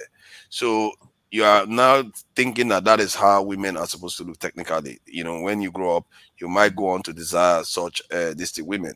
That is okay. Look at let's from what you said. You said something about money too. 500,000 naira for this. When you think about it, for a people that are where we are right now, we are spending more in terms of physical cash on maintaining our hair than in terms of the women maintaining their hair. Then we also spend more time doing those things. When is that not even making us fall further behind? Because this world is a competition. And when you are losing time and money to something that others are not doing, is that not a evolutionary disadvantage for us I agree. over I agree time? with you. I agree with you 100% for fathers. I think a lot of because I think it's a pressure on the woman because a lot of women do not even really understand what a man wants. That's the thing. A lot of women do not really understand what a man wants. They think, yeah, Do it's you it's understand what when the women want? I ask you. Excuse me? Or is it just about the man? Ah, No, it runs both ways, vice versa. But what I'm trying to say, what I'm trying to say is that a woman does a lot of things that they think that will get the attention of the man, which for a man is just nothing. Yeah, they was, oh yeah, it's nice and all that, but there are some other salient things that will catch a man's attention, that will remain imprinted in him, that will attract you to a woman, and you're ready to, I mean, for forefathers and all that, she wants to see. I'm sure he forefathers want to see his woman to look more African, to dress more African. Fine, but I personally, as long as you dress sensibly, you're not a trashy dresser. You dress sensibly, even if you have to wear a short dress, but you don't wear a short dress strutting on the street. If you wear a short dress and you're in a car with me and we're going somewhere and all that, and it fits you, fine. I've got no problem. It's not personal with me. I'm just asking these questions because it's not only about hair, it's about so many other things, like our judges wearing colonial headgear to judge That black I people. don't. That's And that one too. I don't understand. I don't understand it. Yeah. we've still to rename Nigeria. How hard can it? We name our children every day. We can't rename a country. That one too is a problem. So there are so many things that we have not taken care of to take ownership. Because today, many people you've had the argument sometimes. People say, "Oh, you people gave us this country. They named it. They did it." But if we named it ourselves, that argument goes away for one, and it signals that we are now taking ownership of our own destiny in terms of the nation. It doesn't mean that things are going to work out overnight, but it's one of the signals that we are sending to ourselves that because these things are symbolic and symbolism matters when we do some of all these things. So that's why I'm just bringing this topic up because we saw a young lady. I really felt bad to hear a very brilliant young lady that the interview was just excellent. I've never seen an interview like that. That just went from she was prescribing solutions for the country at 16, and her mindset was all designed now to crave to leave the country.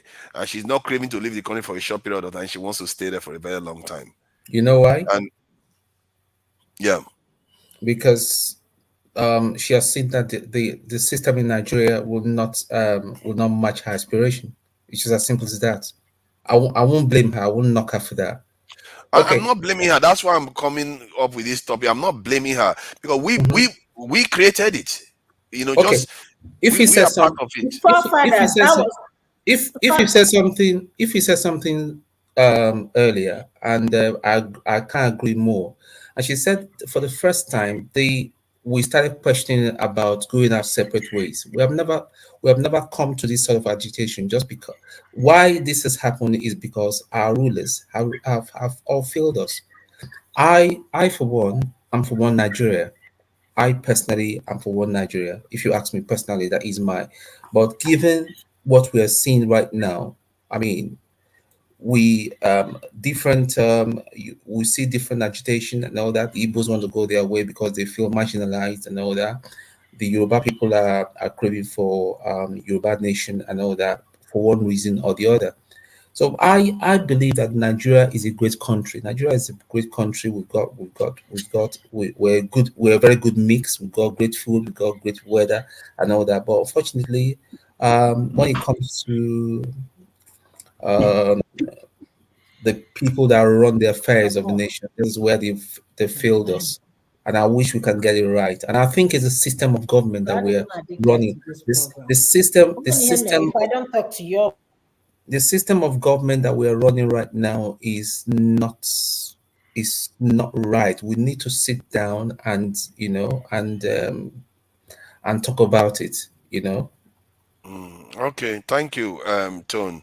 You Yeah. know, I now know that you do like the hair short. At least the women, all those people that are interested, they know now. Ike, thank you for your patience. So I'm sure you already have something to say before now. So, what do you think about the discussion so far? Hey, thank you, and thank you for everybody being in the panel. For me, I will touch back on the last person that spoke. One of the fundamental thing is that we all in abroad, and some of these leaders that are leading us now, 80% of them went to school in abroad. They went to school in abroad, and they are running Nigeria the way they are running Nigeria. Because someone like Apathy, the guy on our Rise TV, talking about some of these guys that they have been in school with. They went to school in England, and some of these leaders went to school in Europe, in America, and all that. And they come back, and they didn't change. They didn't bring what they have learned in Western world into Nigeria to make Nigeria grow. In Western world, if you're running for if you're a politician, you have a goal. The goal is to make the place that you're running for to be better than where it was.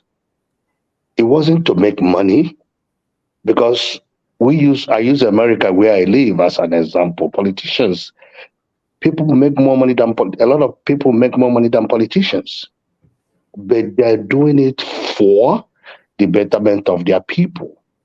But fundamentally, when we come back to Nigeria, the things we have seen is that once you arrive in Ikeja airport, things change. It looks like a switch was turned on. When we are in Western world, we stand online to go through the process. But once we arrive in Ikeja airport, all of a sudden the line thing doesn't work anymore.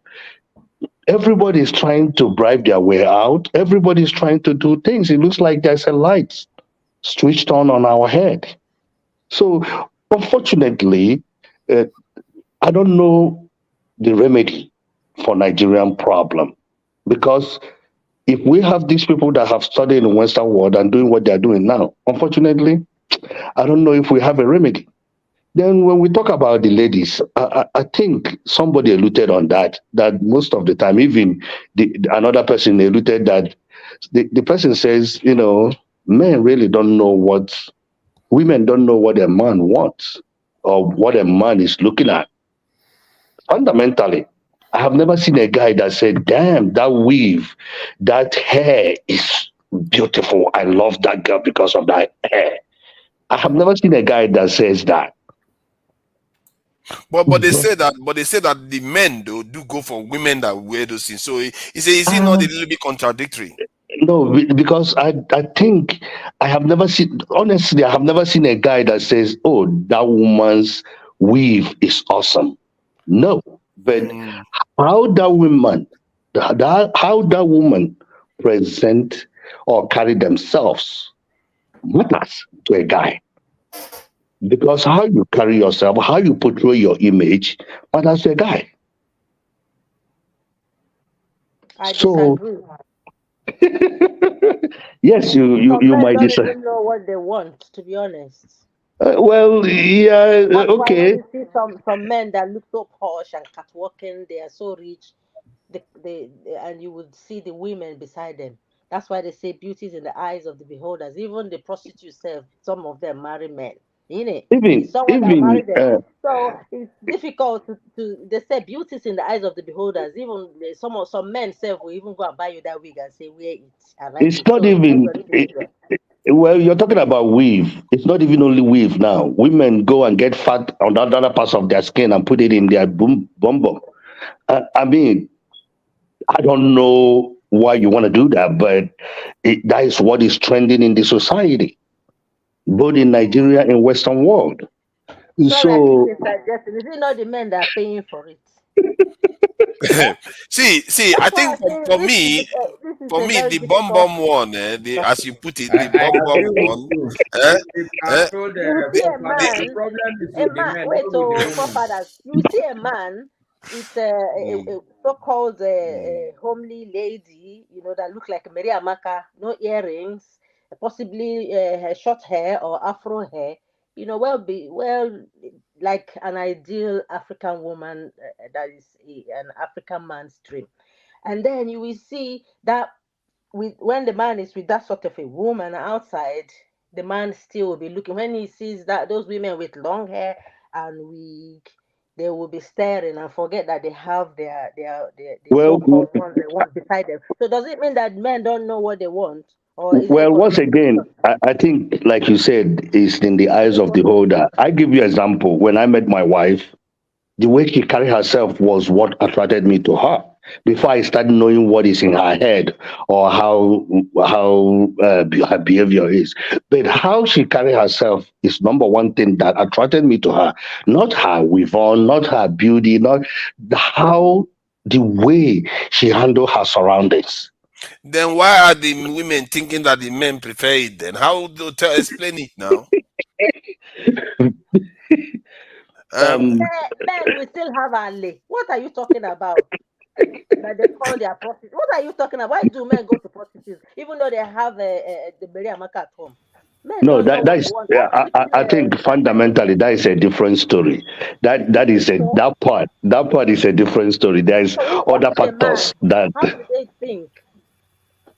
Mm. Don't see me like this. So Like no, the reason why I get his point where he said men don't exactly say this woman has spectacular weave. At least in my head anyway, I've never thought about that before. But at the same time, I've had many women testify to the fact that men prefer that. So there must be men that are preferring those things that is making them think that way. Am I wrong? Or am I making it up? I don't think so. As an Igbo man, I don't find myself pay for a 500 or 1 point something million naira weave because that is one plot of Get land it. that person is Okay, carrying come in the on head. now. Ike chill. That's one plot of Stop. land. Ike, don't worry. But Don't even go there. Don't go there. but at the same time, for me as an individual, in my next life I will be a Nigerian. In my next life I will be an Igbo man. In my next life I will be from Anambra State. Believe me, there's no doubt about it. That is who I am. My children were born in America, but they're proud of their heritage. When my daughter went to prom, she took Odu to go to prom. She took that thing and said, I'm going to represent who. When I came to US, Nigeria and America wasn't trending. It wasn't trending. But now, Nigeria and America have proved themselves. They have put themselves in that global stage as far as America is concerned. So it's now cool to be a Nigerian American. I don't know if somebody saw when people were going to Twitter and eating a goosey soup. My brother, if you go to a place to buy a goosey soup, you can't find a goosey soup. I'm telling you, they are queuing. No, now they are queuing. You know, a lot of Nigerians have made it to the UK recently. Now the queue for Nigerian restaurants are like to buy food is long. So that's what we are seeing now. So I think So, I agree with you on that. I think women in general need to decide what they want. I don't That's believe, right. to me, I don't believe that a woman should bleach their skin for any reason. I don't believe that a woman should suck fat in every part of their body to put in their bumper. I don't believe that. Question, That's Ike. just Ike, question. Forget it. uh-huh. Let's say that you are still single. Forget the fact that you are married and all that stuff. Sure. And you see a woman well endowed, you know what I mean, well endowed, and the person walk past you, wouldn't you look twice? No, that's not my style. I like Aye. fights. I like Aye, fights. aye, aye. Little Don't bit. start that. Don't do that. Don't do that. I don't. Don't do that. No. That is not my type. That I'm telling you, that is not my type. Not your type because you are married now. It's not gonna be No. your type. Trust me. But You see a woman well endowed in front of He will still look. He will still look. It's a lie. He will still look. If he's trying to get you into trouble, though, his wife could be behind him there. You're asking all this my question. wife is here. Don't worry about that. My wife is here. Let me tell you though. No wonder. Remember, man is created differently. We look by visual, right? Okay. We look by visual. That is our nature. You can't change that. Even a woman can say, "Oh, that guy is fine," but that's it. She doesn't have anything else to say about that. She will not act on it. But men, the way we were created is different. That part is a different story. But when we talk about natural, being natural, that is the reason why I left America to go and marry a woman in my state and bring her here. That is the reason why I was a young man here. I enjoyed being a young man here, but I still believe that an Igbo woman from my culture brings something else on the table. Even though sometimes there's a twist to that, because something that's supposed to be a blessing is beginning to be a curse because of some of the things that are happening in this society, in this environment where we are. Yes, because there's a whole lot of things that is happening, and it makes you question. If somebody come to me and say, "Raf, I want to go to Nigeria and marry," I will say no. I will tell the person no. Do you know why? Why? Because what is happening now is no longer that what we thought about. Because if you come to Houston, Texas, and see what is happening over there, you can't even believe your eyes. You have to ask yourself, is this an Igbo woman?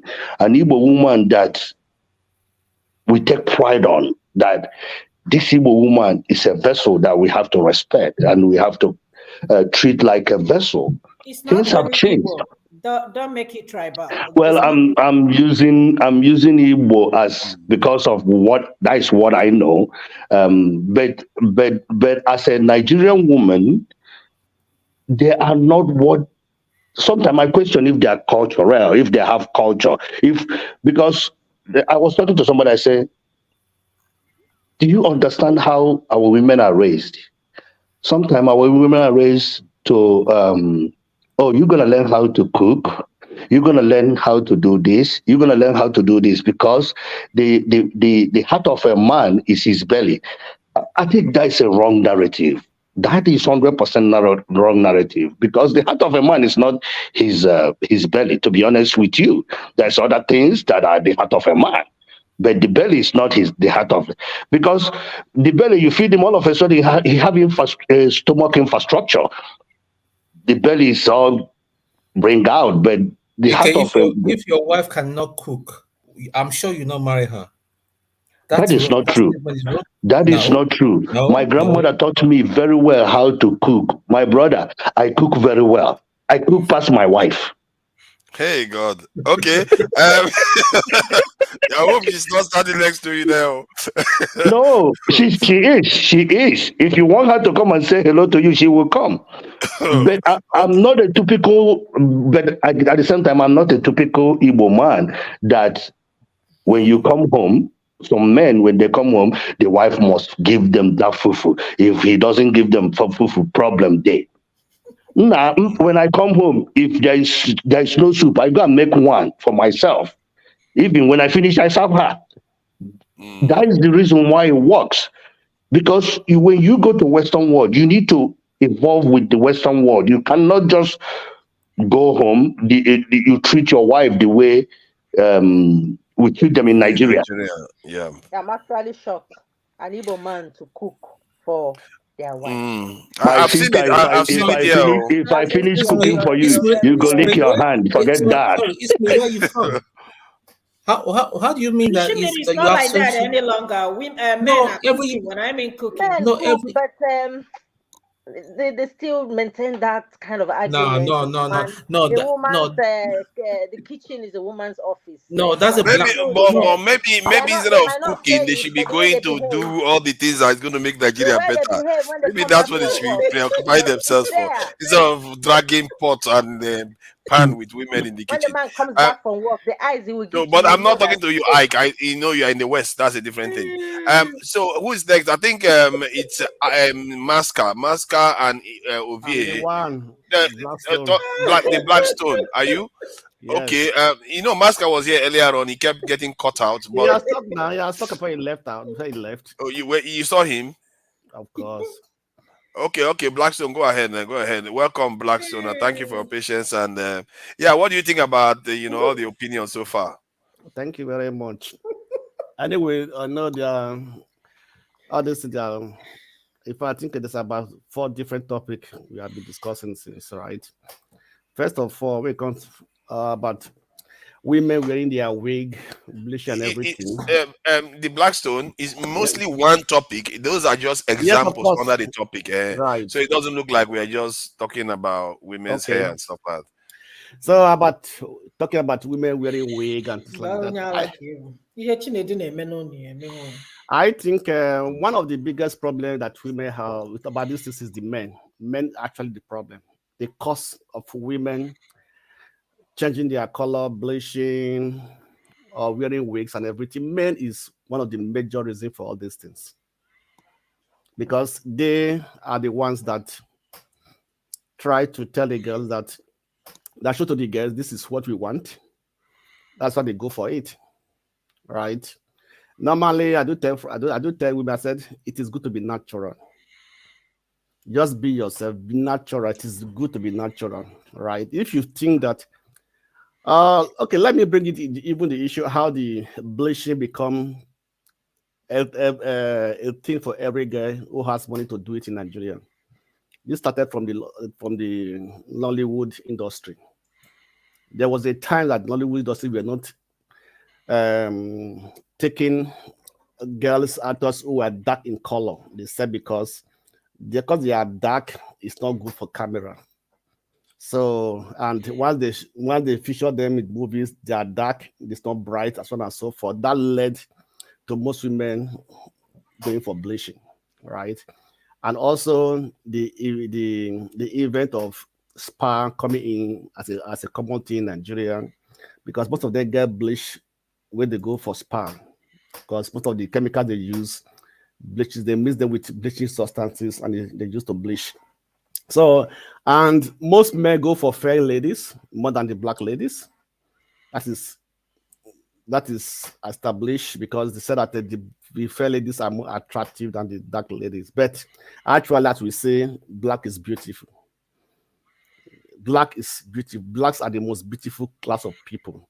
Go to Sudan. I had an interview with one of the Sudanese model. She's very dark in color. Are you talking about the Nilots of South Sudan? No. This is a guy. She's in the US, and she was giving a story of her that when she was going for audition and so on and so forth. If you say she's black, very very black, and she's very very tall, and from Sudan, there are many Sudanese who are models who doesn't know. Very many. That's not that made their name. No, when I say Nilot, it's not her name. Is okay. Move on. It's just like an ethnic group or something. Yeah, but it's their race. It's a race of right. people. So I don't know if that's where she come from, but You know, so the taxi driver was asking her, why are you so dark? Why are you dark in color? Why don't you just do some clean and fair and get a little bit fairer and so on and so? She said, no, I like my color and everything. You know, she went for the audition, she got the job and so on and so forth. What I'm trying to say here is that it is good to be yourself than trying to pick up something that is very expensive. If you bleach yourself, it's very expensive to maintain, actually, and it's men that maintain it for them. You know, I have a friend, the boyfriend is in the UK. The girl was dark, and the boyfriend said, go and fair, go and make yourself a bit fairer and so on and so forth. She's losing that money, you know, buy crates, do everything, and she come down. If you see her, you know she was dark before. It was a black girl, she was dark in color, you know. So some of these things are main issue. You understand me? So there are many stories I can tell about this issue, and also women going for plastic surgery, increasing their parts as well and so forth. Some of them are caused by men. Actually, let's not put the blame only on women. Men is a part of this problem, right? So that aside, you know, talking about cultural aspect of these things. Culture is very important to every nation. Once a nation loses its culture, it's bound to fail. Any country that loses its culture, you know, that lets its culture slide away, pick up a different culture, is bound to fail. I remember one thing when America was fighting with China about human rights. The Chinese government told them that human rights is based on culture. You cannot give us your human right and let us forget our own human right. We have our human right based on our culture, you know. And what Nigeria has done, that we have relegated our culture and pick up Western culture on top of our own culture. Now the Western culture is not dominating everything. Everybody goes to social media, go and learn one thing or the other. Like we say, we just copy, but we pay strongly. You understand me? That is what is killing Nigeria today. What is destroying Nigeria today? We have to have a change, like what Bob Marley sang, right? You have to emancipate from our metal slavery. We are still mentally in slavery, slavery to this Western world, because we pick everything that we see, but we don't understand it, right? And this is already affecting our culture. I think about 20 years ago, there was a well-renowned economist that at that time MTV was the trendy music station all over cable TV. Last time he said MTV is destroying the world economy because of what they are showing to the youths. Because if you destroy the youth, you destroy your economy, right? So that's also what's happening in Nigeria. The youth are just picking everything up with the same on social media, using it, copying it, living in it, and also destroying the economy, destroying the culture, and then also destroy our identity. I used to argue with people. I said, why don't you just speak pidgin English where everybody understand? Let's understand ourselves in a better way than just speaking words from the American English, you know, try to fine-tune it, use it for ourselves, you know. So at the end of the day, we have lost everything that actually was something that we cherish when our mother cherish, our grandmother, our forefathers cherish, you know. We have lost all these things because we are being westernized by what we hear. I tell people, I tell some of my friends who are mostly watching this so-called there's one popular Indian soap opera they are showing on TV in Nigeria, one of these TV stations, you know. Every day they sit and I say, what do you gain? This is Indian culture. Indians are telling you how they are living their life, how they are doing their relationship and everything. You are watching this thing, you are copying it, but you don't even learn how your own is done. They don't watch Nigerian movies, they don't watch anything, you know. So at the end of the day, what do you expect? Because it's what you see, it's what you I will say West matters a lot. The West, you continue you hear every day continuously will affect you. We need to done it. We need to change. So the media, in other words, we are the ones doing it, isn't it? That's what I'm saying, that we need to Yes, we change, are the ones. Yes, because of we course, are we the are the ones ones. So, conditioning okay, for our people example, to be like that. Father, let me ask you a question. Have you heard the word expatriate in the UK? I've heard the word. No, if they are employing people, did they say expatriate? We are employing No, expatriate.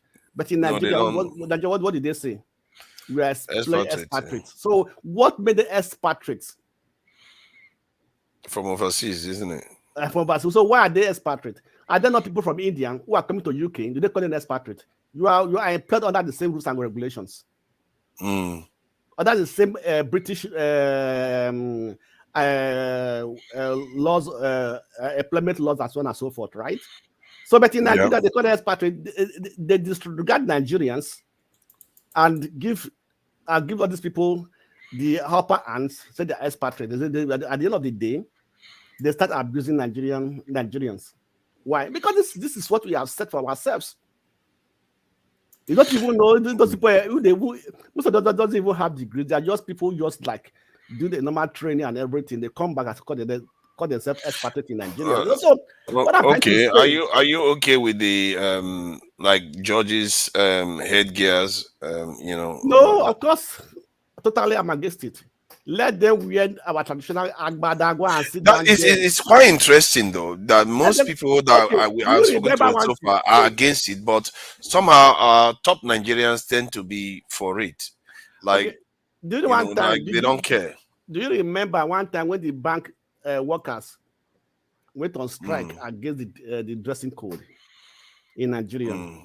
They said they are no more willing to wear this Western way of dressing, so on and so forth, because let them be free to wear what is good for them. Their own African attire. Yes, all the time they fought against it, this Western way of dressing, understanding. So the judge, I don't find any reason why you have to put on this headgear, so on and so forth, because we are a judge. Many countries, like for example, in Germany, you don't even know the judge between the lawyer just wear another shirt and go to the court. The judge just wear one black robe and sit down there. Yeah.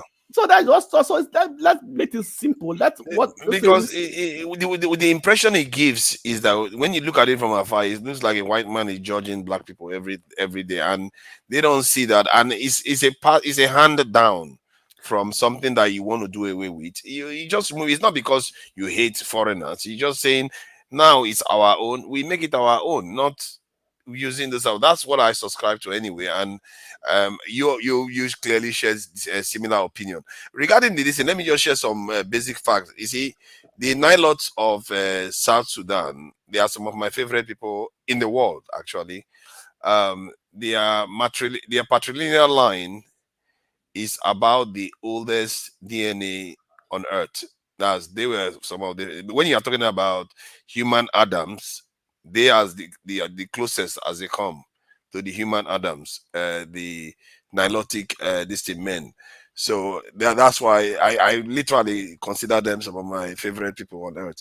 They tend to generate some of the tallest people and darkest people, stuff like that. So let me allow Masca to contribute, because he's been Ovie. Can we, you and Masca, Masca has been waiting for a long time. Bye, Masca. Yeah, name Masca. Masca, see, that's good. You're muted. You're muted, Masca. I said, look.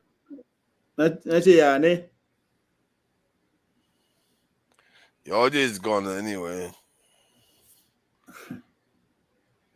Yeah, I've been waiting, and I think his device tend to be temperamental, so I'm sensitive to, because he's calling from Nigeria. You see, we should be giving him preference, actually. Yeah. Okay. Yeah, we really should. Speak of Masca. It's not paid for data in Nigeria. He has a free data services. Is the interference, their connection? Yeah, we can hear you now. We can hear you now. I said, let Ovie go. After all, he supports Conquest, so let him go. Good. Conquest, yes. That's a good one. Let me be like my Igbo brothers. Let everybody go back to primordial sentiments. Okay. I think Tunanja, what I wanted to say is about the girl that your concern is that she wants to as brilliant as she is, it's sad that she's thinking of leaving the country. Abi? And your Yes. concern is why? And it all boils down to what I've been saying, right? What is she going to study, if I'm not mistaken? If you have a Chemical engineering. Good, chemical engineering. As somebody with that kind of brain, right? She wants to study chemical engineering. I don't care who you are. Two things will come to mind, right? Either to go abroad and get access to the up to date what it takes to be a chemical engineer, the finance of it, that you go abroad to go study for it, or after you graduate, you want to go back to the source, the whole idea of engineering, where you go fit in. So you understand? That's why I say we are bred. They breed us to fit into their economy, to fit into their system. We are not programmed to actually. I mean, unless you want to be, you don't want to appreciate what she can afford or what she can become, that you want to actually let her to be in Nigeria to school. That even at 4 years guaranteed, 4 years of school is not even guaranteed that she's going to graduate in 4 years. But let me ask you though, what if you are a very, very the most brilliant engineer in the world, and you are from Nigeria, and then you either decide that you use that brilliance in your country, even if you achieve less, or you use that brilliance to go and enable your rivals to do even magnificently more. Which one is more ideal to do? If Because the environment, it's not about no, achieving see, the pinnacle. It's not wait about getting to the now, pinnacle of your to Nigeria, profession. to Nigeria, that's good to we Nigeria are proud people, right? Just go back to what Ife was trying to say. We are proud people. We like to show off naturally, right? If the We are loud. infrastructure is That's the word. We are just loud. yeah, if the infrastructure is good in Nigeria, right? We all want to go back. We all want, even though we want to invest. We want to show, say, okay, yeah, there's something going on. We want to go and contribute. If the schools are good, trust me, we will be having the discussion in every campuses. Right? There's so many things we in Nigeria, let's go back to what can we do, right? But the environment has to be conducive. And I don't expect the players right now, the guys who are in charge of the things, to make the environment conducive for us to come and compete. You look at the human side of things first, right? So your idea, you have to now start rallying around. That's where I believe in diaspora should have a common goal. What do we want? It's step by step, right? Let's have a senator representing us. Let's have somebody. It's a good thing. Someone they say, "Oh, go use the result now." Yes, because now people they there. You are literally fighting against your brothers and sisters who are there. Because now competition. You understand? So the environment is not conducive for us to say we won't go back. But in order for us to achieve that, we have to fight. We don't go run away. We have to systematically, and our politics with the player, but that's the only way we can actually go in with all these things. But the truth is that girl, you will not blame her, even if you be her father. You are not going to say, oh, she should go back, she should go to Unilag. When Stanford is calling, when MIT is calling, when you understand. But OBA, forefathers, what that girl said that she said she's doing a BSc in Nigeria, University of Lagos. After a BSc, she go and do a master's and PhD in foreign country, in a foreign country. It's not because she want to go. If the schools is there for her to further, she will continue in Nigeria. But the thing is that the facility is not there. She qualified the statement when she talked about Lagos going to Unilag by saying she's also looking exploring options. So she didn't make it open. So the reason why I said that if they invite her now, she's going to abandon Lagos and go overseas. If to say she studied chemical engineering in Nigeria, not other and I'm not blaming her. Don't make the mistake. I'm saying that we have created an environment where anybody that has got a brain, the best brains, leave the country to go and serve, and we are not looking to even tap into it for them to come back or contribute to the country. Forefather, if she was educated in Igbo, Yoruba, Hausa, any of these native language, she's not going anywhere. Right? So, but we also have to help her out, get the best of first degree. Oh, she's going to go for a master's. Let's make sure there's an institution for her to do her You know, master's. you are making a good No, point there. You are no, making a good okay, point, but okay, Papa, they still teach a foreign language when you go okay, overseas. Papa, They that's teach okay. a foreign language. Let's sit like this. No, Paul, please hold on first. Let's sit like this. One thing I see that most Nigerians that did their first degree in Nigeria are more they do better when they go to abroad for their masters, because the Nigerian environment have trained them to be hard, to study hard. You understand me? And once they travel out, they perform better than those who already did their bachelor degree in foreign countries. You understand me? They compete better with their peers. You understand me? In those other universities, because in Nigerian environment, Nigerian university system made them to be hard, to know how to study. You understand me? In abroad, they just give you your subject, just go and study and everything. You're not, And there's a lot of Yes, another distractions thing too. again, apart from There's a that, lot of distraction in the West. apart from it's also, you can also relate it to sport, right? Why they will carry person when they struggle for Nigeria, then all of a sudden you come abroad, boom, is ruling the world. Because they are little things like, oh, no go worry how you go to sleep when lights go day. There are so many things that you worry about that once you just leave that environment, automatically it's been taken care of. It's just good, just like in school, right? For Nigeria, you don't know how many hours lights go day. Or if you are chop now, so many things you worry about as a student that if you just leave that environment, call American school, all those things are automatically just gone. You don't worry about light again. In fact, for the first couple of weeks or months, you go to panic, say make an eye on our head so that they don't go take light. But not knowing that the lights will never go off, right? There's so many things that is also your focus is narrow. That's where that discipline comes in. Things that we struggle here to stay focused, automatically it just come to you before you start getting choked up with the system. Our system will be, before then you could just fly. So the Nigerian system is so rigid. I wish we can also build the master's program to be as rigid, as good as that. Then the PhD program. That is the only way we can retain the best of us. Most of us are living not because they won't live, but we have to weigh your chances of even surviving first. This chemical engineering one I want to study. So, what are my chances of even graduating? Even if I get the money, I get the brain. But what are my chances that government How do we make it better though? Because in the you did say that we need to do some education, but in terms of the brains that are there, how do we start tapping into them to come back? That's why people who are saying, "Oh, if we become things will change," in a way, I know they disagree with them like that, right? Because maybe it's coming with a different gang entirely that we don't know about, and we don't know what is in their mind, right? That's how you do it. You have to find a group of gang that will come and take over government and begin to do things. And then again, that is why some people they support Tinubu go say, okay, Tinubu get mine.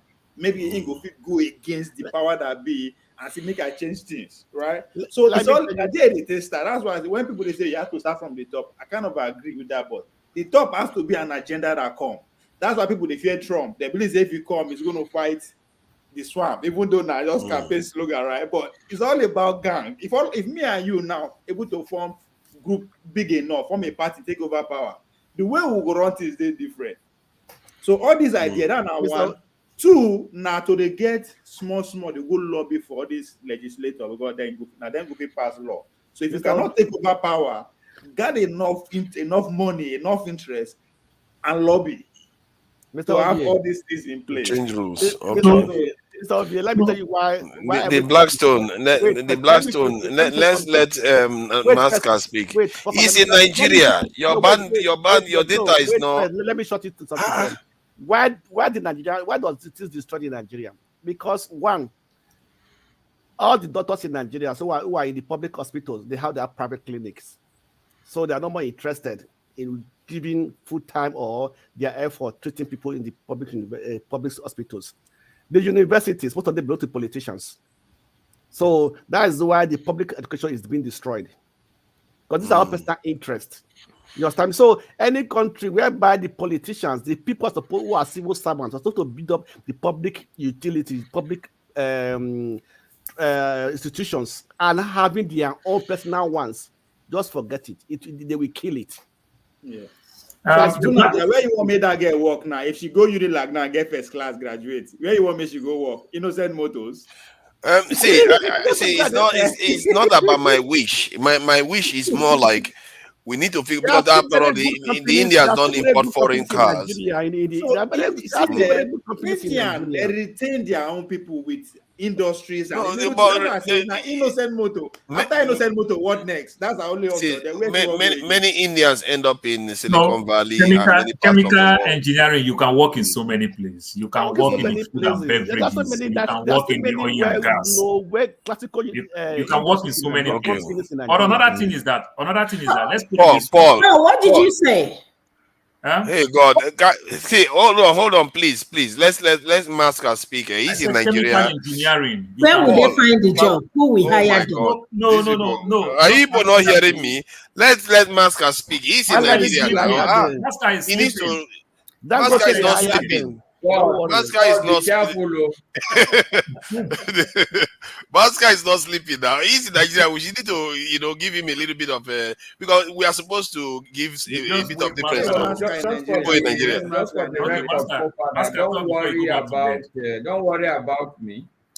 I really normally it's not only about you. Normally we are supposed to give a bit of difference to people that are based on the ground because of data and all that stuff. So that's why I'm just saying.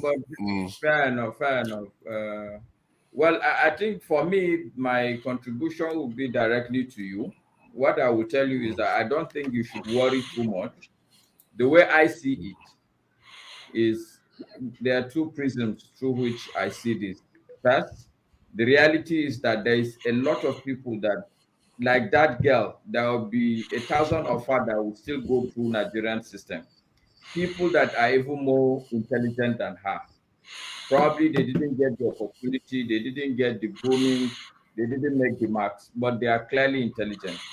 I know a lot of people like that who didn't even get to go to school, but if you sit with them one-on-one, you know that this person is super intelligent.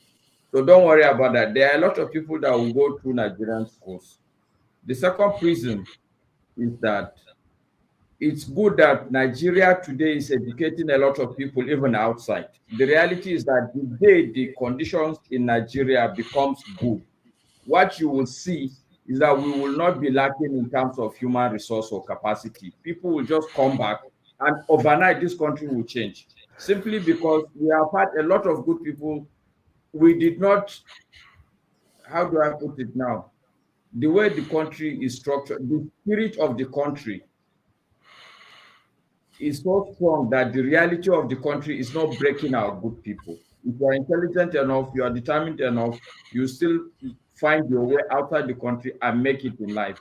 I will show you a good example. People like Okonkwo, people like this guy that is in the Africa Development Bank. Okay. Yesterday I mentioned somebody like Sarki Abba. He, by the way, forefather, you asked me that question, trying to make intelligence a tribal thing. Sarki Abba, who is from Kano, still has the record. I wasn't doing that. Sorry, you know what? Maybe I shouldn't have said that. That is not what I was trying to do at all. I was joking.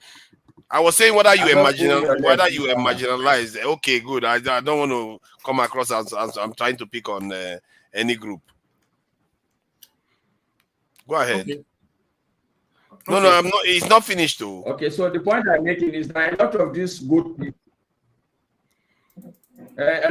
good people, they go out, and you find out that the internet has gone. Masker, audio don't go. The audio is gone. Shemi, we'll be back anyway. He'll be free to contribute, interject and all. So, and talking the women haven't said anything for a while, so let's try to, okay, Paul. Paul, you've been around for a long time, so you've not said one thing. So I don't know. You want me to? You want me to refresh you? You want me to refresh you, or you already have everything we are talking about? And you'll be saying everything. We are talking about a young girl right now. I just want to contribute that part. I really like that part. when it It's comes not to only education. how. It's not only about No, how. no, no, no. That's Okay. what you guys are talking right Okay. now. So I just want to Okay. contribute. I like that topic.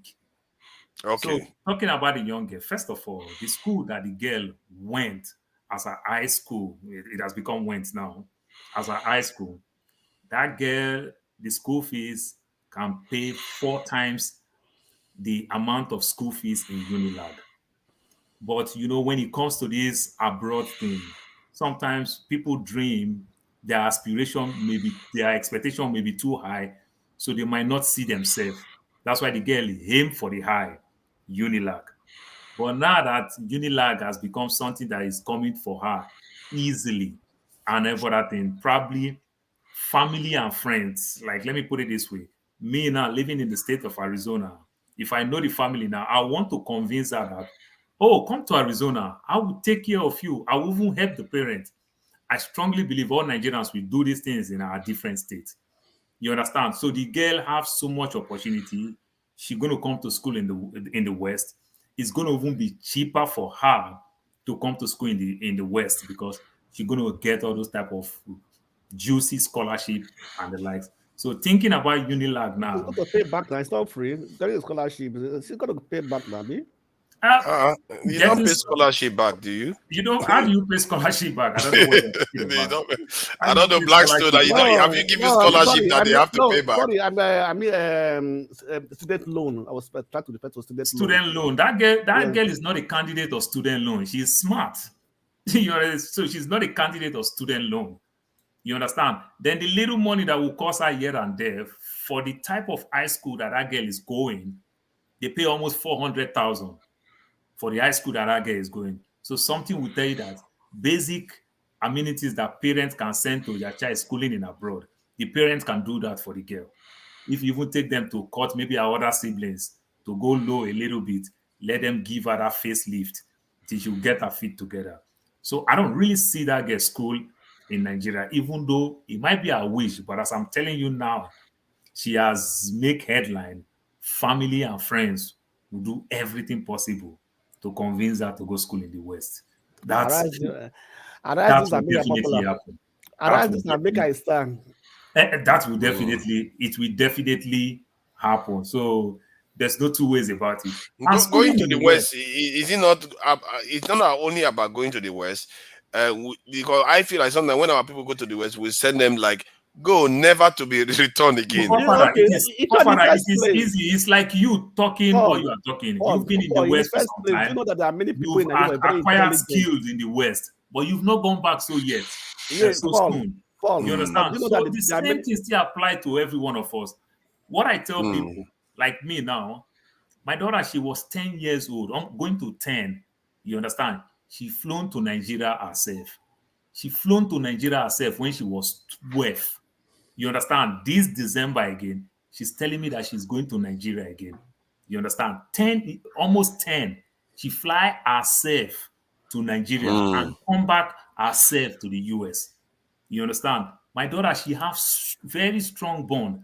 So the mistake is that sometimes some of us parents, you understand, did not make our kids go back, or maybe some of us we touch base in Nigeria. It make us still want to do business with Nigeria. In as much as we will castigate them, we will condemn them, but we still believe in something. You understand? We still do. So I don't think it's everybody. It's not everybody that think in that direction. So some people do touch base. So when you start letting your kids go home, some probably let their kids go home. Maybe they stop in Port Harcourt City, Lagos City, Abuja, because of this winch thing and whatever story that they sell on us. But another thing again, for further, when you talk about going home or not going home, you live in the West. When you go to graduation and every other thing, you see police in a county, you understand, scouting for the best students to employ in police. That is a local government. We don't get this thing. How will somebody be priding themselves that I've been here for 31 years? Now they bring somebody who have worked in the ministry for 22 years to be a PAMSEC and every other thing. But in the West, it doesn't work like that. You might be there for 20 years. If they are looking for somebody that can mount this office, they can go out there, go look for somebody else outside. It's not about you being there for 20 years. That's what they do in the West. You understand? So it's time for us to start doing that. And that's what makes, even though the young bank, the 91 bank, grow. They went all out to go bring Nigerians from abroad. They went all out to give people good incentive from First Bank, Union Bank, UBA. You understand? This is what 91, you said, eh? Yeah, the 91 bank. That's the Zenith Bank, the Standard Trust That's Bank. very interesting because I did notice it in Nigeria. You there was a understand? change in banking. We have to change that mentality of people will be telling you that I've been here for 20 years. Tribal. No, let's stop that. Like where I'm working right now, my lead position, they want to make me that position. I said, no, I don't have the strength to do that extra work. You know why? Because I know that my boss work more than me. So even though when they want to give me the position, I said, no, I don't want to take it. Because I'm already exhausted with the one that I'm doing. You see how truth could be? But in Nigeria, you take what you can't even do. Then start to find a way to cut corners to make people take your responsibility back. And it will affect the organization and the business. You understand? I see. So it's time for us to start thinking that in that aspect. So regarding the week one for judges, do you think they should carry on with that, and or you think it's something we can do away with? For Father, it's I like what you are doing when I see all these artifacts that you put all around you. It's a good thing and everything. But guess what? You must learn how to balance it and also respect people's view. So if I want to castigate you now in terms of saying we are using it as a form of debate, for Father, you are putting on eyeglasses in your eye. Go look for one leaf, put in your eye and wash your eye. You don't need to wear glasses. How about that? How about that? But it's not the same thing you see now. how you walk? Because in our villages, this one is a tool. This is a tool. That headgear it serves no purpose. You see how you walk? Guess what? This one that you are using, it work for you. The other people, it may be an age-long culture that even makes somebody see themselves to say, I want to be a lawyer simply because of just that wig. Are there no other things that you are wearing a foreigner's head and that is judging your property?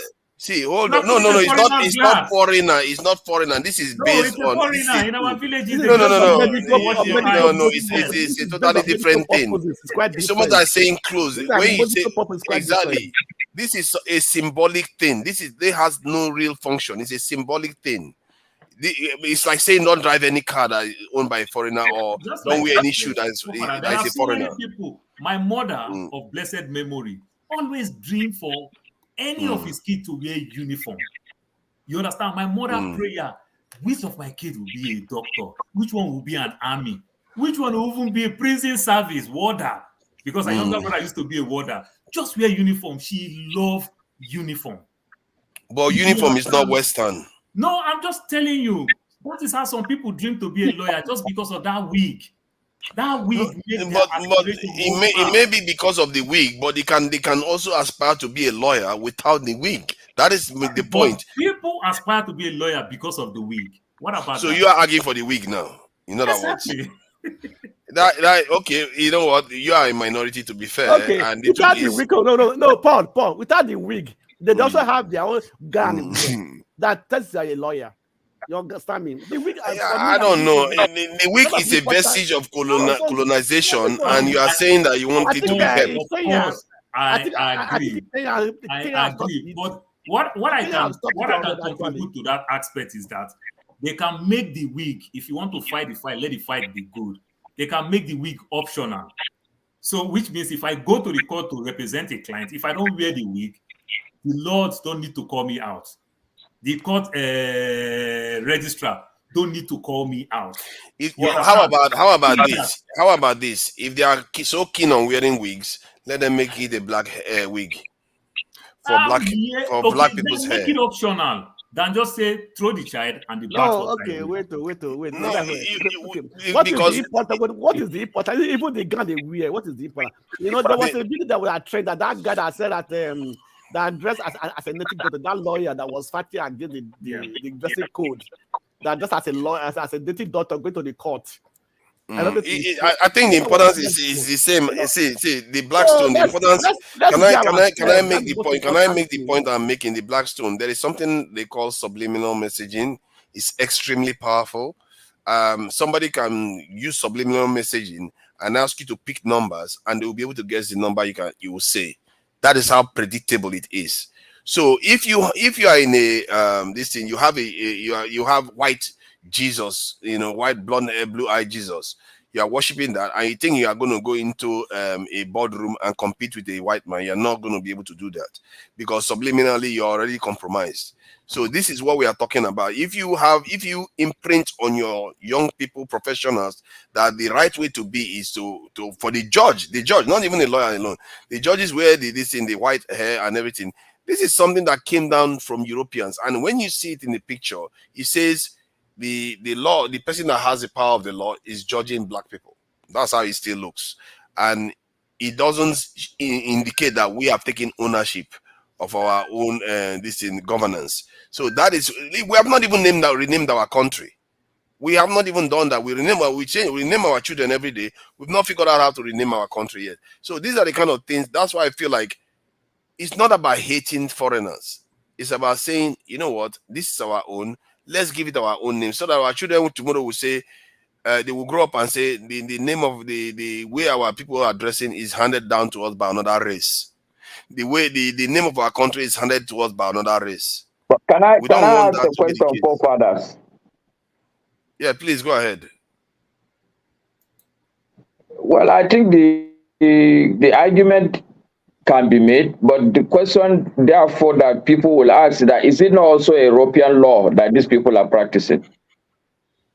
They can do away with as much as the European law. You see, the part that is a tool is a No, tool. no. The question I'm asking, is it not European law that these same people we are talking about are practicing? Is it or is it not? To an extent, it is.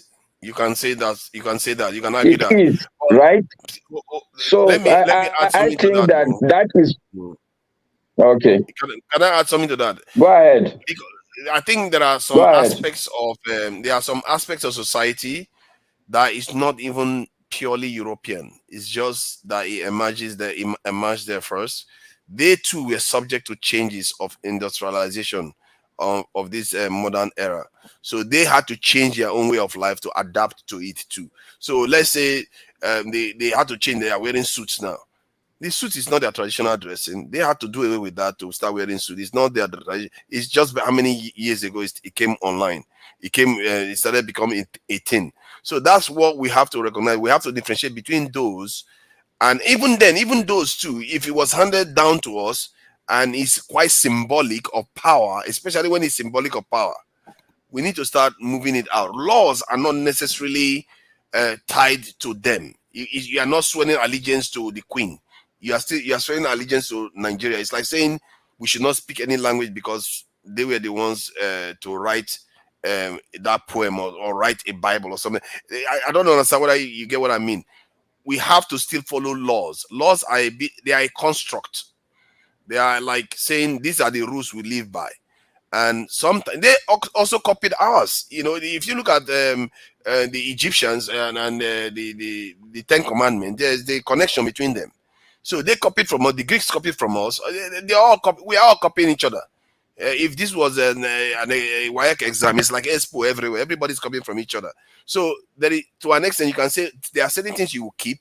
There are other things you take away. Personally, the ones that are symbolic of power and you're imprinting on your younger ones that this system is the way to go, I think we should do away with it. Even the laws, as you said, maybe we should. Maybe some of these laws, we should move them away because it's not suiting us. Like this LGBT one that they were coming up with now, saying that we should embrace this LGBT. You saw how the Ghanaians reacted. You saw how the Ugandans reacted. And I believe Nigerians too may react the same way because it doesn't suit us. We are not where they are. 120 years ago, in the UK here, they were selling their wives. They used to sell wives here in the UK. The last one was sold 120 years ago. So it tells you things change, but we are not where they are. If they tell us to embrace LGBT right now, How can we copy them? We are not where they are. We just disadvantage. So I agree with you to an extent that maybe we should even remove some of the laws that we are copying them too much. Maybe we should change that to suit us even more.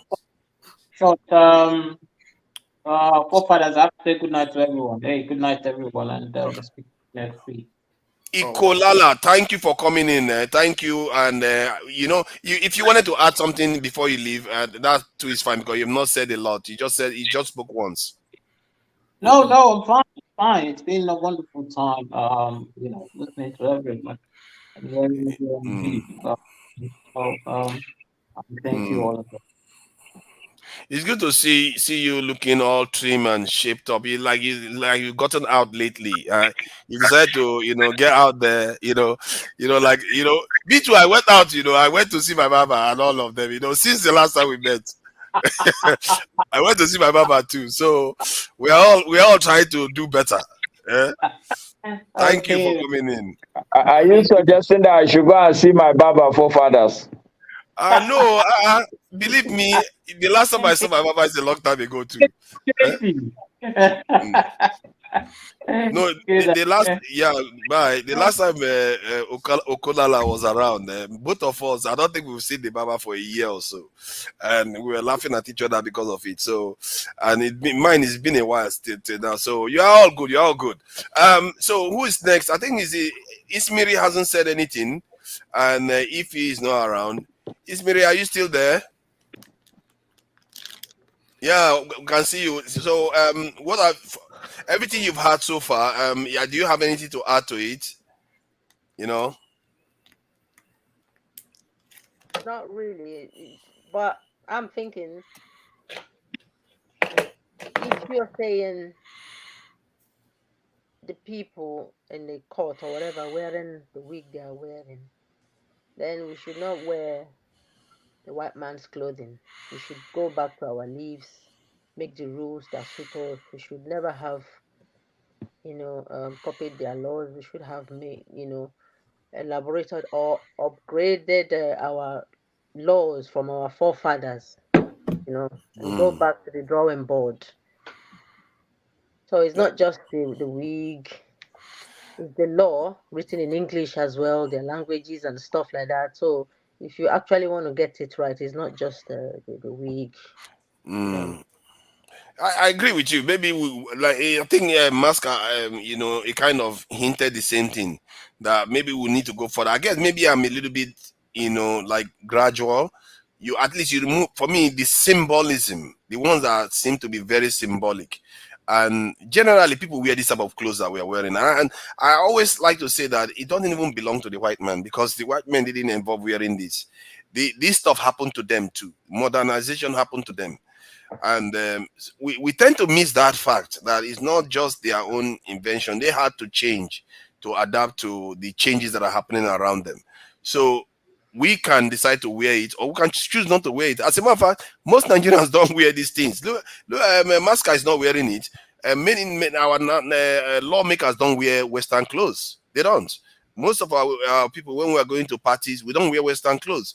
So we, by and large, by global standards, we tend to stick to our own clothes. What do you mean by that?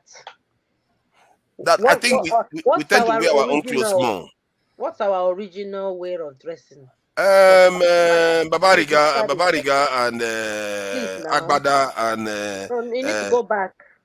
And that rapper that the tie and all of them. No. Which one now? How did we used to dress?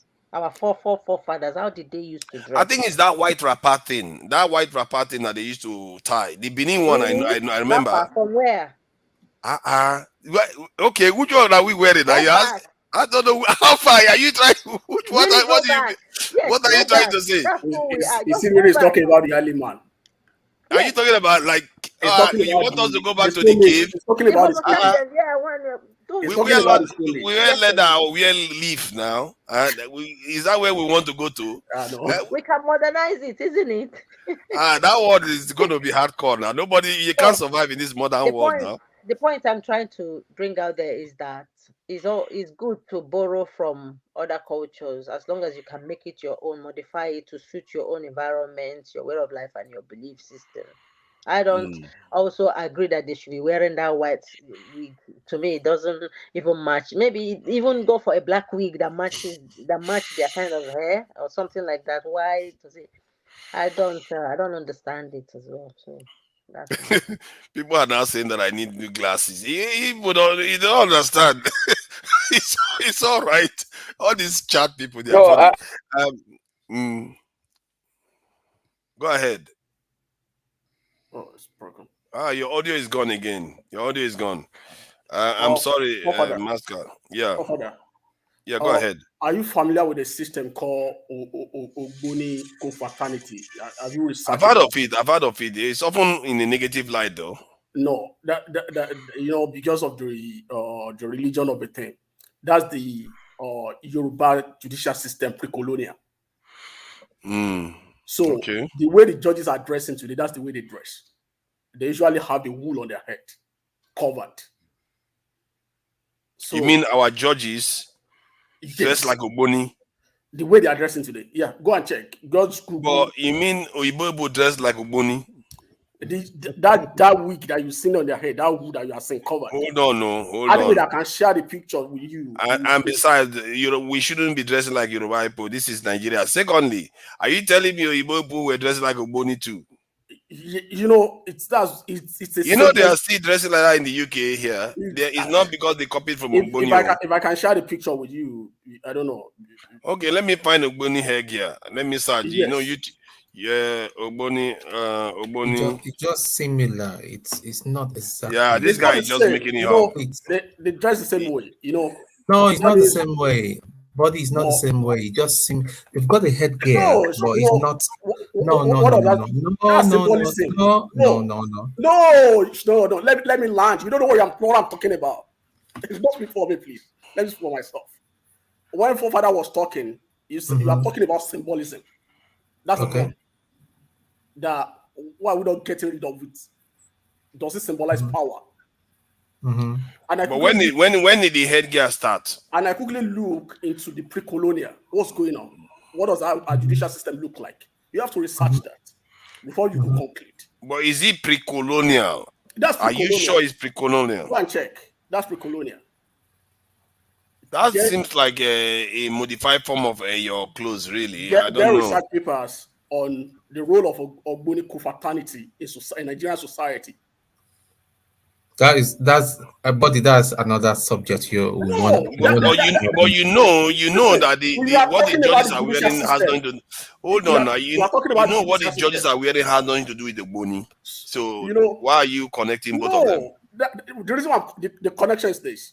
That's Yoruba judicial system pre-colonial. But it has nothing to do with Ogboni. Excuse me. Don't mix this. It's colonial, not Ogboni, not Ogboni clothes. Yoruba pre-colonial judicial what? There's Ogboni. It's Ogboni. Go and check. No, man. Go and check. Go and research. No. I know this. I'm not going to engage into any. Hey, Tone, can you bet it? Can you bet it? I'm not a betting man. Is it human hair that they are wearing? That's what I'm sure about. They are wearing some stuff on their head. Something, me and the researcher, I've shown you. Go and get a research paper on it. Like I even share the link with you. Go and read it. I don't think that is correct. The traditional that's not correct. That's not correct. The traditional rulers. Let me clearly ask you. In the old empire, what's the role of Ogboni? Ogboni was in the whole of your empire. What's the role of Ogboni in the society? Ogboni was supposed to be a secret society. That's nothing to do with it. You are wrong, sir. You are totally wrong, sir. I'm telling you. Okay, let me search what Ogboni means then. Since you are now disputing the meaning of Ogboni, let's see what they say about it by themselves. Ogboni. So it says, Ogboni, also known as Osogbo Isubo in Ijebu, is a fraternal institution indigenous to the Yoruba-speaking polities of Nigeria, Republic of Benin, and Togo, as well as among Edo people. The society performs a range of political and religious functions, including exercising profound influence in monarch and serving as high court of jurisprudence in capital offenses. Its members are generally considered to be constitute the nobility of the various Yoruba kingdoms of West Africa. So we are talking about Yoruba stuff. This has nothing to do with this is the what the colonial brought over. I'm just telling you that, like, you know, you are talking about the symbolism. You are talking about the power. What does what does this symbolize? You know, the topic that you are discussing about is not narrow; it's broad. So, but it's not. This is quite narrow. I don't think why you are mixing two things. What the judges are wearing has nothing to do with the boni. No, you know, you are talking about the mode of dressing. I'm not saying judges are Ogboni. Get it right, sir. You said they put the wig on their head. I said, oh, and I quickly look into our whole judicial system. Like, it's as if these people in the whole judicial system usually put something on their head too. You get it? Yes. And I look at but what you don't know is how far back. They didn't tell you how far back it went. You know, what I see there is that, like, the pre-colonial. I can even share the research paper I'm reading with you. See, if you look at what the Igbo people wear now, they had that they wear. Old Oyo Empire predates colonization. It predates colonization, but an example of what I'm talking about is if you look at the hat that the Igbo people wear recently, you will find that hat looks like something that came with Europeans. The one that has that bonbon at the top, it looks like something that the Scottish wear, and so it doesn't tell you how far back it goes. There's a traditional version that goes far back, that goes far back, but it's different now. So what you are describing right now, maybe the one you are seeing right now is a different form of the original one. So that's why sometimes it's good to understand the nature of these things, because it's very. For it to look like the way it is right now. Well, I get your point, though. I think you're making a point that it doesn't necessarily matter what type of head that anybody can wear headgear. The role of Ogboni in the society is not judicial. That's very wrong. You have to get your facts right. That's what I'm pushing at as well. No, that one. I think we've established it now from evidence that they wrote themselves. It's only fair, and which is fine. But the headgear is associated with colonial input. And this is about the entire Nigerian state. Yeah, that cannot establish. You know, that cannot establish when they start wearing that and why they start wearing it. Unless we have members of them that can give us. You mean within the English society? No, within the Ogboni fraternity. Like, you know, maybe they can give us Ogboni. Okay. Can I just? If you're a member of a bar of a bench, can I say something? I have a family, a very close family member that is a member of the Ogboni. I don't believe in them. I believe it's not my belief system, but trying to draw a parallel between their lifestyle and how judges wear their what symbolizes why judges wear their wig. I think it's totally. You can't draw that parallel. I agree. I respectfully disagree. Totally. The Ogboni people they cover their hair for some spiritual reasons or the other, which I don't care to get into. I don't think that's a fair parallel to judge. Yeah, the reason why I established that is that the role they perform in the society. The Ogboni that you are talking about today is not the Ogboni I'm talking about. Ogboni you are talking about is a court group, is refined Ogboni fraternity that you're talking about today. No, I'm not talking about. I'm not talking about the reform, though. Later, I'm talking about the real Ogboni. I know about the reform. I'm talking about also a court. Was also a court actually. It was a court, of course. Yes. So the reformed Ogboni was the way. Excuse me. The reformed Ogboni came about because of the negative impression. Yeah. That's when they come up with the reformed Ogboni fraternity, which is like they rebranded themselves. Yeah, it's like a breakout from the original one. Yes. Yeah. And the one I'm actually talking about is the one that was part of the whole Oyo Empire. That was part of that's the judicial. The one you have today has no judicial power over anybody. Yeah. But they operate now almost as purely a secret society. The one we have then in the Oyo Empire is like a Supreme Court. They are the only one that can sentence the king. They are the Made only of one that can elites. sentence the king. Nobody. Yeah. So that's the one I'm talking about, not the one that every Dick and Harry is joining today. I'm not talking about that one. It's almost like a ruling council, a kind of council, really. Not ruling, So but a kind of it's part of the whole of the empire. council. That's why they say the whole of the empire is democratic. They have a parliament there. So Well, what I can say to you is that We're in the Week is a British institution. It started from it's an institution that started from here in the UK, and it's about 150 years old. Okay, and they usually have two colors, white and gray, and each color symbolizes your class. So that's it. you And say since you we say borrowed 150 years. Okay. 150 years the week. Okay. And so since we borrowed we sort of the legal system, and they colonized us, so it was natural for us to just borrow that culture. But I agree with forefathers that we should adopt our own thing that is more that mirrors our own culture. Okay. You know, that's what I think it's a bit strange. You see even sometimes it's hilarious when you see some of them wigs, man. It's Let me play Porter something. That's Let me so play old Porter and something dirty. before we move away. You said they started wearing it 150 years ago. Yes. The whole of your empire is Mhm. is 1300 years. I'm not arguing with So, you, that's the point. buddy. That's the point I'm trying to draw. Buddy, I'm not arguing with you. I know about this is more 1300 years, the North culture goes way back. I think that is not the point. The point is that even 1300 years ago, the crown probably, that thing that they were wearing evolved. The materials are not the same as it is now. Yes, So yeah. that's what you have to see. Because what we see, like now, look at what it looks like. because this is one of the head. this is more or less look at the it's second more or less one. an head Look at the second it's yeah, more that one. Yeah. okay it's more or less an headgear Yes. than a wig. I know, I understand. Yeah. Uh-huh. I understand. Yeah. So because I'm just going parallel because of the role they play in the society too. I understand. Okay. Yeah. Okay. Yeah, it's very interesting. There's a level of similarity, but it's not the same at all.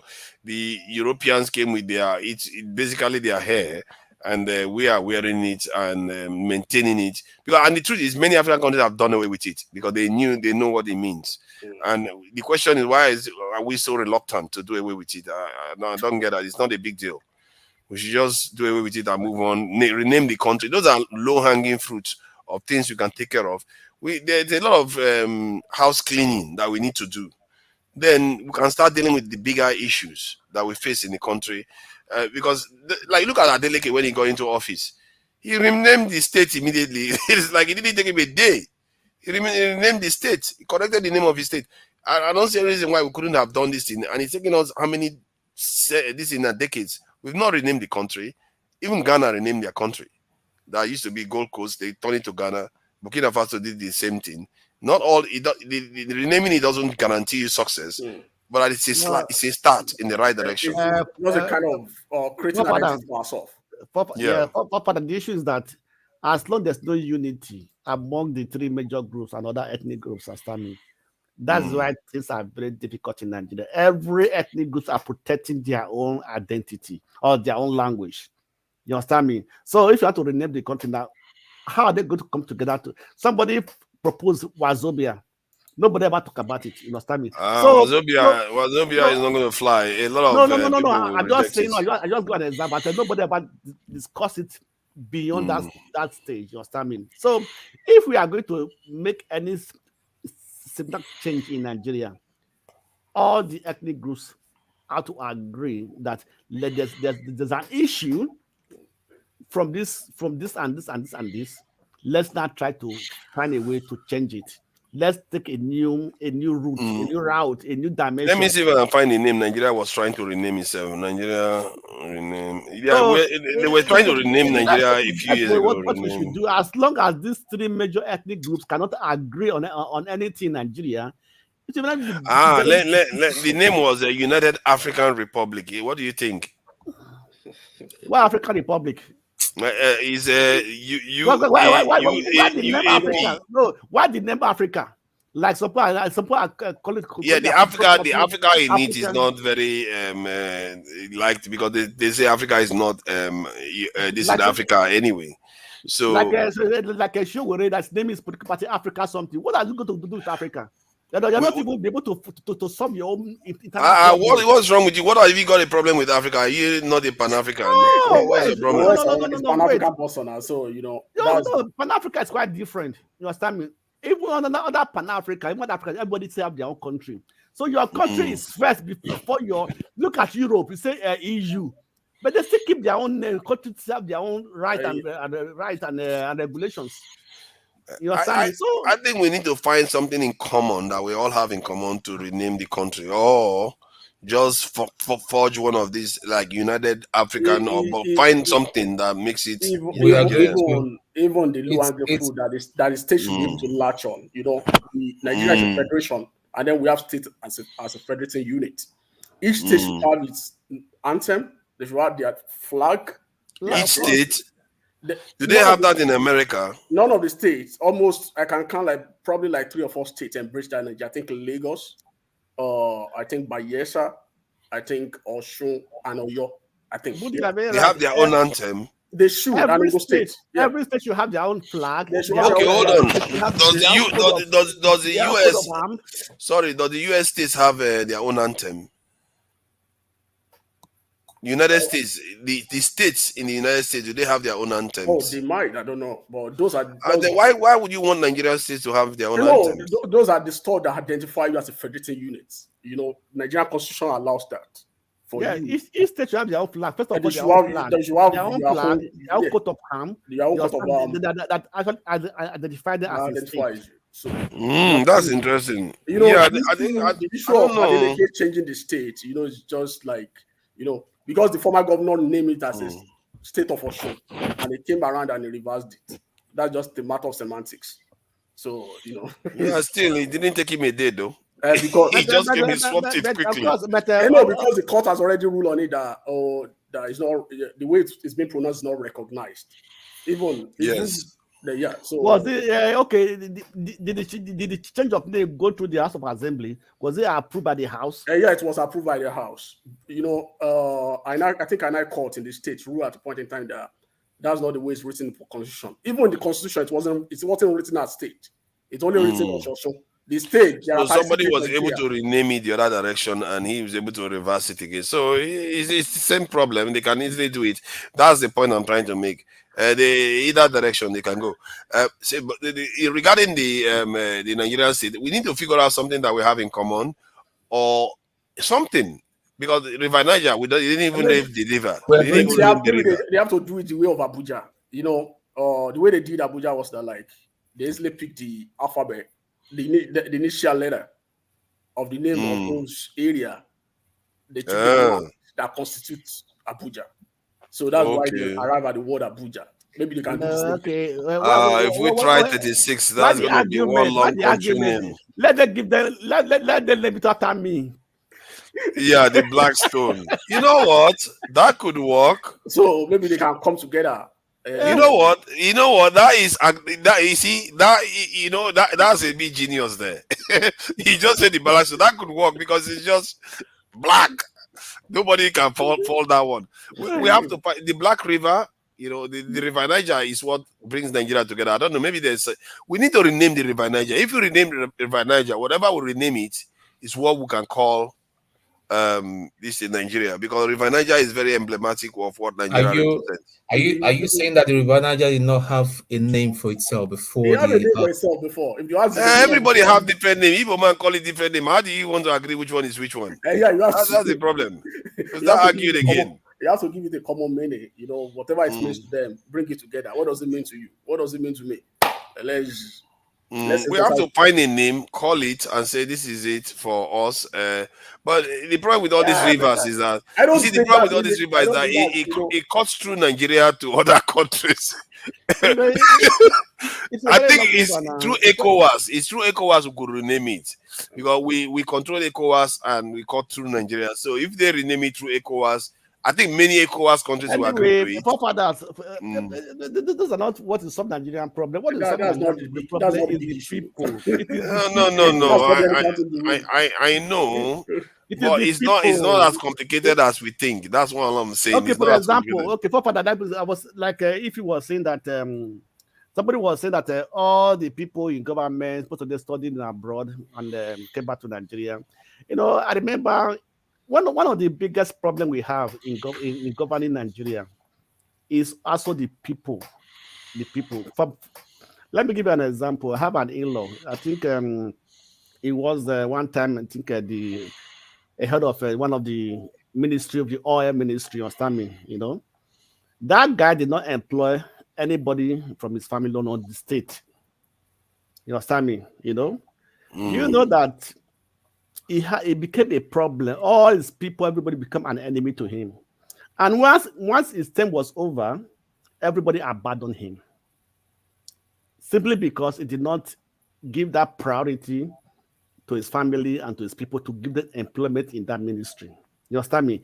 This is one of the biggest problem of governance ruling in Nigeria. You understand me? So if you are not strong enough, you'll be, no matter how good you are, you'll be brought down. Because there are too many pressures from the family, from your friends, from the people. Even if you have that integrity, before you know it, they will compromise it for you.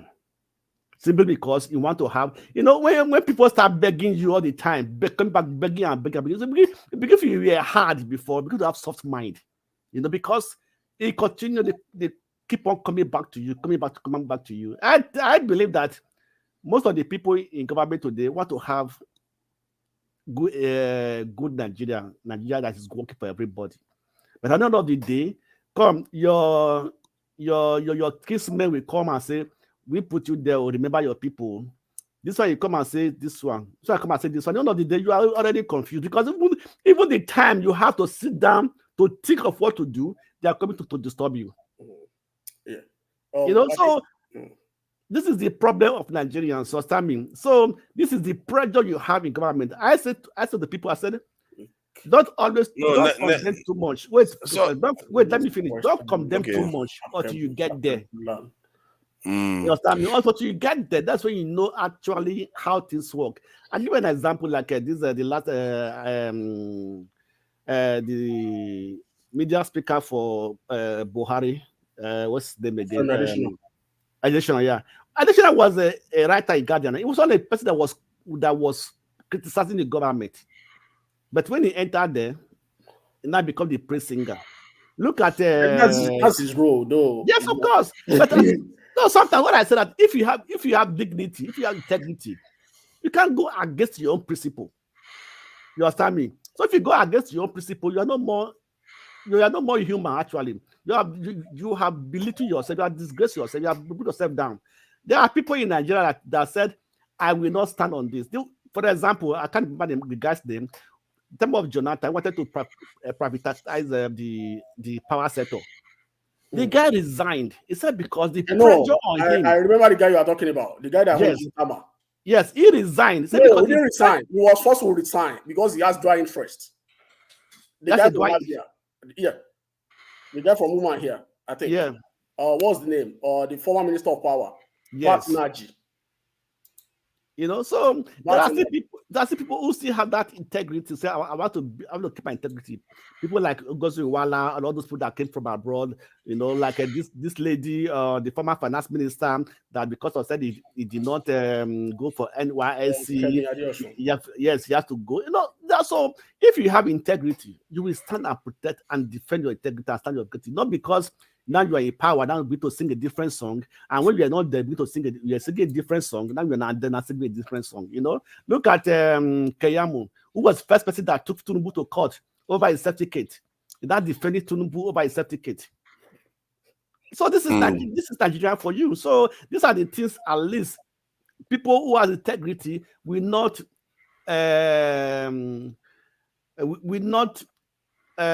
rubbish themselves on integrity. You understand me? So that's what it is. So because they say best of the same that flock together. So if you don't have that thing in your mind, you cannot be comfortable living in the midst of them. You understand me? You know, so the people want in Nigeria, people who can stand the pressure, or if you cannot stand it, you step down, you resign. Okay. Let's move to another topic. Can I move to another topic? Let me conclude with this. Sorry, let me conclude with this. When we say people in government, I say one thing: people in government come from the society. Before they got there, they were a part of the society. They were part of us. So if you were corrupt before you got the power, you'll be more corrupt when you get there. Yeah. You understand? There's nothing don't go change because we all come from the same society we are talking about. You understand me? So it cannot be a saint when you were not when your way of attitude, your thinking is not in the right way. You know, because when we are blaming people in government, let's remember that they come from among us. And we are a part of us, you understand me? And so we know them who they were before they got there. So how do we expect to get something better when we know that they will not do something better before they got there? So this is that is it. So nothing going to change. So has anyone heard that Seychelles appears to have banned Nigerians from traveling to their country for holidays and stuff like that? I don't know. Has anyone heard of that? They said some Nigerians are crossed about that. Seychelles is supposed to be technically be an African country. You know, this self-hating country, Seychelles, Nigeria. You know, all these self-hating countries that like to ban anything that they see. Yeah. Yeah. If Dubai can do it, when Dubai there was everyday hub for Nigerians. If you can do it, what cannot do it? Because it is what they carry on now. So they get there at the end of the day, you know. So they do what they don't want. So they have the right to ban. You understand me? You know. They have the right to ban, but this is supposed to be an African country, and we are supposed to be technically having a free trade. We also had a kind of bilateral agreement. Let me ask you a question. Let me ask you a question. If you have a friend, it's a good friend, and you always come to your house, if he comes to your house and begin to brainwash your children, begin to destroy your children and everything, will you let it continuously come to your house? Of course you won't. No, I get what you are saying. That's what it is. So if people can, maybe you don't even know the reason why they banned it. Maybe that become their drug zone. They take drugs, sell it to their children, destroy their children. You know, so there are many reasons why countries ban other people. But with that, you know, take a criminal issue out of crime is a crime. Treat crime as a crime. You know, there are people that will go there for business. Because what's the essence of NAFTA? Because I was listening to Dangote, I think about like 2 weeks ago. He went to one Africa country with a business partner. The business partner is carrying US passport. The guy was allowing without a visa. Dangote was delayed for hours. I've heard that because he was carrying a Nigerian passport. Yeah. He has to get a visa. You know, and then we said, there should be a free flow within Africa. Where are we signing after? What's the essence of after? Or NAFTA, what did they call it? Yeah, that is one of the things that annoys me sometimes. That some of all these African countries, they say that they want one Africa, then when it comes to practice it, they start banning people. No, the blacks. So let me make this point. If you see the U.S. military in Japan, where there was the time when there was a lot of hanky panky going on between them and the Japanese women. And but they didn't put an outright ban on America. Even the UK, where they were having hanky-panky issues with what they call it, the Kenyans, they didn't ban them. So somehow it's very, very easy to ban Nigerians, obviously because of our weakness and what power do we have to wield? We do have influence technically. There should be a what they call reciprocation rule. Once you ban us, we ban them. That should be the rule. There should be that strong rule. And if Nigeria has power, you see, that's where power comes in. If we ban them, then we make West African countries ban them too. Then that will teach them a lesson. They will not try that again. Every diplomatic relationship between countries mostly depend on one thing: the economic stand or economic performance of that country. If Nigeria today improves and become a strong economic power in Africa, in be economic power, every country will change their rules towards Nigeria. Definitely. So it is what you have that make me make a good friend to you. That's why, that's why. So it's what I can do to you. If you do start up for me, what I can make you answer so for let me me. come back. Let me come back. You know, Africa countries, they signed treaties, but they don't teach they don't. Most of the civil servants, most of the employees doesn't know these treaties are there. They don't even know how it is being implemented. They just sign it. They just leave it there. They don't tutor their staff, their workers, how this thing should be implemented, how it works and everything. You understand me? So that's what some of these things, you know.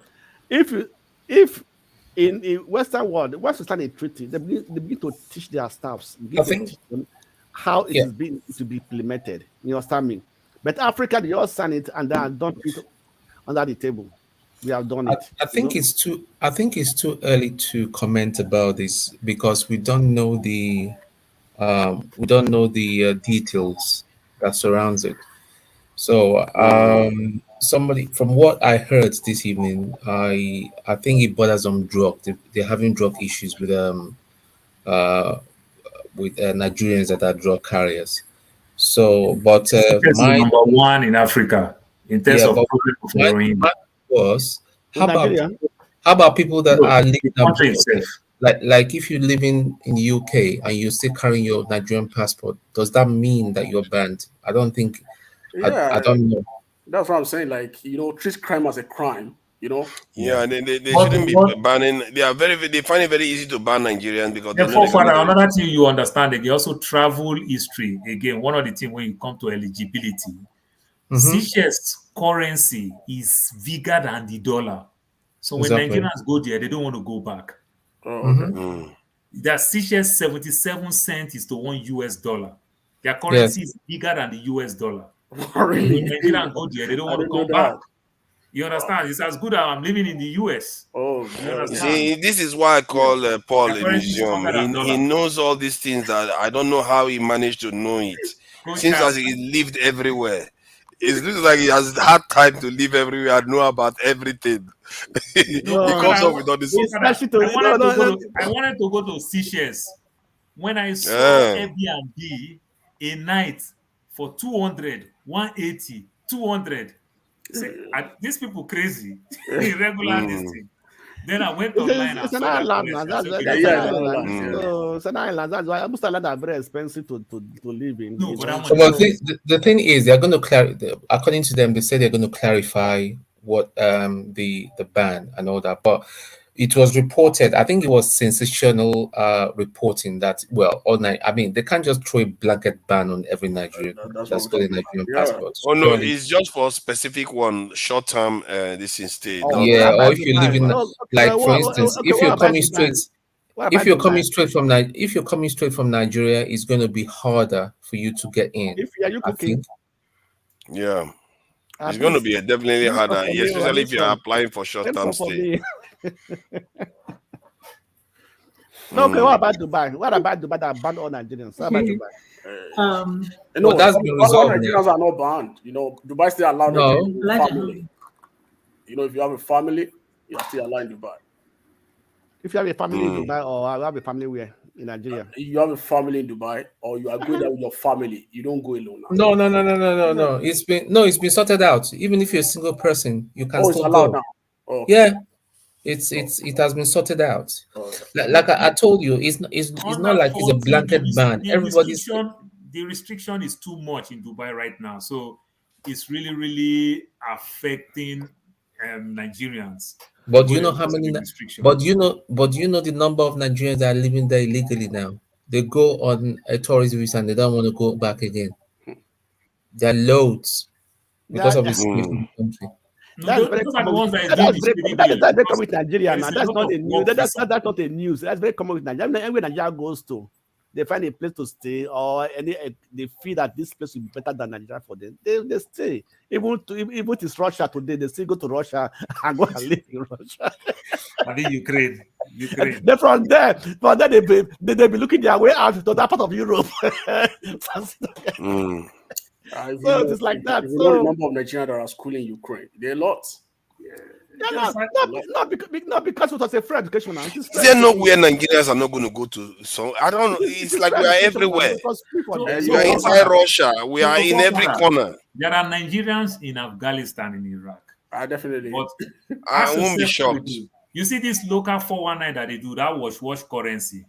When you go to a place that they've never seen that kind of thing before, you're going to make a lot of money, then run away. Then put other your Aye. fellow Nigerians in trouble. Goodness. No, You do all those no, type of stupid things. it's like what I say. If 3 Nigerians pass one route, the fourth one will be blocked. The fourth one will block it.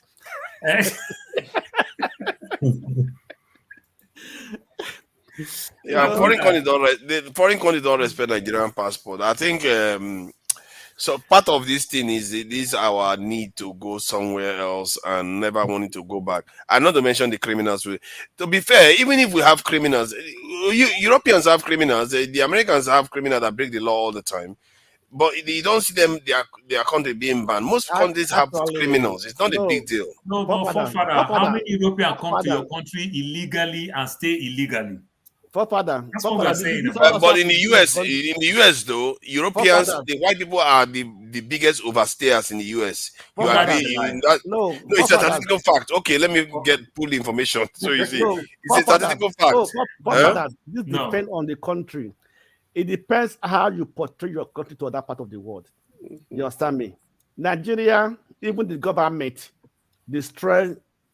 give a bad image, bad reputation to Nigeria, even the government, the people in power. So if you spread your clothes on the floor and you match it, like Lai Mohammed now. Yes, so it is America. You don't know what I say about America. America is the country of propaganda. They know how to propagate their own side and paint it to the world as their best in the world. You understand me? There are many things that goes on in America that most people doesn't even know is going on. You can be like most people believe that there's no homeless people in America. Most of the world believe that there's no single homeless person in America. That's just a PR. That's a media thing, you know. Yes, of course, that's a media thing. So I'm also portray us. On our side, we are going. You know, we are going. San Francisco. Homeless people is staying in front of police station. I know. So let me make you laugh. So if you now happen to be a tourist who don't even know, if homeless person do you anyhow in San Francisco where they are, bro, go this. You understand by that Golden Gate Bridge. You go to call 911. You don't even know that you are calling police in front of police station. They won't even answer you. Well, I know in America there are people that sleep in their car, go to public they go to public shower and go to work. They come back and go and park their car in a park and sleep. Yes, they do it for years before they're able to get an apartment. You know, so but all these things are not known to the other part of the world. Well, they even to some America doesn't even know. Go to California, it's a drug zone now. Yeah, people are sleeping, dying on the street. But go out of America, you never hear these things because America never showed those things to the other part of the world. You're talking about the CNN you watch in America. It's not what you see in other parts of the world. Definitely. CNN London. So that's quite different. So we have to be able to portray our own nation to other part of the world at least in a way that people will respect us. So now you are talking about this thing, and this is exactly what we are talking about media. So when we are talking about media, I will tell you now, I live in the state of Arizona. I live in New York and New Jersey for over 8 years. So now, when I go to New York, I'll be watching CNN, watching Fox News. They will be marketing Sun City. Sun City is 55 and above. Only senior citizens live there. Arizona is a desert. Arizona is very, very hot. So old people, they retire to Arizona, Florida, and Texas because they don't have cold problem. During the winter time, we don't even wear jackets. We just wear ordinary sweater. We do guy during winter because our cold is not that bad.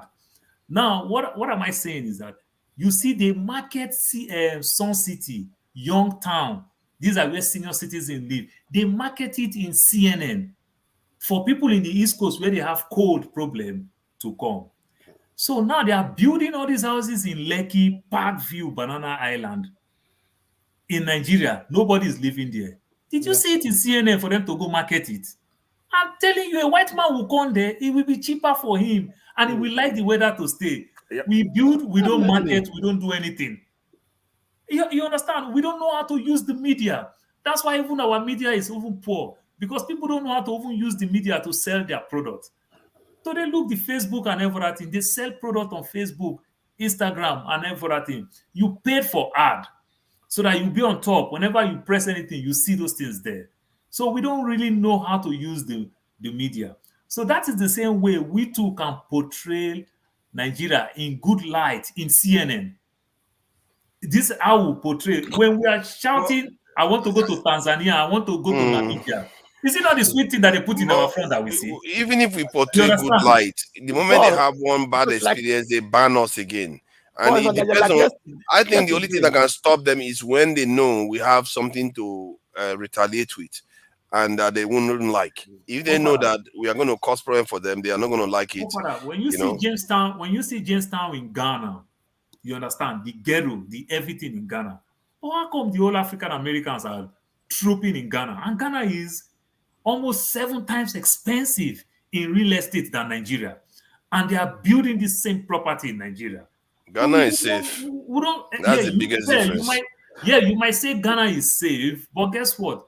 The foreigners who live in Nigeria will equally tell you that Nigeria is safe. It is the one that is not living, that has never gone, that is scared. No, I think it's different. The level of safety you feel when you are in Ghana, that's what I'm talking about. The level of safety you feel, you can feel like you can even lie down on the street. But in Nigeria, don't try that nonsense. Even when you feel safe, you still don't feel safe. Foreigners go watch the AY, watch the comedy show, go to ShopRite, go to our beach, they enjoy themselves. They will tell you Nigeria is safe. But the one that have not gone, I'm not buying that one. You and I will tell somebody that is going to Nigeria will say, don't go Enugu, don't go Delta, don't go here. We cause it too sometimes. We tell people what the place not to go. Have you talking to people that actually live there? If you've been to Nigeria, you will see that like the way we amplify the insecurity here, it's not like that to them. They don't even feel it. Hold on. Let me say what I know for sure. Like in Nigeria, whether it's fear of crime or fear of insecurity that inspires. If you thank you for coming in for your contribution. If you owe me, put your audio on. My food. We are leaving. You tell Kolanta that you guys will go have a coffee and everything. Me and you quarrel will settle. Did you tell me that? Okay, because I'm not there. Paul, but you don't. Paul, but you love me. I love you, Paul. Paul, listen. Even forefather, where I even cussed out yesterday. I love him. When we have our differences. Okay, don't worry. If very soon. So why you not tell forefathers they will go drink Mama Charlie coffee when you go London? Because hold on, Blastone, hold on. Because he lives in London. So he doesn't live here. You too, you live in Arizona. You don't live in Georgia. You don't want to come see the acclaimed 7th wonders of the world. I don't want Grand to. Canyon. As I am. As I am. You want me to come down there? I will be like charcoal. You that you like charcoal self. That's why they don't kidnap me. If I go Nigeria, yes, I'll be like native fowl. Nobody go kidnap me. I said, wow. if I go to see my sister in the Grand US, Canyon is there. I come and find you. Blastone, come. Me, I did here for Grand Canyon. We make almost $90 billion on Grand Canyon. From where? The Grand Canyon. They are claimed 7th wonders of the world. The Grand Canyon State. Paul, did you hear what I just said? I am dark. I don't want to come there and become darker. I am dark already. If is that not what we are complaining about? What is wrong with being darker? You started again, no. What I'm saying, I'm not that kind of. Don't talk that kind. That's how we start to. This is not by cream. The most darkest people in the state of America. It is people from Texas. They black. Guys, good night. Sorry. I'm gonna go now. Oh yeah, thank you for coming in, Tone. Thank you for coming in, and I appreciate you. You're welcome to Georgia. I think we should be rounding up soon. Anyway, we should be rounding up soon. Give me a call.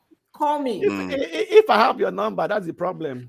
Just look for me on IG. I don't want Paul to get my number. Okay. Oh God. Don't worry. When I did, Okay. God will get it one day. Make I get connecting flight on 9 hours. I go spend 10 hours for your place. You see? I go miss my flight. Even forefather self, I don't want him to get my number because first of all, I don't know whether he's Nigerian or not. Don't mess with me. Don't mess with me. What happened in Nigeria? Don't even try. I've been in Nigeria forever. Artificial intelligence, not be Nigerian person. Me and be proper now. I've been there. Come on, man. I can tell you the history of what happened on that Bacha and everything. Come on. That doesn't make you to be a Nigerian. That doesn't mean that it's true. It's true. No, see, it doesn't matter where I'm from. His father is from Edo State, his mother is from River State. Okay. See how he's talking. You can give me anywhere you want. Give me anywhere you want. I'm fine with it. We're all Nigerians. That's the important thing. You owe me coffee. I love you, Paul. Buddy, good night. Blackstone, good night. Good night. Good night, guys. See you next week. Thank you. Okay, bye-bye. So, Paul, the Grand Canyon is in Arizona. I didn't know, Oh, yes. I'm trying to... Papa, there are some videos that I was watching somebody, a Kenyan YouTuber. He was showing Abuja, how Abuja looks like.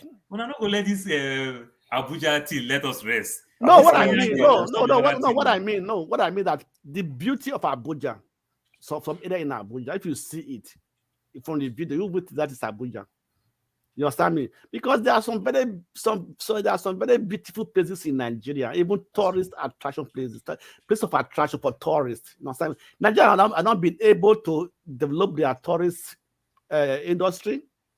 You understand me? We are not showcasing what is good about Nigeria. No, so we are more involved in the marketing Nigeria. You understand me? Like what Paul was saying. I want to tell you something. If, for example, if I go to Nigeria, okay, let me put it like this: you are more unsafe in Nigeria when you live within your community, because everybody knows you. Some of the kidnapping, the killing in Nigeria are either your friends or your family who set you up. Because who doesn't know you doesn't know who you are. You understand me? So if you think maybe you go to Nigeria, go to your village, or maybe people from the east now are there and you are making noise, then they will go after you. Anywhere you are, they will go after you. But if you are in a different city, you know, somebody don't know you, nobody cares about you because nobody doesn't even know who you are. So that's one thing I found in Nigeria. You understand me? That's what my own discovery about Nigeria. You know, so if you are, Nigeria is safe. Most of the things we are hearing, there are too many negative propaganda online. So many fake news going on about insecurity in Nigeria. If you like what they say, that if you don't hear it from the major press, don't believe it. You understand me? So because fake news, this bloggers and so on and so forth, they use this to get attraction to their website, to their pages. You understand? The more stream you have, the more money you get. The more viewer you have, the more money you get. This is why most of the negative trends, negative news trend more from Nigeria. Everybody is saying security. No, it's not every state that have insecurity. It's not perfect, but at least you are safe. You understand me? I think when I said that your daughter was 10 when you go to Nigeria. Yeah. So it's not 10 years. We can be confident. I can fly alone to a country it doesn't even know. So why we adults? Why we are afraid? Then we say we are afraid of the unknown because we just think that everything we hear is negative. I go to Nigeria. Even I go to Nigeria twice when things were very rough in Nigeria. During the time of occupied Nigeria, Jonathan, I was in Nigeria. During the NSAS, I was in Nigeria. I was also around too. Because of what it is, but I didn't feel I was insecure. You understand? Because You know, so But see, I get what you mean. I've been to Nigeria. I've been to You Nigeria. keep The day I going on. You don't arrived, let people talk. wait, let me finish. The day I arrived, they came to rob me. Let me finish. Let me Baba is finish. promoting Nigeria. Blackstone is promoting Nigeria. So Okay, fair point. I'll let you carry on. What I'm trying to say is that let us always believe that everything in Nigeria is bad. You understand me? It isn't all everywhere they have insecurity. You can protect yourself. You can go to Nigeria without telling anybody you're going to Nigeria. What I come to find out that your friends, your family are a part of the issues you will have in Nigeria when it comes to kidnapping, robbing, and so forth. So that's what I coming up with different things now. So me, I can go to Nigeria at any time. You understand me? So I have no fear that I will be attacked. I've been robbed. The day I arrived in Nigeria, I went home. That day they came to rob me. But that does not stop me from going to Nigeria. You understand? You see, the panelists on this chat. The chat people. Sometimes they can be very funny. You know, one day when I thought I said something very important, and somebody else called me out there. I made my peace with it. Now it's done. It's like there's nothing you say that's good enough. It's like on there. I was like, okay, I made my peace with it now. That is the highest cost you can think of. The highest, though. The local palace, and the highest cost you can call somebody out there. It's like you look at it's like everything I said, you thought about it like it's like an Urobo. It's like an Urobo man call you Epa Okokoba. Urobo man call you Epa. You understand? That is the highest cost ever. The chat people, and let me acknowledge some of the people in the chat. Chioma, Kristen, Black Experience, I for real, Emeka for life, Queen A, High Beauty 10. High Beauty 10 is always there. Fumi O, yeah. Fumi O too. Mark, regular. Eneli. Have you met former seen Chioma on the panel before? She was here yesterday, you know. Have you seen her before, Paul? No. Have you, Buddy? Any of you seen her? No. She looks like Ismiri a little bit, but a little bit like Ismiri, and slightly different though. Slightly different. She seems like, I don't know, man. I don't want to pigeonhole anybody. Chama, next time, come on, I don't want to describe you. They are family. Yeah. So thank you all for coming in. We need to round this up. Almighty Mushin, Oshodi police, they arrest them there. But when they say these things, they'll make you understand like police is even scared of them. Yeah, police might be with them while they are collecting their money. You understand? But if things go wrong, police arrest them there. But when they say it just look like, no, find anyhow you pass. Don't take me past Oshodi. Find anyhow you manage the vehicle. Don't take me past Mushin. That is a lie. You hear this comedian will talk about worry, NRA junction. You go there, you see police. You see this one? I'm not telling you, soldier. Police arrest them there. Yeah. Then he goes on and say, he said because I didn't post this thing that I mean. Man. So yeah, see for the Blackstone, it's not like we are saying Nigeria is unsafe. Like when I go to Nigeria, I literally use public transport, like like all those ones where you get into those buses because there's no escape. You can't even when you drive, it's almost useless in Lagos sometimes. So it's safe to an extent, but every time you are there, everybody's telling you have to have your wits about you. Everywhere you go, you need it. Come on. No, forefather. I agree with what you said, what people tell you. But guess what? 10 of my friends, the 10 of them will pull me go side and say, guy, be careful. I know what I'm telling you. Yeah. The next one will tell you. But if among that 10, if I avoid 5 of them, they feel bad again. They take offense. Oh, wait till I do you. Wait, no, come find me. Wait till I do you. I say, the advice where this person advised me, and now they follow now. Now the advice where you advise me, now I follow to the next person. Exactly. But now the rest of you keep gossiping me. So these things happen. People exercise caution. This is a country with IDP camps. People exercise caution all the time. But it's not like that in Ghana. You see, that was in the 90s when I went to Ghana. From the moment you walk in there, you can see the difference is like it's so stark. You just feel safe naturally. you feel like this is how Nigeria should be. This is how we should be living. So that is why people are going there. It's not because Nigeria is not necessarily safe. It's like there's a difference, isn't it? It's like when you're in New York versus when you're in Washington. No, that Ghana that you might be talking about. So Ghana now will make them Ghana tell them now pathway to citizen. You understand? And the way is straight. But Nigeria guess what? I went to Nigeria last year. An immigration officer that every other person will aspire to be an immigration. Every immigration officer who aspired, do everything to lobby to want to work in Lagos. An immigration officer who work in Lagos will come and meet me and said, you don't want to call your family, you don't want to reach your family, let me give you password. And asked me for 1,000 naira. I told the guy, I said, I don't have money. And the person that is coming to pick me, the person only sends somebody else. So I don't even know whether the person have money. You understand? The guy whine me. I said, I only have 200 naira in my hand that I always have, that I will use to rent the cart to carry my luggage. Guess what? This guy collected 100 naira from us. A cart now 100 naira. Even when the cart is 150. But let me tell you the funny story. Guess what? After the guy collect this 100 naira from my hand, guess what? Access Bank, they give free Wi-Fi at the international airport. An immigration officer. This is a man who have a job. This is a man who... and you're saying, you see why people are diverting to Ghana. This is why they are diverting to Ghana. Type of thing in some other climes. You Lagos understand? is very bad anyway. But if you fly through Abuja, you don't have these issues. Abuja is a little bit safer. You know, I've seen some pictures of Abuja that, you know, I landed in Nigeria with a drone. Oh, they said they banned the drone. They banned drone.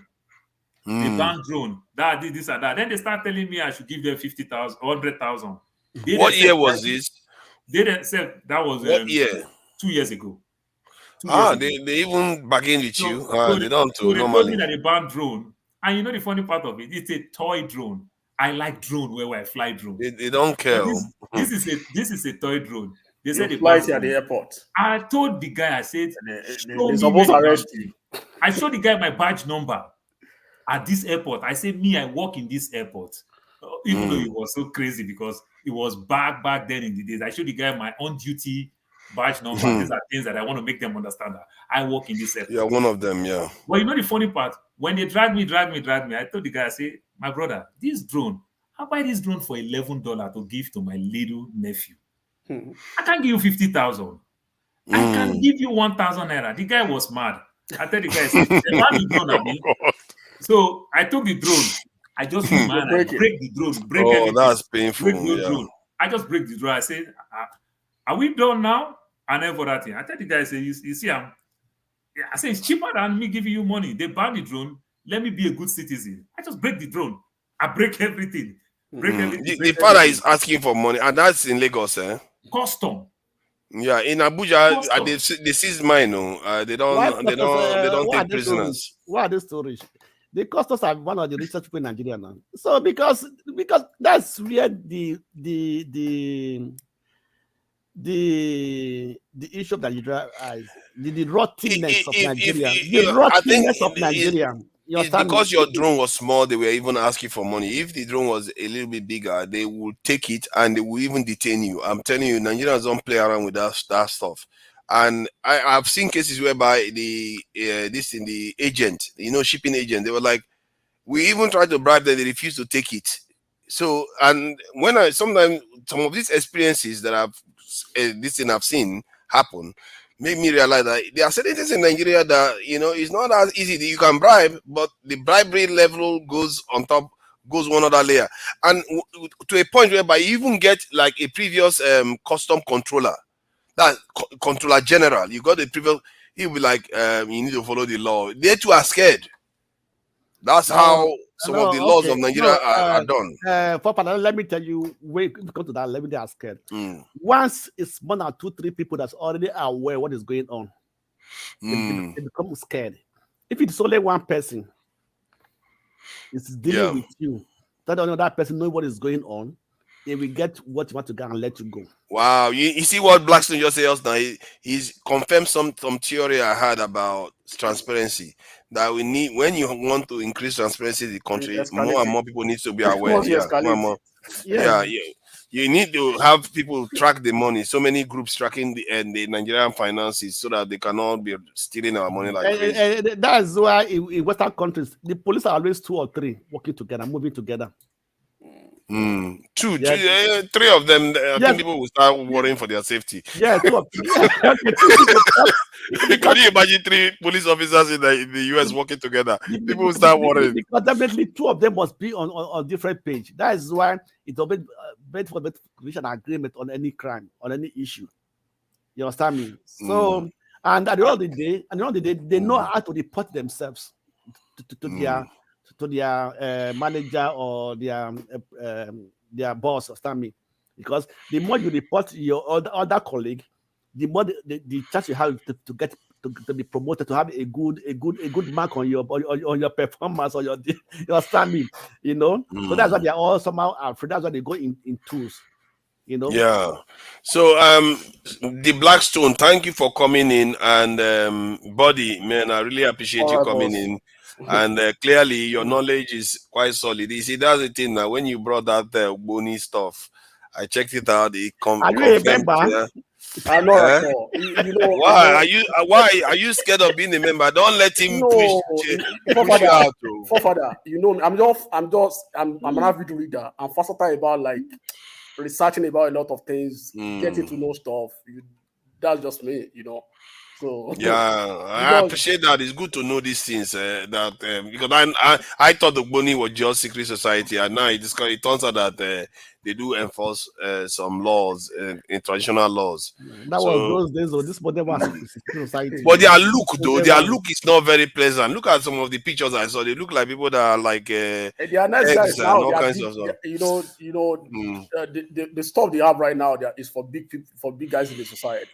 You know, no, but you are wrong. There are some young guys who are. I used to have a neighbors in Boni. Yeah, there are some young guys now. If you go to a place like Lesha, young boys now join because those small boys make money, you know. But those small boys are joining right now. Yeah, but they think that if you are there, you have access to becoming rich or making money, but it's not true.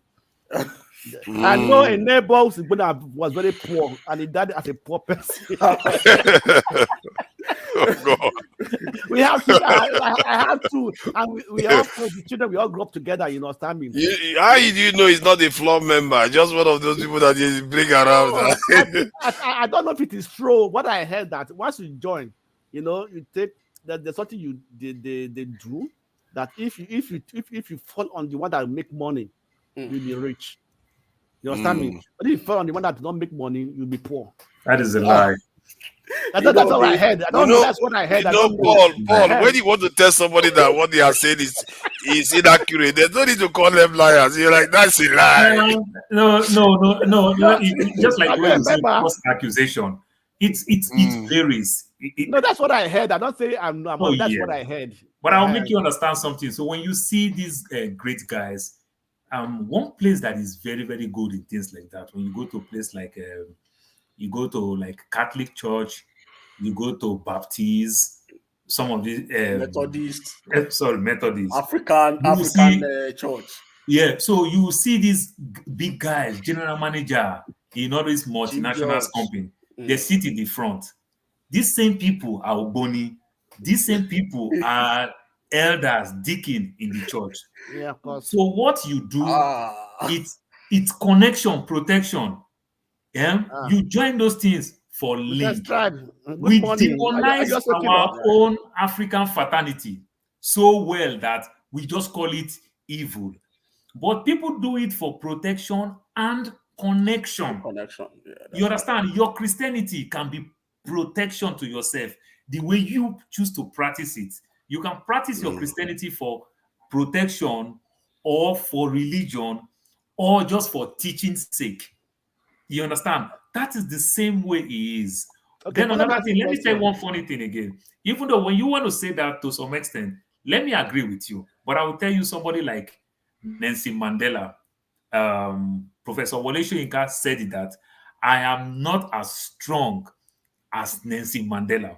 Nelson Mandela reached the highest level of execution, amok. That's why Nelson Mandela can stay 27 years.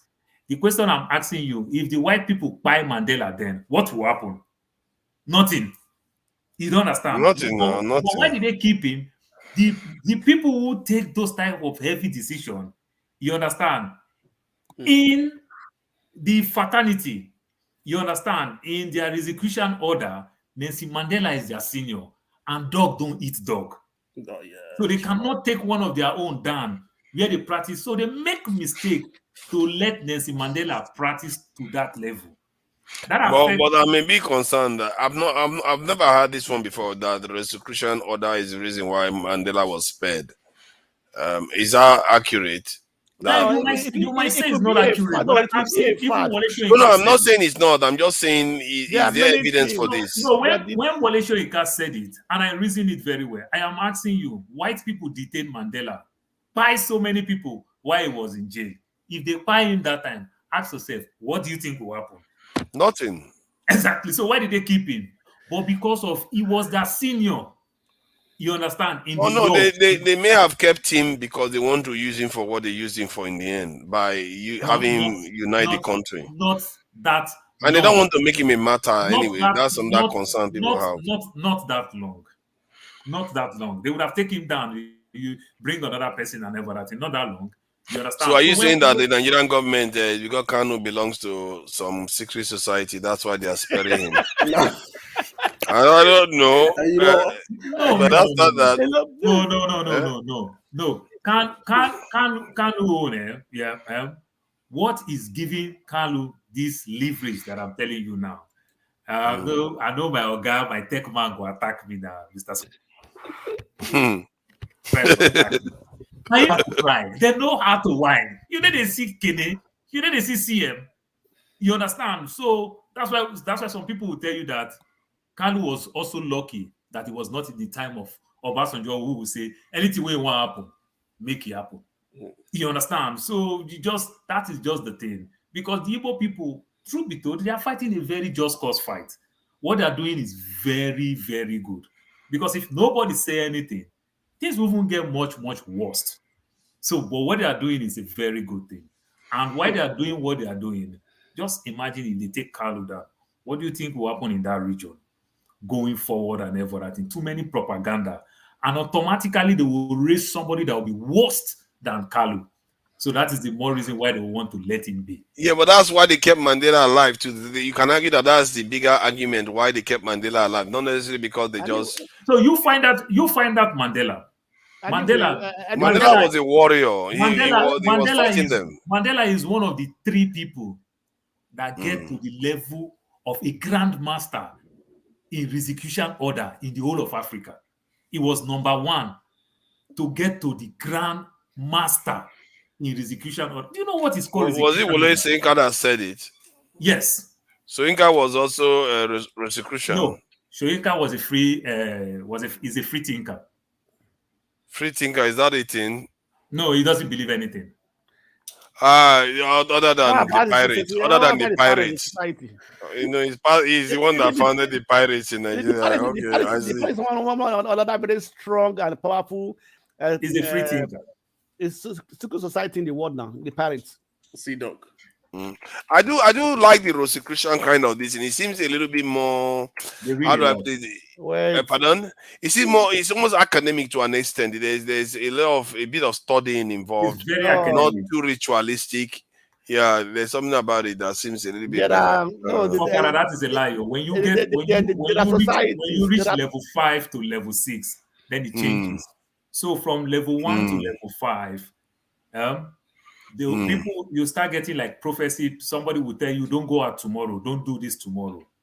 You understand? And everything. So when you get to level 6, you've gone to the level where you can study the moon, the weather, you can study everything. Now you can see things yourself. Yeah. So just like you are in the infantry stage where they can tell you, oh, don't do this, like the way your pastor will tell you from 1 to 5, but 6. That happened to this guy, Atuche, or what is his name? The guy that owns Zoe Ministry. Remember Zoe Ministry? This church that was springing up back in the days is from that Delta this thing. So Zoe Ministry headquarters in First Act now. Yeah, he crossed that level. So when he crossed that level, he started talking. Then at the time, he went to National Stadium when he was doing his church thing, and he said, "No man that is born of a woman can take him down." He started bragging. They called him because the other self also have two different factions. They called him. They summoned him all the way to California. They warned him, "Don't say that." Some other people, their headquarters in Nigeria is in Benin. Benin also have all those strong things. They carry headquarters for all those things too. No, Paul, what I believe, one thing I believe that any society that they have intellectuals as members, you understand me? They are very secretive and they are very strong. You understand me? So that is why they go to that level, because they study a lot of things. They study a lot of mystic things. Just look at the Freemason. You understand me? You know, all these societies, when you have that academicians, people who are well educated in them, you understand me? There are so many that there are secrets. It's not known to the public. It's only those ones that take everybody the everyday can become a member and so on and so forth, rather than make noise. You understand because me? You never there was a time Illuminati was just trending. You understand me? Nobody knows actually who are a member. Everybody was just saying this is a member of Illuminati and so on and so on and so on and so forth. But it's a very strong, powerful society in the world. So, Forefather, when you see the execution order, when you get to like level 6 upward, are you a member? You do all type of thing. They have what the Yoruba call bere, where you can tie jars on your body. You can tie something on your body. You can do anything. That's how far they can go. Forefather, you are mute. Forefather, you're mute. I keep talking. I said Blackstone was like asking whether he knew something. I said he doesn't know that you have experienced so many lifetimes. You know so many. You have seen so many things. And on the other side. I'm telling you. He talks about these things like he's in there. He's not. I am the youngest boy who work. I am the youngest of the youngest boy. The last set of young people who work in Nigerian Airways. Do you know what it takes to work in government organization? Yeah, back you then, must be clever now. Do you know? You know what the others organs they protect themselves. You know this juju thing that we do. The other day I learned that Che Guevara went to Congo, and one of the reasons why the operation failed was because of this juju thing Africans do. Because when they go and do juju for protection against gunfire, and they see one person gets killed, all the others like, hey, sorry, our juju is not working. They run away. That is a problem because they are not used to. They feel like the juju should protect them. So how can you? That's a problem. That at the point when our history was supposed to change, the people that was in the 60s or so, that was when we were still believing in juju. And it was affecting operations. I just thought I should mention that because when you mentioned about the protection thing, it's really crazy. Some of the That's the difference. You understand me? Juju is only just a protection. You are not involved. When you are involved in it, that is when you get the power. That's why. God, now you've come again. Now, no. Now you started.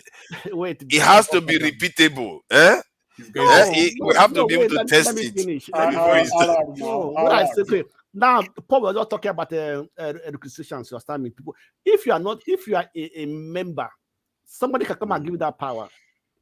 You know how to use it, how to activate it, how to make it to work for you. You just believe in the person that give it to you, build that power. You understand me? But there are things you have to do for you to make that power to continuously work for you. You understand me? So, okay, look at now. We talk about witchcraft. The white people are the masters of witchcraft. But in Africa, we use it to sing noise, to make noise in witchcraft. You understand me? The white people practice witchcraft, and they use it very powerfully to do anything they want to do.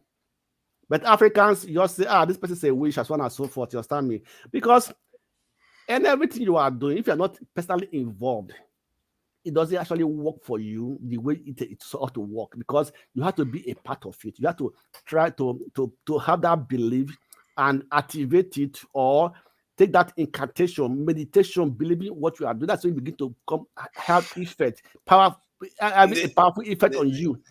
The Blackstone, I think there is an impression the I white have. people also abuse witchcraft a lot. Though many of them They suffer do. it. Of course, they Greed do. might make you do things that you don't want to do. But Yeah. you know why? If you and I stay where you see witch also affect white man, we don't know. We say a foolish man a drug. They also abuse it too. It's not only black man thing. I think let me add something to that, Paul. Paul. Let me add something to that, because I feel like the original witchcraft, the original babalawos and all those things is basically a form of understanding our environment that we couple with some abstract beliefs.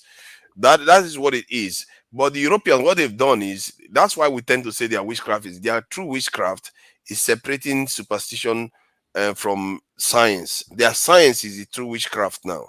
A witchcraft that they can use to do things that is predictable and it happens repeatedly. And I think maybe that is what we are getting wrong.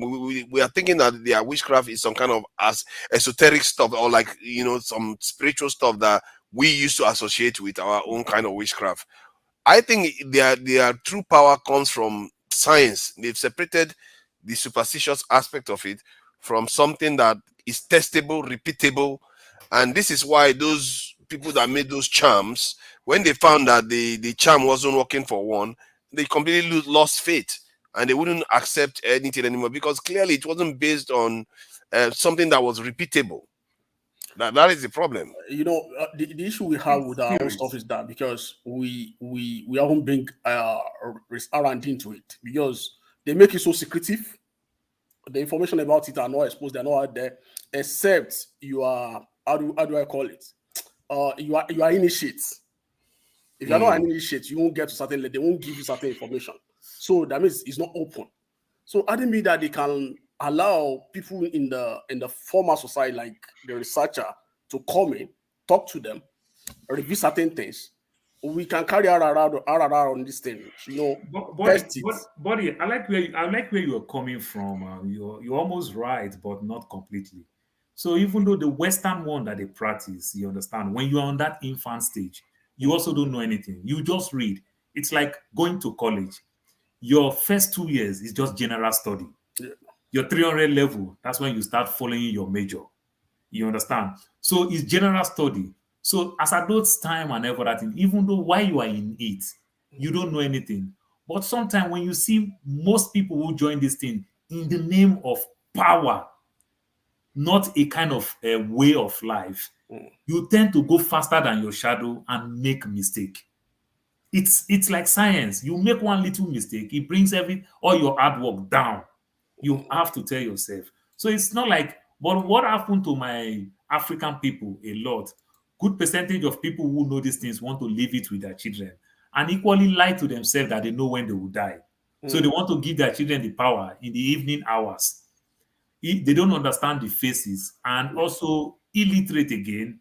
They don't know how to write some of those things. They don't keep record. So some people who keep their account very well, it benefits their children. Some of them too, their children may not even know how to read the account.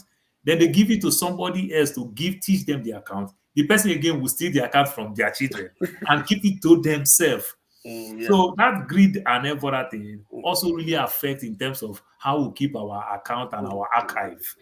You understand? So we don't really know how to archive so many of these good things. Then the West that we're talking about, because when you talk about spirit, there are spirits that want to attract you, and it's always the negative one. And the negative one responds fast, but the consequence is deadly. You understand? So when we want to punish people, we quickly go for that one, and it comes back and hurts you a lot. So these are all the old things that just put together. When you look in our towns and our villages, the way they are, when you see the person who interprets the chief priest of the land, will tell you, don't do this, don't do this, don't do this. The chief priest will see all those things. Probably that chief priest is not even doing well financially. And the chief priest accepts his fate. somewhere along the line, people change it. They try to induce the chief priest. They try to make the chief priest, you cannot live like this. They try to make him compromise what he or she is doing. And give him a laptop to be practicing with. You see one of you know what, that might be a good idea. You see one of the this thing that why I suspect it, because you see this comment that I'm using this thing something intellectual mindset to explain something spiritual. I think the reason why I suspect that is because, like Galilei, Galilei, okay.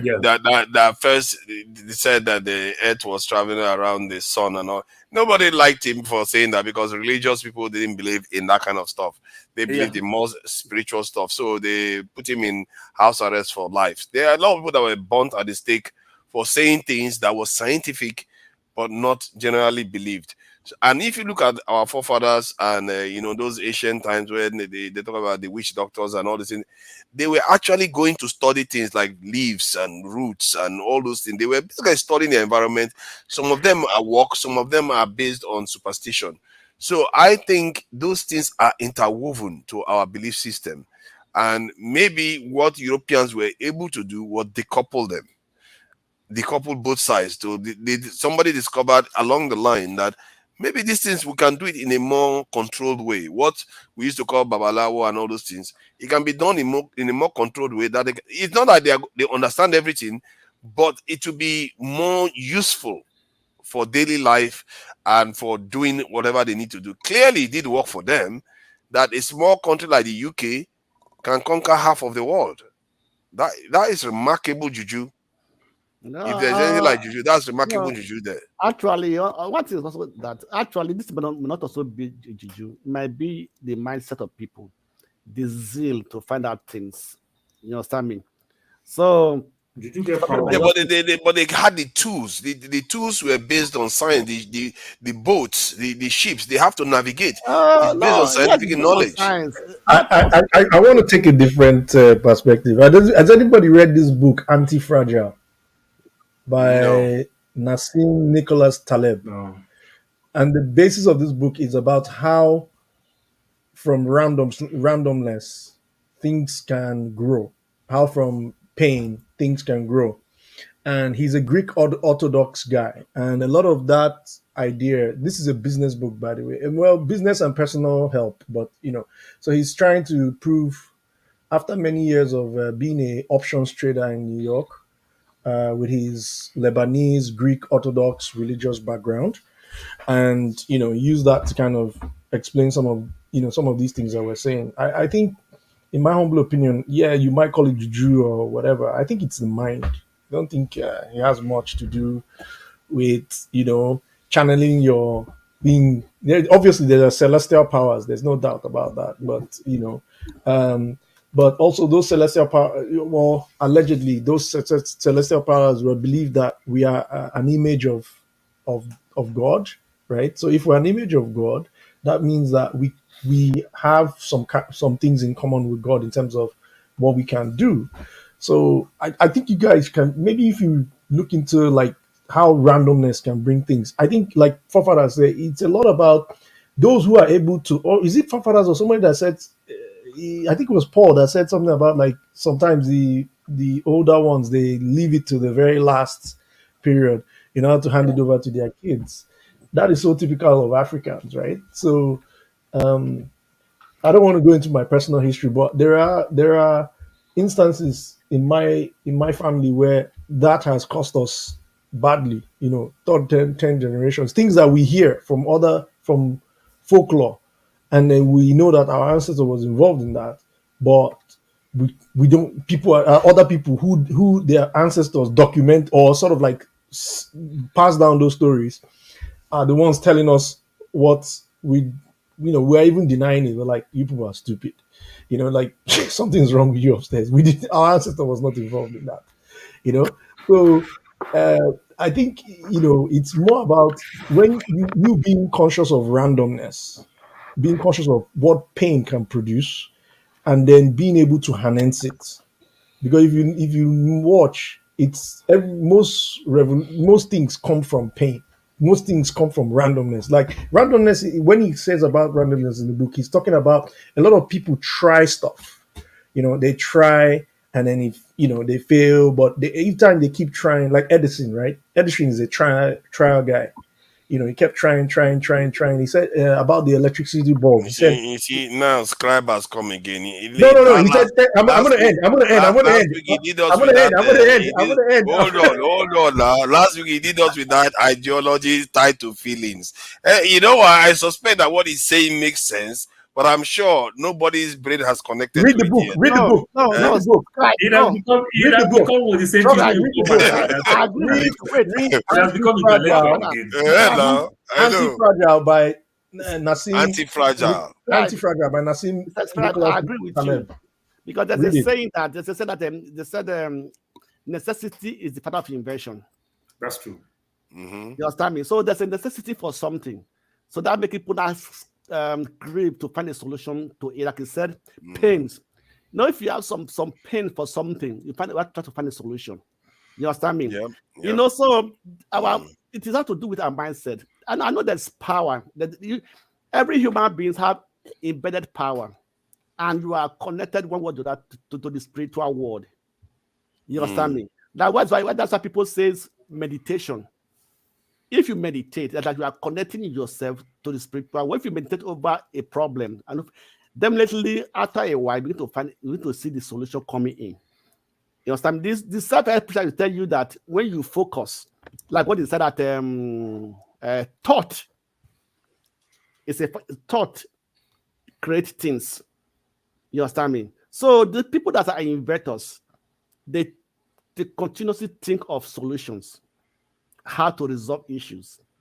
But those people that are not in that category or doesn't want to take time to think over issues for a long time cannot have a solution, cannot come to an idea.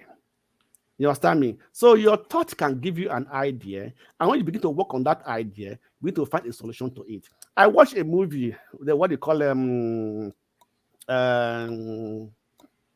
Marvel. No.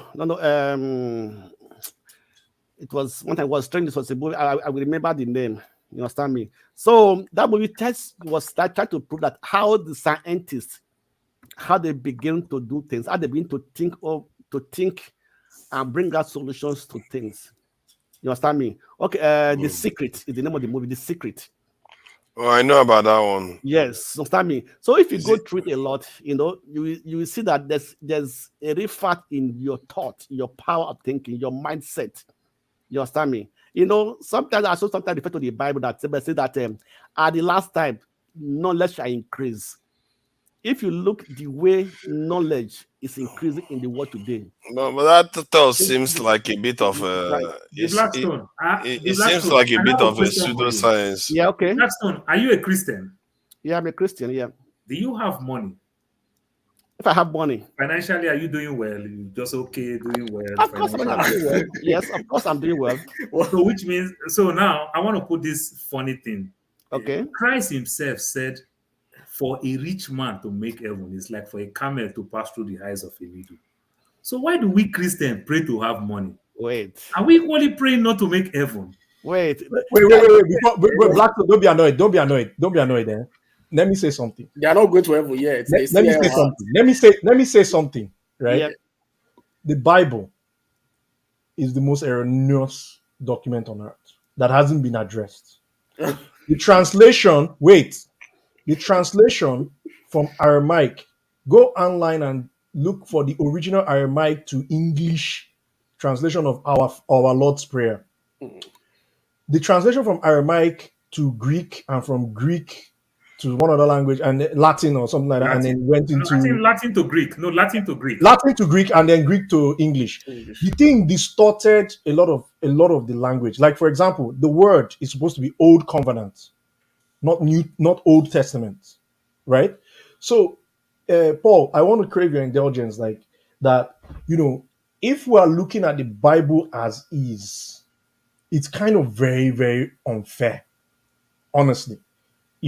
Because what if that same thing that you said when the sages, I've read some of those books, the the Sages book of Israel, or I forgot. This was a long time ago.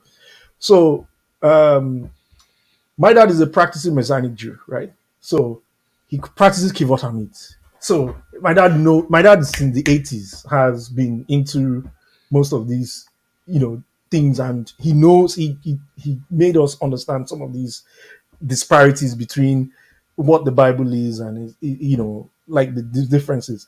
So if you are going to say that Jesus said so, you see that it goes against some of the, if you read further down in Luke and see what he was saying, you can see the disconnect. When he was No, saying rich, even before. wait. Sorry, let me just land with this last sentence. When he was saying rich, he was referring, before that place, if you read it, he was referring to how when you fast, it's a period where you replace feeding with the word of God. Remember when he had the encounter with the devil? He said, "Man shall not," or you won't live by bread alone, but with the replacement of the Spirit of God. So what he's trying to say by rich, I dare postulate. Yeah, I'm postulating here. I've not read the direct in that area. If you want, I can go. I know where they are online. We can go and open them. What they were saying by rich is Shoma just pack you some now. Seriously. Rich. He found that one fast. No, no. Some people some people here feel maybe I think the actual passage. Anyway, listen. I'm subjecting. Wait. Please, most people don't understand something. When I say something, I'm not saying it that I'm telling you must swallow it hook, line, sinker. I'm subjecting my thoughts to the people listening to me. You don't have to take what I'm saying, but I would be pleased to listen and learn from what you're saying. Isn't it Paul that said it? And now I be Paul. Don't be so with the do I answer. Okay. Okay, the question now is that what do they call the higher of the need? This is my explanation to that one. This is what it is. Your time. You said it is much more easier for a rich man to go into heaven that a camel is that for a camel to go through the eye of the needle. Correct. This is where the Bible was distorted. You understand me? The greatest damage due to the Bible is dividing the Bible into verses. That was the greatest damage that was done to the Bible. But if you look the incidents, the what transpired, a rich man came to him to ask him a question. What will I do? We'll read this Deuteronomy 18. I'm very interested in what Choma is saying here. And we're supposed to be closing now too, but we're having don't worry, this is now opening up another kind of one. I want to learn. I want to see what people are saying. Okay. Scribe, are you gonna hold forth then? I will hold forth, no problem. All right. 1 hour. All right. Good night, guys. I have to rest. I'm glad that Ed has come back because we have some security in the Bible. Why are you running away? No, not necessarily. Before I leave anyway, let me just share something before I leave. How you said that something could lead to that hardship can lead to growth or something like that. I've always been saying that some of the issues we've had, or like the Chinese and all that, the reason why they were able to develop was because of the conflict and all the stuff they experienced. So I wanted to ask that, do some individuals historically, because that was my own analysis, not necessarily anybody did that analysis, but then I wanted to ask, do some individuals hold this opinion? And it turns out that a lot of people do, including Karl Marx believes that when nations go through these things change. And from Rostow, Stages of Economic Growth, Paul Collier, Karl Marx, which is scary, that he believes something that Samuel Hilgerton and Thomas Hobbes, which is very interesting. That one is a philosopher. He believes that the fear of invasion or war could lead to the establishment of a strong central government and social contracts ensuring stability and development within a society. No, now to summarize, none of this is we have. We don't have any of this. Ray Dalio's economic cycle is literally what you've just responded. You look at how the Dutch Empire came up, I think the British Empire and everything.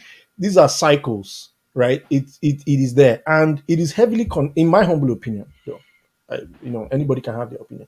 It's heavily connected to what that when they go through pain or whatever, and when they need to pull together. Tony Robbins says tough times create good people.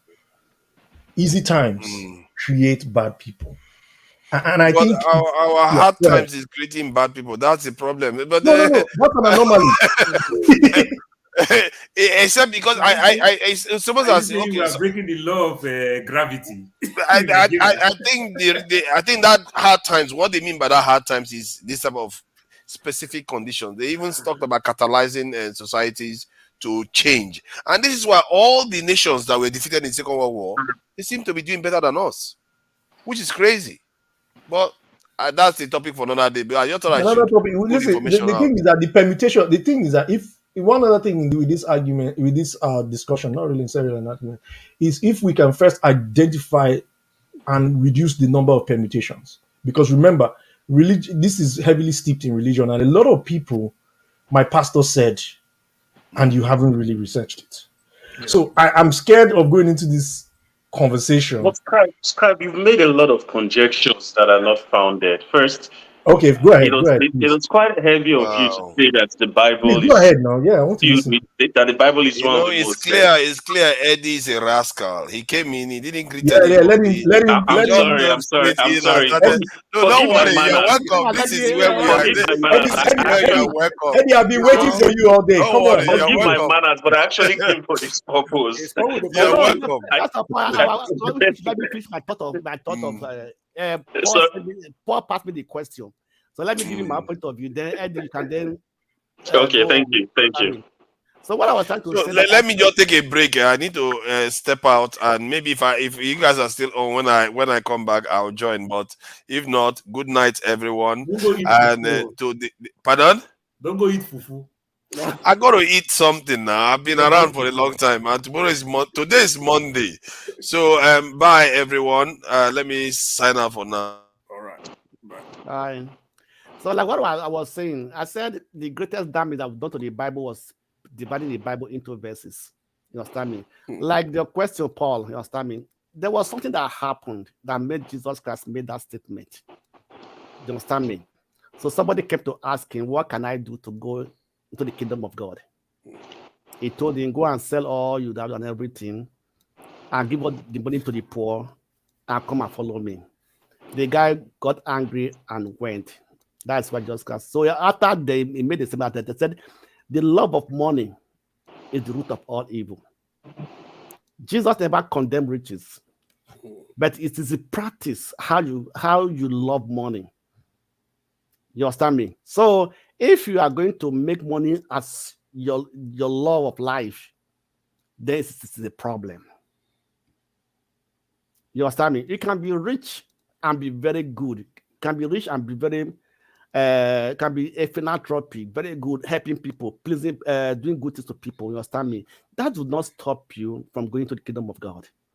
You understand me? But once you make money, now you're God.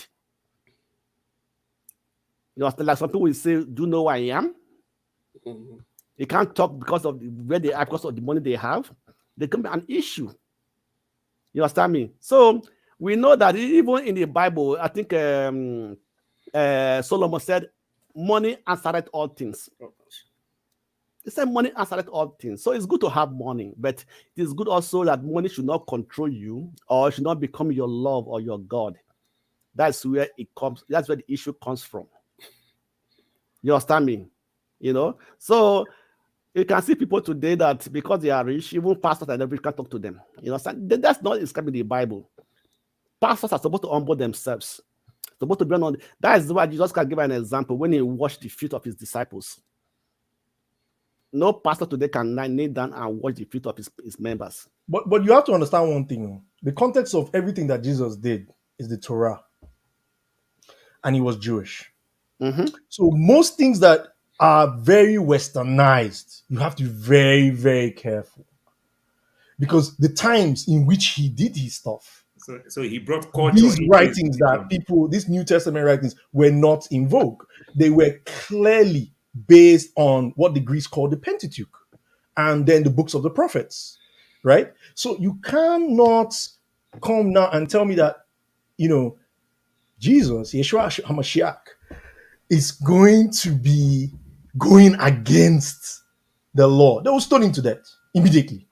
I In never those said times. that anyway. No, that is Wait, in that those is times. very hard. You see, Yeah, that's where we listen. This is the core of a big disconnect that Christendom has. My pastor said, you know, without you understanding that the fundamentals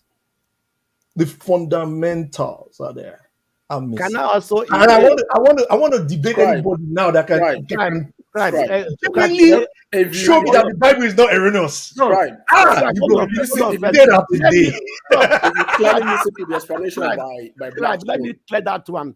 You know My pastor said, what they refers to as the high of a needle in the scripture, based on what you are saying, it's not westernized. What they call the eyes of a needle is what you find at the entrance at the gate of a city. When you are coming from your farm, when you pass through the gate, the city gate, and then the city gate was designed in such a way that your donkey or your camel cannot go with a big load. You have to shed it. You have to remove that load. Once you remove that load, is when your donkey or your camel can pass through. So perfect it's prophobia. So that's what it's saying.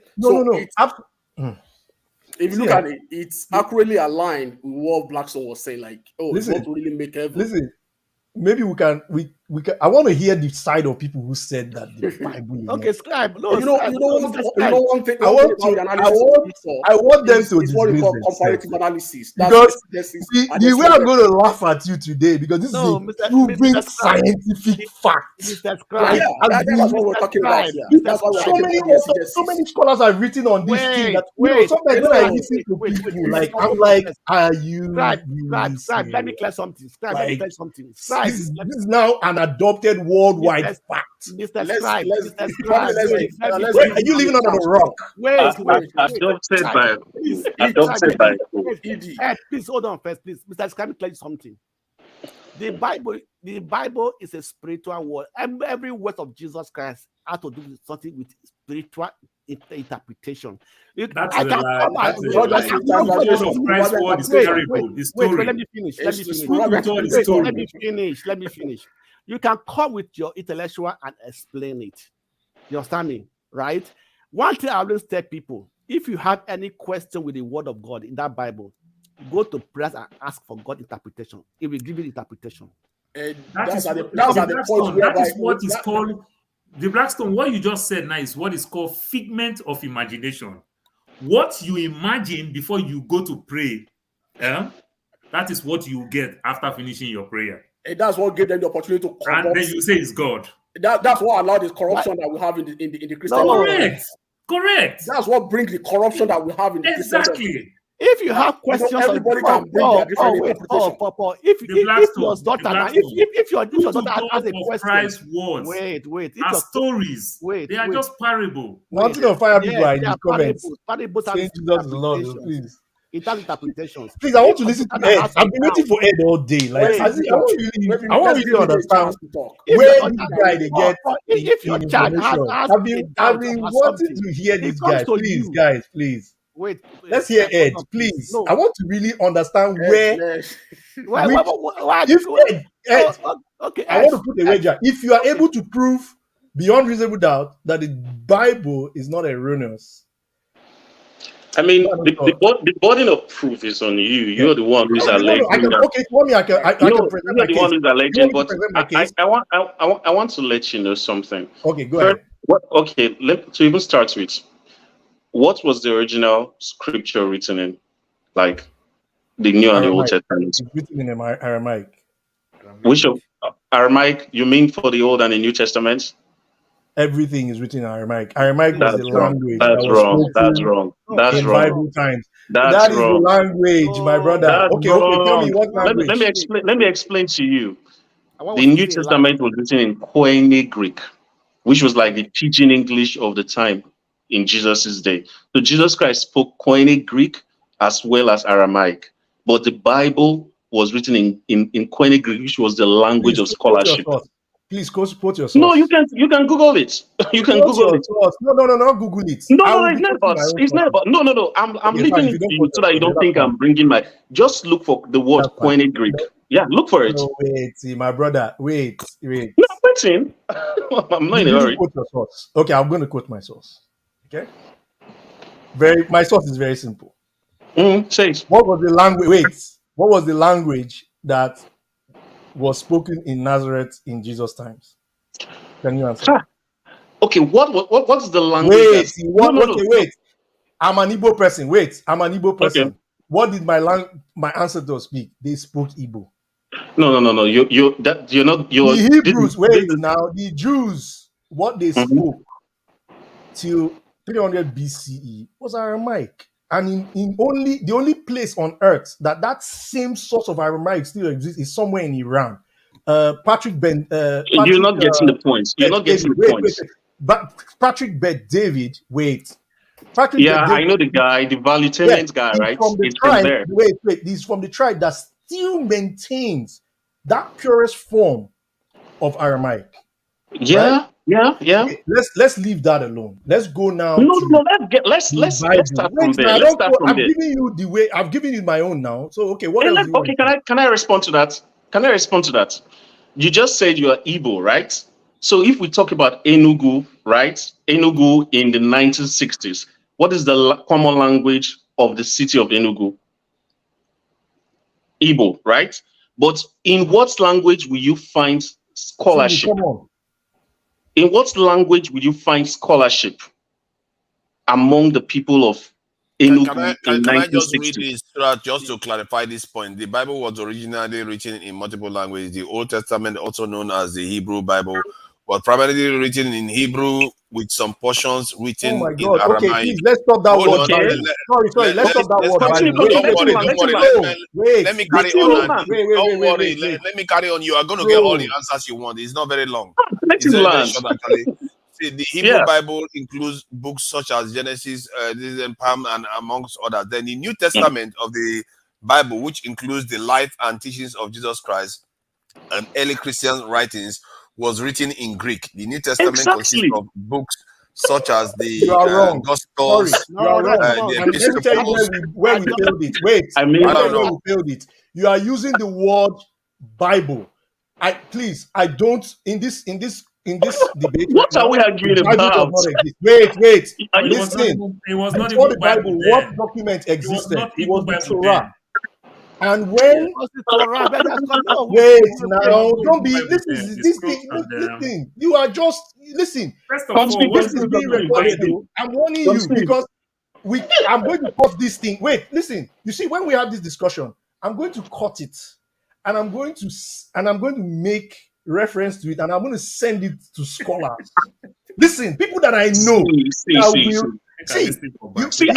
I don't know what sources you are citing. There are people who I will say this to that will respond. Forget about stop name dropping. Listen, stop.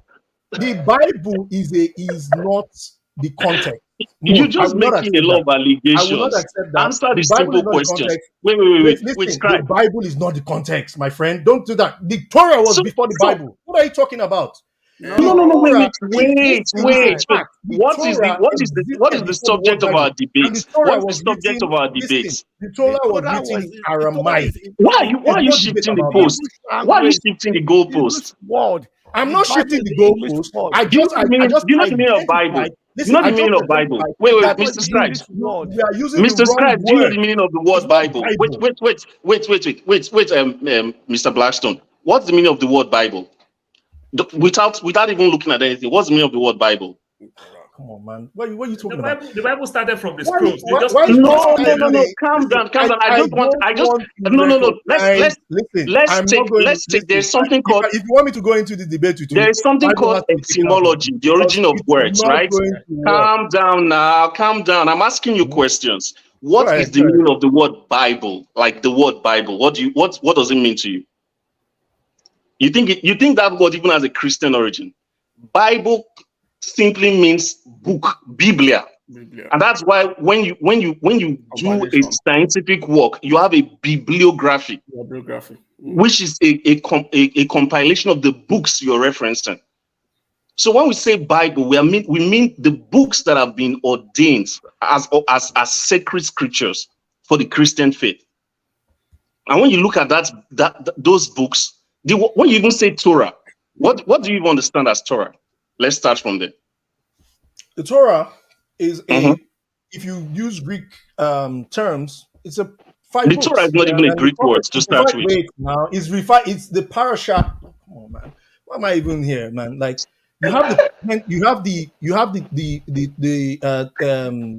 Torah, and then you have the parasha. That both two of them. That's the 5 books of Moses. What is parasha? What is parasha? Parashat is parasha? a Jewish word for prophets for the other side. You've never attended. Obviously, you've not ever attended. No. Listen, my friend, I'm telling you. Okay, continue. Continue. Sorry. My regret right now. Listen, let me give it to you. My regret right now was not being conscious of where this was coming with the word Bible. If my logic is to be followed and followed correctly, I cannot adopt that word Bible. Listen. I'm going to give it to you. This is a very, very straightforward thing. The context within which you have now said what the Bible, as it is a Latin word or Greek-oriented word, is correct. Fine. But when I was saying what I was saying in terms of saying the Bible was this, it started with the scrolls, the Torah. That is okay. What difference does that make? No, what it difference doesn't does make that make? And it absolutely makes a very big difference. Put books together. No, wait. Now, what is the point you're trying to make? What's the point you're trying to make? My point is very simple. That I'm here listening to you for you to prove to me beyond that when King James the First wanted to consolidate his throne. Wait, now, you may be laughing, but I'm going to say my own as it is. When King James I wanted to consolidate his throne, he had 2 things. He was of Scottish origin, and there was a background from the beef that existed between the fallback of Henry VIII having issues with the Catholic Pope, and also a growing charismatic movement or anxious movement called the Puritans. So in order to the Puritans are the equivalent of, say, your Mountain of Fire people today in Nigeria or something like that. Yeah, I know them. Fine. In order to get the Puritans on side, as per somebody who is coming into a very tense environment, though yes, in the line of succession of the Plantagenets, he was the rightful heir to the throne. Then what he did, he commissioned a committee to then write the Bible, to then write the King James version of the Bible, which, as you know, New International Version, a lot of these new modern day versions all ping all their forward translations, Good News Bible, they all refer to the King James Bible. Now, the King James Bible, I don't really care. You guys in the comments, you can have a field day, but I know what I'm saying. I'm not doubting what I'm saying. I've done my own research. Go and do your research. The King James Bible was then translated. Now, in the midst of the translation, because this had a political undertone, and I stress this, a very, very political undertone, it was rushed. And so many words were contrived and jam-packed together. That is the reason why you cannot in any way comfortably say that any version, any concocted or derived version from the King James Version is not filled with errors, because it was based on errors. If you Google what I'm saying, or if you research what I'm saying, there is a ton of evidence littered all over the internet by scholarly people who have gone in and done this research and proved beyond reasonable doubt that the reason is that the King James Version, to me, based on what I've read, is more of a political document than a spiritual document, in my humble opinion. Now, can I respond to that? Yeah, go ahead. Okay, what do you think was the first version of the Bible that was made? Now, the first version of the Bible that was made is, I think, it's the Greek Orthodox Bible. If I'm not correct, you can correct me. I'm No, not no, no, very sure on no, that no, one. no, no. It's Okay, not. go ahead and correct me. Yeah, tell me which the version Have you heard of of the this Bible. Septuagint?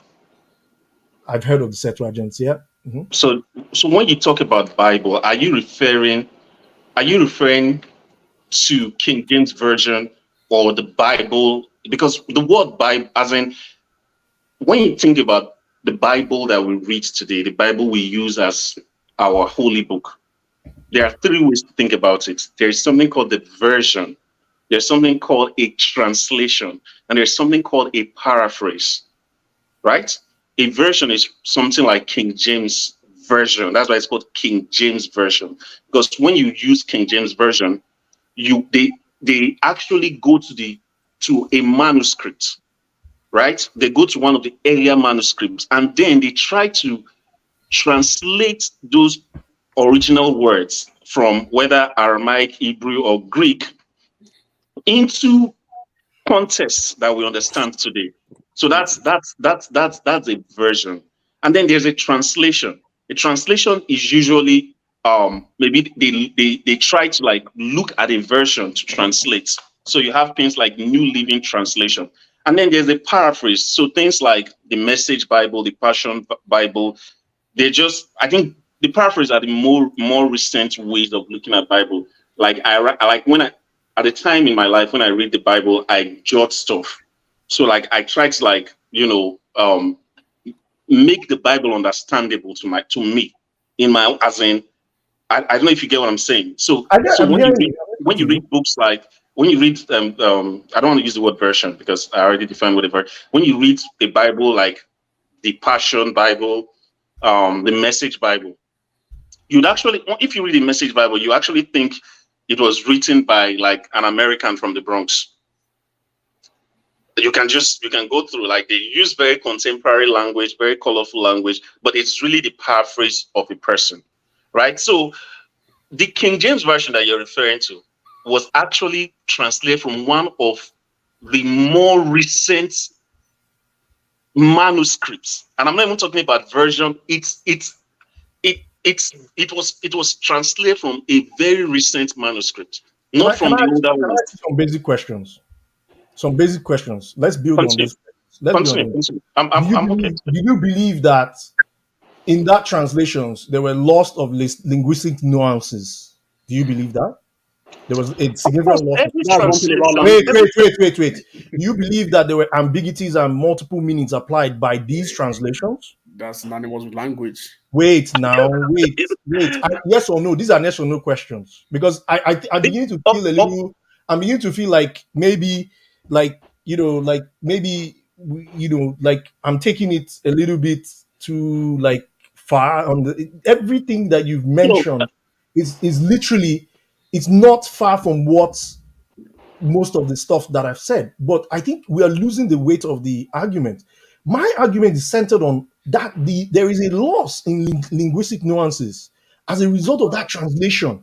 Now, okay. all the areas that No, we've no. Can I wait, ask wait, you a wait, sorry, question? wait. But let me, because you see, I'm beginning to like look at my argument properly. All the areas that we've explored, whether it's Bible, Biblo, or whatever, or Torah, or this thing, they, in all honesty, are just sort of like the peripheral sides to actually, they are the metadata to this actual document. My points are very, very simple. That there is ambiguity in it, right? There is loss of linguistic nuances, that the true meaning of the words that may have been documented literally of, say, Christ, the prophets, Moses, the whole events. That's the base of my argument, No, that they have Mr. Scribe, lost their Mr. Scribe, true meaning, translations. and this is the basis of my Mr. argument. Mr. Scribe. I don't know if wait, sorry, sir, please don't be annoyed. I don't know if Eddie, you agree on that Okay. this is to form the crux of what we debate. No. Wait a second. Can I ask you a question, please? Go ahead. First, the Bible is both a spiritual book and a literary work, right? That's So your it's belief. That's not my belief. Okay, that's my belief. I don't believe in the. I Have don't believe you in that Bible. I have believe you in the Torah. listened? That's Have it. you listened? Okay, wait now. Oh, you believe in the Torah? That's what I believe in. I don't think Okay, at the least Bible. I at don't least think the there's Bible, with what at I least there's understand of the No, Bible, wait, let me I consider don't what I'm accept saying. it. To be honest. I made allusion to the Bible being a literary work because of this. Chidi, come and join us. Have, I mean, you're being a coward just being there. Come on. have you Come listened? and say your own. You are just there. Have you listened to? Actually, I saw a recording of Igbo that was spoken in the 1900s. Have you listened to that Igbo? Come on, Wait I now. set the boundaries for this I'm building argument. up a point. No, because You're right, indeed. I'm building up a point. Have you listened to Igbo that was spoken in 1900s? I'm Edo, right? Wait. And Let me tell you how far. Google God, online, you will see I my gave work. you a lot of time to speak Wait. now. Google Come online, on, you can will I see not? some of the Can stuff I I not? put. Wait, now I'm trying to establish the fact that answer your question and establish the fact that I've actually contributed to the gathering of a lot of old manuscripts and recordings. The Omenuko book, the renaissance of it.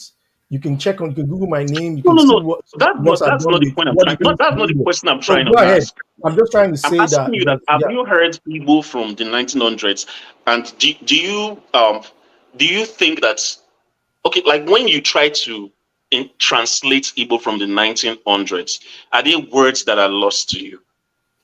They are not in what I've There are. written. Let's be honest. Wait. Now, in the very little. Okay, look. The word Mazi is a creation of Mazi of Mbonyo GK. The word Asambodo, is a creation of Mbonyo GK. This Asambodo means certificate. The Igbo language, as I understand it and believe it. Now, I really have to stress that as I understand it and believe it, right? Mm-hmm. So I at least give me kudos that I've not stressed limitless levels of my knowledge. There's limitations to it. So I'm not saying that there is possibility in what you're saying, but as I understand it, and that's why I was stressing that you should allow me to actually elaborate. My extent. My extent in terms of contributing to the body of work to that area of something that you're saying. It's all online. As I understand it, we've owned in the Igbo language, and yes, you're correct. Enugu is different. No, I'm not talking about dialects. No, I'm talking about I'm trying to establish something. The context is that Igbo has different dialects. So it may be that when you are, maybe your research, when you were looking at it, you were listening to somebody from a certain side. But then when you now compare it with what we now know, or what the scholars in Igbo land have now come to contrive as Central Igbo, you may see differences. But that is as a result. Okay. Let's forget about Igbo. Have you read Shakespeare novels, like the original ones? No, wait, not lamb tales, not like the abridged versions that were given to us to read in secondary school, like the original version. Okay, that English that was written where the letter S was actually written as F in those days. And when we say things like thou, say it, and now we use the word said, you, right? Mm-hmm.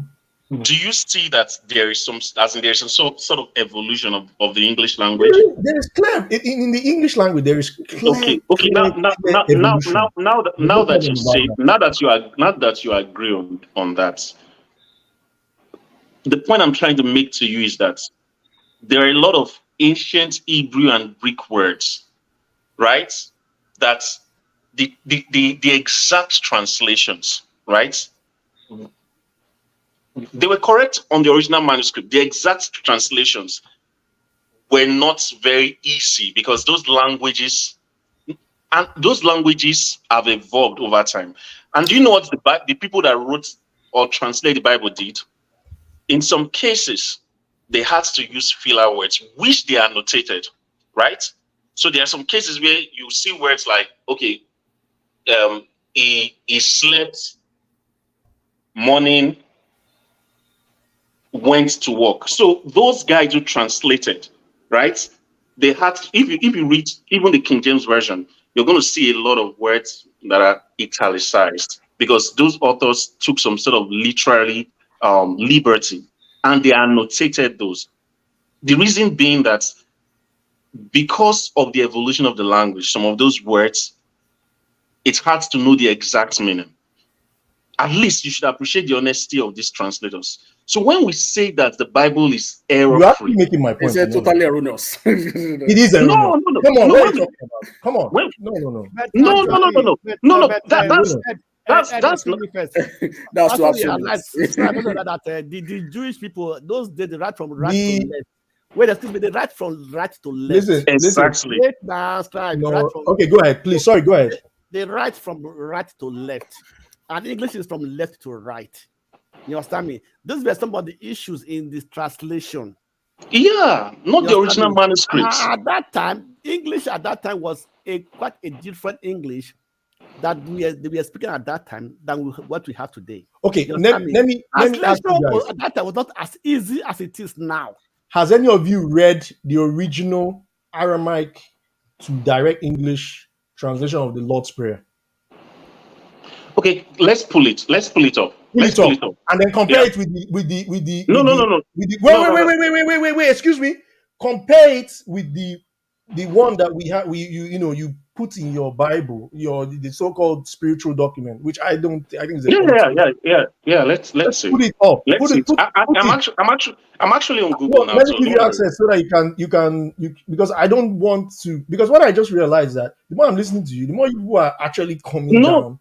No. You're actually coming down to the linguistic nuances. You're beginning to even prove my point. See, the point you're making is very moot. To be fair to Scribe, it appears you are moving in his direction because he said there were errors in the translation and he used the term nuances and stuff. And to be fair, I don't know why you disputed that point with him because technically that should show up. That's an error already. No. I did not dispute. In short, I was trying to make that point when I started talking about how our languages, our indigenous languages. First of all, let me apologize to you. Wait. Let me apologize to you, first of all. The first mistake I made, I'm being honest, right? This is for learning. I'm not here to, the first mistake I made was not being conscious of the fact that we were revolving around the word Bible. I give it to you. The way you made your points on Bible is totally correct. And it's what I understand as well, right? Now, what I should have done, and I'm being very perfectly frank here, what was in my head and was based on my understanding from the Torah itself. And when I was saying it, I was now saying it from, because this is sort of like, I'm not a Messianic Jew per se, you know what I mean? I have. What, are you a Jew? Are you a Jew? I'm not. I don't believe in that. You believe in the Torah, right? You believe in the Torah. What does that mean? I think if you give me the Torah against the Bible, I will. I remember when I did jury service in London. I swore by the Torah. I used the Torah. What scripture do you abide by? Let's start from there. I'm very secular right now, to be honest. I don't believe. You're secular. I don't subscribe to any religion or anything like that. So are you trying to pit the Torah against the complete holy book that the Christians call the Bible? Is that what you're trying to do, or you're just trying to say none of it? Let me. I've accepted some of the errors in presenting my arguments. I hope you are happy with that. Is that okay?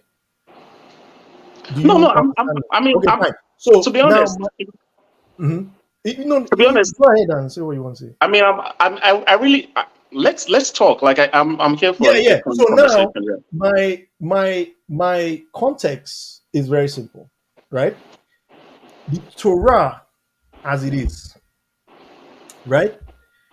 It was written in Aramaic, and my premise is that in the course of the translation from Aramaic down to various languages, down to English, and then down to some of the versions of the Bible that we have today, there are errors that were due to translations that have led to a deviation of the true meaning. It has watered down, or it has even totally given a totally different Can you give family. me an example of that? Can you give me an example of that? Okay.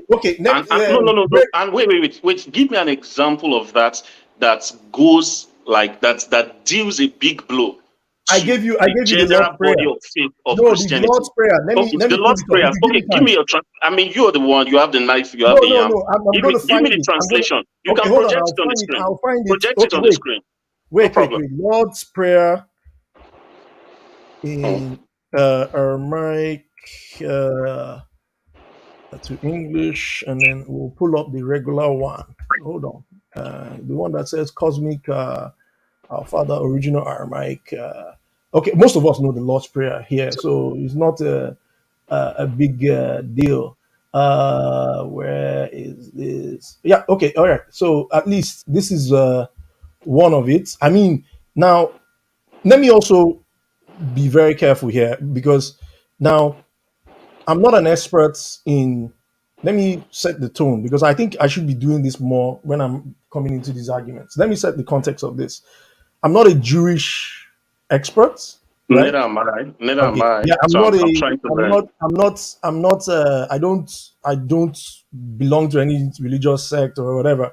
This is based on my own interaction and listening Yeah. to It's fine. several It's people. fine. So now this has formed my own personal, thing. Do I belong to Catholic or Can Anglican you or make whatever? it larger? Can you make it larger? Yeah. Okay, fine. There you go. Yeah. All right. So it says, so you can see No. this is where this is Let's the see. English one. This is the Aramaic direct to English. So I don't know if you see Can what you make they're it doing. larger? Can you make it larger? Yeah. Like, Okay. Hold on. Is that large enough? oh, I'm using a phone. Let me see. Sorry. Hold on. So this is the English. So it is Our Father who art in heaven. O Betha, Father, Mother of Cosmos. You created all the moves. Wait, you're laughing. Anyways, that's what this is the direct people who've gone in directly No. translate. Let me see that author. Because I actually opened that same No. thing. You can go and No problem. Yeah, you can I go actually. and verify, my brother. You Go know, and verify. And the first error this person made. The person did what? not put the What are actual you talking Aramaic words, because I have an Aramaic about? Okay, yeah, translator. you cast yours. Cast yours then. No. Cast yours. Let me. No. Cast It's not yours. about casting. No. You are the one who brought it. Let me see Aramaic Cast yours, man. original This is version. okay, No. fine. If you give me wait. If you give me time, I'll research it and I'll find it. But Right? again, you know where I have a problem here. The original scripture was not written in Aramaic. So how is this guy Oh my translating? God! Come It on, was man. not written in Come Aramaic. on. We've established that fact. Hold on. Wait. We go back to the Bible and Torah argument. No. I don't accept that. Sorry. No. No. Okay, The wait. New Testament was Now written in wait. What? Koine Greek. That is established facts. Now Google it. Okay, So wait. how is Now this guy wait. translating from Aramaic? No, we are missing two things. You are stuck in that context of Bible, and I'm stuck in that context of the Torah. So please let's No, but our Father was level is not in the Torah. It's not in the Torah. Wait, my brother, wait now, wait. I did wait. Yeah. So, give me reference. Hold on, I'm just because you're now, give me. Oh, like the original document is in a particular language. Let's translate that language. Wait. We know we don't really know. We're here to subject our thoughts. No, I know. Sorry, I know the language in which the Bible was written. At least that you should know that from. I agree with you with that. That's one thing. Children's Bible, children's Sunday school. Wait, Eddie. Ed. The language in which I'm not disputing you on the language that the first or the initial language that the Bible was written. I've never disputed you on that. What I realized when we started going deep into the conversation was that, wait. I'm actually in my head thinking Torah, and then you are then, I'm alleging here, right? I'm just supposing here that it's you. You're really confusing me now. You're really confusing me. No. Wait. Listen. I'm going to let me raise. I think I found it on Wikipedia. where it just clearly says Hebrew Bible teaches law and the prophets. 5 books, Genesis to Leviticus is known as the Pentateuch, the 5 books to most people. It's also known as the written Torah. In Jewish tradition, it is meant in liturgy for liturgy purposes. The scroll, if inbound book form and everything. Where did you write? Mr. Body, I beg, come. I like to eat The traditional, right? The traditional, the traditional words of the Torah are written in the scroll by a scribe or sofa, in Aramaic. What are you talking about? The Torah, our Father who art in heaven, the Lord's Prayer is not in the Torah. The Torah is the first 5 books. No, wait, no. Oh, wait. Oh my God. Okay, fine. Another. Listen. We are going in somewhat of a. We need to describe the boundaries of this debate. I think we're not doing it. I'm not doing a very good job of describing the boundaries. Can I help with some clarification? I think. Go ahead. Let me just. I'm going back soon. I think what Scribe said originally that there are errors in the Bible. Yes, clearly it has to be accurate, because we can't expect that people in the 15th century or so, when King James did what he did, or the 17th century, they translated it perfectly. They couldn't have.